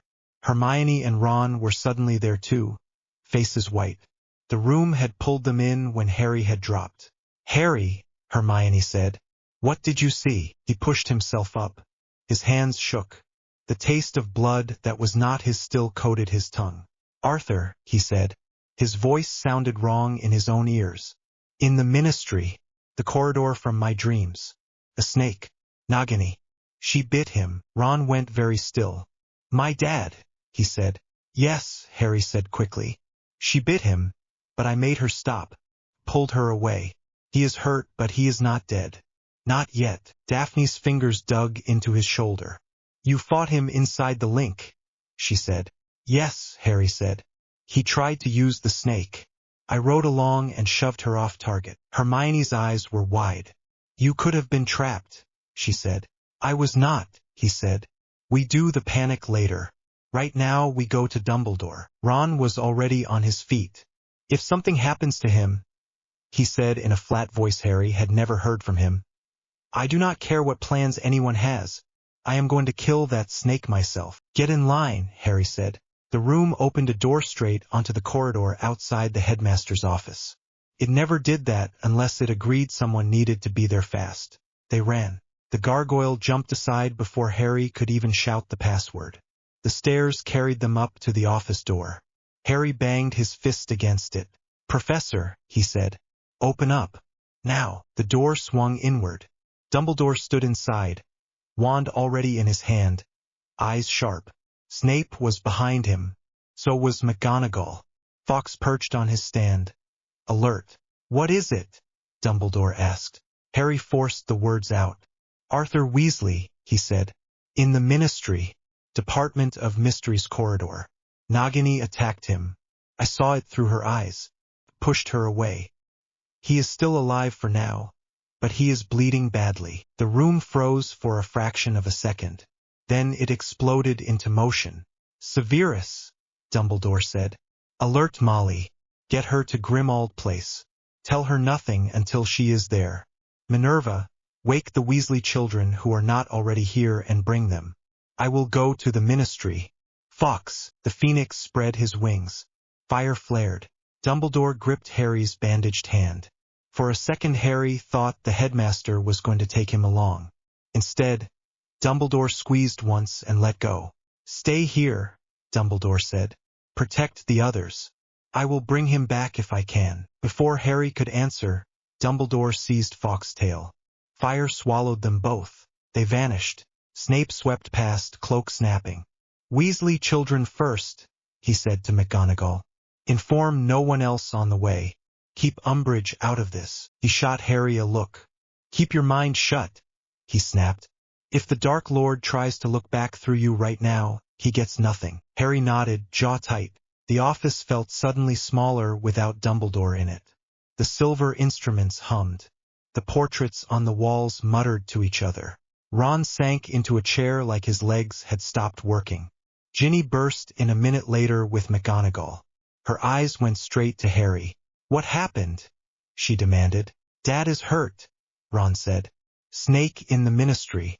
Dumbledore went. Ginny went very pale. She grabbed the back of Ron's chair so hard her knuckles whitened. Hermione hovered near Harry's elbow. Daphne stood a little behind him, steady presence at his back. Harry lifted his scarred hand and stared at it.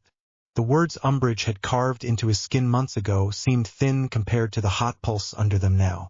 He had just used the link the Dark Lord wanted to use on him, turned it against its owner for a moment. It had worked. It had also almost drowned him. "Science of the soul," he muttered. Daphne heard him. "You just tested one piece of the theory on live magic," she said. "I did not plan to," he said. "Good," she said. "That means you are still partly human." He let out a shaky breath. They waited. Minutes stretched. The fire in the grate flickered. The portraits pretended not to stare. At last, the air above Dumbledore's desk flared. Fawkes appeared in a burst of light. Dumbledore stood beside him, robe singed, hair more disordered than usual. Arthur Weasley hung in the air between them, supported by a levitation charm. His robes were soaked dark at the side. His face was gray with pain. Ginny made a sound like she had been punched. Ron pushed out of his chair. "He lives," Dumbledore said at once. "St. Mungo's." Now, Fawkes spread his wings again. "Potter," Dumbledore said. "Stay. I am sorry. You cannot come." Harry wanted to argue. Every nerve screamed to go, to stand at the bedside and prove his vision wrong. Instead, he nodded once. "Bring him back," he said. Dumbledore's eyes were grave. "That is the plan," he said. He took hold of Arthur and Fawkes. Fire rose. They were gone again. Ron turned to Harry. "You kept her from killing him," he said. His voice shook. "You went into his head and you stopped it." Harry shook his head. "Not enough," he said. "He is still hurt. He is still breathing," Ron said. "That is more than he would have been." Hermione wiped at her eyes. "We will go to Grimmauld as soon as they let us," she said. "For now, we do what we can here." Daphne stepped up beside Harry and slid her hand into his. "You used the link," she said in a low voice. "Next time, you will be even better at steering it." "Next time," he said. I aim for the Dark Lord, not the snake. She squeezed his fingers. Good, she said. He has no idea how much of a bad investment you are. Harry looked at the spot where Dumbledore had stood. Umbridge was downstairs somewhere, clutching a parchment she thought gave her leverage. Fudge was in his office, terrified of power he could not control. Voldemort had just learned that his snake was not a perfect weapon and that his link to Harry cut both ways. The board had shifted again. Pieces moved without his hand. He would move them anyway. The vault lights woke up the moment Harry stepped through. Cold white lines came on along the floor, one after another. The crystal cage in the center brightened. The fragment inside twitched and then went still again. Harry shivered once. Not from the air. From the way the magic in the room always felt a little too aware. The circle was already drawn. Chalk and silver, runes in tight rings. A narrow groove ran from the circle to a glass sphere on a stand. Inside the sphere, faint smoke swirled. The locket sat under it, held in a clamp. Chains of light ran from the locket up into the glass. Hermione stood at the table with a stack of notes. Her hair was tied back. Ink stained her fingers. Daphne waited near the sphere, wand tucked behind her ear, sleeves rolled. Snape leaned against one pillar, arms folded. Dumbledore stood on the other side of the circle, Fawkes on a rail near his shoulder. Harry took a breath as he stepped down into the chalk. No counting this time. Counting made it feel like he was walking to an execution. Roster check, Daphne said quietly. Harry inside the circle. Hermione and I on control. Dumbledore on emergency wards. Snape on mind and body. Fawkes on fire duty. Anyone else shows up, we throw them out. Hermione nodded once. Everything matches the plan, she said. Soul siphon runes ready. Vault interface stable. Locket lines anchored. No wild readings in the last hour. Snape's eyes were on Harry. Last chance to back out, he said. His tone was even. There was something under it that was not quite concern and not quite scorn. Harry met his gaze. We both know I missed that chance in the graveyard, he said. We do it now. Dumbledore studied him for a long second. You understand the risks, he said. Yes, Harry said. If it goes wrong, I end up dead, empty or full of something that is not me. We have gone over it in 3 different languages. We do it anyway. Dumbledore's mouth twitched. You always did hate repetition in class, he said. Then let us not repeat the question, Harry said. Daphne stepped closer to the edge of the circle. You fight him if he pushes, she said. But not like at Christmas. No wrestling inside snakes. You stay in the center and let the cage and the siphon do the work. I know, Harry said. If I chase him, he gets leverage. If I stand still, he slides off the walls. Hermione held out a small stone disc on a cord. Runes were cut into its surface. This is your anchor, she said. If you feel yourself drifting, focus on this shape. On the way it feels in your hand. On our voices. Harry took it. It had the same weight as the mental steel plate he had used in occlumency. That was on purpose. He lay down in the circle. The chalk was rough under his back. The rune lines were close enough that he could touch them with his fingers if he stretched. He rested his hands flat instead. Fawkes glided down and landed by his head. The phoenix's warmth took the edge off the chill in the stone. Ready, Hermione said. Her voice shook once and then steadied. Starting the siphon in 3 counts, Snape flicked his wand. A soft glow settled over Harry's body. Basic stabilizers active, he said. If you stop breathing, Potter, I will be extremely irritated. Would not want that, Harry said. His throat was dry. Dumbledore raised his own wand. Thick lines of gold wrapped around the outer circle, then sank into the stone. If this breaks loose, he said quietly, I will shut it down, even if that means pulling you out half-finished. Good, Harry said. If I start sounding like him, you have my permission to knock me out. Daphne leaned in one last time. Her hand brushed his hair back from his scar. He had not let anyone touch it for years. Come back, she said. No jokes that time. I plan to, he said. Someone has to finish the paperwork for your new state. Her mouth twitched. She stepped back to the control table. Hermione drew in a breath. "Siphon live," she said. She touched the first rune in the chain with her wand. The lines around the cage flared. The fragment inside jerked. Not just from borrowed rage this time. From direct pressure. Harry felt it as a tug behind his eyes and deep in his chest. Like someone was trying to slide a hook through his ribs. He closed his eyes and dropped inward. The mental vault formed faster now. It was familiar, like walking into a room he had built with his own hands. Stone, runes in the floor, the crystal cage in the center. The trapped fragment paced inside, all claws and hollow eyes. Above, the imagined steel plate sat over the weak point where the scar used to lead straight in. Lines of light extended from the cage through the floor. In the real world, those were the channels into the glass sphere and the locket. In his head, they looked like threads. "Harry," Hermione's voice came faint but clear. "We are opening the scar channel." Snape's voice followed. "Do not chase it. Let it come to you." He nodded once, even though they could not see it. A crack appeared in the steel. Not from outside. From the side closest to him. Old scar tissue giving way. Pain slammed into him. Not sharp.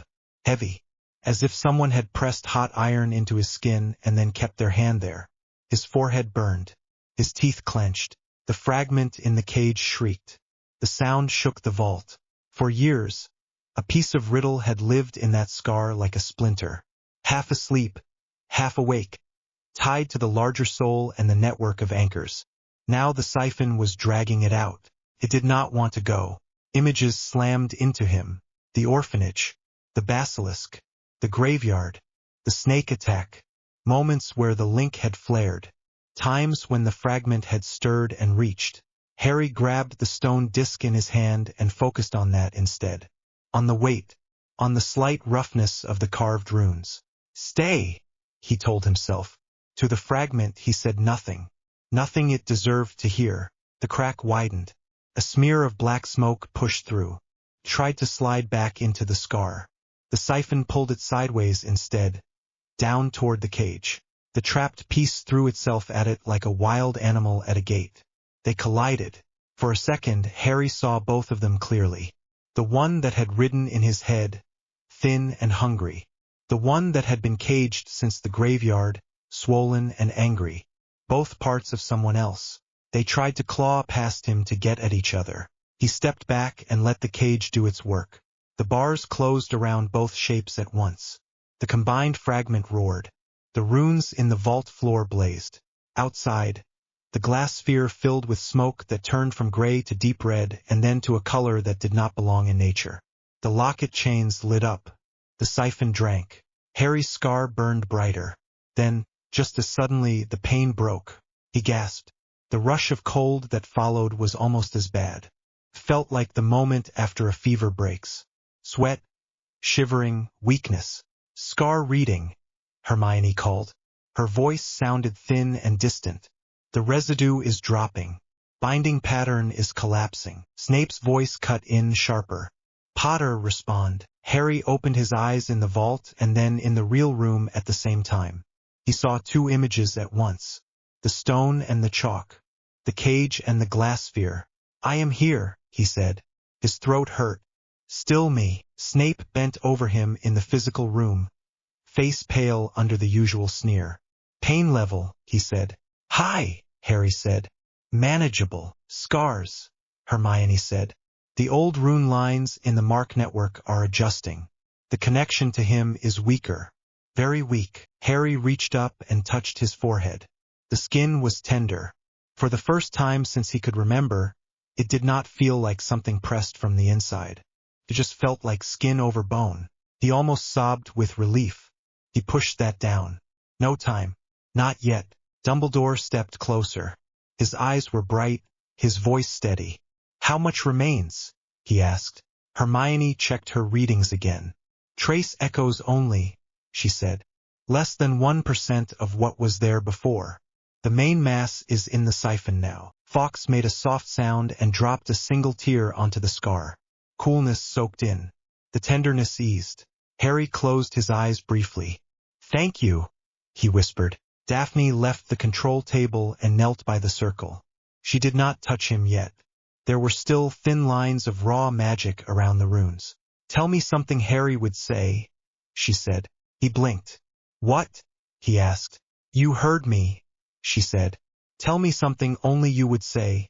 Not some pathetic Dark Lord echo." He gave a tired laugh. "Your demand for proof at the worst possible time is extremely on brand," he said. Her shoulders loosened. "Good," she said. "It is you." Snape cleared his throat.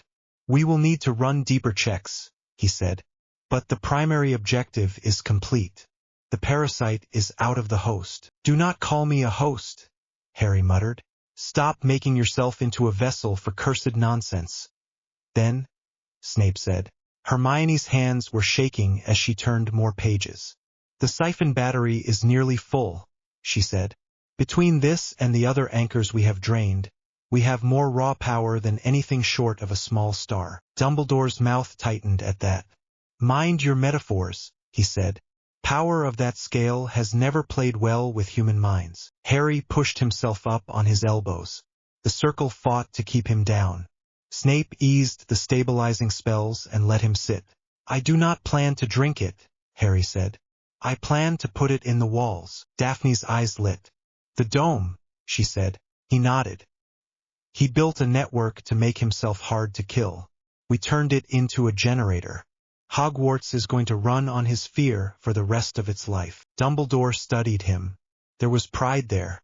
And worry. Always worry. "Then we must decide what we do with that much defense," he said. "And what rule we build under it." Harry met his gaze. "We already decided," he said. "You just did not want to admit it yet." Dumbledore did not argue. That was answer enough. The Great Hall felt smaller when the entire ministry tried to fit inside it. Banners of all 4 houses hung from the ceiling. The enchanted sky showed flat gray cloud. Long tables had been pushed back. Chairs sat in rows that started near the staff table and ran almost to the doors. Aurors in red lined the walls.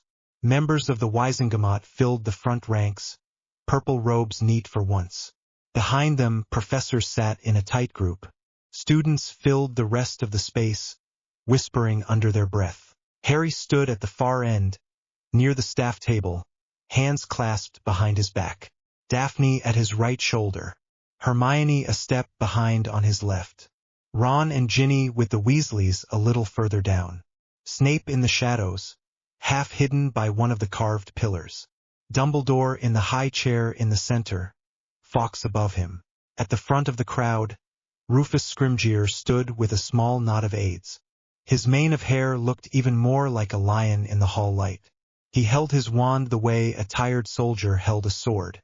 Not eager, not afraid, just used to it. Umbridge was gone. She had left Hogwarts under escort weeks before, after a sequence of events that had ended with her own quill turning on her and the school grounds trying to swallow her slippers.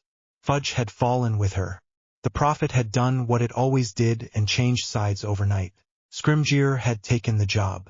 He had inherited a war no one wanted to admit was real, a ministry full of frightened workers, and a school that had turned into a training camp under his nose. Now he had come to see it for himself. He lifted his voice. "Thank you, Headmaster, for agreeing to this assembly," he said. "The ministry wishes to reassure the public that steps are being taken, that we are taking control of the situation." Murmurs ran through the hall. Harry felt the castle react in a way that was not quite sound. The stones tensed. Dumbledore smiled politely. "We are always glad to see the ministry take an interest in the safety of our students," he said. "Harry," he said Harry's name like an invitation and a warning. Harry stepped forward. His heartbeat had settled into a steady drum. He could feel the vault beneath them, the siphon humming. Runes ran through the walls now, buried under stone and old magic. Hogwarts had accepted the new pattern with alarming speed. "Minister," Harry said. His voice carried without a charm. The hall helped. "You have seen my reports. You know what we have been building." Scrimgeour watched him with sharp eyes. "I have seen your notes on ward improvements," he said. "Impressive work for a school boy." Harry smiled. It did not reach his eyes. "I stopped being just a school boy when someone tried to use my blood to resurrect a mass murderer," he said. You were not there that night. I had to grow up. A flicker passed through the aura ranks at that. Some of them had been in the graveyard later, cleaning up what was left. You have also seen your own reports, Harry went on. The ones your people file in private and the ones you send to the Prophet. They do not match. Scrimgeour's jaw flexed. We cannot spread panic, he said. You cannot spread truth, Harry said. A low murmur ran through the students. Several members of the Wisengamot shifted in their seats. Hermione's hand brushed Daphne's sleeve in a tiny warning. Daphne did not move. Harry stepped closer to the front. He could feel the wards pressing against his thoughts, waiting for a command. In the past 2 years, he said, this ministry has lost control of Dementors, lost Azkaban, lost trusted officials, and lost credibility. You tried to pretend Voldemort was dead while he walked your own corridors. When you finally accepted that he was back, you still insisted on playing at politics instead of war. Scrimgeour's hand tightened on his wand. Mind your tone, Potter, he said. Someone has to mind something, Harry said. You failed to mind the cracks in your own house, so I built my own foundation. Dumbledore watched them both, eyes unreadable. Harry drew in a breath. Hogwarts is no longer just a school, he said. It is a fortress. It is a research lab. It is a training ground. It is a home for people who are tired of watching incompetence get others killed. He lifted his hand. The small disc Hermione had given him in the vault hung on a cord around his wrist now. He brushed his thumb over it. Today, he said, we turn it into something else as well. The stone under their feet vibrated, soft at first, like the rumble before a distant train. Then stronger. The banners swayed. Candles shook. Students grabbed at benches for balance. Scrimgeour snapped his head up. What is this? He demanded. The wards, Dumbledore said quietly. Harry closed his eyes for a second and spoke not in words but in intent. The castle listened. The siphon obeyed. Magic surged up from the vault. It ran through the new lines in the bedrock, through the ancient patterns tied to the founders, through every stone and tower. It spilled out around the grounds, over the edges of the lake, past the pitch, down the road toward Hogsmeade. To everyone else, it felt like sudden pressure on the ears, like the air getting thick, like a storm that had decided this one place was its center. Outside, an invisible shell snapped into place around the whole region. For a moment, it glowed faintly, a pale dome that closed over the forest, the hills, the village, and the castle. Then it dimmed until it was almost invisible. Almost. Several Aurors swore. Wands came out. A few cast test curses at the air above the doors. Bright jets of light shot up, hit the unseen barrier, and vanished. Not bounced. Not reflected. Absorbed. The glass sphere in the vault flared as the siphon took the impact and folded it into the battery. The locket under it shook on its clamp, but the restraints held. Scrimgeour turned back slowly. His face was very still now. What have you done? He asked. Harry met his eyes. I have drawn a line, he said. The first of many. Drop it. One of the Wisengamot elders snapped. You have no authority to alter the wards of this school without ministry approval. Harry looked at him. You are late to that argument, he said. These wards do not draw their authority from your signatures. They draw it from the land and from the magic you spent years ignoring. He lifted his chin. From now on, he said, no Death Eater passes that line. No Dementor floats within these hills. No ministry decree reaches inside these walls without my consent. This region is under my protection and my rule. The last word hung in the air. Daphne's fingers brushed his hand. Just once. Support and warning both. Scrimgeour's voice went quieter. The anger did not fade. It focused. You are declaring rebellion, he said. I am declaring sovereignty, Harry said. You have had your chance to prove you can run a society that does not eat itself. You failed. So I am taking one piece of it and fixing it. Hermione's shoulders were tight. She did not argue. She had seen the same reports he had. She had helped design the dome. Ginny whispered something to Ron. He did not answer. His eyes were on the Aurors, on their stances, on their fingers around their wands. Dumbledore finally moved. He rose from his chair. "Minister," he said, "before you say something that cannot be walked back, consider what has just happened. You now stand inside the only place in Britain that Voldemort cannot touch." Scrimgeour glanced at him. "You approve of this?" he asked. Dumbledore's gaze went to Harry, then back. "Approval is not the word I would choose," he said. "Recognition might fit better. Harry has built something we all need, whether we like the way he speaks about it or not." The hall buzzed. Words like coup and protection and treason ran from mouth to mouth. Before anyone could answer, the sky on the enchanted ceiling changed. The gray clouds rolled aside. Dark shapes appeared, growing larger. Not images, not illusions. The ceiling was showing what the sky above the castle now saw. Figures in black robes, masks, a thin pale man at their head, robes moving like smoke. Voldemort had come to visit. The hall went silent as stone.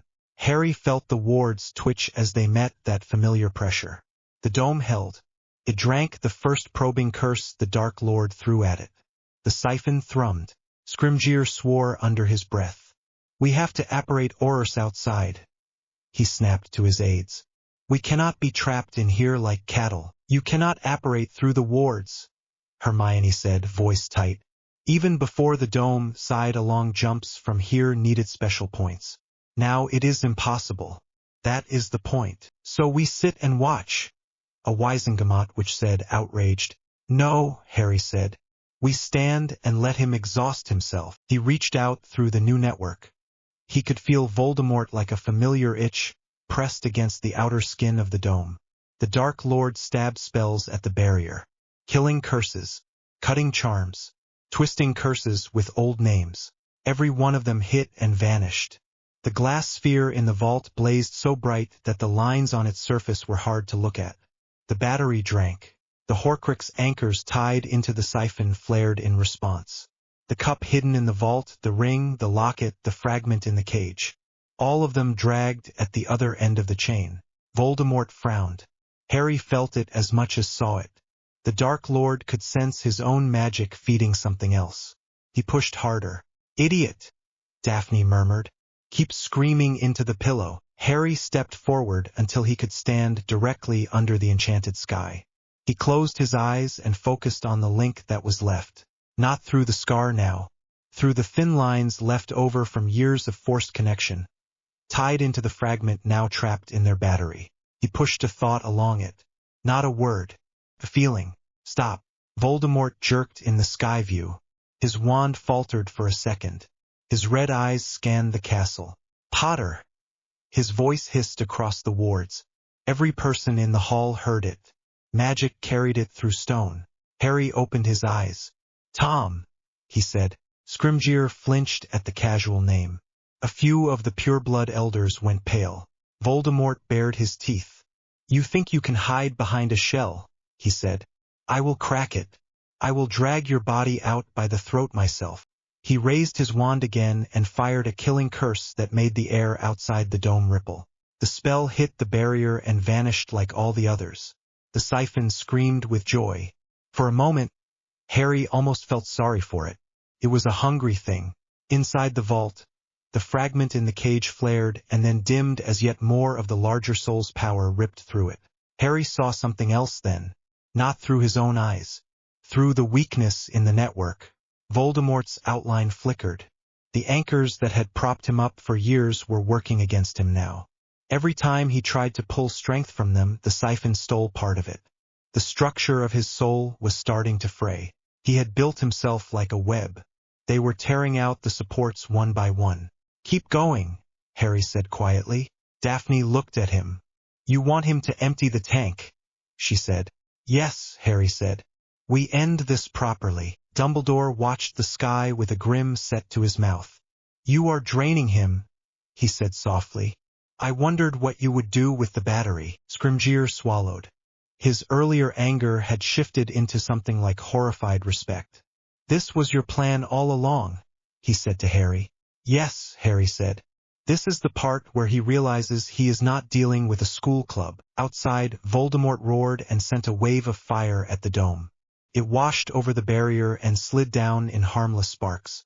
The siphon swallowed that too. The Death Eaters at his back began to shift uneasily. They could feel something was wrong. Their marks burned, then faded, then burned again. The feedback from their master's panic ran up their arms. Harry took one more step and pressed his palm flat against the stones of the hall. "Open for one," he whispered. The dome listened. A narrow slit formed in the barrier at the front steps of the castle, just wide enough for one thin man. On the sky view, Voldemort froze. He felt the opening, the invitation. His pride would not let him ignore it. He vanished with a crack and reappeared on the grass in front of the main doors. The Death Eaters tried to follow, but the slit had already closed behind him. They slammed into invisible wall and bounced back. The doors to the great hall swung open of their own accord. Harry walked out. The air outside was colder. The grass crunched under his shoes.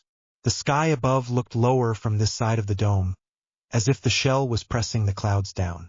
Voldemort stood a short distance away, wand in hand, cloak snapping. His eyes burned. His skin was stretched tight over his skull, thinner than before.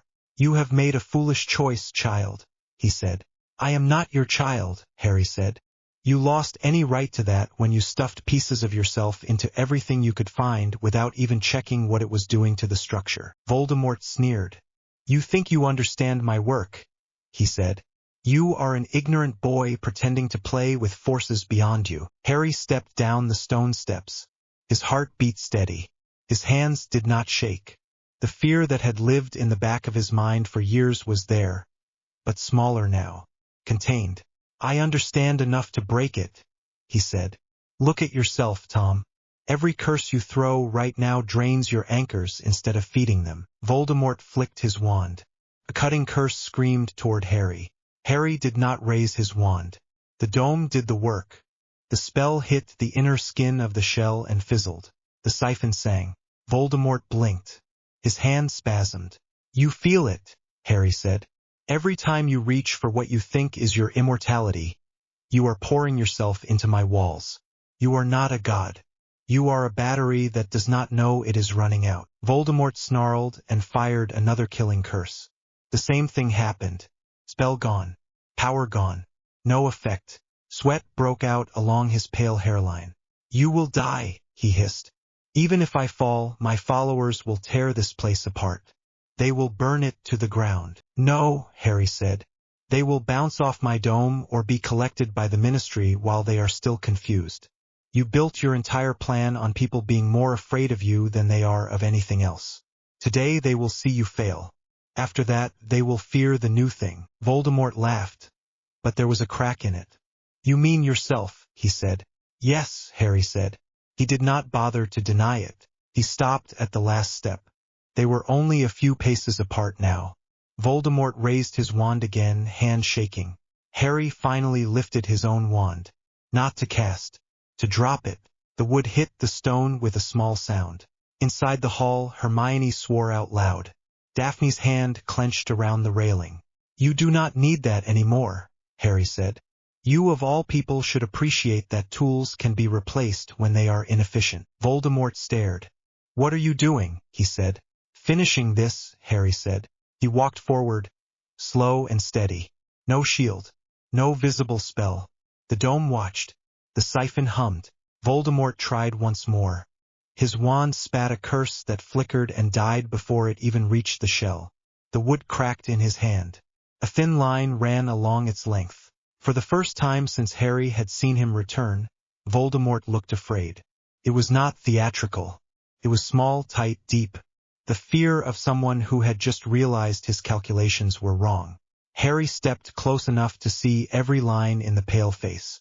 The red eyes, the slit-like nose, the faint tremor in the jaw. "You ripped your soul apart to avoid death," Harry said quietly. "You used children, relics, murder, and stolen magic to make yourself hard to kill. You told yourself that made you strong. It did not. It made you brittle." He raised his right hand. No wand, no spell word. Daphne watched from the doorway, every muscle tight. Snape stood in the shadow just behind her, eyes dark. Dumbledore stood a little further back, his hand on the rail, knuckles white. The Aurors and students watched from the hall, faces pressed to the open doors and windows. Harry pressed his palm flat against Voldemort's chest, just over the place where a normal heart would be. Under his skin, technomantic runes woke. The same designs that ran through the vault and the siphon ran through a small plate he wore under his robes. A doom design turned into something he could carry. He did not cast a curse. He did not pull on the ambient magic. He simply dumped all the feedback the siphon had gathered from Voldemort's last frantic spells straight back into that one fragile organ. There was no flash, no green light, no storm of particles. There was a single hard jolt under his hand. A sound like a quiet snap. Voldemort's eyes went wide. His wand fell from numb fingers. His body sagged. Harry stepped back and let him fall.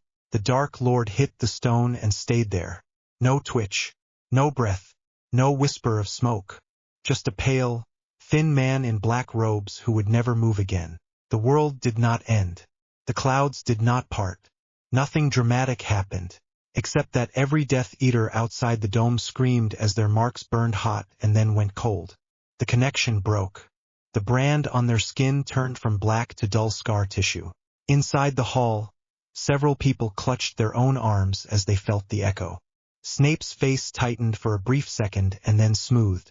The silence that followed was thick. Harry stood over the body for one long breath. 2. He checked his own head. No new voices. No new weight. Only his own thoughts and the faint hum of the siphon far below, settling into a lower tone now that its main source had gone. He turned and walked back up the steps. Daphne met him halfway. She searched his face without saying a word. Then she reached up and touched his scar. The skin was smooth and warm. No burning. No strange pull. A simple old mark and nothing more. "You are clear," she said. Her voice shook once. She covered it with a smile that had far too much relief in it. Harry let out a breath he had been holding for years. "Good," he said. Behind them, Dumbledore walked down the steps toward the body. He looked older than Harry had ever seen him. He stood over Voldemort for a moment, then nodded once, as if to someone only he could see. When he looked up, his eyes met Harry's. There was sorrow there, an acceptance. "It is done," Dumbledore said. "Yes," Harry said. The Aurors spilled out of the hall, wands raised. Scrimgeour came with them. He stared at the corpse in the grass, then at the dome above, then at Harry. "You killed him without a spell," he said. Harry shrugged one shoulder. "Sometimes all you need is a switch in the right place," he said. Scrimgeour's gaze flicked to the invisible shell. "The war is over," he said slowly. "No," Harry said. "The war is changing. But the man who wanted to be its center is gone." Scrimgeour straightened. "Then drop this dome," he said. "Let my Aurors secure the grounds and take these people into custody. We have laws." Harry looked at him. "You have laws," he said. "You have never been good at enforcing them on anyone with real power. That changes now." He stepped closer until he was within arm's reach. Aurors shifted, hands tensing on wands. "Here is how this works, Minister," Harry said. "Hogwarts and the surrounding land are now a sovereign magical state. Call it what you want in your papers. Call it New Latveria. I will run it. I will defend it. Anyone who lives under its wards answers to the rules we set here. Our courts, our protections, our training. The Ministry has no authority inside this shell unless invited." Gasps ran through the watching crowd. Someone in the Wisengamot spluttered something about treason again. Scrimgeour stared at Harry like he was trying to see inside his skull. "You are 17, he said. "Yes," Harry said. "And I have rewritten more of your defensive magic in 2 years than your department managed in the last 30. Age is not the point.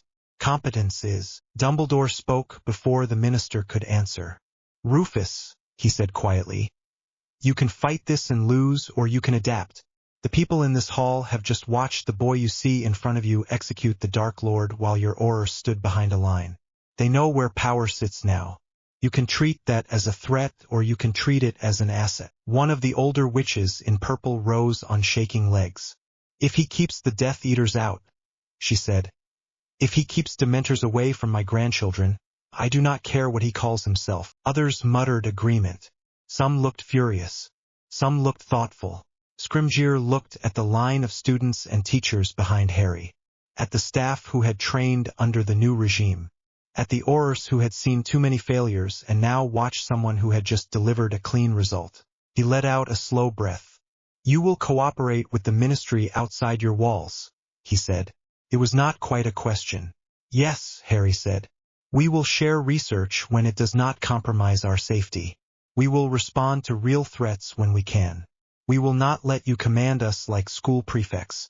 We will act as a separate ally, not a subject. And if I refuse? Scrimgeour asked. Harry glanced up at the dome. Then you stand outside my walls and shout orders at people who cannot hear you, he said, while the ones who would have sheltered under these wards go somewhere else. That helps no one. The minister's jaw worked. He looked at Dumbledore. The headmaster spread his hands. I will not outlive this boy, Dumbledore said softly. Whatever order we build will be his to carry. I will advise nothing more. Silence stretched. Then Scrimgeour nodded once. Sharp. Fine, he said. We draw up a treaty. Autonomy of Hogwarts and the designated surrounding land. Recognition of a neutral state that will not harbor known terrorists, will not strike at the ministry without provocation, and will share threats when they arise. You swear to that, Potter, and I will sign your petition. Harry stuck out his hand. Get a quill, he said. We start now. Scrimgeour took his hand. His grip was firm.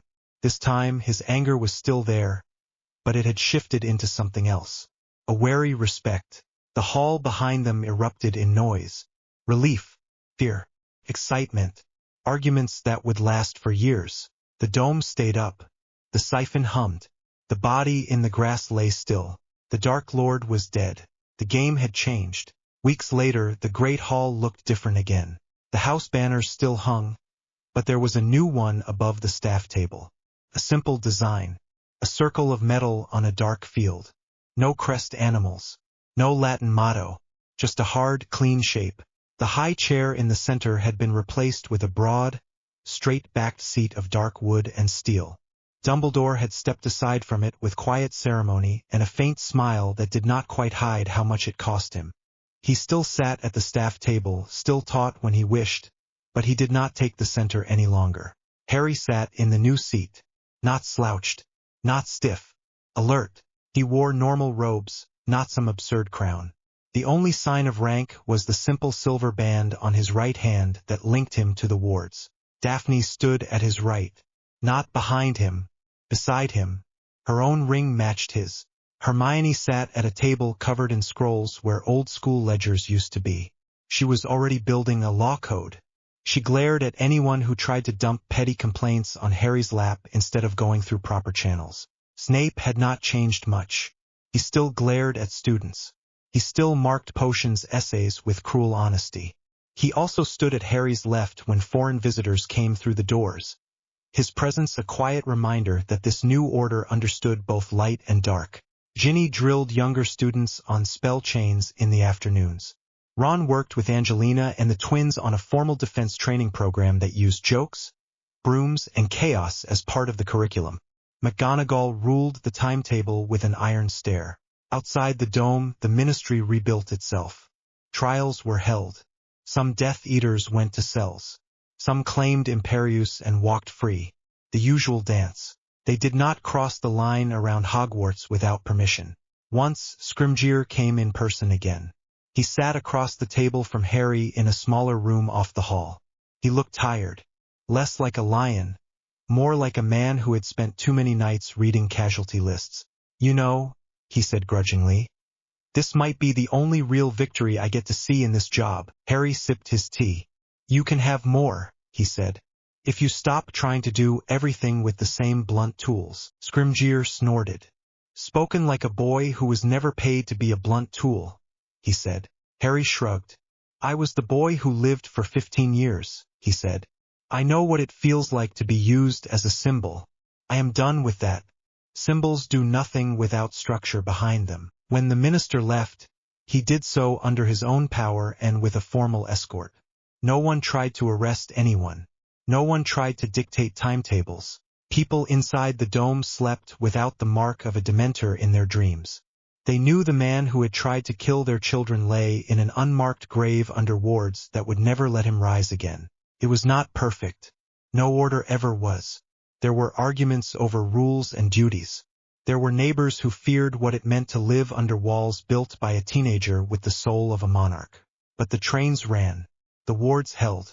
The dead stayed dead. One evening, Harry stood on the balcony outside the hall, looking out at the shimmer of the dome where it caught the last light. Daphne came up beside him and leaned on the rail. "Thinking again," she said. "Always," he said. "Regretting any of it?" she asked. He considered the question. The vault. The battery full of stolen soul. The dome that could turn away any army. The treaty that had carved a piece of Britain away from its own government. The body that had lain in the grass at his feet. "No," he said. "I would regret letting someone else do it worse." She laughed quietly. "That is the most doom answer I have heard all day," she said. He slid an arm around her waist. She rested her head briefly against his shoulder. "People will call you a tyrant," she said. "They will say you took a school and turned it into your own country because you did not like your headmaster's boss." "They can call me what they like," he said. "They can also walk these halls without fear of a pale man in a mask. That is the trade." Below them, students crossed the courtyard in clusters, books under their arms, wands on their belts. Some laughed. Some argued. Some practiced wand movements as they walked. They moved under a sky that would not drop killing curses on their heads. Fawkes flew past once, a streak of red and gold. He circled the dome, sang a short, bright note, and vanished into the tower. Daphne watched him go. "You realize," she said, "that you did exactly what you promised in first year." Harry frowned. "What did I promise?" he asked. "You said you were not going to let this place turn you into just another cog," she said. "You said if the system was that broken, you would fix it or replace it." He thought back. The memory was fuzzy, half lost under layers of other lives. A small boy, angry and tired, staring at a castle that looked like hope and danger at the same time. "Looks like I meant it," he said. She turned and kissed him. Not rushed, not for show. Just a quiet moment on a stone balcony under a solid sky. Inside, the castle hummed, content. Outside, the world argued, rebuilt, and learned to live with a new border on every map. The Dark Lord was gone. The Ministry had a new neighbor it could not bully. Hogwarts was no longer simply a school. The war was over. The world was safe enough. And for the first time, it was Harry's to keep in order.